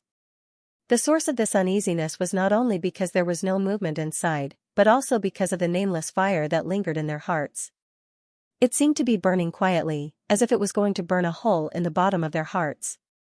While everyone's emotions were being tortured by the nameless fire and slowly tensed up, there was finally movement inside the cloud of dust. However, what greeted them was not the sad song of the snakebird's death, but the fear of being stared at by the abyss. They saw a huge triangular head slowly poking out of the cloud of dust. The cold-blooded vertical pupils were still the same, the crown on the head was still bright and glistening, even the wetness of the scales did not change at all. The only thing that changed was the emotion contained in the vertical pupils. Although it was still cold, it was different from before. Previously, it was only vigilant and distant, but now, it was cold as if it was looking at a dead person. Moreover, it was looking at them. After the cloud of dust settled, the snakebird's huge body was revealed. The first thing everyone looked at was the place where Moto had broken through their defenses. That was where they had used all their attacking methods. When they looked at the place where they had attacked, everyone was stunned. It wasn't that Toby wasn't injured. If it was, then the scars on its scales could be considered as injuries. Yes, there were only marks on the snake's scales. There were burn marks from the black flames and sharp scratches from the wind. However, other than the surface marks, there were no visible internal injuries. What's going on? Everyone couldn't help but look at Mo2R. They knew that this snakebird's defense was very high, so they all attacked the places where Mo2R's defense was broken. Why did he still look unharmed? Could it be that Mo2R lied to them? Impossible, I've already cast the spell successfully.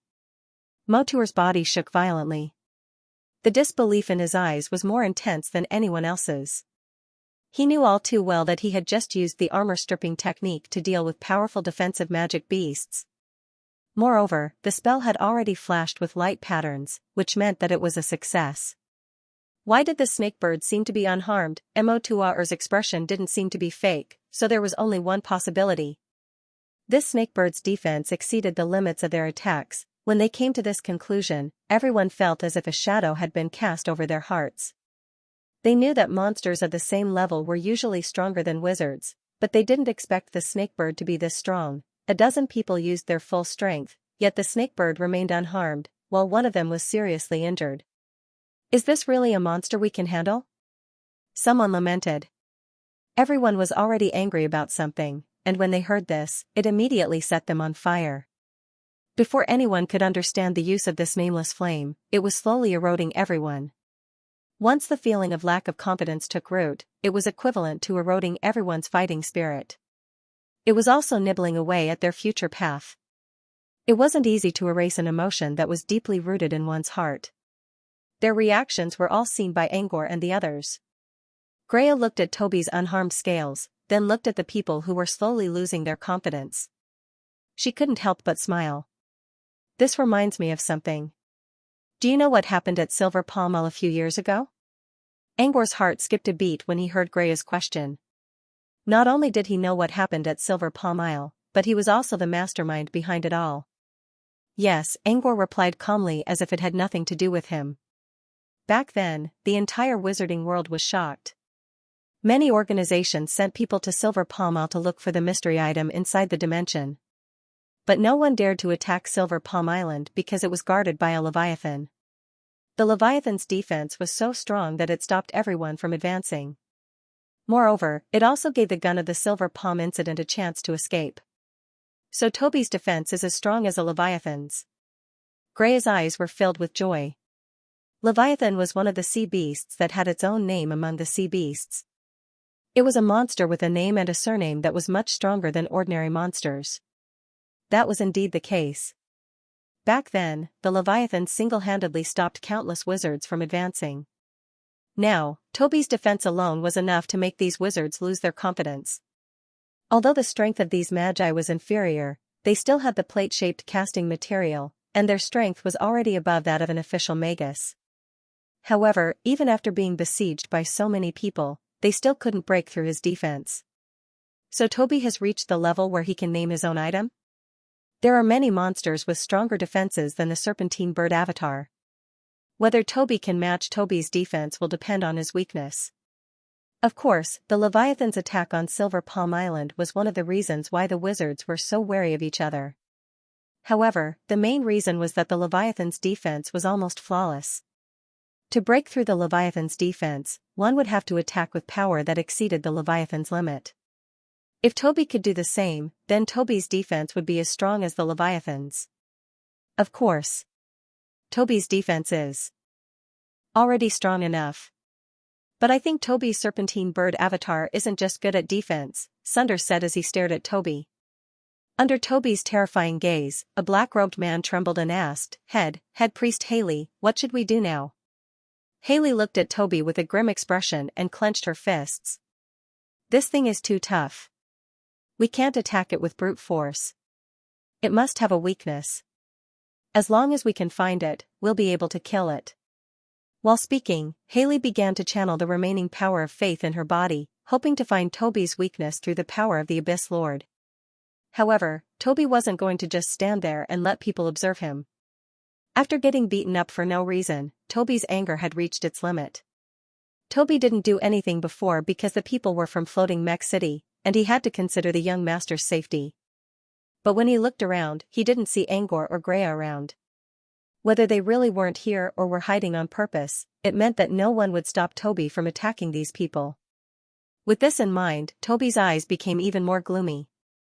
It desperately needed a channel to vent its grievances and depression, and this group of people was the dish that delivered itself to its doorstep.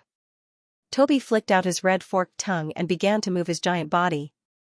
The first thing he did was to swing his tail and extinguish most of the candlelight on the discs around him. It didn't know the purpose of these discs, but it attributed the fact that it couldn't move just now to these discs. After destroying the disc, Toby did not hesitate to charge towards the dispirited black robe guards. Toby's huge body, strong defense, and cold eyes already put a lot of pressure on the black-robed figures. Now that Toby was moving toward them, they were even more terrified. His originally flat and flawless heart began to slowly collapse under this high pressure as the nameless flame burned. Toby wasn't trying to control his emotions, but he was already extremely sensitive to emotions. Since he was the one who caused the flames in these people's hearts, he could easily tell who was still holding on and who was on the verge of collapse. Toby couldn't figure out the specific use of the power that could sense the emotions of all living beings, but he didn't delve into it. He just wanted to vent his anger. Toby didn't use his extraordinary ability right away. Instead, he used his powerful body to harvest these people mercilessly. This kind of collision between physical bodies was inexplicably satisfying. Compared to using other powers, this made Toby feel more carefree. With just a sweep of its tail and a slight flip of its body, one could hear the sounds of collision and a series of miserable cries. This greatly satisfied Toby's desire to vent. This unbridled satisfaction even made Toby a little more lenient towards those who had escaped, and he didn't chase after them immediately. The person who was running away thought that he had really escaped, but he did not know that Toby's speed was his real advantage. He wasn't sure if Toby's defense was as good as the Leviathan's, but he was sure that Toby was much faster than the Leviathan. The serpentine bird was already faster than the griffins. If it had the sequence of gravity, even a truth-finder wizard would have a hard time trying to catch up with the serpentine bird. Toby didn't chase after the people who escaped, and they didn't dare to simply open a plane crack to escape. Instead, they gathered around Haley and waited for further instructions. Even though they were already scared out of their wits. However, Haley didn't say anything. She only stared at Toby with her emerald eyes, which shone with a strange light. Amidst the light, one could see the pattern of a total solar eclipse. Toby was still using his powerful body to crush those who didn't manage to escape in time. However, Toby had already vented most of his destructive desires. He was still doing this because he found some clues about his ability to control emotions. Among these people, those who were more affected by their emotions had their reaction speed and ability to deal with complicated situations greatly reduced. Toby only swung his serpentine tail. He didn't even use his fastest speed, and two of them who were already on the verge of losing their minds didn't even try to dodge. Meanwhile, the ones who were still under Toby's control quickly ran away. Looking at the two people whose pupils had shrunk and legs were trembling from fear, Toby seemed to have thought of something. Instead of attacking them again, Toby stared at them with his cold red eyes and began to try to control the serpentine bird's special ability, negative emotions. Toby didn't control all negative emotions. Instead, he controlled those that were triggered by jealousy, anger, and other relatively minor emotions. Although it was Toby's first time using this ability, he found that it wasn't difficult to control it when he tried to do so. He could do it with ease. Fear, anger, and all kinds of emotions were clearly imprinted in Toby's eyes.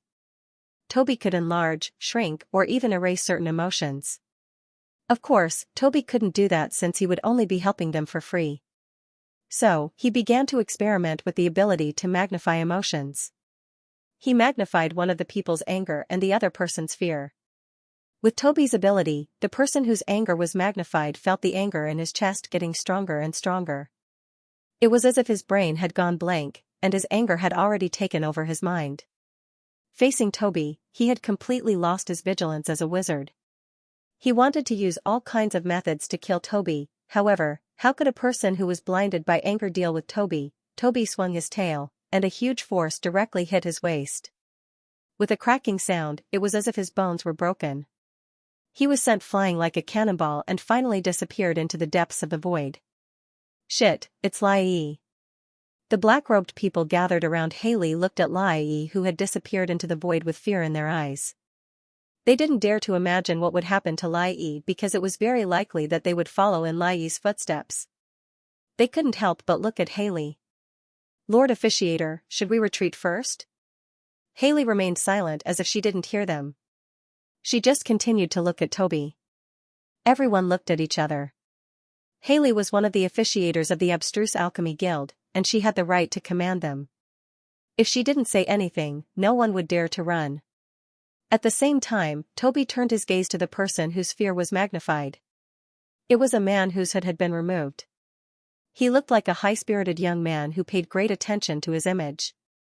Even after being crushed by Toby so many times, his slicked-back hair was still neat and tidy. However, the man who cared so much about his image was now wearing a look of despair. His legs were trembling, and so were his hands. Even the unknown alchemy weapon he was holding did not give him any sense of security, let alone intimidate Toby. He was like a frightened cat, whose fur stood on end while waving his sharp claws. However, he did not even have the courage to fight back against Toby's increasing aura. Instead, he kept backing away in fear. Toby stared at him with his red eyes for a moment before looking away. It did not do anything to the man, not because it was soft-hearted, but because it knew that the man was basically useless. When fear was deeply ingrained in one's heart, it would be impossible to get rid of it unless the man's inner shell was replaced. Otherwise, he would never be able to make any progress in the future. He might not even be able to maintain his current strength. Toby did not want to deal with a half-crippled man like this. Toby did not feel satisfied after performing different emotional amplification tests on the two men. So, he turned his attention to the one who was running away. When Toby's crimson eyes locked onto the Abyss worshippers, they felt their hearts skip a beat. Recalling the painful memories of being crushed by Toby, they began to lose control of their emotions once again. Toby did not move immediately. Instead, he observed the crowd with his eyes. While exerting pressure on them, he was also quietly sensing their emotions. Toby's ability to control people's emotions was undetectable, so there was no way to guard against it. Angwar's group, on the other hand, seemed to have figured out Toby's intention. That man is basically useless now. His eyes have completely changed, said Sunders as he looked at the man whose fear was amplified.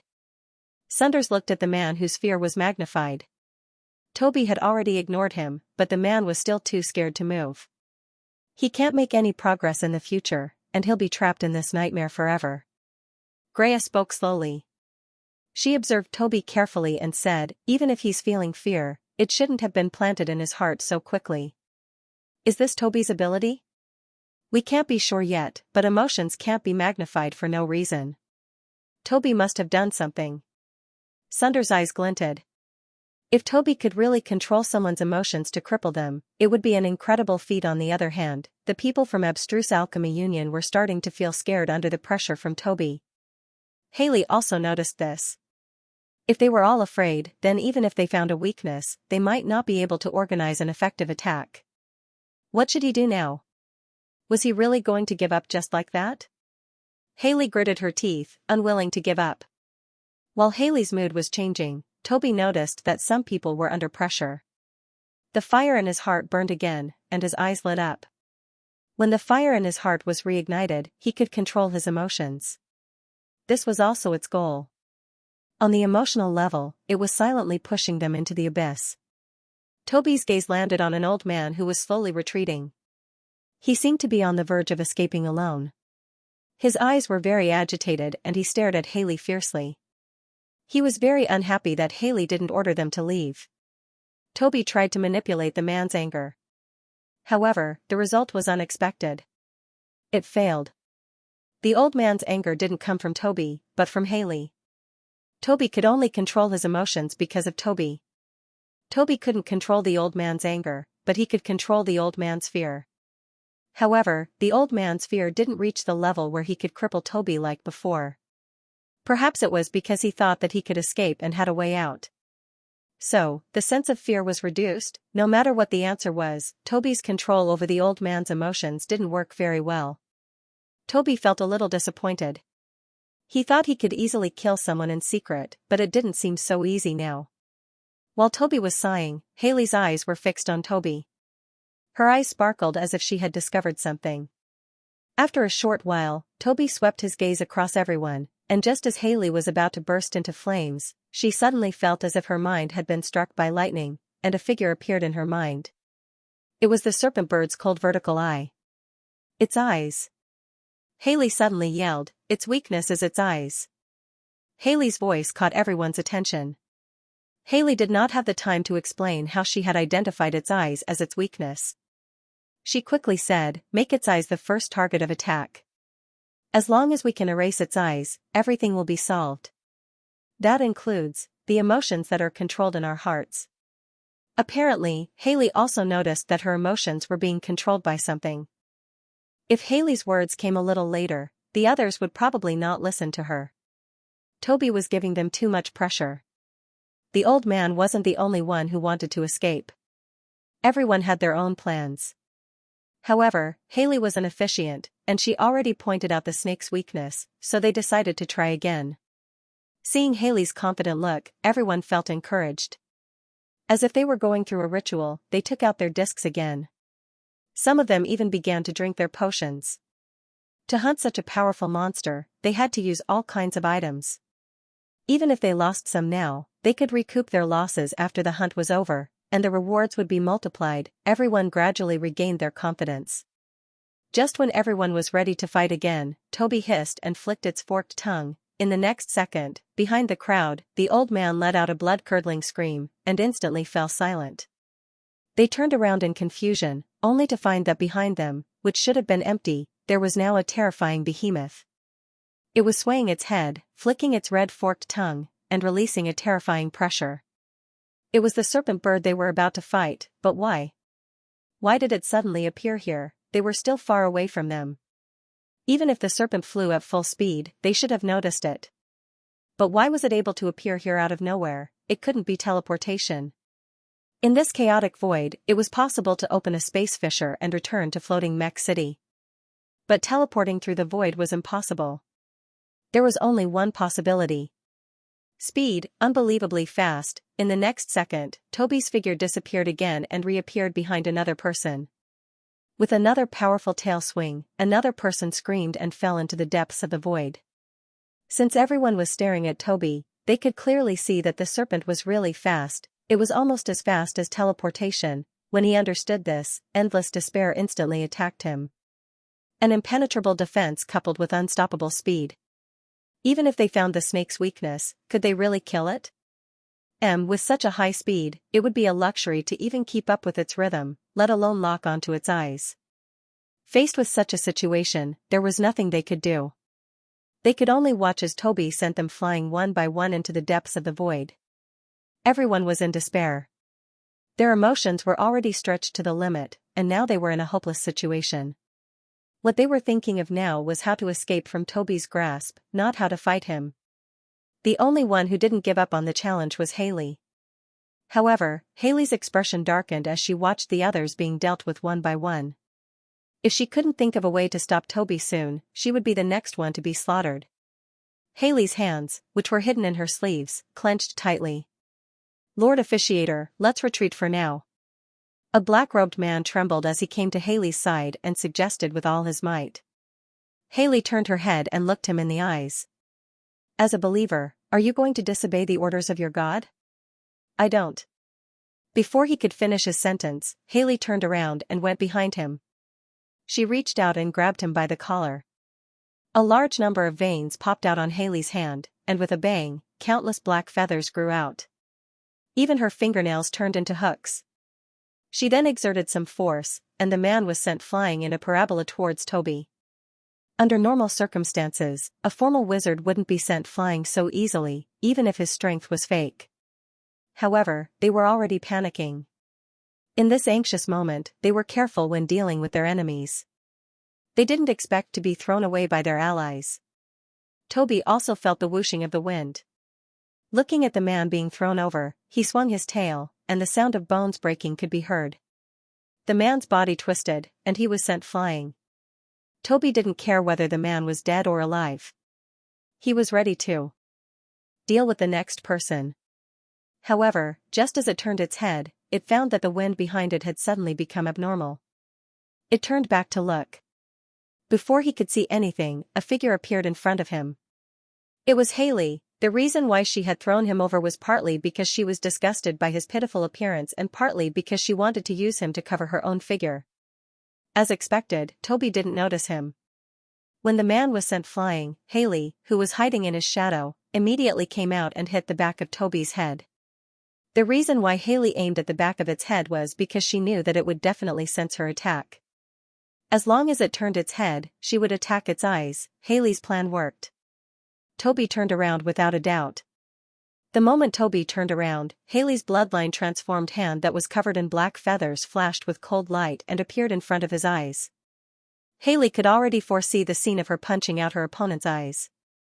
She firmly believed that no matter how fast the other party was, he would not be able to dodge such a close and fierce attack that had already arrived with the wind. Haley saw a flash of surprise in Toby's eyes. He didn't expect the attack to come so quickly. But what puzzled Haley was that other than surprise, Toby didn't seem to be afraid. Could this hairless beast still run away in such a situation? She didn't believe it. And she was right. Even if Toby was extremely fast, it would not be able to react perfectly in such a short time. Toby didn't run away, but Haley's attack did not reach him either. Haley's horrifying hand suddenly stopped a few centimeters away from Toby's eyeballs. She didn't stop on her own. Instead, her hands were blocked by a familiar and heavy power. Haley was puzzled at first, but when she sensed the source of the power, she was shocked. Is this a sequence of laws? Angor, who was watching from afar, was surprised as well. According to Angor's plan, even if Toby couldn't dodge Haley's attack in time, he could still use the sequence of gravity to shift his center of gravity or at least move his head to another direction. This way, even if Haley's attack landed on Toby's scales, it would only land on Toby's scales. Her plan to destroy Toby's eyes had failed. For this reason, Angor did not help Toby. Instead, he quietly waited for the result of Toby's demonstration. Unfortunately, Angor's plan did not work. Toby used the sequence of gravity again, but he didn't expect things to go this way. Toby deployed the sequence of gravity around himself. When Haley's attack reached Toby's body, the sequence of gravity acted like a repulsive force field and blocked Haley's attack. Just like Angor, Toby could only use the sequence of gravity inside his body. But now, Toby could use the sequence of gravity outside his body. He could even use it to attack from afar. Angor couldn't help but sigh in his mind. Toby's sequence of gravity was the complete version. His own was probably a buy one get one free version. Haley was still in shock. She didn't expect Toby to have a sequence of laws. She finally understood why Toby was so fast. Toby's sequence of law was related to gravity. It would be strange if such a powerful sequence of law was not fast. However, what Haley couldn't understand was how a magical creature had managed to do so, and with such proficiency at it, even though many magi couldn't understand it, Haley had been trying to stay calm all this time. But now, she finally felt something was wrong.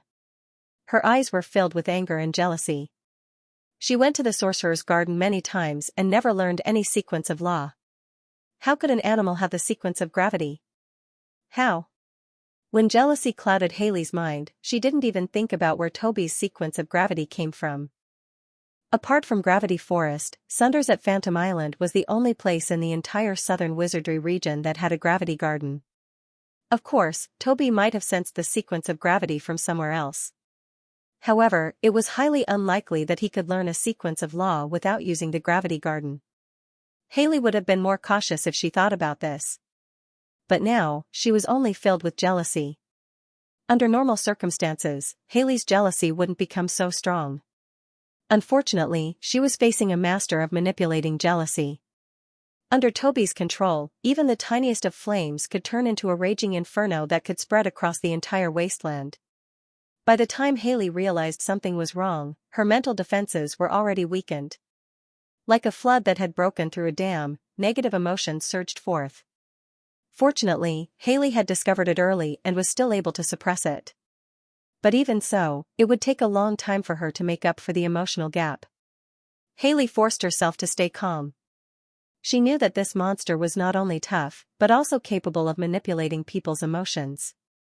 She had to be careful when dealing with it. While Haley was struggling, Toby didn't stop. He controlled the sequence of gravity, and like a slingshot, Haley was sent flying by the powerful force. Then, Toby looked at the others. But when Toby looked around, he noticed something that annoyed him. Where are they? There was no one around except for a crack that hadn't closed yet.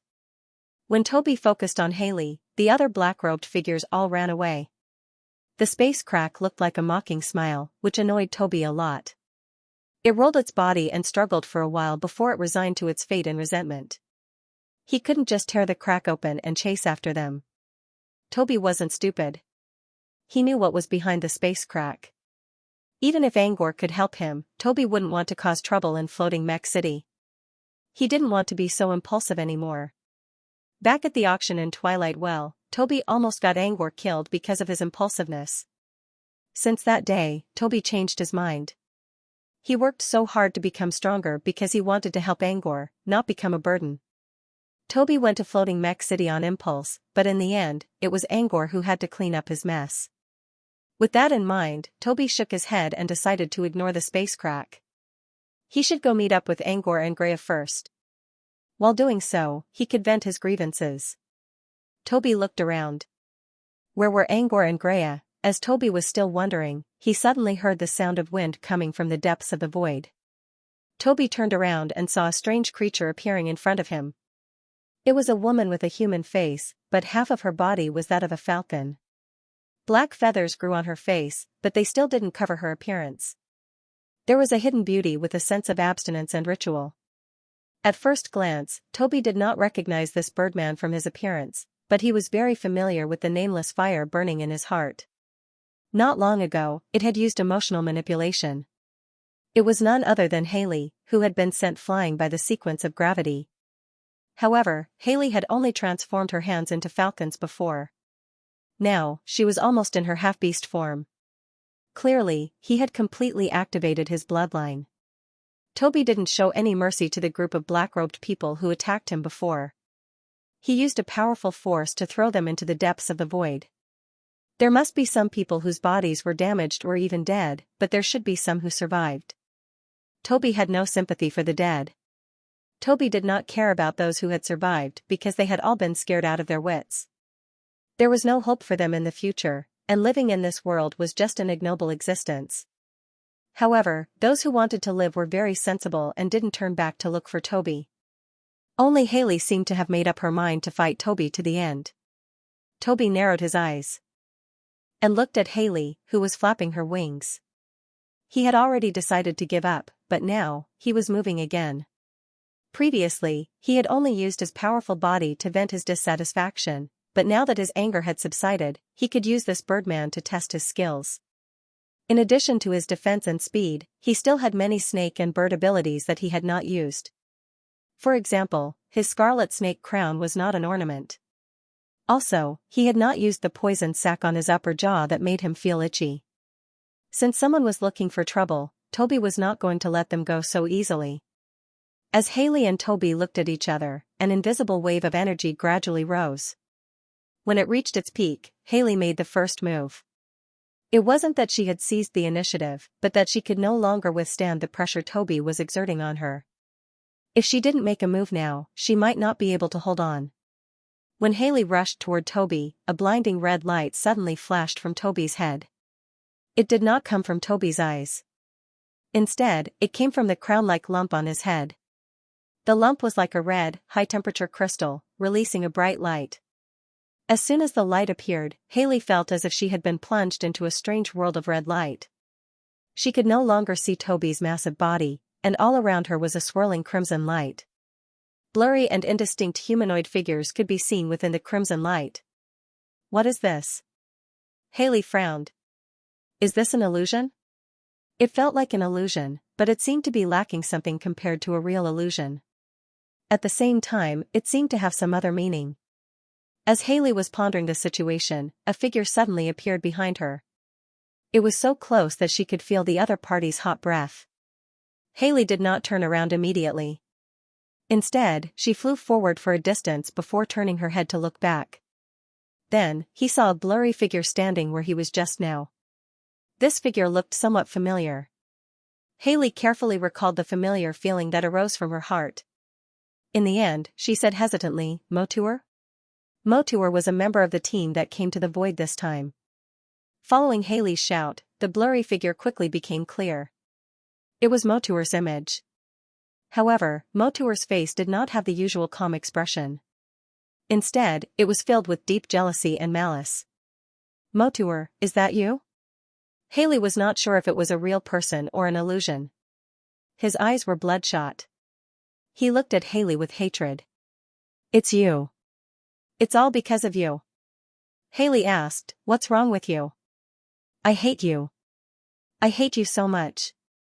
If it wasn't for you, she wouldn't have been affected by the mark.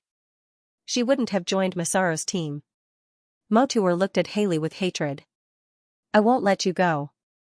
I will kill you. Haley could not tell whether Motuer was real or fake, but he dared to challenge her pressure. She could not tolerate it. Haley did not even think.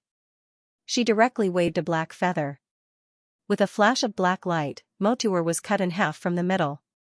His voice came to an abrupt end. His figure gradually disappeared. It's an illusion. Haley immediately reacted. However, she still had some doubts in her heart.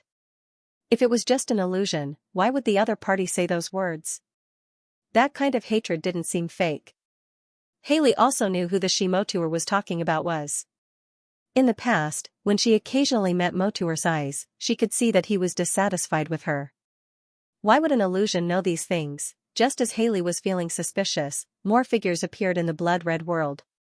Moreover, they were all people who had been by her side. At this moment, they were all like Motuer. Their eyes were filled with hatred as they stared at her. 10 years ago, during the alchemy exchange, if it weren't for your insistence on getting the sacrificial offerings from Sterling, I wouldn't have traded away the magic materials I've been saving for 100 years. You, damn you. Because of your decision, my sister was forced to join the execution society. After being executed on the front lines again and again, she can only use the demon flower demon blood stone to keep herself from going crazy. Do you know that? It's all your fault. You knew that Bogula was there, but you still asked me to go to that intersection. Because of you, my beloved magic puppet, Xianxia, was taken away by Bogula. You said it was just a magic puppet. But that magic puppet's blonde hair and blue eyes belonged to my beloved, who died young. You are the culprit behind everything. It's all your fault. It's all your fault. The words "it's all your fault" echoed in Haley's ears. It wouldn't have mattered if it were someone else, but these figures were her colleagues, senior wizards of the abstruse alchemy guild. Moreover, every single thing that happened was real. Because of this, Haley was even more furious. How did these illusions know about these things? Also, why did they remember these things so clearly? They didn't even protest when it happened. Was this the real resentment they had for him in their hearts? Haley had just suppressed her emotions, but under the continuous bombardment of these incantations, she suddenly lost control.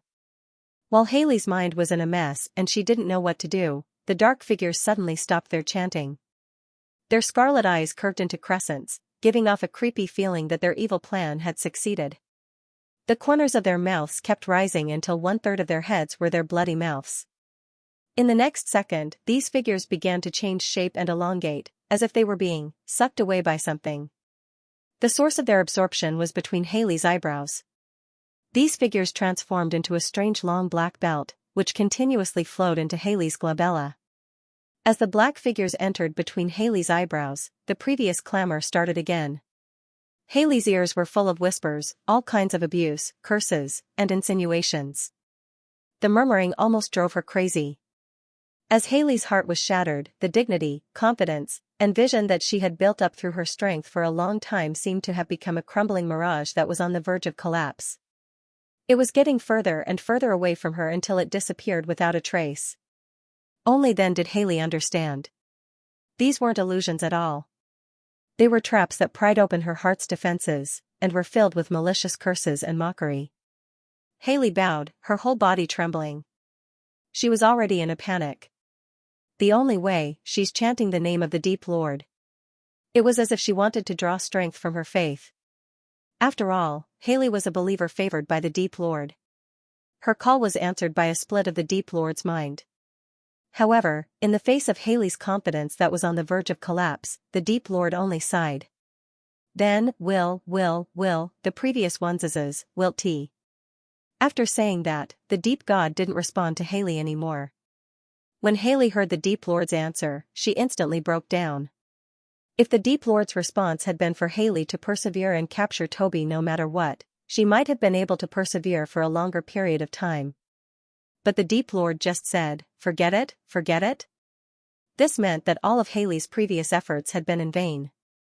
The people who had died, the grievances she had suffered, and her persistence, were all unimportant. How could Haley not break down? Maybe the Deep Lord just didn't want Haley to die here. But Haley's mind and emotions had already reached a dead end. She was like a frog that fell into a well. All she could see was the sky above the well. She didn't know that the Deep Lord's rare kindness was on the other side of the well. Haley raised her head and screamed miserably, unwillingly, and in despair. His voice pierced through the eerie red light and reached the ears of Angor and the others in the distance. What did Toby do? Why is Haley screaming? Greya asked in confusion. She couldn't help but look at Angor, who was talking to Sunders. Angor and Sunders were whispering to each other. It sounded like they were discussing the structure of the Red World. It looks like an illusion, but it doesn't have any illusion nodes, Angor muttered. You should know that illusion nodes are mediums used by wizards to create illusions. Not all illusions have to be supported by illusion nodes, Sunders explained in a plain tone. Angor also understood that illusions, omens, and the extension of various abilities could all create illusions. For example, Greya's food would also create illusions. That was the result of her ability. The wart-shaped crown must have replaced the illusion nodes and acted as a medium to release the illusion. But what's the purpose of this illusion? Angor didn't think the illusion was meaningless. The most eye-catching feature of Toby's serpentine bird form was the wart-shaped crown on its triangular head. Such a conspicuous existence, according to the body structure of a magical creature, would definitely have a significance of being an indicator. In other words, the illusion created by the wart-shaped crown must be one of the serpentine bird's main abilities. Since that was the case, there shouldn't be any meaningless illusions. However, Angor couldn't find any real meaning in the illusion. The only thing that puzzled him was, it doesn't look as aggressive as normal illusions, but it doesn't look like a peaceful illusion either. There's something else. What exactly was that something else? It felt familiar to Angor. It felt like an illusion that can manipulate emotions? Angor muttered. He was able to put his emotions into his illusions, so it felt familiar to him. However, the red light seemed to have a better control over his emotions, which made him feel like he was being messed up. He didn't know where the emotions came from. It didn't feel like Toby's own emotions. Instead, it felt like someone else's. Angor noticed that all the emotions he sensed had different thresholds. It didn't feel like something a person could release in such a short time. Angor looked away to see what Sunders had to say. Sunders stared at the illusion in the distance and narrowed his eyes as if he was studying something just like Angor. After a while, Sunders spoke again. The illusion itself isn't very advanced, but the meaning behind it is very interesting. It's a very special illusion. If you want to compare it with other illusions, it might have something to do with mind illusions. However, there are still some differences. The essence of the illusion is negative emotions, which come from different people. Angor was only guessing, but Sunders already gave him a conclusion. If that was the case, where did Toby's emotions come from? Did it come from resentment? Or something else? As Angor pondered, Haley's screams slowly became softer and softer until they were completely gone. At the same time, the red light that obscured everyone's vision slowly faded away. When the illusion completely disappeared, the scene that was reflected in front of everyone's eyes shocked them. Haley seemed to have fallen into a state of mindlessness. She hugged her knees with both hands and curled up into a ball without moving. Behind Haley was a giant python with a pair of cold eyes. Its pair of dark wings fluttered slowly, giving it a strong and heavy aura. Looking at Haley's lifeless eyes, everyone knew that Toby won in the end. And it looked like Toby won easily. At least, there were no external injuries on Toby's body. Greya let out a sigh of relief. But soon, she was also shocked by what she saw. She was ready to help Toby at any time. After all, Toby was surrounded by so many people from Abstruse Alchemy Guild. No one could tell how strong Toby was right now. But now, it seemed that Toby didn't need her help at all to take care of this group of people perfectly. If Greya was surrounded by so many people, she wouldn't be able to defeat them as easily as Toby did. Greya felt comforted, touched, and proud at the same time. She was the one who created Toby. How could she not be proud when Toby reached such a level? But at the same time, Greya also felt a sense of urgency when she thought about how Toby was almost as strong as her now. If Toby became stronger than her, she wouldn't be able to train Toby properly. It seemed that she had to work harder.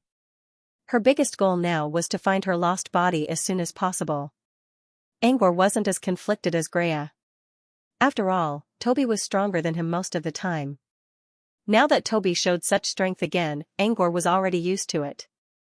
He was happy for Toby's improvement.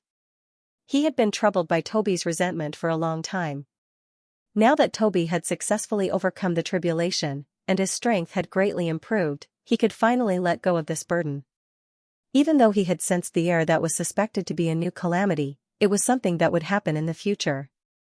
Why should he bother himself with it now? As for Sunders, he was also satisfied with Toby's progress. Toby was made by Greya, but he was not a member of Candy House. It seemed Toby preferred to follow Angor, which meant Phantom Island now had another wizard.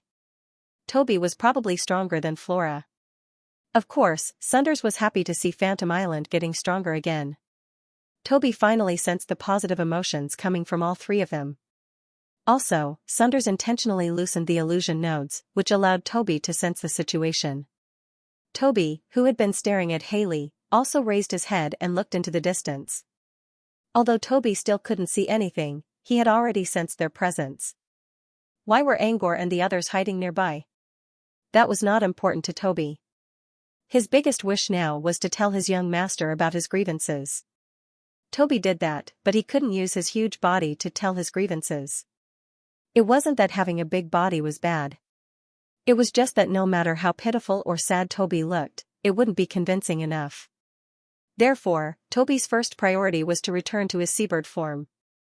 Seabird wasn't his strongest form, but it allowed Toby to do whatever he wanted in front of Angor and Greya. Toby would never abandon it. Besides, he didn't need to use energy to maintain his seabird shell, which was very comfortable for him.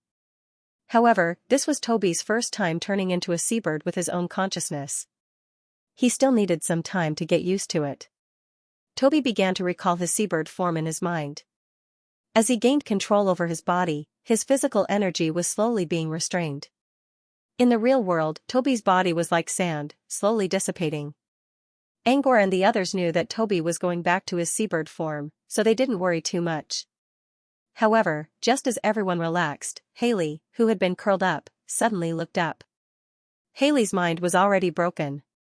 However, after years of worshipping the Lord of Mystery, as well as her great potential, the Lord of Mystery was more than willing to leave a part of his power inside Haley. They weren't wrong. Haley had failed, but she still had the Lord of Mystery's power inside her body. It wasn't much, but it was much more powerful than Haley's own power, so no one noticed it immediately. Thus, this power supported Haley, allowing her to recover from the endless abyss of emotions. She noticed that the red world was gone, and she also noticed the seabird in front of her. Although she didn't know why the snakebird's body was dissipating, she realized one thing. This position and time was simply the best time to kill it. Even though the Lord of Mystery had already asked Haley to give up on sacrificing the seabird, she didn't give up yet. She wasn't doing this to appease her faith. Instead, she was doing this to avenge her previous setbacks. The seabird had been toying with them since the beginning, and Haley couldn't accept such humiliation. She had to kill the seabird to vent her anger. With that in mind, Haley attacked Toby without hesitation. Her target was still the seabird's eyes. Haley knew that Toby had a layer of the power of gravity around him that made her burn with jealousy. So, she used all the power in her mana whirlpool. In any case, there were no other creatures around. After killing Toby, she would find a place to slowly recover. A wizard's mana whirlpool contained an incredible amount of energy. It was more than enough to break Toby's power of gravity. Both Angor and Greya noticed that Haley didn't try to hide her aura at all. Toby was in the middle of changing his body shape, which meant Haley's sneak attack would succeed. Without hesitation, Angor and Greya prepared to leave the illusion and help Toby. However, they were still slower than Haley. Even if they teleported, Haley would have finished her attack. At this critical moment, just when Haley thought that she was about to succeed, an unforeseen event happened. Toby was indeed unable to move, but he wasn't completely defenseless. Toby knew that Haley was going all out, and the sequence of gravity alone wouldn't be enough to stop her. But it didn't matter. As long as he was faster and more powerful than her, he would still be the winner, and Toby did have one more ability he hadn't used yet. Half of the seabird's body was gone, but its head was still there. Toby didn't move. Instead, he opened his mouth and spat out a stream of dark mist. Haley's sharp claws had almost reached Toby's eyes. Haley was prepared to kill the snakebird at any cost. When she saw the black mist, she didn't try to dodge. Instead, she tried to break through it. But in the end, she was forced to stop. The black mist exhaled from Toby's mouth seemed to possess the eyes of the legendary Gorgon.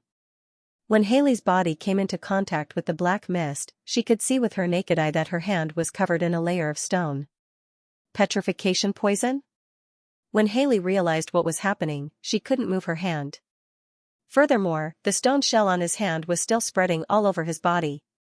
Haley's eyes flashed with anger, hatred, and despair. If her attack was blocked, or if it was blocked openly, she could accept it. Why did it have to be petrification? Petrification wasn't a difficult poison to detoxify, but if she missed this opportunity, it would be impossible to find another one. As expected, Toby raised his head high into the air after spitting out the black mist. Even though he didn't retreat, Haley had already witnessed just how powerful his physical defenses were.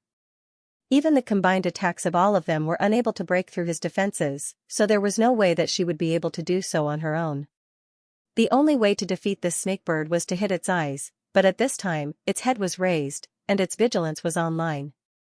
It was almost impossible to launch a sneak attack in this situation. She couldn't beat it in a frontal attack. How could Haley not feel despair? Toby's eyes were filled with murderous intent. Haley couldn't move at all under the influence of his murderous intent.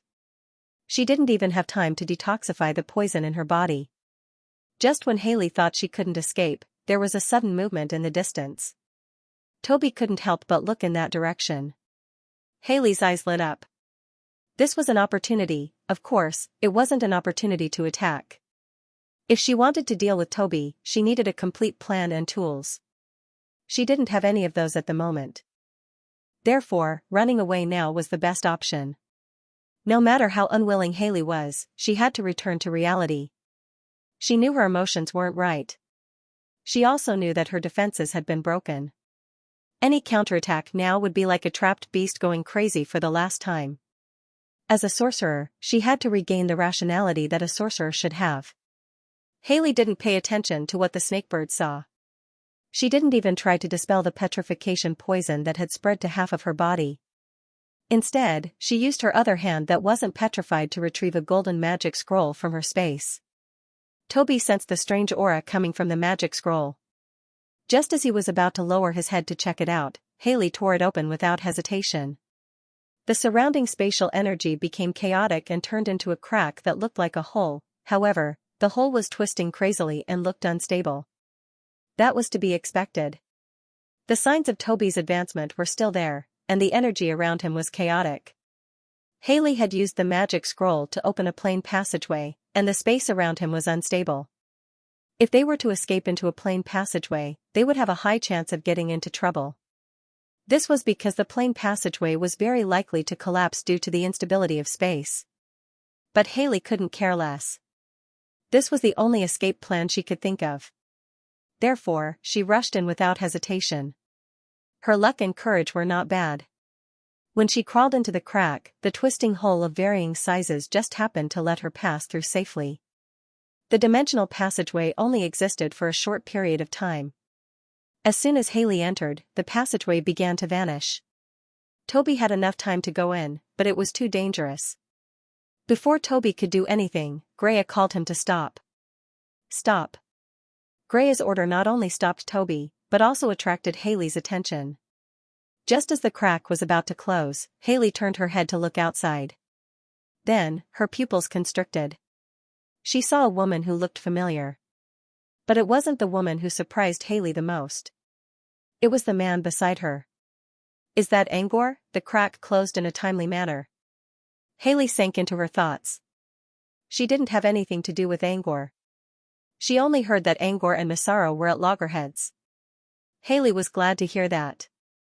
She didn't like Massaro, even though they were both deacons of Abstruse Alchemy Guild. But now, it seemed that Angor and the woman were on the same side as the snakebird. Did they have something to do with each other? Haley couldn't figure it out. But at least she had a target now. If she wanted to get revenge on the snakebird, she could try to find Angor first. Of course, this was only Haley's dream. It wouldn't come true anytime soon. But now, she had another problem to deal with. Haley turned around and looked at the plain passageway. It looked peaceful, but she could hear some vibrations coming from afar. It was probably a sign of space collapse. If she wanted to deal with the snakebird one day, she had to get out of the plain passageway. This could be a bitter battle that was not inferior to the previous one. Haley exhaled deeply and decided to get rid of the petrifying poison first. Then she would face her unpredictable fate.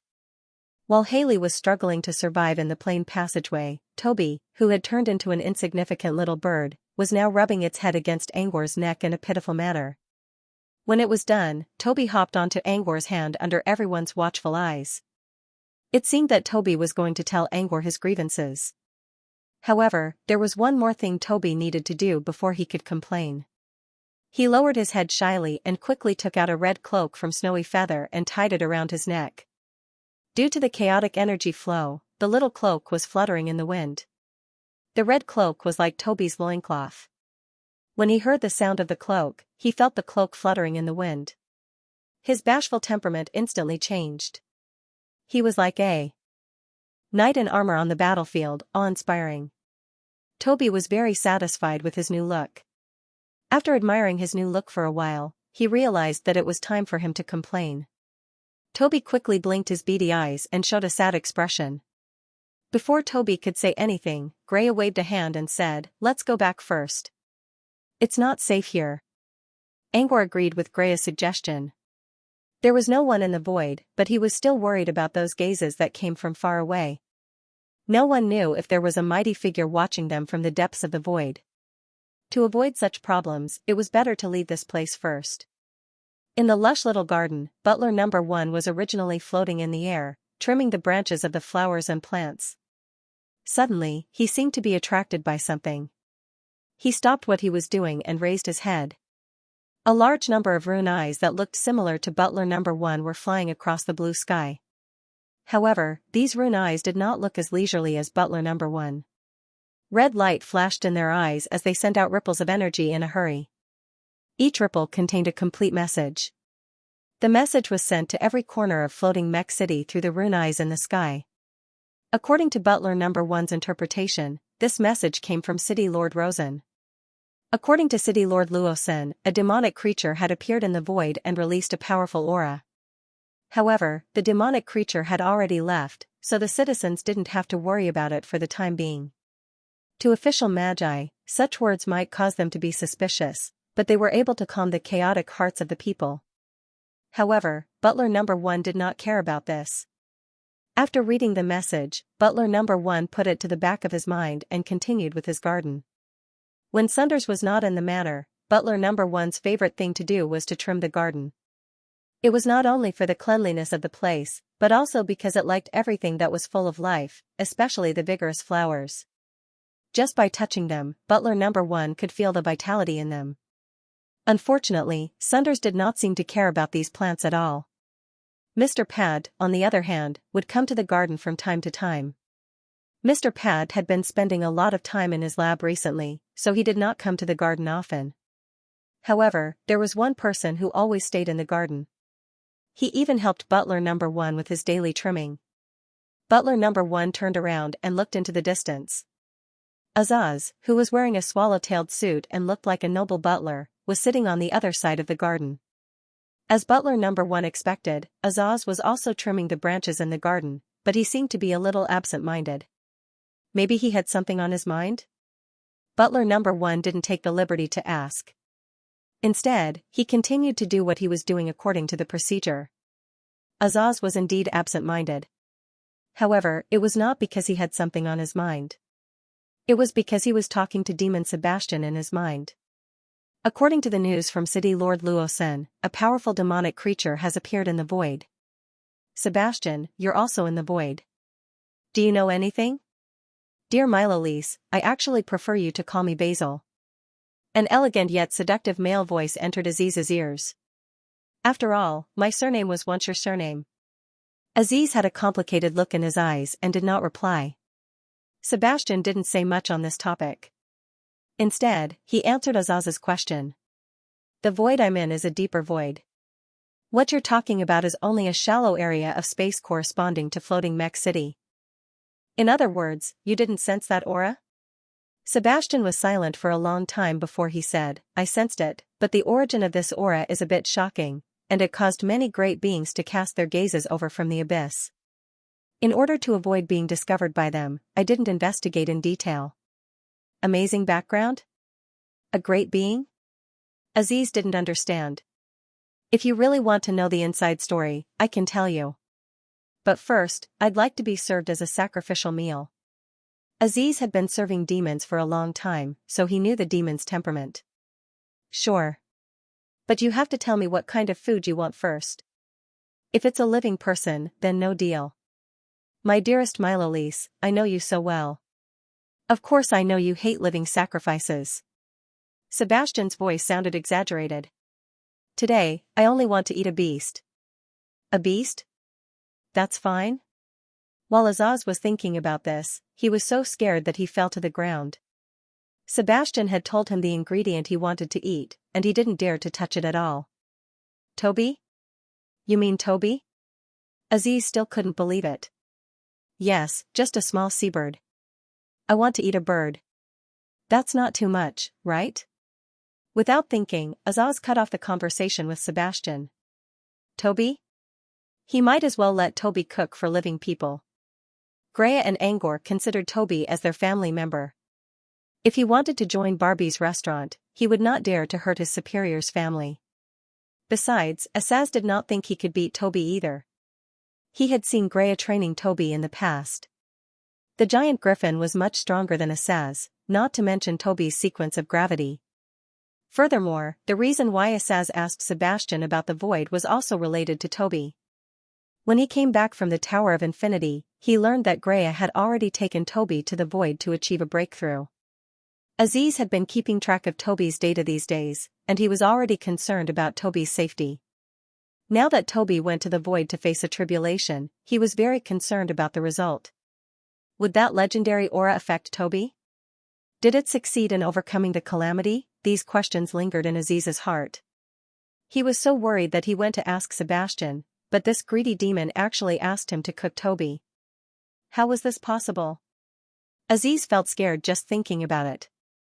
Aziz decided not to contact Sebastian for the time being, even if he knew the truth. However, just because Azaz didn't contact Sebastian didn't mean that Sebastian didn't contact Azaz. While Aziz was still worrying about Toby's condition, Sebastian spoke in a cold voice, "You're nothing compared to Toby. What right do you have to worry about others? Sounds like Toby's doing fine?" Aziz didn't mind the demon's mockery. Sebastian snorted and was about to say something, but Aziz didn't ask again and suddenly stood up. A door appeared in the garden out of thin air. The strange but delicate door was pushed open, revealing Greya's figure. Aziz noticed that Greya was smiling happily. Did that mean Toby succeeded? Aziz couldn't help but walk forward. When he approached the door, he noticed that Greya was talking to someone behind him. When Greya came out of the door, Aziz saw Angor and Sunders behind her. More importantly, there was a small figure wearing a red cape standing on Angor's shoulder, looking very brave and energetic. It was Toby. "BQ, you managed to open a stable portal in such a chaotic environment. You're getting better and better at manipulating space," Greya said to Angor and walked out of the door with a smile. Greya saw Asaz standing not far away, staring blankly at the ground. "What are you doing here?" Greya asked. "Is Toby okay?" Aziz asked curiously. "Is Toby okay?" Aziz nodded and asked. "What do you think?" Greya asked with a smile. When she answered Aziz, Toby bounced his head towards Aziz and stared at him with his beady eyes. Asaz and Toby looked at each other in silence. For some reason, Toby didn't seem to have changed at all. But when Asaz looked into Toby's eyes, he sensed a terrifying aura. It was like an invisible undercurrent, but it was still surging under the surface of the sea. Seeing Asaz staring at it in silence, Toby decided to play a trick on him. It didn't move at all, but it secretly activated the aura of the snake fly. Asaz suddenly felt nervous and stepped back. His legs began to tremble. Is this the aura of a wizard? At that moment, Aziz saw a terrifying giant snake raise its head. But in the next second, the giant snake disappeared. It was as if all of this was just an illusion created by his eyes. However, Azaz knew that it was all true. Because even though the illusion of the giant snake had disappeared, that eerie and terrifying feeling still lingered in his heart. Asaz suddenly remembered what Sebastian told him not long ago. "You can't even defeat a hair of Toby's." Was that the truth? Did Toby break through? Aziz asked with some difficulty. Although it was a question, there was a trace of firmness in his tone. He had already determined the answer in his heart. Greya nodded with a smile. Yes. Asaz froze and looked at Toby in confusion. "Yes, Toby," Greya said. Toby looked like a dancing flame, literally. When Greya told Toby about his advancement, Toby began to shake his butt proudly. The little red cape began to flutter up and down as it swayed, like a ball of red flames. At this moment, Aziz's heart was extremely complicated. All sorts of doubts and emotions were like newly formed bubbles, popping and popping. However, in the end, he could only force out a question. Then what should I call you in the future? What do you think?" Greya chuckled at Asaz's stupefied look. It took Azaz a long time to come back to his senses. "I understand, sir. Toby." As he spoke, Azaz half knelt down respectfully. The way he addressed Toby as Lord and the half-kneeling made Toby even more proud. The emotions in his little eyes almost broke through the heavens. He didn't look at Toby, but he could hear the bird's cheerful movements and fluttering wings. Greya shook her head and chuckled. She then looked at Asaz. You know the answer now. We'll be on our way. As they spoke, they went around Aziz. Aziz was still half kneeling on the ground. He finally let out a long sigh when he sensed no other movement. Then, he slumped down on the ground with sore legs. He didn't just kneel to show his respect for Toby. There was another reason: his legs were really weak. Even though Toby only released a little bit of aura, the aura still lingered around his body like a lingering pressure. Until now, Aziz still hadn't come back to his senses. After a while, Aziz struggled to get up from the ground. The first thing he did after standing up was to say in his heart, "You know about it, right?" But there was no reply. "You know Toby has evolved, so you told me to use him as a sacrifice?" Aziz called out the man's name in a serious tone. "Sebastian." This time, Aziz finally got a reply. An elegant yet cold voice sounded in his heart. "I do know, but I just want you to see the reality clearly. Your strength is not even comparable to Toby's. My dear Maloris, don't you think it's time for you to work harder?" "Of course.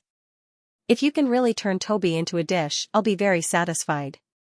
By the way, I'll tell you something. Didn't you ask where that terrifying aura came from?"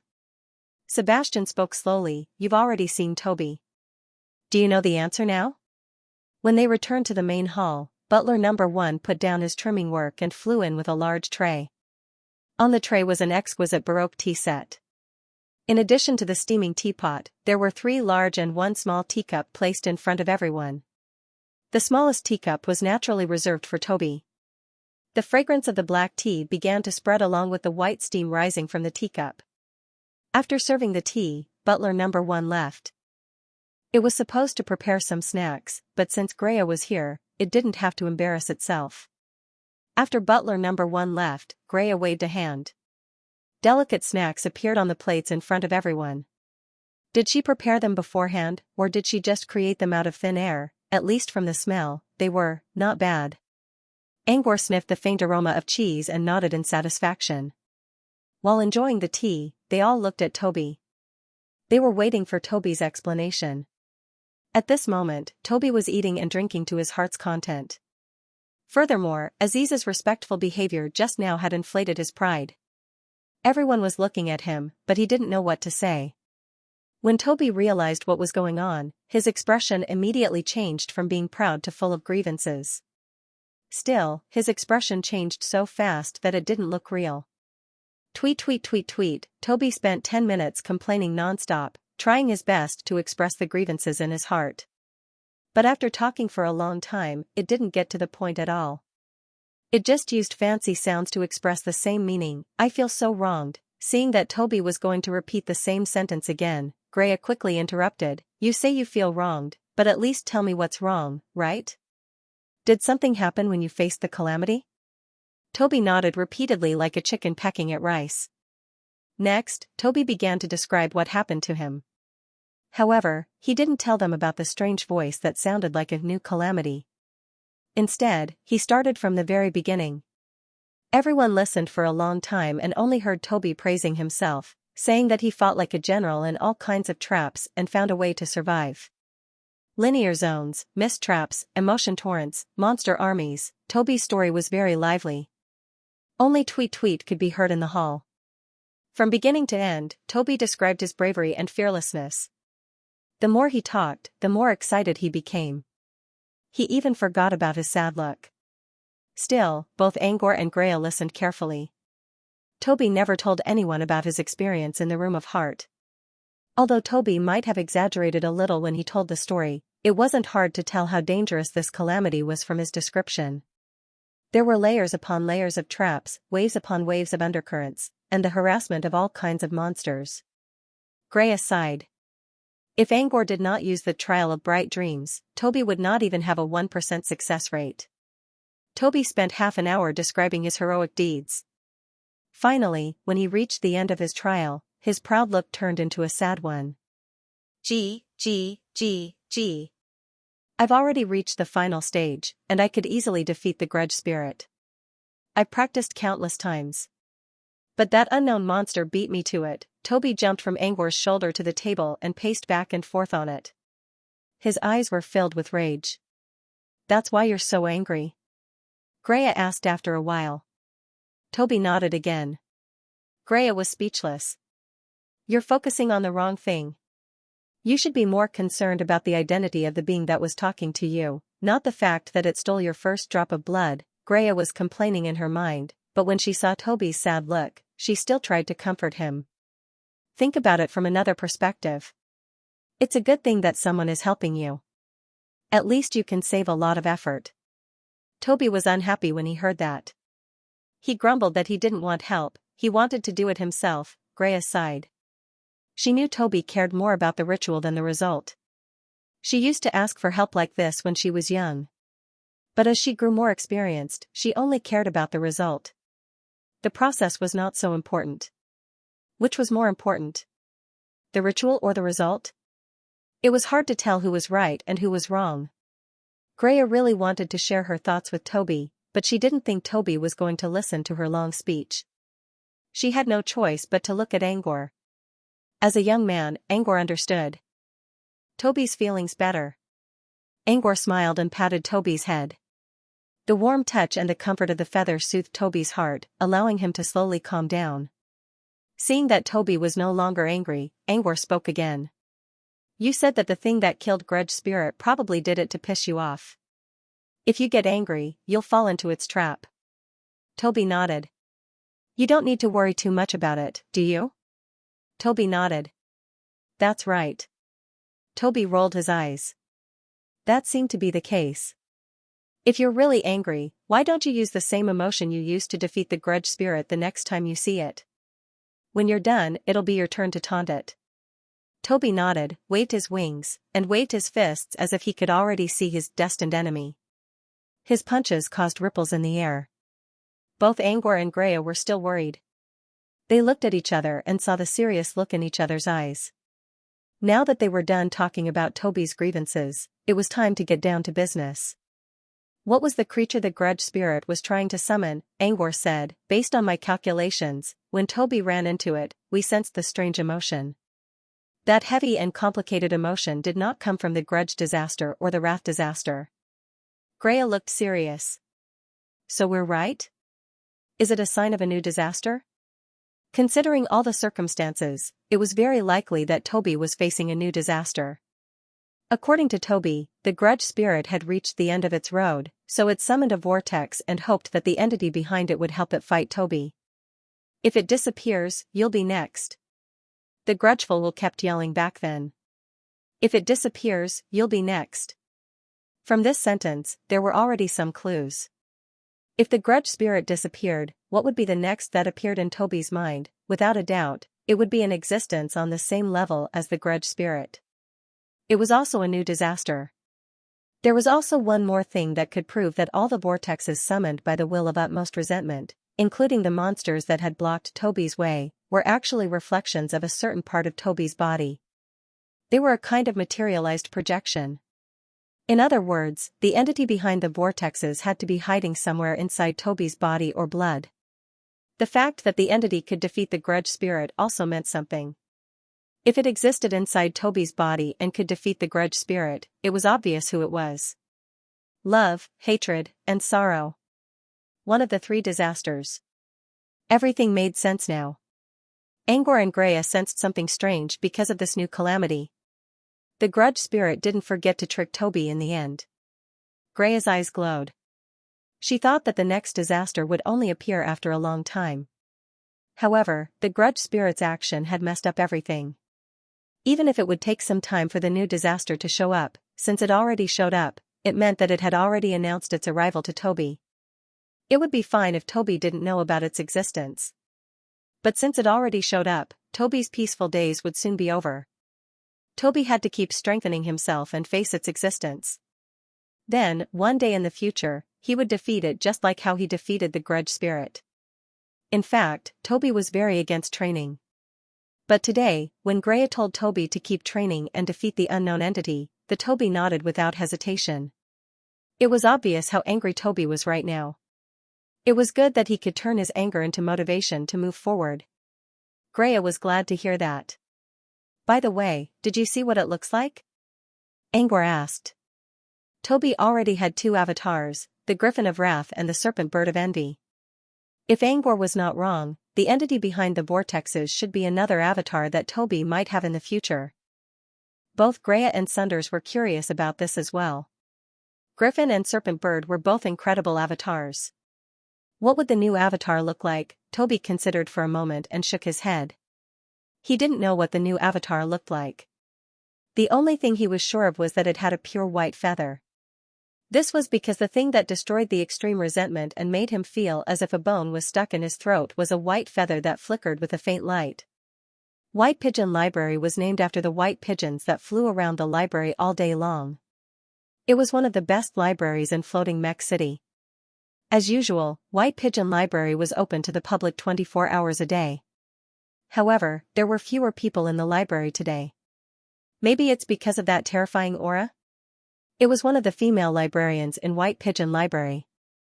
They would gather in front of the floor-to-ceiling windows and chat while enjoying the scenery outside.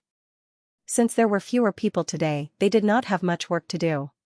They had more time to relax.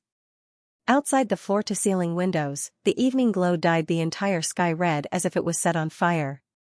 It looked just like the blood-red sky depicted in the famous movie, Mechanical Destruction. According to the Rune Eye, the terrifying creature has left. I don't know if that's true, another librarian spoke in a low voice. I heard rumors from wizards outside that the terrifying aura came from a creature above legendary. It's strong enough to crush Floating Mech City. Really? Above the legend rank? The person who spoke covered his mouth, his eyes widened in disbelief. It's true, but it also means that the information transmitted by the Mystic Eye is true. There was no need for a legendary powerhouse to only flash one aura. If such an existence were to descend, this aura would be continuous. So, they left. The sunset outside was the background. The female administrator spoke with longing in her eyes. I wonder what it's like above the legendary level.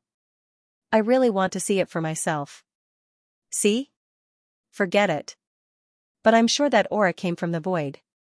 It's from a powerful being from another plane who passed by the wizarding world. Who knows if it's a good thing or a bad thing? If we don't handle it well, the southern region might end up like the apocalypse again. I don't want that. The speaker paused and looked at her friend.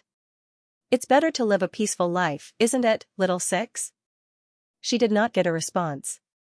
She looked at the girl next to her in confusion. It was a young girl with a black ponytail. She looked a little dull. She wore a pair of large black-rimmed glasses and a loose-fitting black uniform, the uniform of an apprentice representing Floating Mech City. Little Six was her nickname. Little Six usually didn't talk much. Although she was always present when they were chatting, she always held a book and sat quietly on the side, reading.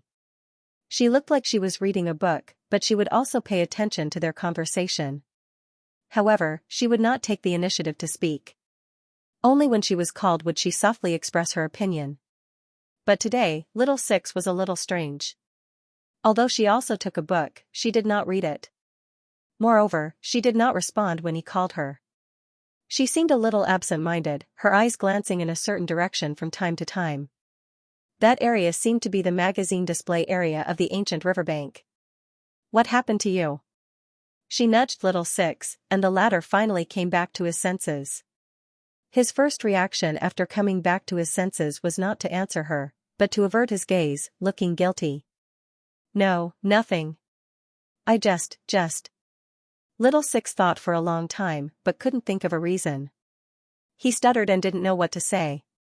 Little Six, she probably wants to secretly observe that person, right? A person who was in charge of the same area as Little Six said mischievously. That person? Who is he? It's the person that Little Six has been talking about all day long, the person that he wants to meet. Before the crowd could react, one of the administrators in charge of the Ancient River Beach magazine section seemed to have thought of something. Speaking of which, because of that terrifying aura, there are less than 10 people in the Ancient River Beach magazine section today. There's only one left. I see, so little Six wants to peek at him. That makes sense. Who is it? Everyone looked over curiously. The speaker did not keep them in suspense. A mister who's been in the limelight recently. In the limelight? And he even used honorifics? Plus, little Six kept talking about it all day long. The answer seemed to be coming out. A superdimensional wizard? Really? A superdimensional wizard came to the library? Little Six was not the only admirer here. Many female librarians were shocked when they heard the name and looked at the direction Little Six was looking at. Some of the bolder ones even walked over. They were librarians anyway, and they could use the excuse of sorting books to fool them. However, before those people could reach the ancient era's shore, they stopped. This was because a tall and slender figure was walking over from the curved corridor. His signature blonde hair and clear blue eyes all told them who he was. It was Angor. Angor did not stop walking. Instead, he headed straight for the main entrance. When he walked past a floor-to-ceiling window, he saw a group of female librarians gathered here. They all lowered their heads and did not say anything, as if they were performing a pantomime. Angor glanced at them and walked past them without saying a word. When Angor's figure disappeared from their sight, the female librarians sighed in relief and began gossiping. Of course, they were all talking about Angor. Little Six was the only one who remained silent. He seemed to be hesitating about something. Suddenly, Little Six stood up. Under everyone's bewildered gazes, he quickly stepped forward and ran towards the gate. Angor walked out of White Pigeon Library and looked at Toby, who was still sleeping in his chest pocket. Ever since Toby learned that abomination would come to him in his dreams, Toby did not dare to sleep. Even when he closed his eyes, he would go to the dream wasteland. Now, he finally met his end. After the ecstasy, the first thing Toby wanted to do was to sleep soundly. However, to cooperate with Angor, Toby forced himself to come to White Pigeon Library and read a bunch of pictures. When Angor told him to leave, Toby finally fell asleep.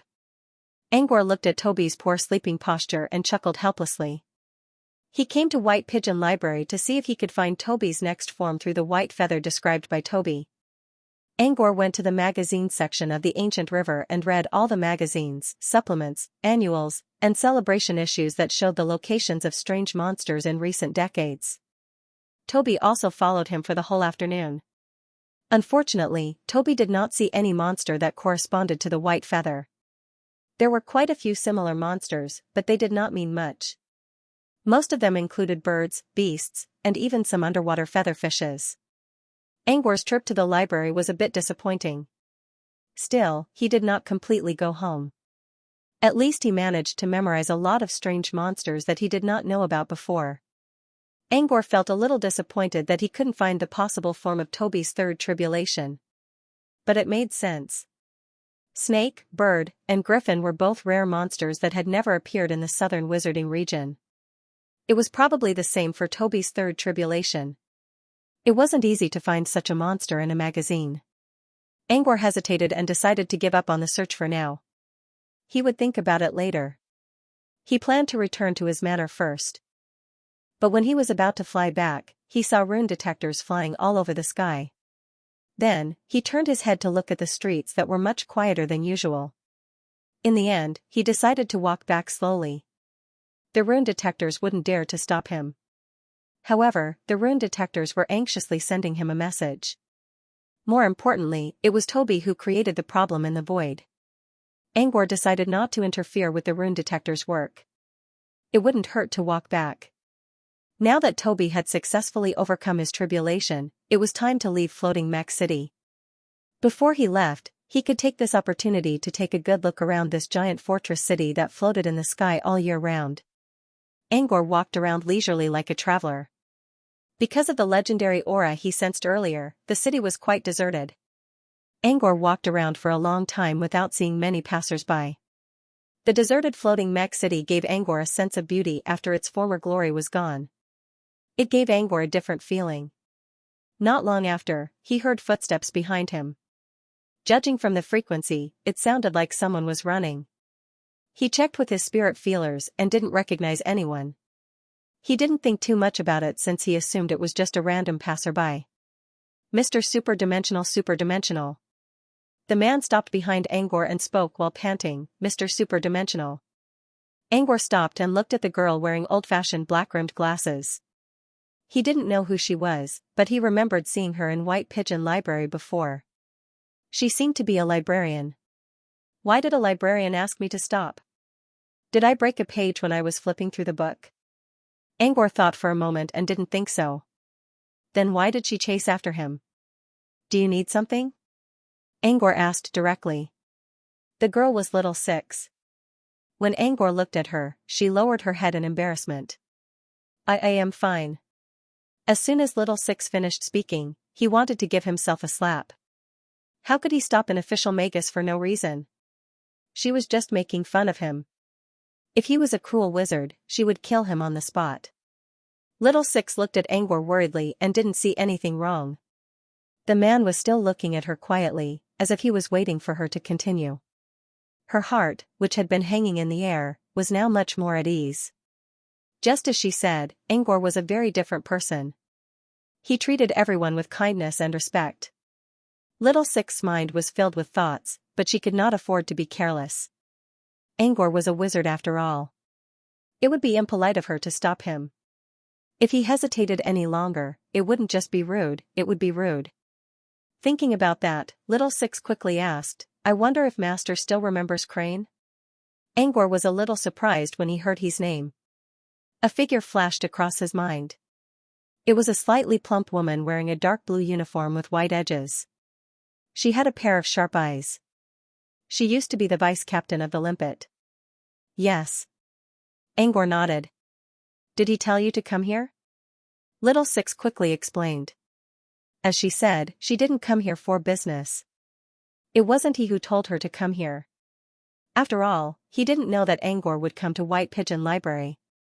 All of Little Six's actions were completely spontaneous.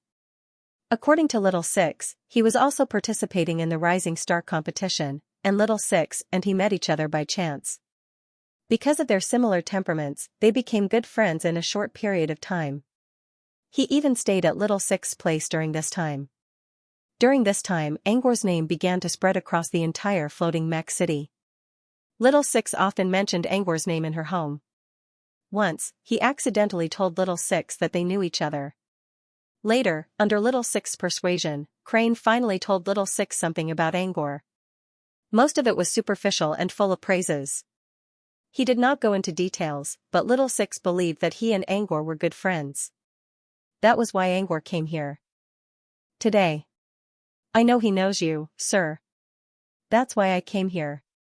Xiao Lu's eyes had a trace of pleading. Crane is heavily injured. I hope that Master can save her on account that you know her. She's hurt? Where is she? Angor didn't hesitate.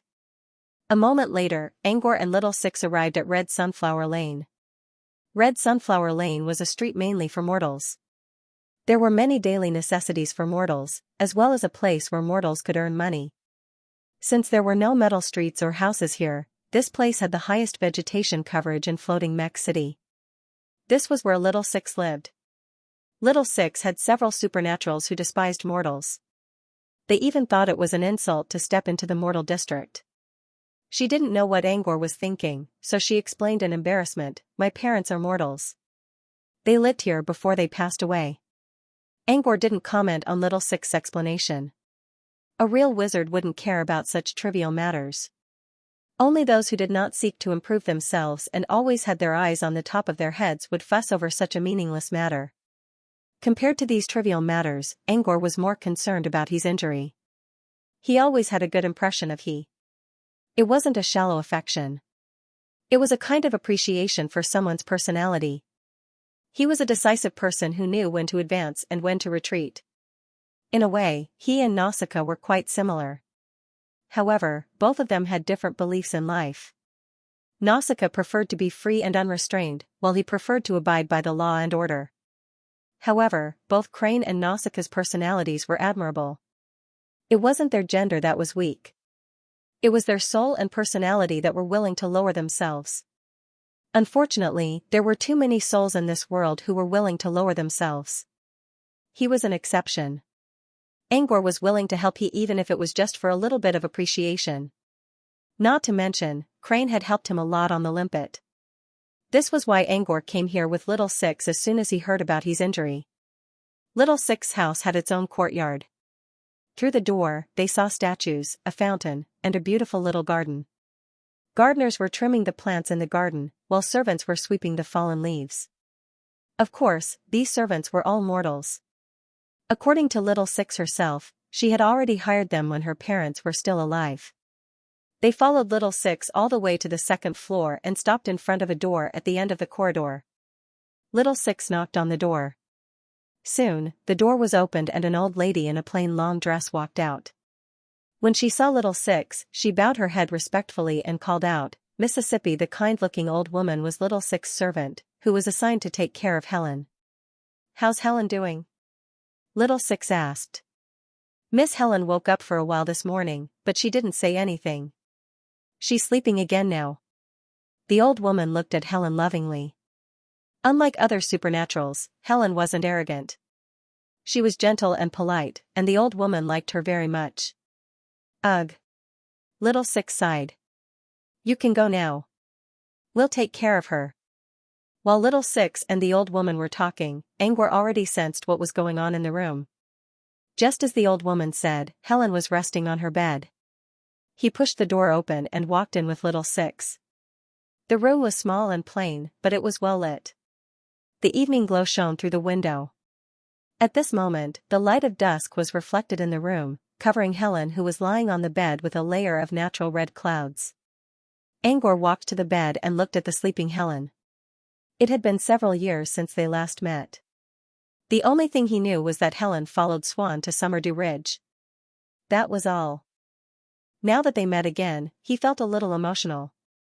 Helen's complexion didn't change much. The red clouds slightly covered her pale complexion, but her weakness and weariness couldn't be concealed. He used his spirit feelers to check Helen's condition. Several minutes later, he retracted his spirit feelers. Seeing this, Little Six hurriedly asked, "Sir, is Helen all right?" "She's in a bad condition. But you did a good job. At least her body is recovering. She just needs more time to rest." As soon as Little Six sighed in relief, Angor gave him another warning. "However, the worst thing about her is not the injuries on her physical body, but the impact on her spiritual power." Little Six also understood this because when Helen woke up, she had said that she couldn't use any mental strength, and even her perception of her mental space was blurry. This meant that Helen's spiritual power was definitely injured. Little Six was the librarian of the White Pigeon Library. When she was organizing the books, she would also read the contents. She had once read a book that introduced mental power, and there were many records of mental power injuries. However, more than 90% of mental power injuries were only caused by the inability to mobilize mental power, and not the inability to sense the mental space. Such a situation would only occur if the injury was very serious and almost irreversible. In Helen's case, it was very likely that she had suffered such a severe mental injury. Without any other options, Little Six seized every opportunity to find Angor. "Sir, can the injury to her mental strength be healed?" Little Six asked hesitantly. "Why do you ask?" Angor looked at Little Six in confusion. Wasn't it just a spirit injury? Why did it sound like it was an incurable disease? Little Six told Angor about the information she found. After listening to Little Six's explanation, Angor finally understood what was going on. Angor chuckled. "The information is correct. But you have to consider it from the real situation. If Helen suffered such a mental injury, she wouldn't even be able to stay alive, let alone wake up occasionally." Little Six was surprised. "Sir, are you saying that Helen's injury isn't that bad? But why is her perception of the mind space becoming blurry?" "Yes, she's injured, but not as bad as you said. As for why she can't sense her mental space, it's normal. She relied on external help to become a talent." Back on the limpet, he tested her spirit level and found that it was 9.3. She was not a talent, but she was not a talent. So, Helen must have relied on external help to become a talent. If Angor wasn't mistaken, Swan must have given her a potion of austere night, which helped her break through the 10-point barrier and become a talent. It was also because of the external force that her spiritual power fluctuations were not completely stable. If she had a few more years of training, she could become a level 2 apprentice, or even a level 1 apprentice. However, her spiritual power was injured when she was still a level 1 apprentice. The injury caused by unstable spiritual power increased the level of her spiritual power. Since she became a talent because of external help, the pseudo-number that grew out of nowhere was also on the verge of collapsing. Under such circumstances, it was normal for her perception of the mind space to become blurry. Little Six understood Angwar's explanation, but she still looked worried.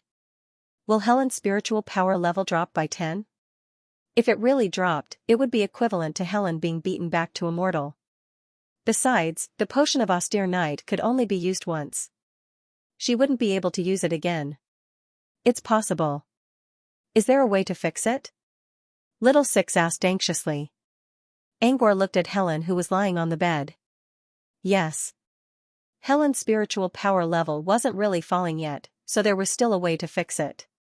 There were 2 ways to fix it. One was to use a special spirit potion, and the other was to help Helen sort out her spiritual power. The first method was too expensive. Each bottle of spirit potion cost a lot, and a beginner apprentice couldn't afford it either. The second method sounded simple, but it was difficult to perform. To sort out someone's spiritual power, one's own spiritual power had to be strong enough to carry out subtle manipulations. This was very difficult for apprentices.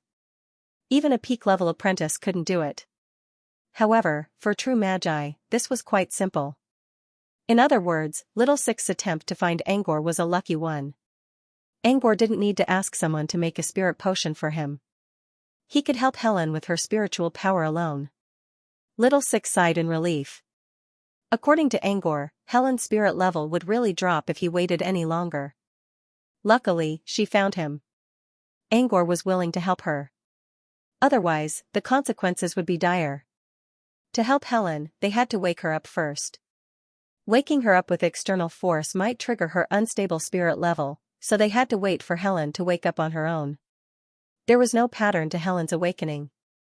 She would wake up for a while every day. Now, all they had to do was wait. While waiting, Angwar did not stay idle.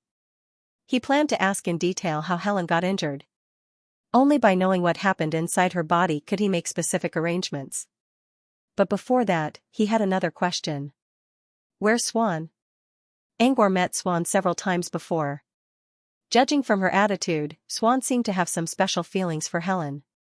Because of that, Swan cared a lot about Helen. Now that Helen was bedridden, Swan couldn't just run around like that. Now that Swan wasn't here, it was strange. When Little Six heard the name Swan, he looked a little gloomy. Swan. Half a month ago, she. Little Six paused. She went missing. Missing? Angwar nodded. He was surprised to hear that, but this was the only way to explain why Swan wasn't with Helen right now. How did she go missing? Asked Angwar. Half a month ago, the Rising Star competition had ended. Judging by the current state of the contestants, Swan should be cultivating in the endless corridor. Why would she suddenly disappear? Little Six lowered his head and sighed. Helen's injury has something to do with Swan's disappearance as well. Little Six recounted the events that had happened half a month ago to him. Since Helen was staying at Little Six's place, Swan was naturally staying with Helen. However, Swan was much stronger than Little Six, and she had a cold personality, so Little Six preferred Helen. After the Rising Star competition ended, Swan trained in the endless corridor every day just like the other contestants. According to Swan's plan, she would stay like this for about a year. Since Swan often went to the endless corridor, she didn't spend as much time with Helen. Helen herself didn't mind. She was still in the early stages of her cultivation, so she could practice with Little Six and exchange ideas with him. However, Swan felt that she had neglected Helen, and that she couldn't get over it. So half a month ago, Swan decided to rest for a few days so that she could check on Helen's progress. I usually talked to Helen. Since Swan came back, I didn't want to disturb them. I had something to do at White Pigeon Library, so I didn't go home. After I finished dealing with the matter and came back, I found that Helen had suffered serious injuries and was staggering back, Little Six said. Little Six didn't know what had happened at that time. He only heard from the servants that Swan and Helen went out that day. It seemed like they were going shopping. It was only after Helen woke up that she learned some of the inside story. Swan took Helen away from floating Mech City for a walk. Along the way, they ran into a group of strange people who wanted to kidnap Swan for some reason. Helen tried to pull Swan away, but she was suppressed by a powerful aura and fainted. When she woke up, Swan was gone, and Helen was badly injured. In the end, she had to return to Little Six's place. They ran into a group of strange people? Who are they? Angor wondered. Were they Swan's enemies? I don't know. Helen didn't tell me. Little Six said, apart from the first day when Helen told us some things, she became less and less talkative every day. She hasn't spoken for 10 days now. I think she's worried about Swan.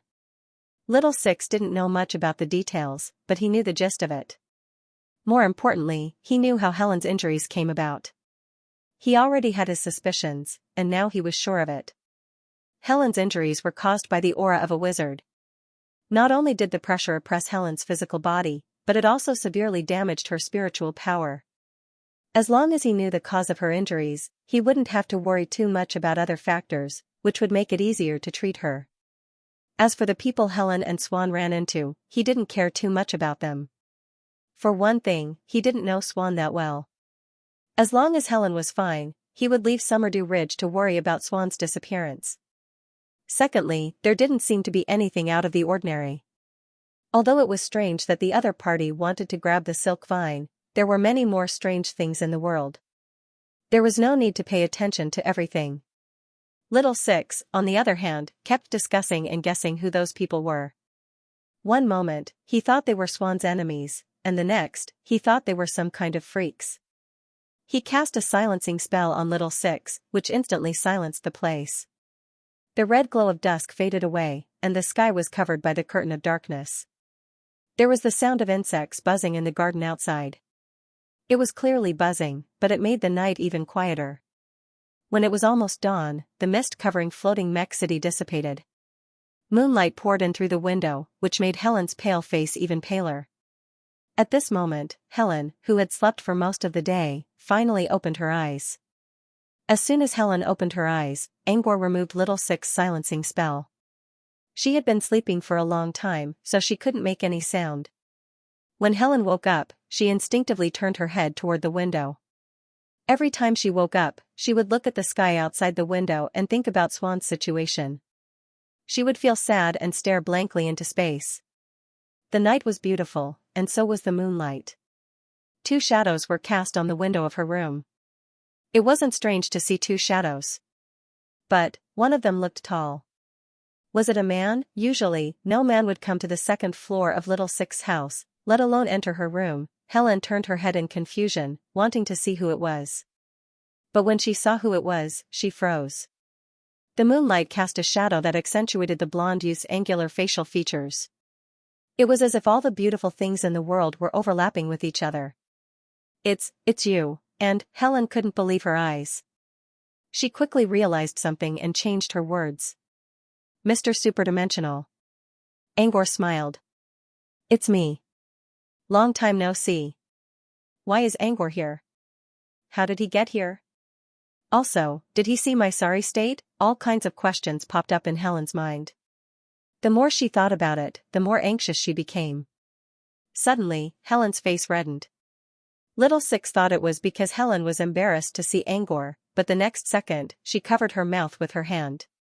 Her chest heaved up and down, and a drop of red flowed between her fingers. Helen, what's wrong? Little Six panicked. She wanted to touch Helen, but she didn't want to hurt the girl, so she quickly turned around and looked at Angor with a pleading look. Angor didn't say anything. He walked to Helen and put a hand on her shoulder. Helen didn't know what was going on. She only felt all kinds of questions and anxiety in her mind. Suddenly, she lost control of her body. A sweet taste of blood flowed from her throat into her mouth, followed by a strong urge to vomit. In order not to embarrass herself in front of Angor, Helen covered her mouth, but the blood still flowed out. After spitting out the blood, Helen still didn't feel relaxed. Instead, her body was in even more pain, as if her internal organs were being stirred up. Coupled with her unstable emotions, Helen not only felt extreme pain in her physical body, but her mental anxiety and psychological pressure were also increasing rapidly. This was the most painful moment she had experienced since she came back to Little Six's house, apart from the first day. She clutched her aching chest and gasped for breath.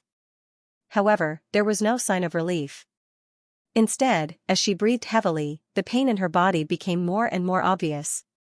Just as Helen felt like she was about to collapse, a gentle force suddenly entered her body. This power was like the morning star of the old night. Although it wasn't surging violently, it carried the power of light. Just a trace of it entered her body, and it seemed to cut through the endless darkness, allowing Helen, who had sunk into a long and painful night, to see the light of dawn. When the sun rose and the light pierced through the haze, Helen's tumultuous organs returned to their places. The pain slowly faded away, and her mind returned. When Helen regained her senses, she heard a low chuckle that seemed to come from deep inside her throat. The sudden change in your mood affected your internal injuries. So, are you that excited to see me? Of course, it was Angor who spoke. Hearing this, Helen's face suddenly flushed red. Unlike the previous blush that made her want to vomit blood, this blush was purely due to shyness. However, after seeing this, Little Six asked worriedly, "My lord, it seems that something is wrong with Helen." Her complexion changed again. When Helen heard this, she felt her cheeks burning. She couldn't wait to lower her head and find a hole to hide in. He chuckled. "Don't worry. Helen's condition is still a bit unpredictable, but I'll keep an eye on her." When Little Six heard this, the huge rock in his heart was finally lifted. Helen gave Angor a grateful look. She knew Angor must have noticed it, but he did not point it out so as not to embarrass her. It reminded Helen of the time she spent on the limpet. His gentleness was different from other supernaturals, which allowed Helen to slowly fall in love with him. The scent only lingered on the sea and never floated again after Angor rejected her. However, Helen would never forget the feeling of her heart pounding in her chest. At this moment, her emotions seemed to have returned to that time and surged again. Only this time, Helen understood that it wasn't because she was moved, nor was it because she was afraid of love. She was purely grateful. "Thank you." She lowered her head and said, "Thank you. You don't have to thank me. Do you remember what I told you when the limpet passed by Venus Seagull?" Enlightenment Seagull Tower was located at Enlightenment Long Island, which served as an entrance to Devil's Water. It was also the last tower the limpet encountered before reaching its final destination, for on land. On that day, Helen told Angor that she would become Angor's goal after entering the wizarding world. It was the last moment of darkness before dawn. Angor looked at the white clouds in the sky and said, "I don't mind being your goal. But in both the wizarding world and the mortal world, you should always focus on yourself, not others. Chasing after yourself, realizing yourself, and surpassing yourself is what you should do." When he finished, the first rays of the morning sun shone on his face. Even though Angor was using the appearance of a sloppy middle-aged man, he still looked as dazzling as ever. Helen would never forget this moment. "So you still remember?" Angor spoke in a soft voice. "Set yourself as your goal, reach your goal, and surpass yourself. That's a small suggestion I gave you. But it seems you're still far away from it." Helen wanted to say something, but in the end, she let out a soft sigh and didn't argue anymore. Angor was right. She did want to give up on herself for the past half a month. Angor looked at Helen's expression and knew she understood what he meant. He didn't want to waste too much time on this topic. Helen was a witch, and she knew what she should do. "Let's get back to business. You can take your time to heal your body. But you can't delay the recovery of your spirit power. If your spirit power drops by 10 points, you won't be able to become a talent anymore. If that happens, you won't be able to find anyone you want." Angor explained how to heal Helen's spirit power. "During the treatment process, perhaps your spiritual power will resist, but this is a normal phenomenon. You must control it. Don't resist my spiritual power, I will help you sort it out." "I understand." Helen nodded. After a short pause, Helen asked somewhat hesitantly, My lord, how did you know that I was in Li Wei's residence?" Angor looked at little six. So her name was Li Wei. Helen saw Angor's expression and knew it was little six. She looked at little six, who stuck out her tongue at her. The girl's lively action was different from her gentle appearance. But in Helen's eyes, little six was just as adorable. Looking at little six's expression, Helen knew how she managed to invite Angor here. Helen considered and said, "Mr. Little Six is just worried about me. If she offended you in any way, please forgive her. I'm already here. Of course I won't mind." Angor gestured Helen to sit up. "Get ready. It's rare for you to calm down. This will help you sort out your spirit power." "Okay." Following Helen's answer, a spirit power that looked like a soft thorn suddenly crept into her spirit space from between her eyebrows.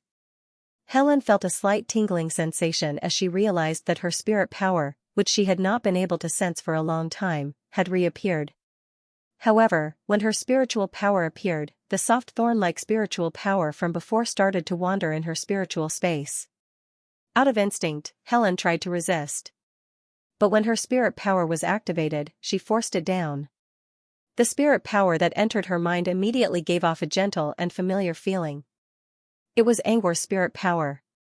Helen clenched her fists and forced her spirit power to stay still. She allowed Angor's spirit power to slowly wander around her spirit space. "Don't worry." Angor's voice reached Helen's ears when she felt her body tensing up. "You don't have to do anything in the early stages. Just control your spirit power and follow me." Helen didn't say anything. Instead, she followed Angor's instructions and guided her spirit power to follow the strange spirit power. Angor's spirit power was like an arrow, guiding her spirit power to follow it. As her spirit power began to move, Helen clearly sensed that her spirit power, which had been out of order for the past few days, was slowly returning to order. If one were to compare mental strength to threads, then Helen's mental space would be a messy pile of threads, all of which were mixed together. If Helen continued to let it go, then these threads would stir up more and more, and in the end, her spiritual space would be completely controlled by the disordered threads. Not only would Helen's spiritual force be severely damaged, her spiritual force value would also drop by 10 points, and she would become immortal again. Now, Angor controlled his spirit power to enter Helen's spirit space and remove the tangled threads bit by bit like a cleaner. Helen felt this feeling the most because she had been following Angor's spirit power all this time and witnessed the return of a large amount of disordered spirit power. At the same time, Helen was able to control more and more spirit power herself. The disordered spirit power all joined her team. Under Helen's control, the team grew stronger and stronger. Helen's heart was filled with joy as she felt the strengthening of her spiritual power. But before she could celebrate, Angor's voice came again. As the entangled spiritual power from before is continuously unblocked, the rebound force will also increase. You have to be a little more careful. Helen didn't know what he meant at first. She only realized it when the spirit power she controlled was about to attack Angor's spirit power. Rejection. In the beginning, the amount of spiritual energy she could control was very little, so there was not much rejection. However, as more and more spiritual energy was added, the rejection grew stronger. He wanted to expel Angor's spirit energy from his spirit space. This was a natural reaction, and Helen couldn't stop it from being born. The only way was to forcibly suppress it. Helen's previously relaxed state of mind began to tense up.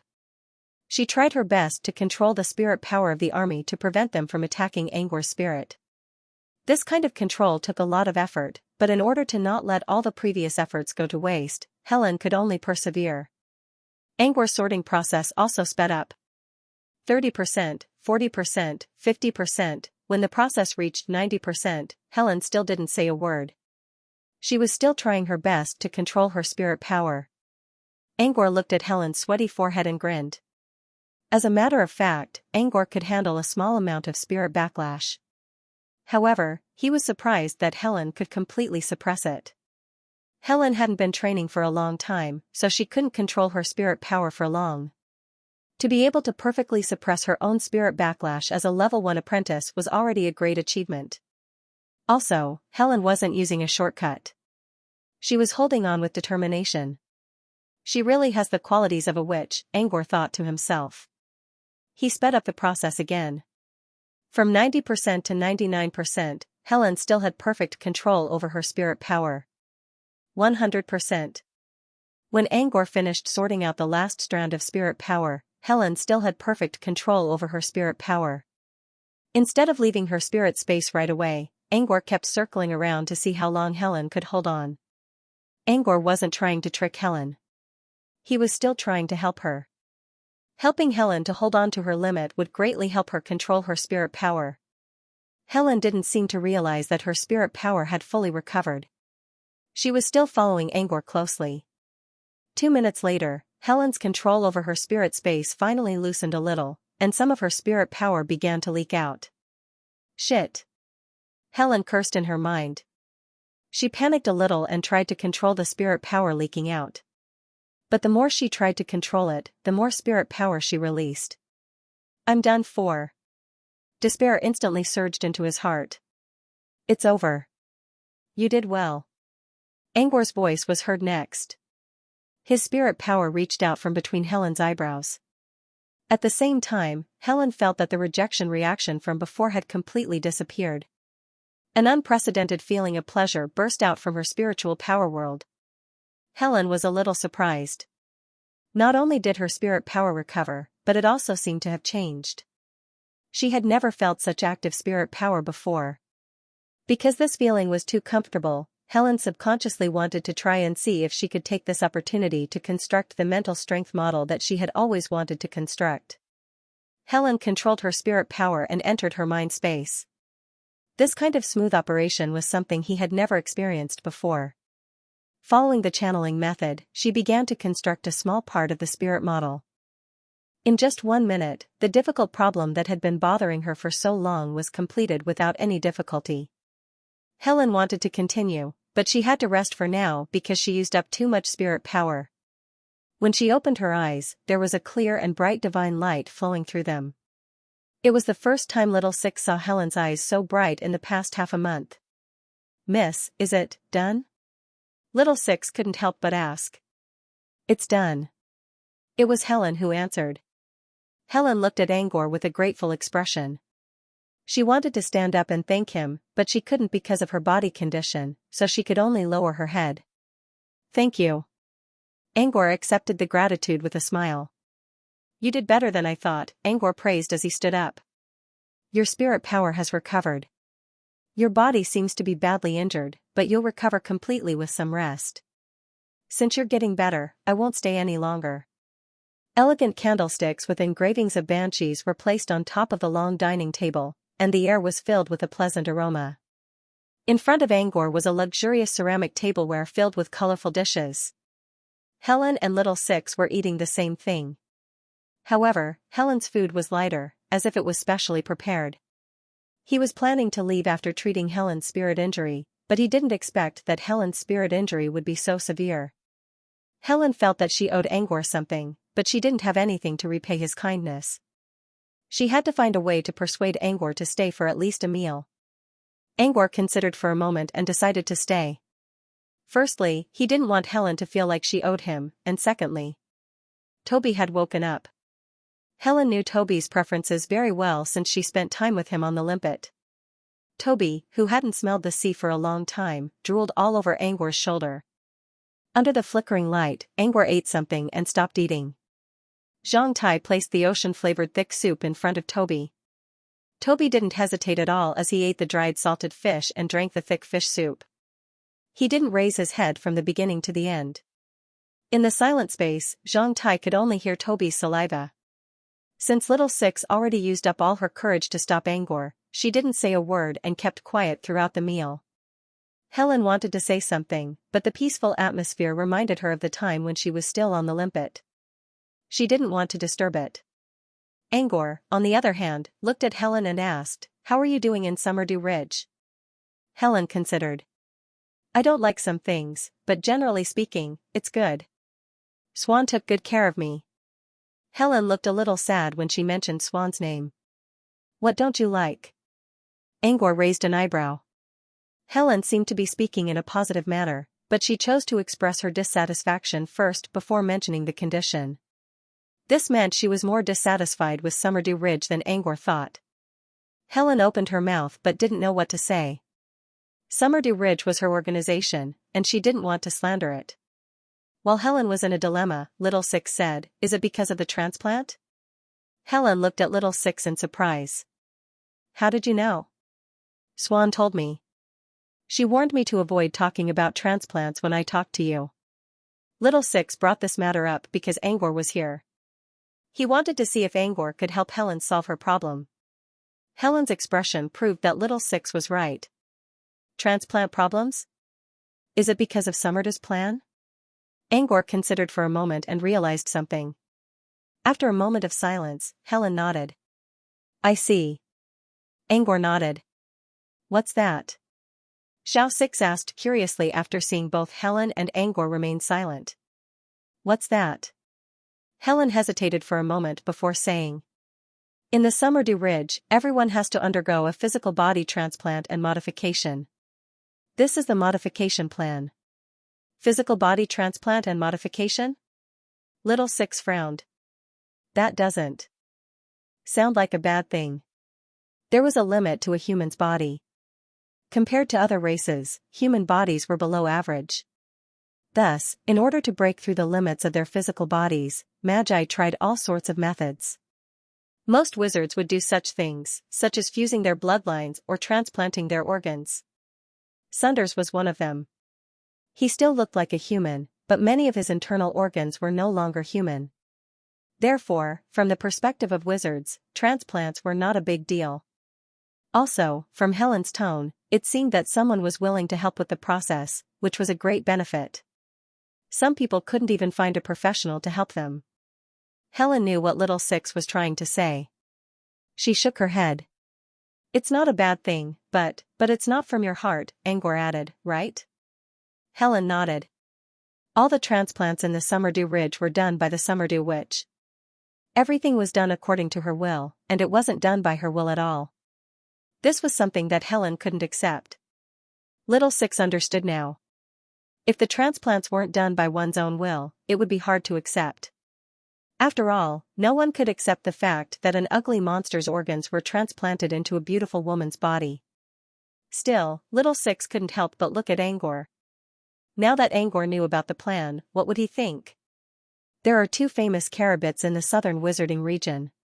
Both of them are female, and they're carabits who love to study living creatures. One of them lives at Devil's Water, while the other lives in the Abyss. These two people are the Basket Witch of Summerdew Ridge, also known as the Summerdew Witch. The other is a member of the Research and Development Institute, nicknamed Grafting Maniac, Dong Yong. Angor's opinion on the two was simple. From a technical point of view, Eastsea was much more advanced than Summerdew Witch. Eastsea might have a bad personality, but she was still a member of the research department. The fact that she could join the research department was proof of her skills. But from a human perspective, Summerdew Witch was also a sickly woman who often transplanted nightmare creatures into her body. However, she didn't seem to be so stubborn toward her own people. Thus, from this point of view, Witch Summerdew was much more reliable than Donna. But Summerdew Witch always does whatever she wants. Even if it won't harm you, it might not be suitable for you. Helen couldn't see the bigger picture because she was too involved. Angor explained the situation to her from a higher perspective, which helped her to understand. Besides, there was a way to avoid the transplant. According to Swan, a level 2 apprentice would need to practice a special cantrip and make sufficient preparations to withstand the rejection of the transplant. As long as Helen applied to travel when she was a level 2 apprentice, she would be able to avoid the transplant when she became a formal wizard. However, she wouldn't be able to enjoy the resources of Summerdew Ridge. Also, she might not be able to advance to the next level. She needed to think about it carefully. "I understand." Helen nodded. Actually, Angor could protect Helen by using his own identity to negotiate with Summerdew Witch. However, this was Helen's life after all. He could help her once, but he couldn't live for others forever. Besides, Summerdew Witch had a bad personality. If Angor used his identity as a member of the research department, he might be able to persuade her to back down. But who knew if she would leave a backdoor for Helen during the transplant? Therefore, how to choose, whether to compromise or to risk everything for freedom, Helen's own opinion was still the most important. After talking about his plan, Angor asked something else. As long as it didn't involve the core of Summerdew Ridge, Helen was more than happy to answer. However, Helen couldn't avoid mentioning Swan's name. Every time she mentioned her name, Helen's eyes dimmed a little. In the end, Helen looked at Angor and hesitated. "Sir, As soon as she spoke, Helen shut her mouth again. She wanted to ask Angor to help Swan, but she knew Angor had nothing to do with Swan. Asking Angor out of the blue would only offend him. Besides, Angor already saved her for free. Asking for more would be like asking for a yard after taking an inch. She did not say it out loud, but Angor knew what was on her mind. "Let's talk about Swan. I heard she was kidnapped. If it happened near Floating Mech City, I can talk to the enforcers for you, yes." Yes. Swan's disappearance wasn't a big deal in a wizarding world that was on the brink of chaos. Besides, he didn't know Swan that well, so he didn't want to get involved.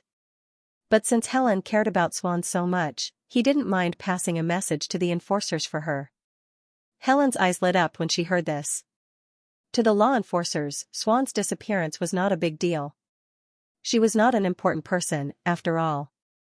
Even if Swan was taken away from Floating Mech City, it would not cause too much of a fuss, let alone near the city. But if Angor was the one telling the enforcers about Swan's disappearance, the enforcers would definitely take it seriously. With the enforcers' help, they might be able to get some information about Swan. With that in mind, Helen nodded at Angor and told him everything that happened that day. Half a month ago, just as Little Six said, Swan didn't go to the Endless Corridor that day. Instead, she said she wanted to take Helen for a walk. Floating Mech City was Helen's first time seeing such a huge supernatural city since she entered the wizarding world. Helen didn't spend much time in the Rising Star competition either. Now that Swan was with her, she decided to explore the city with great curiosity. After a quick tour of half of the city, Swan suggested that they go to other cities in Everin. She thought that there was nothing interesting about the fortress, which was made entirely out of metal. Helen nodded in agreement. But to her surprise, something unexpected happened during their trip. 300 kilometers north of Floating Mech City, they ran into a group of strange people who suddenly appeared from a space fissure. They were riding on a strange, shuttle-shaped flying car. At that time, they had deliberately avoided it, but who would have thought that the shuttle-shaped flying car would stop directly in front of them? Then, the person sitting on the flying car walked down and stopped them. The group of strange people seemed to be talking to each other for a while. Eventually, they set their eyes on Swan and took her away without saying a word. Did they say why they took Swan away? Angor wondered. No. Helen shook her head. Could it be Swan's enemy? Little Six asked. Helen shook her head again. No. Swan told me that she didn't know these people. Besides, their leader is a formal wizard. There's no way Swan would have a grudge against a formal wizard. Because the intruder was an official wizard, Swan was captured and Helen was severely injured. She fainted on the spot. When Helen woke up, no one was around. She forced herself to endure the pain and returned to Floating Mech City using the feather Swan gave her. After Helen finished speaking, her eyes were still filled with complex emotions, anger, helplessness, and grief. Angor did not get any useful information from the conversation. Still, it was strange that someone would kidnap someone for no reason. He thought for a moment and asked two questions that had been bothering him. First, who was that official magus? Helen hadn't been in the wizarding world for a long time, so she wasn't familiar with the appearances of wizards. Based on Helen's description, Angor used an illusion to recreate the man's face. It was a serious-looking middle-aged man with a square face and a very eye-catching aquiline nose. When the illusion showed the man's face, Angor was a little confused. He didn't know who this man was. He learned a lot of common knowledge recently, so he didn't know all wizards. At least he knew some of the famous ones. But he had no idea who this person was. Even Little Six was puzzled. Little Six was one of the librarians in White Pigeon Library. Her daily job was to organize books. She might not know as much as Angor, but she was more familiar with the appearance of wizards than Angor. If even Little Six didn't know who this person was, it was even harder to figure out who he was. Since he couldn't find any clues from the man's appearance, Angor decided to ask another question. Next, he asked, "What's the shuttle like?" Angor wasn't good at distinguishing faces, but he was quite good at identifying alchemy items. When Helen described the flying shuttle, Angor thought of something else. He quickly projected the image of the flying shuttle in front of Helen. Angor was surprised when he heard Helen's confirmation. This was the first time he saw such a thing. However, he wasn't a stranger to the flying carriage's engine. He saw something similar in the alchemy books he obtained from Nether City in the Nightmare Realm. The design of the shuttle was modified a little, but the core of the design remained the same. Angor was surprised because the design wasn't popular in the southern wizarding region. The key material used in the design was cypress coldwater, which couldn't be found anywhere in the southern wizarding region or the general plains around it. The material and the special alchemy design were usually popular in the northern wizarding world and the origin world. So, those people weren't from the southern wizarding region? Were they from another wizarding world? While Angor was pondering, Little Six spoke to Helen. "If they're not Swan's enemies, maybe they have something against Summerdew Ridge, and they're trying to get revenge on Swan?" Helen shook her head. "If they have something against Summerdew Ridge, why didn't they attack me? Besides, both Swan and I were wearing normal clothes. We didn't have any Summerdew Ridge insignia on us." "I see. So what did they want to do with Swan?" Little Six asked. "Insignia? Do they have any special emblems on them?" Angor asked after he heard the conversation between Little Six and Helen. "Yeah." Little Six's eyes lit up. She didn't know who the wizard was, but if she knew their insignia, she might be able to find out where they came from. Then she could find out which organization or clan they belonged to. Special insignia, huh? Helen was immersed in her memories, but that was something that had happened half a month ago. Although she remembered the other party's appearance, she had neglected many details. When Helen couldn't find anything, she suddenly felt a cool sensation entering her body, which went straight to her brain. As if someone poured a bucket of cold water on a hot summer day, Helen's mind slowly cleared up. Helen looked up and saw the light coming from Angor's fingertip. "A small illusion spell to help you remember," Angor explained. Helen knew what he meant, but she didn't say anything. Instead, she tried to recall her memories while her mind was still clear. The scenes in her mind were like images. Apart from the general outline and appearance, everything else was blurry. However, when that cool feeling persisted in his mind, those blurry areas that seemed to be covered by a layer of mist started to slowly melt away. The details that he couldn't recall before were finally revealed. Helen opened her eyes. "I remember now. They all wore different clothes, but they all had a similar insignia." "What symbol?" Little Six quickly asked. She had lived in Floating Mech City for a long time, so she could easily recognize the symbols of certain clans or organizations. "I think it's a symbol. Not in the universal language. Maybe it's a special language or a self-made symbol?"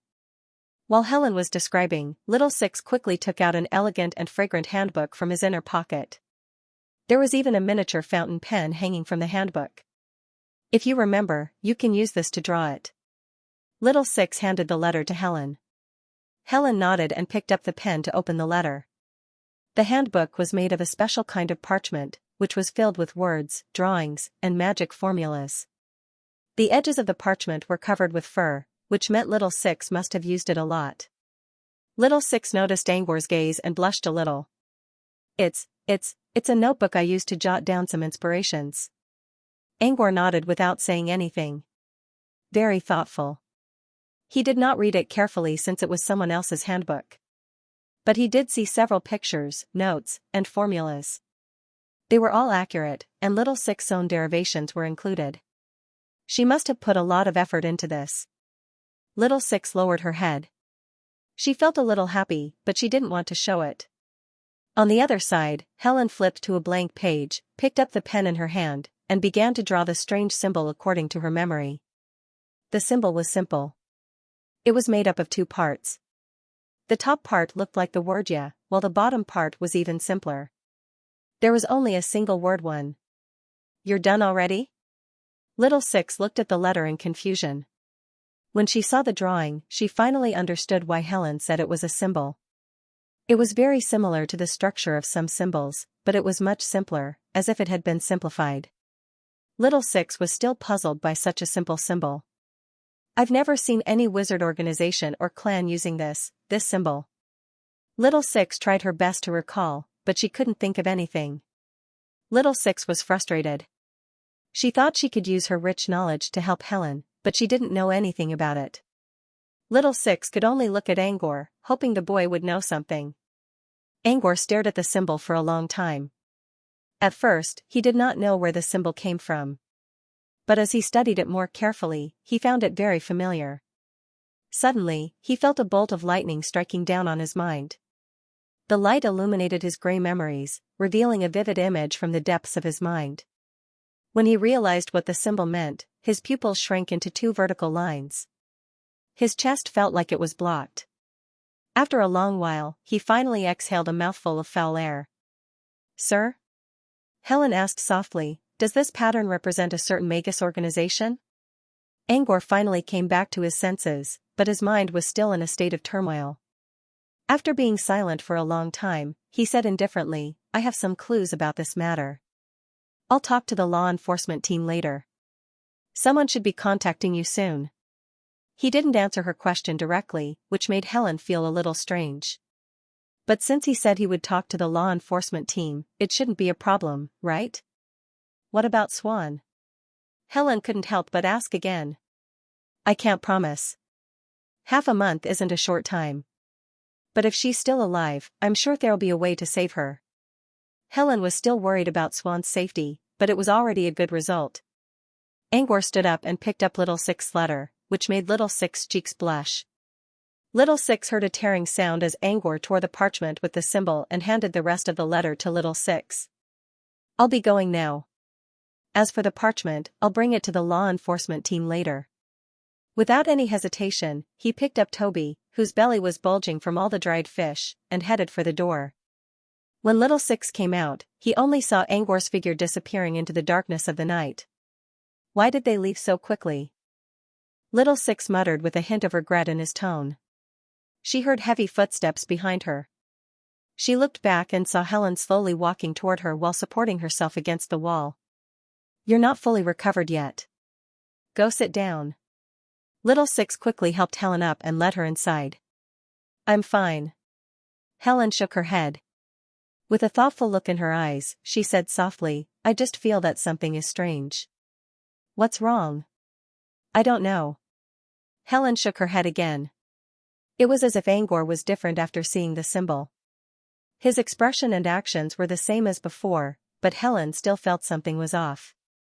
Besides, was it necessary to take away the parchment to inform the law enforcement team? Little Six put a hand on Helen's shoulder and said, "Don't think too much.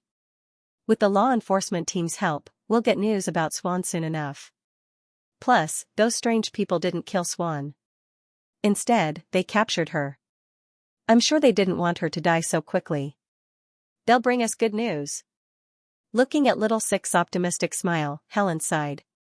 "I hope so." On the other side, Angor was flying in the air. His robe and the parchment in his hand were fluttering in the wind. His eyes never wavered as he stared at the runes on the parchment. "There's no mistake.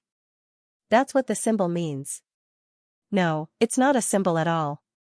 It's a pattern." It looked like some kind of simplified symbol at first glance, but in fact, it was the symbol of a sprout breaking out of the soil. Of course, Angor knew what the pattern meant. Believers of the Germinal organization, Angor muttered their names. There was no mistaking it. They must be Germinal believers. He thought he had eliminated all the pests after killing the last female believer of Paladoa. But they were still here. According to his speculations, these people came from another wizarding world and came to the southern wizarding region. Maybe they were the ones who caused the rise of Germinal believers in the southern wizarding region. If he was right, they came to the southern wizarding region to spread Germinal believers' beliefs. If that was the case, he had to get rid of them. At the very least, he couldn't allow them to stay in the southern wizarding region. Still, he didn't need to get involved.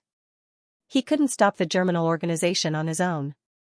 Since this happened in Floating Mech City, the best way to deal with it was to let the leaders of Floating Mech City handle it. Above the communicator, which was as thin as a cicada's wing, a pale blue humanoid light spirit slowly appeared. "Good evening, Mr. Pat."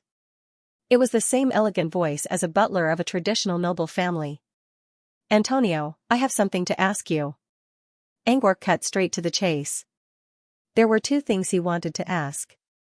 First, the current location of the mechanical beast emperor, Lawson, and the current situation of Headmistress Muse. Since he was going to tell the leaders of Floating Mech City about the germinal organization, he naturally thought of Lawson and Muse. He was more inclined towards Muse. After all, compared to the cold Lawson, he was more familiar with Muse. Unfortunately, according to Antonio, Muse was still in seclusion and had cut off all communication with the outside world. If Angor wanted to contact him, he would have to force his way into the Creation Palace. However, the Creation Palace was full of traps. Unless one was a top-notch fighter or someone as strong as Lawson, they would not be able to break in by force. Since Principal Muse was still in seclusion, Angor had no choice but to look for Lawson.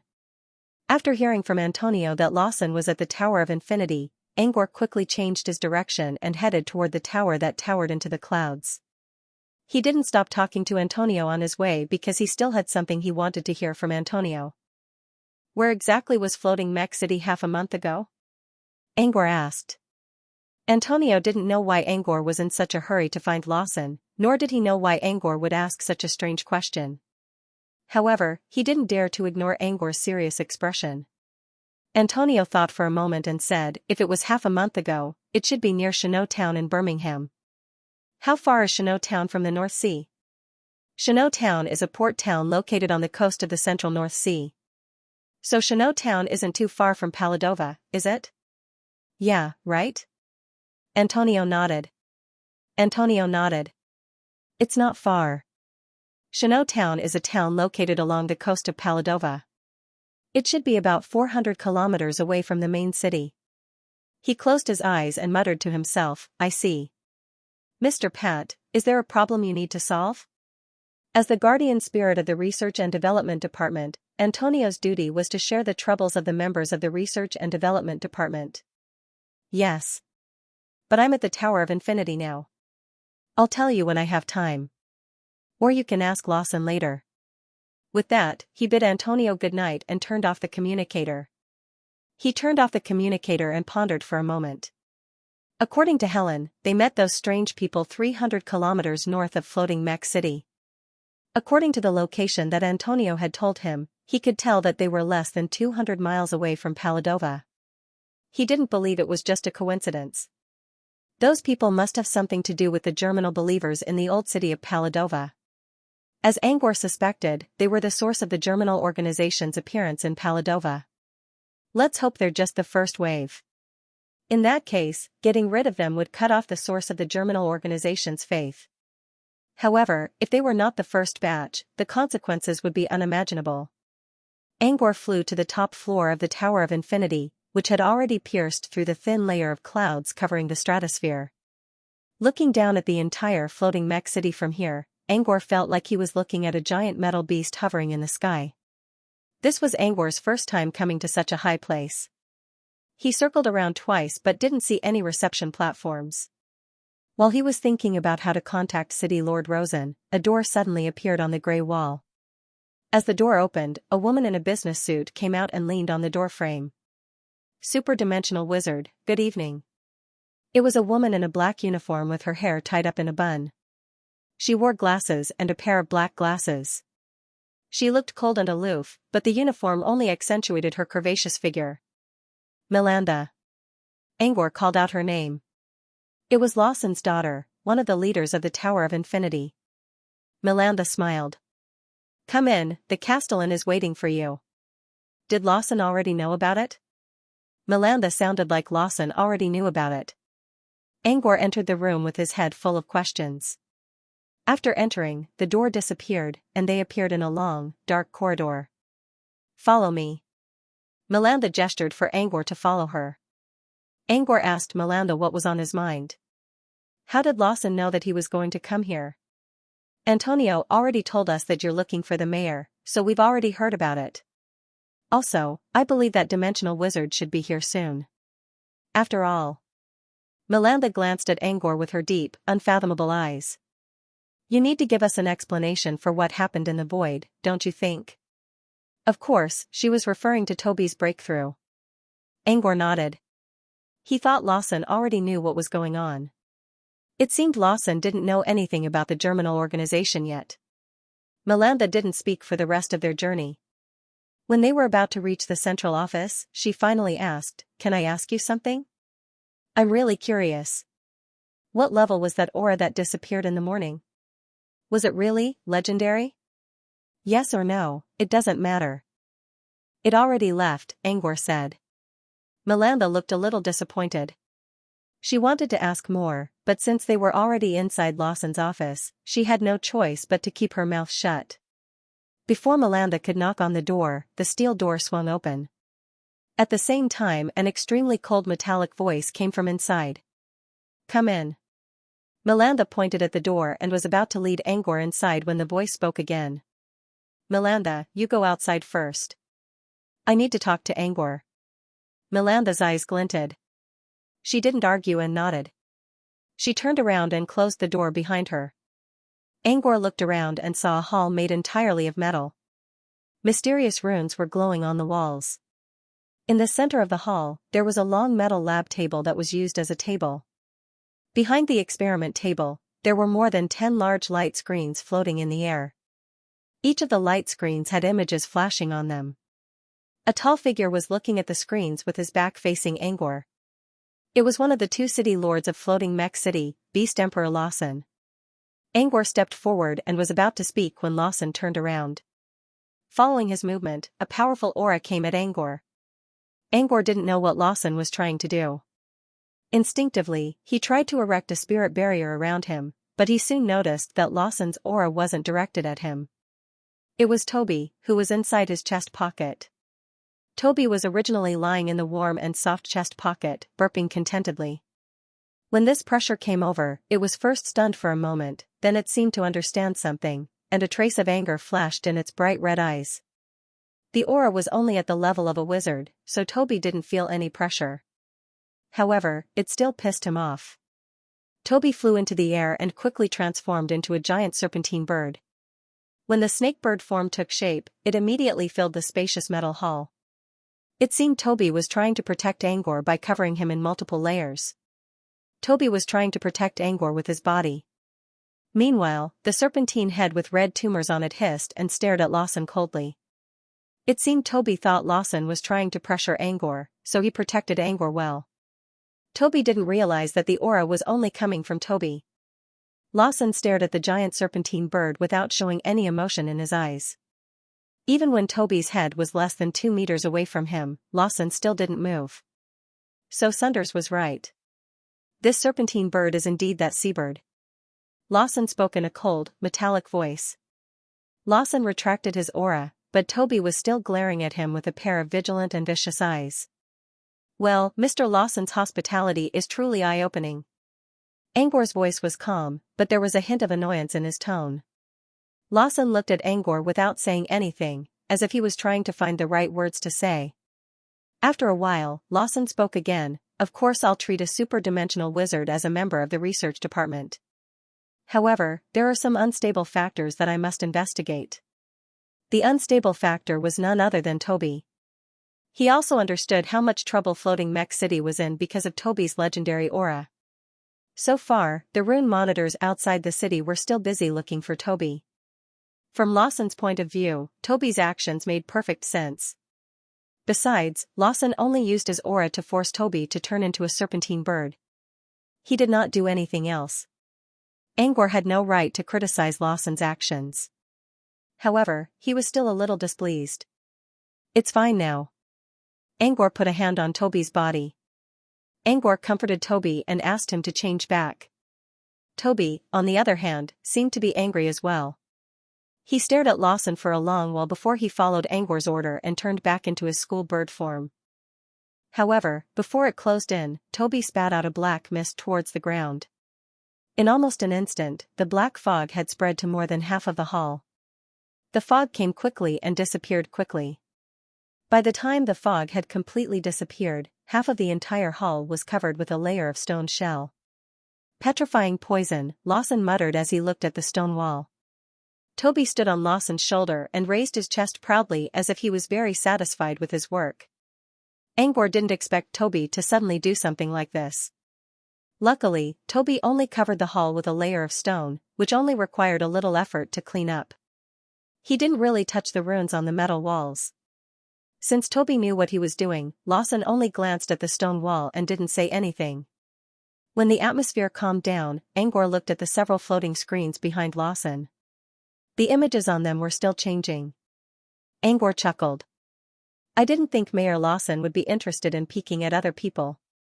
The screen was showing a real-time image of floating Mech City. Judging from the angle of the image, it was captured by a rune eye. What do you think will happen to a city full of supernatural creatures without proper control? Lawson spoke in a flat tone. I'm only doing this to control the unstable elements. Lawson paused for a moment before he added, speaking of which, I have some images here that I want to share with you. As Lawson spoke, he tapped on one of the screens gently. The light screen instantly enlarged and covered all the other light screens. At the same time, the content on the screen changed from the real-time image of floating Mech City to another image.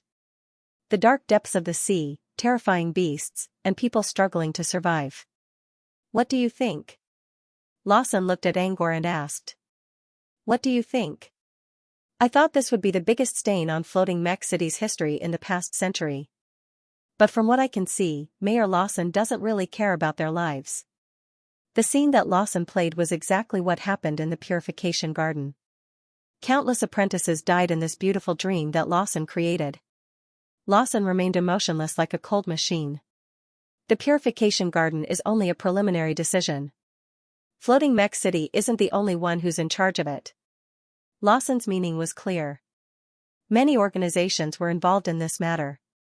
Otherwise, they wouldn't have allowed so many apprentices to enter the garden. Besides, some people did benefit from it. You, for example. As he spoke, Lawson replayed the video again and showed Angor's face.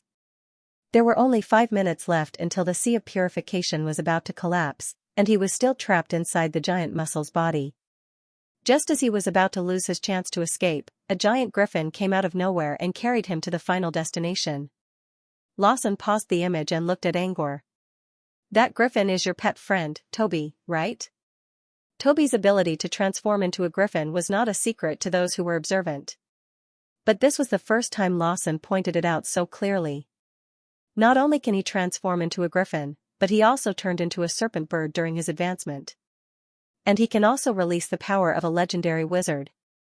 Your pet friend isn't as simple as he looks. Lawson's eyes glinted as he looked at Angor. Lawson's stare made him feel as if he was being seen through. But Angor knew that it was only an illusion. Lawson was using a spell similar to truth detection to get some information out of him. The best way to deal with such a situation was to keep quiet. Lawson wasn't angry at Angor's refusal. He was curious about the secret behind the incident. But it didn't matter if Angor didn't want to talk about it. As long as Angor didn't get in the way of his or floating Mech City's interests, he didn't mind. Lawson said, I thought you were here to talk to me about Toby, but it seems that's not the case. May I ask why you're here, Mr. Extra-Dimensional Wizard? Lawson began to ask about Angor's purpose, which meant that he had finally let go of Toby. Angor was still a little annoyed by Lawson's probing, but he wouldn't overlook his true purpose. I do have something important to discuss with you, Mayor Lawson, Angor added in a serious tone, something very important. Seeing Angor's serious expression, Lawson became serious as well. Lawson snapped his fingers, and a metal chair appeared in front of the table out of thin air. He asked Angor to take a seat. Lawson asked, What's so important that you came looking for me? Could it be that you have recalled more information about Evo?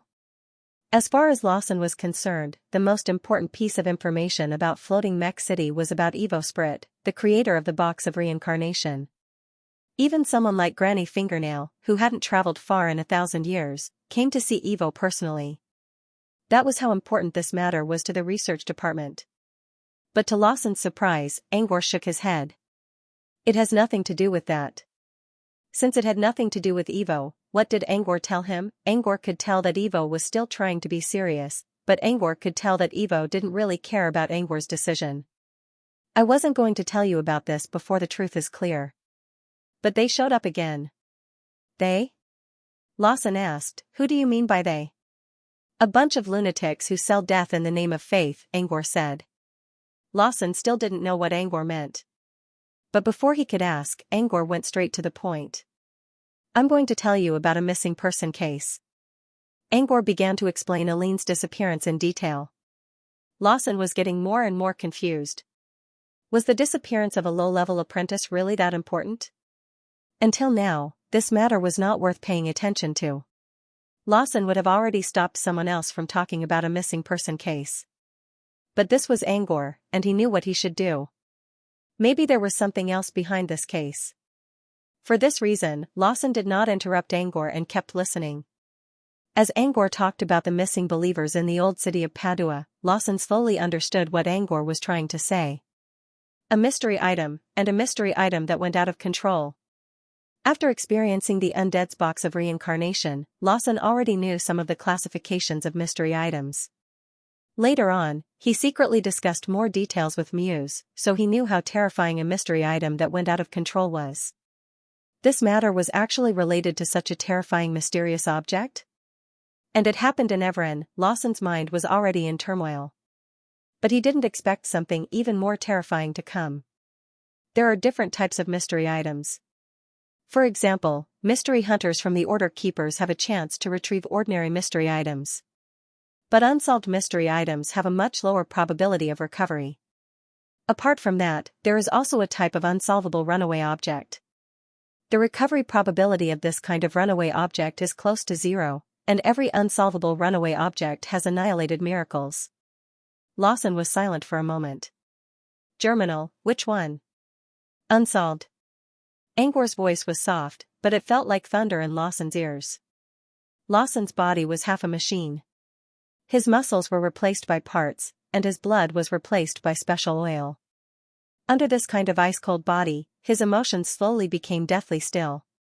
But today, Angor's words stirred up endless waves in his heart, which had remained calm for a long time. Lawson felt his throat dry up. It took him a while to find his voice. Are there any other Germinal organization believers in Everin? Angor glanced at Lawson and couldn't help but praise him. Lawson already knew what he was talking about. As expected of the mayor of Floating Mech City. When I killed the last Padua believer, I thought there were no more. Angor thought there were no more. In other words, he didn't know if there were really no more mystery hunters. Lawson didn't say anything. He knew Angor was going to tell him something else. Angor paused for a moment before he continued. After Aline went missing, I went back and had a discussion with my professor. In the end, we agreed that the fewer people who know about the Germinal organization, the better. Lawson agreed. The Germinal organization was a typical example of the more you know, the worse you will die. Of course, even if you knew how to enter the organization, as long as you didn't try it out yourself, you could still avoid it. However, people's curiosity was easily aroused. Besides, there was no lack of lunatics in this world. The more you didn't want them to do something, the more they would want to do it. They would want everyone to do it with them. Angor was right about the Germinal organization. The fewer people who knew about it, the better. Angor continued, I was going to ask which Maya for a prophecy when I returned to Brute Cavern and see if there are any more Germinal organization believers in the south. Then, I'll see what I can do and tell some necessary people about it. By necessary people, he meant people like Lawson. But you changed your mind. Lawson looked at Angor quietly. If Angor came to him voluntarily, it meant the boy had changed his mind. But why did Angor change his mind? What happened that made Angor change his mind like this? Yes, I changed my mind. Because, the Germinal organization believers showed up again. More importantly, the Germinal organization believers who showed up this time might be the ones who brought the faith to Paladoa. They might be the source of the Germinal organization's faith in the south. Source of the Germinal organization? Lawson frowned. How did you know? Also, who were these people? Where are they now? Angor handed Lawson a piece of parchment, on which there was a symbol drawn by Helen. What's this? Lawson looked at Angor in confusion. Angor didn't beat around the bush and told him everything about Swan's disappearance. He also told Lawson about his speculation about the identity of the people who took Swan away. Angor's speculation was based on his mind, not actual evidence.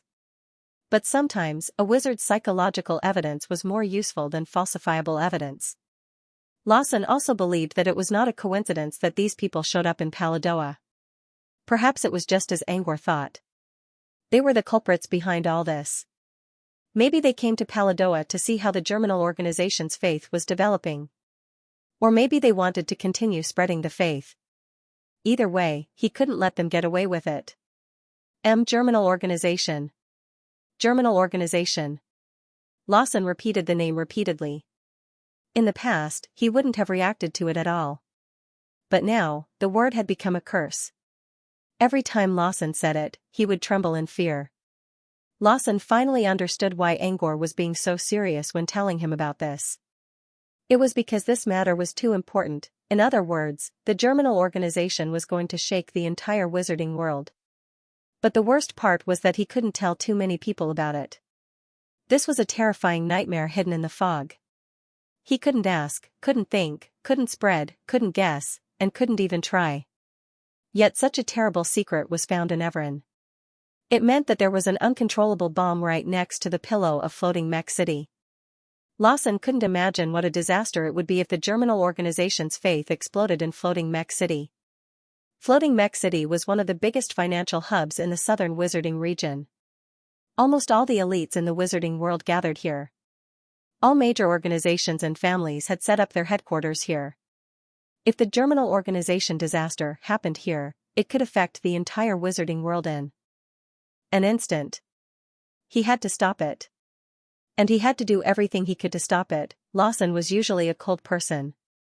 But after hearing what he heard today, he couldn't help but become obsessed with it. It was an obsession that had to be completed. Otherwise, floating Mech City would be destroyed by the Germinal organization disaster. Lawson still couldn't find any clues yet, but he had already made up his mind. He had to stop the disaster before it happened. With that in mind, Lawson quickly turned on the control panel and tried to contact the higher-ups of floating Mech City for a meeting. But just as he was about to press the gather button, he stopped. The higher-ups of floating Mech City were all his trusted subordinates. However, people were fickle. It was best not to tell them about this. Lawson quickly turned off the control panel and turned on his transmitter. Soon, a pale blue spirit appeared in front of him. Mayor Lawson, Mr. Pat, how may I help you? Antonio looked at Lawson and Angor, who both wore the same serious expression. He decided to forego his usual etiquette and asked for the reason directly. Is Muse still training? Lawson asked. Antonio gave an affirmative answer. Lawson thought for a moment and said, then let's not disturb him. It's the same if I tell you. Lawson glanced at Angor and asked if he could tell Antonio about this. Since Lawson had already contacted Antonio, the man must have made up his mind. The answer would be the same whether he asked Antonio or not. Lawson quickly told Antonio everything that had happened to the Germinal organization. Antonio fell into a long silence after listening to the story. I see. Antonio now understood why they were being so serious. This was a matter of great importance. In the long run, it would be as important as Evo's information. In fact, it might even affect a larger area. Antonio sighed in his mind. So this was the power of mystery. He did not even know where the real mystery item was located, but it made floating Mech City feel as if it was facing a great enemy. What do you plan to do? Antonio looked at Lawson. It's still too early to talk about how to do it. We need to know more about the believers of the Germinal organization and the people from the Outlands. As for how to get the information, the only thing he could think of was to search for the Germinal organization as much as possible, or to seek help from prophet wizards. Searching for the Germinal organization would attract more attention, which would make the news spread even faster. In that case, the only other option was to look for the prophet sorcerer, which would be more secretive and appropriate. Without hesitation, Lawson turned on the control panel and spoke to Melantha. Tell Apalia to come to me. Opelia was a prophet wizard who lived in the back of the city all year round. In his early years, he received a favor from Muse. In order to repay Muse, he came to Ashley Comprehensive Academy and became an instructor. However, he preferred to be called a follower of Muse. Next, Lawson spoke to Antonio. I'll open the third level of access to the Runai later. I hope you can spare some of your power to help me keep an eye on floating mech city. This was also the main reason why Lawson told Antonio about this, because Antonio's strongest point was his perception. Of course. Antonio nodded. If you find anything that might be related to the Germinal organization, you must inform me immediately. You have the priority if it's an emergency. Not long after, Opelia arrived at the metal hall where Lawson was. He looked young, but his eyes were filled with the vicissitudes of life. He walked into the hall with the help of a wooden cane. His steps looked ordinary, but to Angor, Opelia felt as if the man was standing at the center of the interweaving lines of fate. It was such a strange feeling that no one would mistake him for someone else. Opelia was a little surprised to see both Angor and Antonio here. Opelia began to wonder why Lawson asked him to come here today. Opelia leaned on his cane and tried to see the direction of the River of Fate. But he couldn't find a clear answer. He only knew that something important was going to happen today. Opelia nodded to Angor and Antonio before he looked at Lawson. Fate tells me that the city lord has something important to discuss with me. It is indeed a very important matter, Lawson said as he handed an exquisite piece of parchment to Opelia. Opelia took a look at the parchment, and a trace of surprise flashed in his eyes. It was a contract written in the name of a great consciousness. Using the name of the Great Will was generally a very strict contract. However, Opelia carefully looked at the terms of the contract and found that the terms were not harsh. In general, there was only one condition: what happened today must not be told to anyone else by any means. In other words, this was a confidentiality contract. But this was the first time Opelia saw such a strict contract. This once again proved that the River of Fate had shown that Lawson was looking for him for an extremely important matter. Seeing Opelia holding the contract without doing anything, Lawson said, "It's fine if you don't want to sign it." Lawson didn't want to force Opelia. Profits were rare, but there were still some. It was just that Opelia was closer to floating mech city. Opelia smiled faintly and quickly left his own personal mark on the contract. There's nothing to be unwilling about. Even though fate has told me that this is no small matter, it hasn't warned me of the danger. As long as it's not too dangerous, I don't mind knowing more. Without hesitation, Opelia signed the contract. Lawson didn't keep Opelia in suspense and told him about the Germinal organization. At first, Opelia didn't think much of it. However, when he learned about the different levels of mystery items, he became speechless. After experiencing a series of expressions of shock and mental struggle, Opelia finally calmed down. I'm starting to regret signing this contract. Opelia rubbed his swollen temples. Even though he wasn't trying to predict anything, he could still sense the endless hostility coming at him. Once you know about the Germinal organization, you won't have the chance to regret it, Lawson said. I understand. Opelia sighed deeply and slowly faced reality from helplessness. What does the city lord want me to do? You should know that I want to know more about the Germinal organization. Opelia nodded. All right, I'll try. With that, Opelia slowly walked to the center of the hall and mumbled something with a serious expression. It looked like he was chanting some kind of secret spell. However, if you listen carefully, you will find that Opelia's whispers are all such as, "Why didn't I think about it and sign a confidentiality contract? I know the more I know, the more dangerous it is. But I still chose to go down this path. I regret it so much." In addition to these regretful words, there were also some inexplicable ridicule mixed in the gaps. For example, why is the floor half made of stone and half made of metal? Is it under renovation? Is this the decoration style of a striped horse? Since when did the mayor's taste become so strange? The metal floor used to be so shiny that it could reflect the bottom of a dress. Why did he change it? Angor was speechless. Lawson and Antonio, who were in front of him, looked calm. It seemed like they were used to Opelia's muttering. Antonio even explained to Angor, Opelia isn't usually like this. But when he's nervous, he likes to talk nonsense. Oplia walked to the center of the hall and exhaled deeply. Then, he raised the wooden staff in his hand. At this moment, his nagging finally stopped. The aura around his body suddenly changed, and a mysterious aura began to spread from the tip of the wooden staff in his hand. Under this aura, Ophelia was like a prophet from ancient times, standing on the desolate cliff of time, thinking about the direction of the future. When Ophelia's aura became stronger and stronger, the entire metal hall seemed to become a chaotic universe. Ophelia stood at the center of the universe, surrounded by bright stars. When the aura reached its peak, Ophelia slammed the wooden staff heavily on the ground.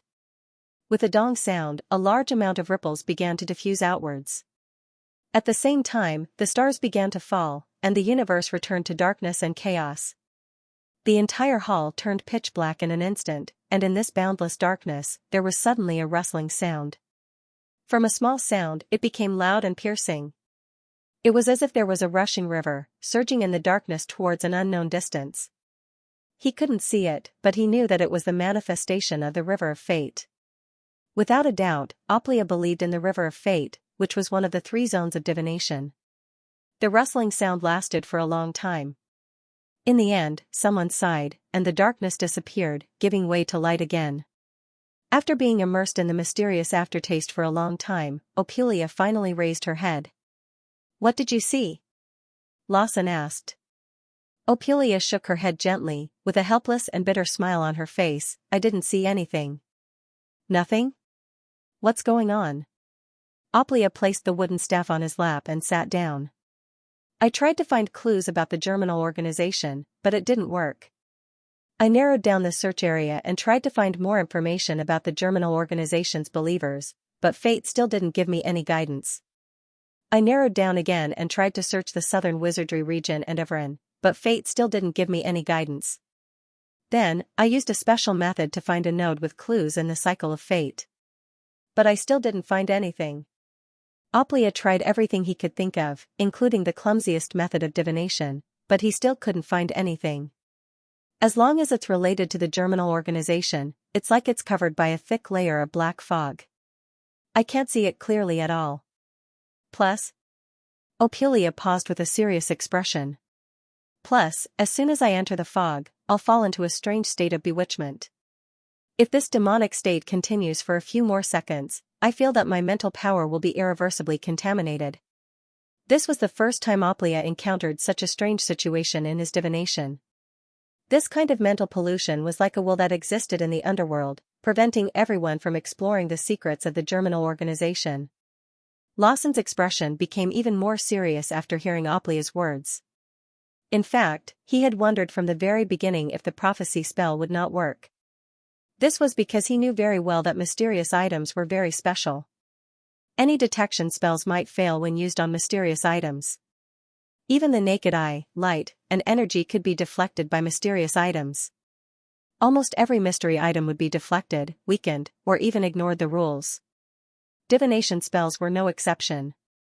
Lawson thought that as long as they didn't involve the germinal organization itself, they would be fine. But things didn't go as he wished. Everything related to the germinal organization had been covered up. Such a scary effect. "No wonder it's an uncontrollable object," Antonio muttered. Angor nodded. He finally understood why people would worship the god of germinal organization.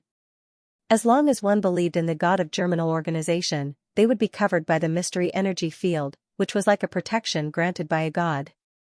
Things seemed to have reached a stalemate. They couldn't find the germinal organization's believers, let alone exterminate or banish them.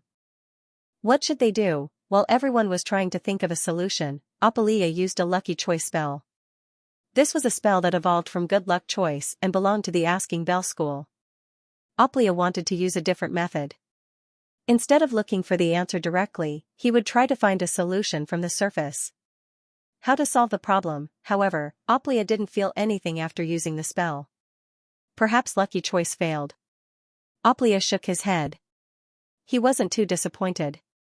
He was just trying it out. He didn't really expect to get anything. However, just as he was at his wit's end, a breeze blew in through the open window. It didn't attract anyone's attention until it blew up a piece of parchment on the lab table. Angor and Lawson looked at it. The parchment floated in the air, revealing a simple symbol drawn on it. Yet and one. Both Angor and Lawson thought of something at the same time when they saw the pattern drawn with elegant strokes. Swan.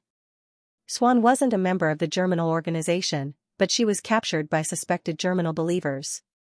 If they could find Swan through a prophecy, they might be able to find those death peddlers. This way, they wouldn't trigger the Germinal organization's prophecy barrier. Opalia agreed with Lawson's idea. Opalia didn't have any proof when she tried to make a prophecy about the Germinal organization. She only relied on her idealism to find some clues in the endless river of fate. Her prophecy spell worked well, but the success rate was still low. It was like an artist who had never seen a griffin before. Would he really be able to draw a griffin if someone told him what it looked like? Prophecies worked the same way. If someone tried to make a prophecy without any proof, the success rate would be greatly reduced. If they had a real reference, they could follow the clues in the river of fate, which would increase the success rate. Swan was one such example that they knew of. She used to live in floating mech city, so she left many traces here. Opalia could use those traces to find Swan. As long as they could find Swan, many of their questions would be answered. After confirming the plan, Lawson immediately sent his men to search for the remnants of the silk vine's pheromone. Melantha soon returned with a black feather, which was the result of Swan's half-beast transformation after fusing with the Shadowgoose's bloodline. The feather didn't have much information left, but since it was connected to Melantha's bloodline, Opalia could still use it as a medium for her prophecy. Apart from the feather, Melantha also brought Little Six and Helen with her. They were the two people who knew Swan the best in floating mech city. Opalia wanted to talk to them and learn more about Swan, which would increase the success rate of her prophecy. Little Six and Helen were brought here not only to explain Swan's whereabouts, but also to explain something else. It was to delete some of their memories. Little Six and Helen didn't know what the Germinal organization was, but they saw the emblem of the organization. No one could tell if they would discover the organization's existence in the future. Just in case, it was better to delete their memories. Lawson's plan was to erase all of Swan's memories after she went missing and fabricate a fake memory of her leaving. But he didn't think it was necessary. Helen's memory was already very blurry. She only managed to recall the Germinal emblem because of Angor's illusion. Therefore, as long as Helen's memory of the Germinal organization's logo was deleted, everything else would be fine. This way, Helen wouldn't have memory gaps, and she wouldn't feel awkward about her memories. Most importantly, this would not cause any damage to their mental strength. In the end, Lawson took Angor's suggestion and removed all memories of the emblem from Helen and Little Six's mind. In the process, they didn't even feel anything. After Helen and Little Six told Opalia about Swan, Opalia nodded and said, "Now that we know about Swan and her feathers, we should be able to find her through prophecy." Helen's eyes lit up at Opalia's words. Ever since she arrived at the metal hall, she had been a little flustered. She didn't know why Rosen would be so concerned about Swan's disappearance. Her mind was filled with so many random thoughts that she was already feeling dizzy. When Opalia told her that they could find Swan's whereabouts, she finally came back to her senses. Could they really find Swan? Angor approached them while Helen was still trying to figure out what was going on. Wizard Opalia is about to begin his prophecy. Let's go outside so that we don't disturb him. Angor led them out of the metal hall. In the hallway outside the hall, Helen asked Angor a question that was bothering her. "We should be able to find her." Before Helen could rejoice again, he added, "But I don't know if he's still alive or not." Seeing Helen's confused look, Angor comforted her, "Don't worry about that now. Just wait for the result." Helen nodded. "I understand. And, thank you."